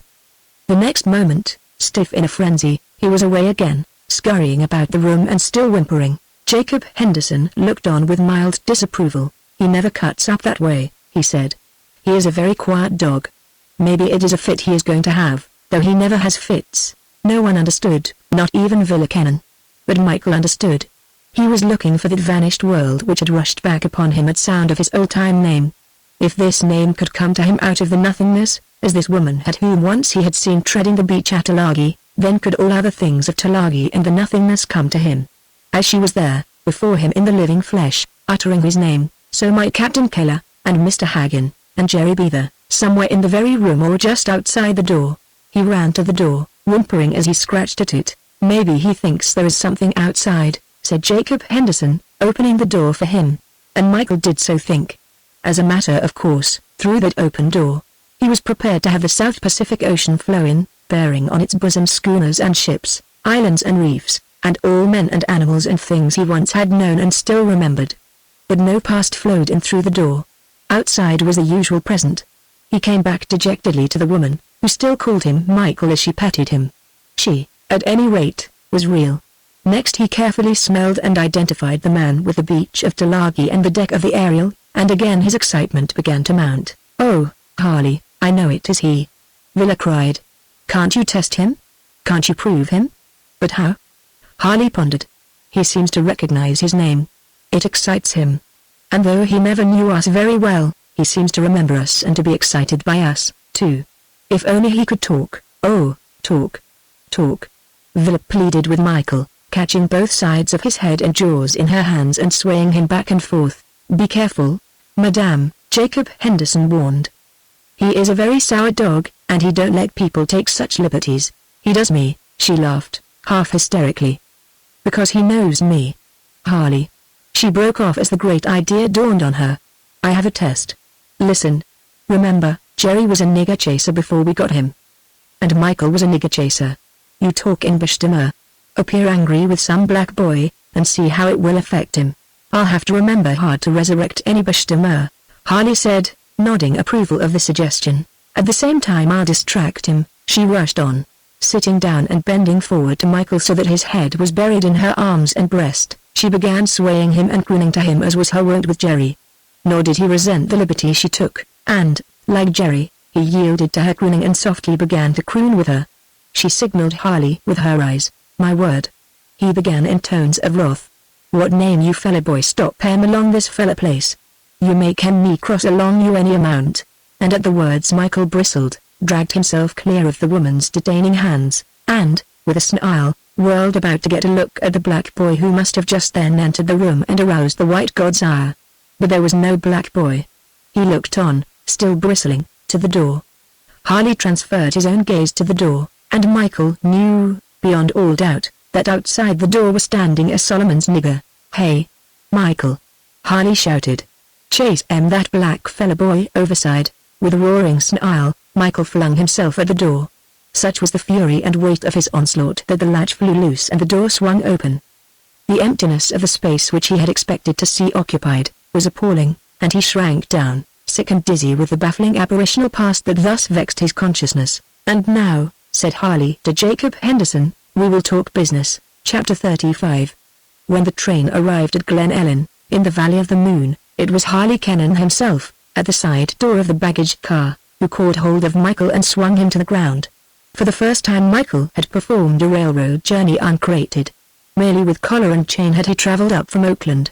In the waiting automobile he found Villa Kennan, and, chain removed, sat beside her and between her and Harley.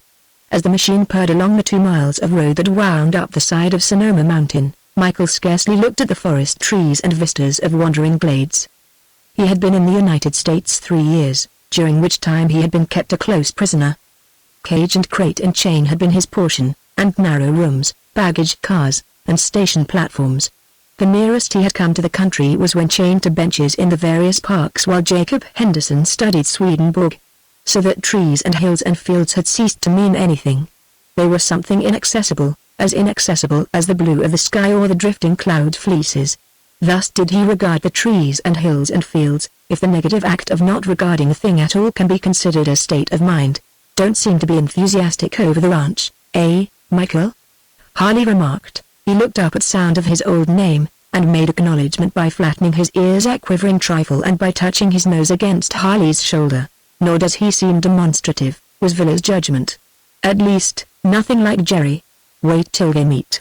Harley smiled in anticipation. "Jerry will furnish enough excitement for both of them, if they remember each other after all this time," said Villa. "I wonder if they will. They did at Tulagi," he reminded her. "And they were full grown and hadn't seen each other since they were puppies.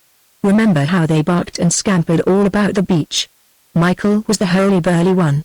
At least he made twice as much noise, but he seems dreadfully grown up and subdued now. 3 years ought to have subdued him," Harley insisted. But Villa shook her head. As the machine drew up at the house and Kennan first stepped out, a dog's whimperingly joyous bark of welcome struck Michael as not altogether unfamiliar. The joyous bark turned to a suspicious and jealous snarl as Jerry scented the other dog's presence from Harley's caressing hand.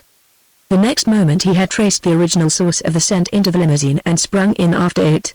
With snarl and forward leap Michael met the snarling rush less than halfway, and was rolled over on the bottom of the car. The Irish Terrier, under all circumstances amenable to the control of the master as are few breeds of dogs, was instantly manifest in Jerry and Michael, and Harley Kennan's voice rang out. They separated, and, despite the rumbling of low growling in their throats, refrained from attacking each other as they plunged out to the ground. The little set-to had occurred in so few seconds, or fractions of seconds, that they had not begun to betray recognition of each other until they were out of the machine. They were still comically stiff-legged and bristly as they aloofly sniffed noses. "They know each other," Villa cried. "Let's wait and see what they will do." As for Michael, he accepted, without surprise, the indubitable fact that Jerry had come back out of the nothingness. Things of this sort had begun to happen rapidly, but it was not the things themselves, but the connotations of them, that almost stunned him. If the man and woman, whom he had last seen at Tulagi, and, likewise, Jerry, had come back from the nothingness, then could come, and might come at any moment, the beloved steward. Instead of responding to Jerry, Michael sniffed and glanced about in quest of steward. Jerry's first expression of greeting and friendliness took the form of a desire to run. He barked invitation to his brother, scampered away half a dozen jumps, scampered back, and dabbed playfully at Michael with one forepaw in added emphasis of invitation ere he scampered away again. For so many years had Michael not run with another dog, that at first Jerry's invitation had little meaning to him. Nevertheless, such running was an habitual expression of happiness and friendliness in dogdom, and especially strong had been his inheritance of it from Terence and Biddy, the noted love runners of the Solomons. The next time Jerry dabbed at him with a paw, barked, and scurried away in an enticing semicircle, Michael started involuntarily though slowly after him. But Michael did not bark, and, after half a dozen leaps, he came to a full stop and looked to Villa and Harley for permission. "All right, Michael," Harley called heartily, deliberately turning his shoulder in the non-interest of consent as he extended his hand to help Villa from the machine. Michael sprang away again, and was numbly aware of an ancient joy as he shouldered Jerry, who shouldered against him as they ran side by side. But most of the joy was Jerry's, as was the wildest of the scurrying and the racing and the shouldering, of the body wriggling, and ear-pricking, and yelping cries. Also, Jerry barked, and Michael did not bark. "He used to bark," said Villa, "much more than Jerry," Harley supplemented. "Then they have taken the bark out of him," she concluded. "He must have gone through terrible experiences to have lost his bark." The green California spring merged into tawny summer, as Jerry, ever running afield, made Michael acquainted with the farthest and highest reaches of the Kennan Ranch in the Valley of the Moon. The pageant of the wildflowers vanished until all that lingered on the burnt hillsides were orange poppies faded to palest gold, and mariposa lilies, wind-blown on slender stems amidst the desiccated grasses, that smoldered like ornate spotted moths fluttering in rest for a space between flight and flight. And Michael, a follower always where the exuberant Jerry led, sought throughout the passing year for what he could not find, looking for something, Harley would say to Villa. "It is not alive. It is not here. Now just what is it he is always looking for?" Steward it was, and Michael never found him. The nothingness held him and would not yield him up, although, could Michael have journeyed a 10-days steamer journey into the South Pacific to the Markdars, Steward he would have found, and, along with him, Quack and the Ancient Mariner, all three living like lotus-eaters on the beach paradise of Tohae. Also, in and about their grass-thatched bungalow under the lofty avocado trees, Michael would have found other pet cats, and kittens, and pigs, donkeys and ponies, a pair of lovebirds, and a mischievous monkey or two. But never a dog and never a cockatoo. For Dag Daughtry, with violence of language, had laid a taboo upon dogs. After Kill Any Boy, he averred, there should be no other dog. And Quack, without averring anything at all, resolutely refrained from possessing himself of the white cockatoos brought ashore by the sailors off the trading schooners. But Michael was long in giving over his search for Steward, and, running the mountain trails or scrambling and sliding down into the deep canyons, was ever expectant and ready for Steward to step forth before him, or to pick up the unmistakable scent that would lead him to him. Looking for something, Harley Kennan would chant curiously, as he rode beside Villa and observed Michael's unending search. "Now Jerry's after rabbits, and fox trails, but you'll notice they don't interest Michael much. They're not what he's after. He behaves like one who has lost a great treasure and doesn't know where he lost it nor where to look for it." Much Michael learned from Jerry of the varied life of the forest and fields. To run with Jerry seemed the one pleasure he took, for he never played. Play had passed out of him.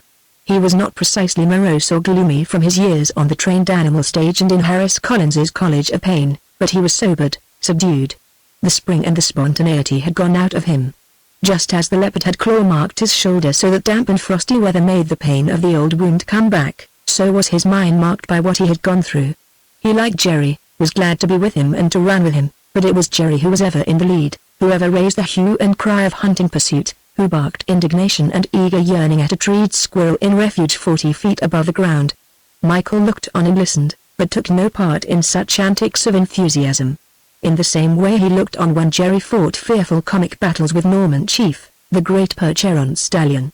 It was only play, for Jerry and Norman Chief were tried friends, and, though the huge horse, ears laid back, mouth open to bite, pursued Jerry in mad gyrations all about the paddock, it was with no thought of inflicting hurt, but merely to act up to his part in the sham battle. Yet no invitation of Jerry's could induce Michael to join in the fun.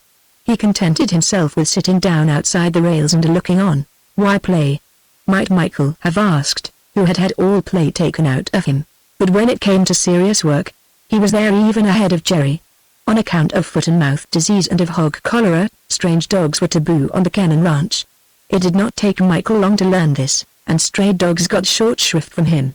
With never a warning bark nor growl, in deadly silence, he rushed them, slashed and bit them, rolled them over and over in the dust, and drove them from the place.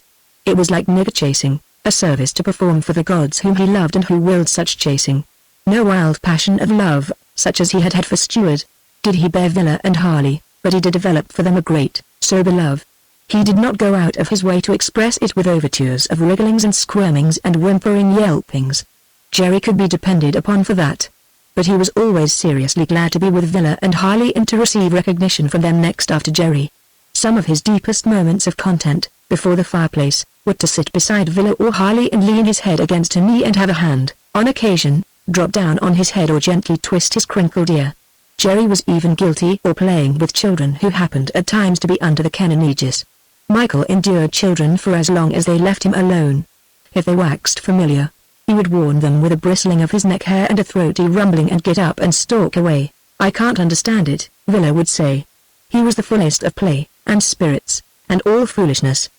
He was much sillier and much more excitable than Jerry and certainly noisier. He must have some terrible story to tell, if only he could, of all that happened between Tulagi and the time we found him on the Orpheum stage. And that may be the least little hint of it, Harley would reply, pointing to Michael's shoulder where the leopard had scarred it on the day Jack, the Airedale, and Sarah, the little green monkey, had died. He used to bark. I know he used to bark, Villa would continue. Why doesn't he bark now? And Harley would point to the scarred shoulder and say, that may account for it, and most possibly 100 other things like it of which we cannot see the marks. But the time was to come when they were to hear him bark again, not once, but twice. And both times were to be but an earnest of another and graver time when, without barking at all, he would express in action the measure of his love and worship of them who had taken him from the crate and the footlights and given him the freedom of the Valley of the Moon. And in the meantime, running endlessly with Jerry over the ranch, he learned all the ways of it and all the life of it, from the chicken yards and the duck ponds to the highest pitch of Sonoma Mountain. He learned where the wild deer, in their season, were to be found, when they raided the prune orchard, the vineyards, and the apple trees, when they sought the deepest canyons and most secret covers, and when they stamped out in open glades and on bare hillsides and crashed and clattered their antlers together in combat. Under Jerry's leadership, always running second and after on the narrow trails as a subdued dog should, he learned the ways and habits of the foxes, the coons, the weasels, and the ringtail cats that seemed compounded of cat and coon and weasel. He came to know the ground-nesting birds and the difference between the customs of the valley quail, the mountain quail, and the pheasants. The traits and lairs of the domestic cats gone wild he also learned, as did he learn the wild loves of mountain farm dogs with the free-roving coyotes. He knew of the presence of the mountain lion, a drift down from Mendocino County, ere the first shorthorn calf was slain, and came home from the encounter, torn and bleeding, to attest what he had discovered and to be the cause of Harley Cannon riding trail next day with a rifle across his pommel. Likewise Michael came to know what Harley Cannon never did know and always denied as existing on his ranch, the one rocky outcrop, in the dense heart of the mountain forest, where a score of rattlesnakes den through the winters and warmed themselves in the sun. Chapter 36. Winter came on in its delectable way in the Valley of the Moon. The last mariposa lily vanished from the burnt grasses as the California Indian summer dreamed itself out in purple mists on the windless air. Soft rain showers first broke the spell. Snow fell on the summit of Sonoma Mountain. At the ranch house the morning air was crisp and brittle, yet midday made the shade welcome, and in the open, under the winter sun, roses bloomed and oranges, grapefruit, and lemons turned to golden yellow ripeness. Yet, 1,000 feet beneath, on the floor of the valley, the mornings were white with frost. And Michael barked twice. The first time was when Harley Cannon, astride a hot-blooded sorrel colt, tried to make it leap a narrow stream. Villa reined in her steed at the crest beyond, and, looking back into the little valley, waited for the colt to receive its lesson. Michael waited, too, but closer at hand. At first he lay down, panting from his run, by the stream edge. But he did not know horses very well, and soon his anxiety for the welfare of Harley Kennan brought him to his feet. Harley was gentle and persuasive and all patience as he strove to make the colt take the leap. The urge of voice and rein was of the mildest, but the animal balked the takeoff each time, and the hot thoroughbredness in its veins made it sweat and lather. The velvet of young grass was torn up by its hooves, and its terror of the stream was such, that, when fetched to the edge at a canter, it stiffened and crouched to an abrupt stop, then reared on its hind legs. Which was too much for Michael. He sprang at the horse's head as it came down with 4 feet to earth, and as he sprang he barked. In his bark was censure and menace, and, as the horse reared again, he leapt into the air after it, his teeth clipping together as he just barely missed its nose. Villa rode back down the slope to the opposite bank of the stream. "Mercy!" she cried. "Listen to him. He's actually barking. He thinks the colt is trying to do some damage to me," Harley said. "That's his provocation. He hasn't forgotten how to bark. He's reading the colt a lecture. If he gets him by the nose it will be more than a lecture," Villa warned. "Be careful, Harley, or he will." "Now, Michael, lie down and be good," Harley commanded. "It's all right, I tell you. It's all right. Lie down." Michael sank down obediently, but protestingly, and he had eyes only for the horse's antics, while all his muscles were gathered tensely to spring in case the horse threatened injury to Harley again.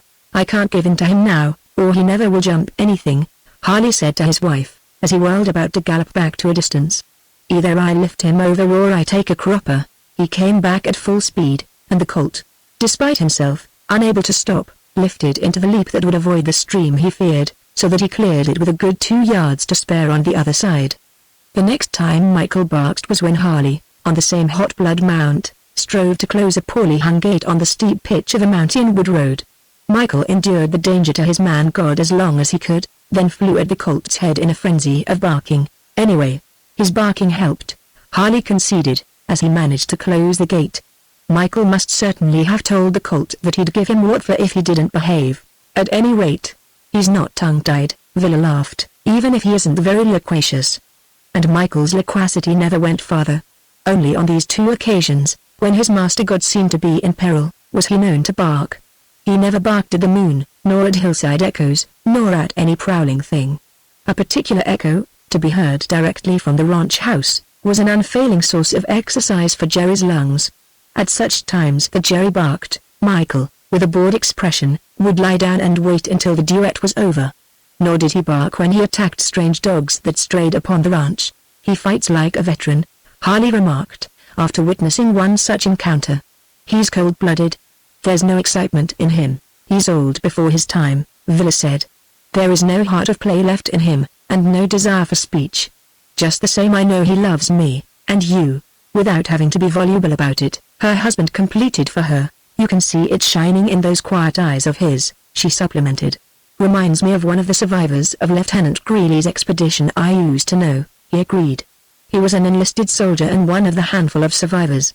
He had been through so much that he was just as subdued as Michael and just as taciturn. He bored most people, who could not understand him. Of course, the truth was the other way around. They bored him. They knew so little of life that he knew the last word of, and one could scarcely get any word out of him. It was not that he had forgotten how to speak, but that he could not see any reason for speaking when nobody could understand. He was really crusty from too bitter wise experience. But all you had to do was look at him in his tremendous repose and know that he had been through the 1,000 hells, including all the frozen ones. His eyes had the same quietness of Michael's. And they had the same wisdom. I'd give almost anything to know how he got his shoulders scarred. It must have been a tiger or a lion. The man, like the mountain lion whom Michael had encountered up the mountain, had strayed down from the wilds of Mendocino County, following the ruggedest mountain stretches, and, at night, crossing the farmed valley spaces where the presence of man was a danger to him. Like the mountain lion, the man was an enemy to man, and all men were his enemies, seeking his life which he had forfeited in ways more terrible than the lion which had merely killed calves for food. Like the mountain lion, the man was a killer. But, unlike the lion, his vague description and the narrative of his deeds was in all the newspapers, and mankind was a vast deal more interested in him than in the lion. The lion had slain calves in upland pastures. But the man, for purposes of robbery, had slain an entire family: the postmaster, his wife, and their 3 children, in the upstairs over the post office in the mountain village of Chisholm. For 2 weeks the man had eluded and exceeded pursuit. His last crossing had been from the mountains of the Russian River, across wide farmed Santa Rosa Valley, to Sonoma Mountain. For 2 days he had laid and rested, sleeping much, in the wildest and most inaccessible precincts of the Cannon Ranch. With him he had carried coffee stolen from the last house he had raided. One of Harley Cannon's Angora goats had furnished him with meat. 4 times he had slept the clock around from exhaustion, rousing on occasion, like any animal, to eat voraciously of the goat meat, to drink large quantities of the coffee hot or cold, and to sink down into heavy but nightmare-ridden sleep. And in the meantime civilization, with its efficient organization and intricate inventions, including electricity, had closed in on him. Electricity had surrounded him. The spoken word had located him in the wild canyons of Sonoma Mountain and fringed the mountain with posses of peace officers and detachments of armed farmers. More terrible to them than any mountain lion was a man killing man astray in their landscape. The telephone on the Cannon Ranch, and the telephones on all other ranches abutting on Sonoma Mountain, had rung often and transmitted purposeful conversations and arrangements. So it happened, when the posses had begun to penetrate the mountain, and when the man was compelled to make a daylight dash down into the Valley of the Moon to cross over to the mountain fastnesses that lay between it and Napa Valley, that Harley Cannon rode out on the hot-blooded colt he was training. He was not in pursuit of the man who had slain the postmaster of Chisholm and his family. The mountain was alive with man-hunters, as he well knew, for a score had bedded and eaten at the ranch house the night before. So the meeting of Harley Cannon with the man was unplanned and eventful. It was not the first meeting with men the man had had that day. During the preceding night he had noted the campfires of several posses. At dawn, attempting to break forth down the southwestern slopes of the mountain toward Petoma, he had encountered not less than 5 separate detachments of dairy ranchers all armed with Winchesters and shotguns. Breaking back to cover, the chase hot on his heels, he had run full tilt into a party of village youths from Glen Ellen and Caliente. Their squirrel and deer rifles had missed him, but his back had been peppered with birdshot in a score of places, the leaden pellets penetrating maddeningly in a score of places just under the skin. In the rush of his retreat down the canyon slope, he had plunged into a bunch of shorthorn steers, who, far more startled than he, had rolled him on the forest floor, trampled over him in their panic, and smashed his rifle under their hoofs. Weaponless, desperate, stinging and aching from his superficial wounds and bruises, he had circled the forest slopes along deer paths, crossed 2 canyons, and begun to descend the horse trail he found in the 3rd canyon. It was on this trail, going down, that he met the reporter coming up. The reporter was just a reporter, from the city, knowing only city ways, who had never before engaged in a manhunt. The livery horse he had rented down in the valley was a broken-kneed, jaded, and spiritless creature, that stood calmly while its rider was dragged from its back by the wild-looking and violently impetuous man who sprang out around a sharp turn of the trail. The reporter struck at his assailant once with his riding whip. Then he received a beating, such as he had often written up about sailor rows and saloon frequenters in his cub reporter days, but which for the first time it was his lot to experience. To the man's disgust he found the reporter unarmed save for a pencil and a wad of copy paper.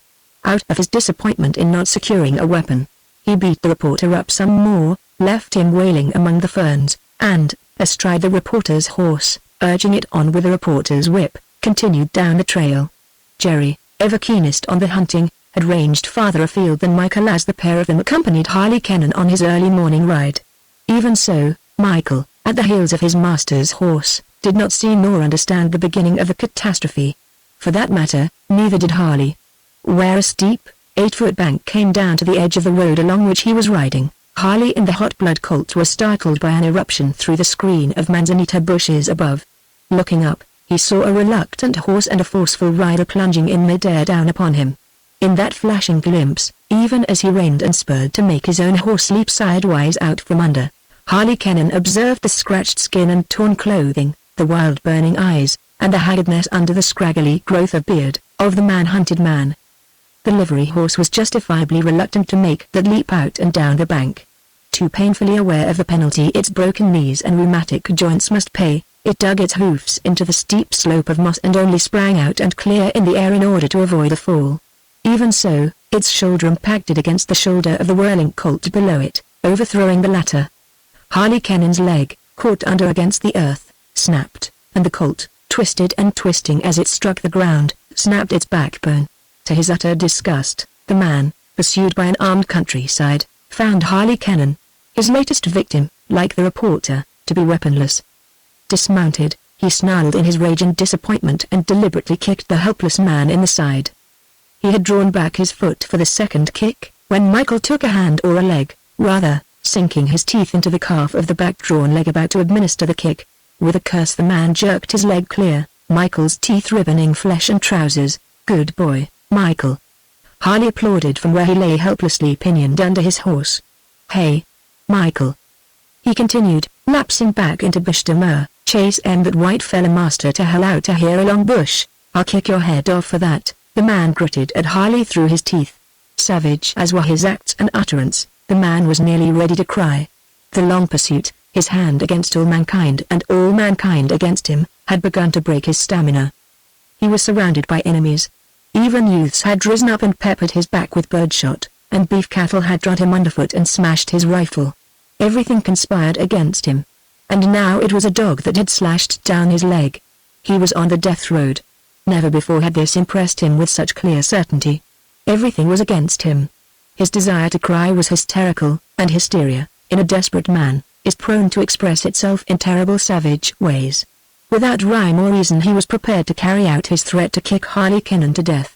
Not that Cannon had done anything to him.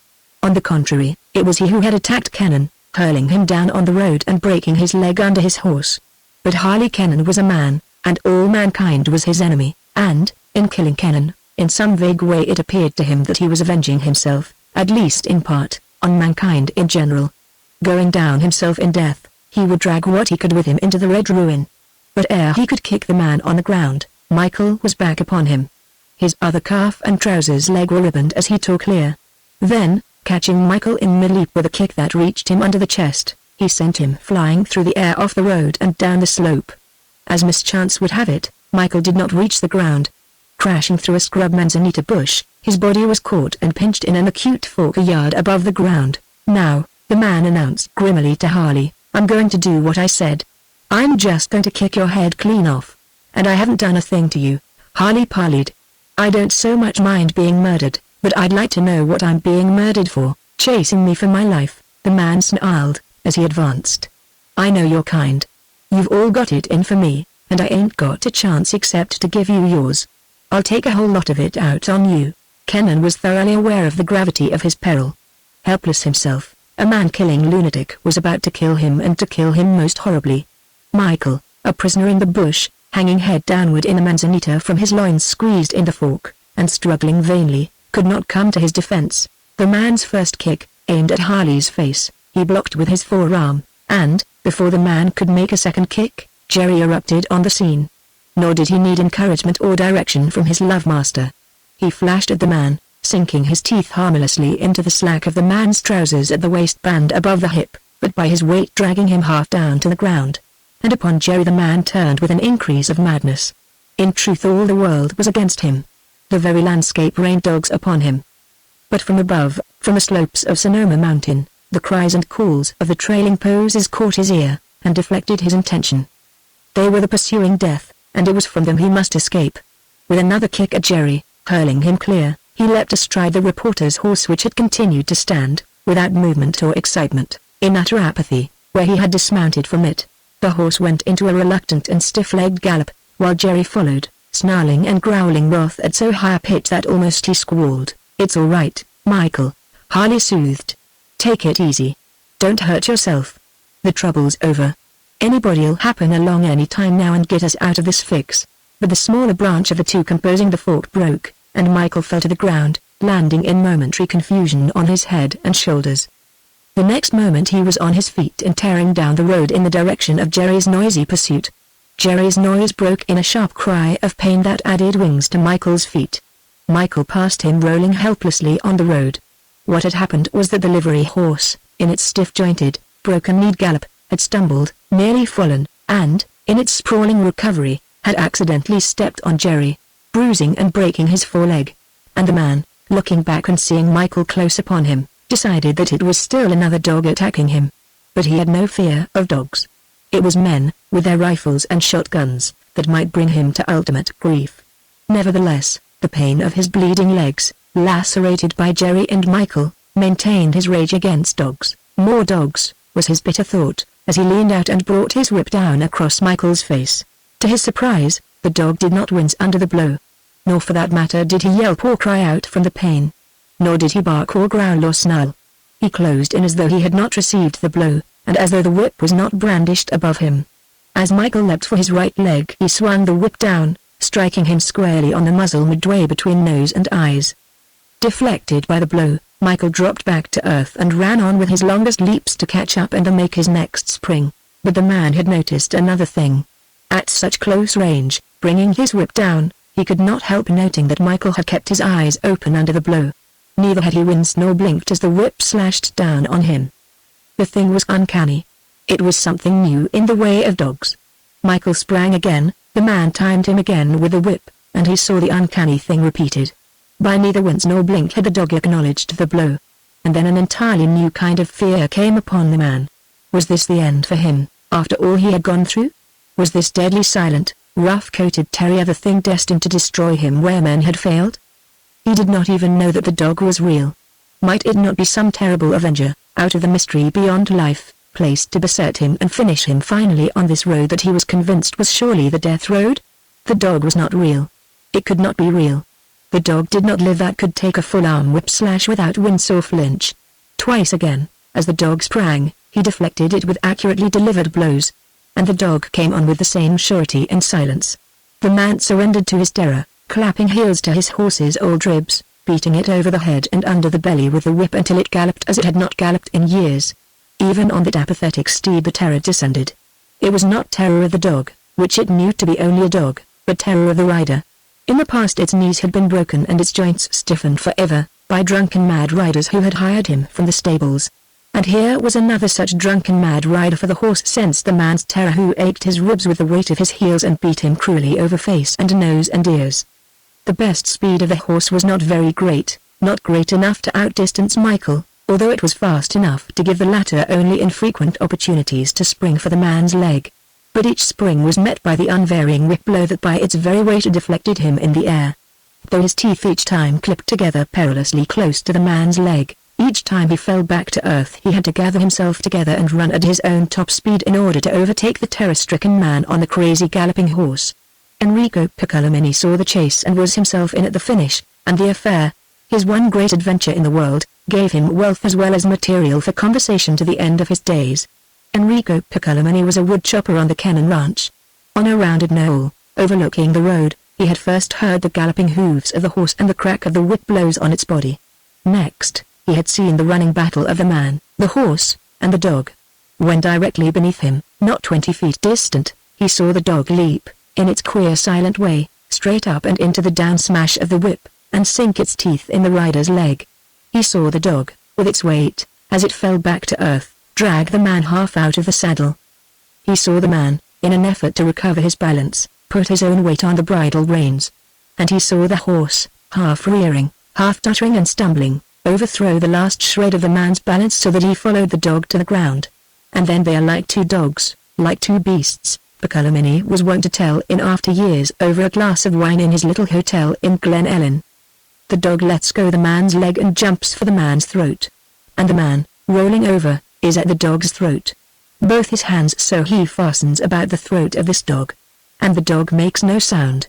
He never makes sound, before or after. After the two hands of the man stop his breath he cannot make sound. But he is not that kind of a dog. He will not make sound anyway. And the horse stands and looks on, and the horse coughs. It is very strange all that I see. And the man is mad. Only a madman will do what I see him do. I see the man show his teeth like any dog, and bite the dog on the paw, on the nose, on the body. And when he bites the dog on the nose, the dog bites him on the cheek. And the man and the dog fight like hell, and the dog gets his hind legs up like a cat. And like a cat he tears the man's shirt away from his chest, and tears the skin of the chest with his claws till it is all red with bleeding. And the man yowls, and makes noises like a wild mountain lion. And always he chokes the dog. It is a hell of a fight. And the dog is Mr. Cannon's dog, a fine man, and I have worked for him 2 years. So I will not stand there and see Mr. Cannon's dog all killed to pieces by the man who fights like a mountain lion. I ran down the hill, but I am excited and forget my axe. I run down the hill, maybe from this door to that door, 20 feet or maybe 30 feet. And it is nearly all finished for the dog. His tongue is a long ways out, and his eyes like covered with cobwebs, but still he scratches the man's chest with his hind feet and the man yowls like a hen of the mountains. What can I do? I have forgotten the axe. The man will kill the dog. I look for a big rock. There are no rocks. I look for a club. I cannot find a club. And the man is killing the dog. I tell you what I do. I am no fool. I kick the man. My shoes are very heavy, not like shoes I wear now. They are the shoes of the wood chopper, very thick on the sole with hard leather, with many iron nails. I kick the man on the side of the face, on the neck, right under the ear. I kick once. It is a good kick. It is enough. I know the place right under the ear. And the man lets go of the dog. He shuts his eyes, and opens his mouth, and lies very still. And the dog begins once more to breathe. And with the breath comes the life, and right away he wants to kill the man. But I say no, though I am very much afraid of the dog. And the man begins to become alive. He opens his eyes and he looks at me like a mountain lion. And his mouth makes a noise like a mountain lion. And I am afraid of him like I am afraid of the dog. What am I to do? I have forgotten the axe. I tell you what I do. I kick the man once again under the ear. Then I take my belt, and my bandana handkerchief, and I tie him. I tie his hands. I tie his legs, too. And all the time I am saying no, to the dog, and that he must leave the man alone. And the dog looks. He knows I am his friend and am tying the man. And he does not bite me, though I am very much afraid. The dog is a terrible dog. Do I not know? Have I not seen him take a strong man out of the saddle? A man that is like a mountain lion? And then the men come. They all have guns, rifles, shotguns, revolvers, pistols. And I think, first, that justice is very quick in the United States. Only just now have I kicked a man in the head, and, 1, 2, 3, just like that, men come with guns to take me to jail for kicking a man in the head. At first I do not understand. The many men are angry with me. They call me names, and say bad things, but they do not arrest me. Ah! I begin to understand. I hear them talk about $3,000. I have robbed them of $3,000. It is not true. I say so. I say never have I robbed a man of 1 cent. Then they laugh. And I feel better and I understand better. The $3,000 is the reward of the government for this man I have tied up with my belt and my bandana. And the $3,000 is mine because I kicked the man in the head and tied his hands and his feet. So I do not work for Mr. Cannon anymore. I am a rich man. $3,000, all mine, from the government, and Mr. Cannon sees that it is paid to me by the government and not robbed from me by the men with the guns. Just because I kicked the man in the head who was like a mountain lion. It is fortune. It is America.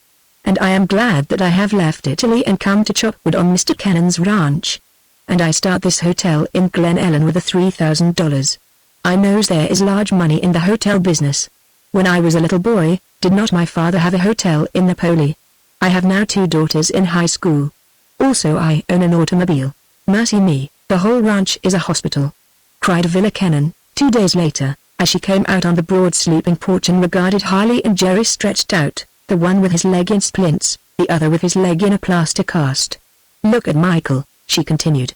You're not the only ones with broken bones. I've only just discovered that if his nose isn't broken, it ought to be, from the blow he must have received on it. I've had hot compresses on it for the last hour. Look at it. Michael, who had followed in at her invitation, betrayed ridiculously swollen nose as he sniffed noses with Jerry, wagged his bobtail to Harley in greeting, and was greeted in turn with a blissful hand laid on his head. Must have got it in the fight, Harley said. The fellow struck him with the whip many times, so Piccolomini says, and, naturally, it would be right across the nose when he jumped for him. And Piccolomini says he never cried out when he was struck, but went on running and jumping, Villa took up enthusiastically. Think of it. A dog no bigger than Michael dragging out of the saddle a man killing outlaw whom scores of officers could not catch. So far as we are concerned, he did better than that, Harley commented quietly. If it hadn't been for Michael, and for Jerry, too, if it hadn't been for the pair of them, I do verily believe that that lunatic would have kicked my head off as he promised. The blessed pair of them. Villa cried, with shining eyes, as her hand flashed out to her husband's in a quick press of heart thankfulness. The last word has not been said upon the wonder of dogs, she added, as, with a quick winking of her eyelashes to overcome the impending moistness, she controlled her emotion. The last word of the wonder of dogs will never be said. Harley spoke, returning the pressure of her hand and releasing it in order to help her. And just for that we're going to say something right now, she smiled. Jerry, and Michael, and I.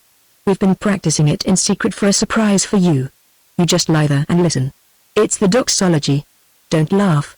No pun intended. She bent forward from the stool on which she sat, and drew Michael to her so that he sat between her knees, her two hands holding his head and jowls, his nose half buried in her hair. Now Jerry. She called sharply, as a singing teacher might call, so that Jerry turned his head in attention, looked at her, smiled understanding with his eyes, and waited. It was Villa who started and pitched the doxology, but quickly the two dogs joined with their own soft, mellow howling, if howling it may be called when it was so soft and mellow and true. And all that had vanished into the nothingness was in the minds of the two dogs as they sang, and they sang back through the nothingness to the land of Otherwhere, and ran once again with the lost pack, and yet were not entirely unaware of the present and of the indubitable two-legged god who was called Villa and who sang with them and loved them. No reason we shouldn't make a quartet of it, remarked Harley Cannon, as with his own voice he joined in.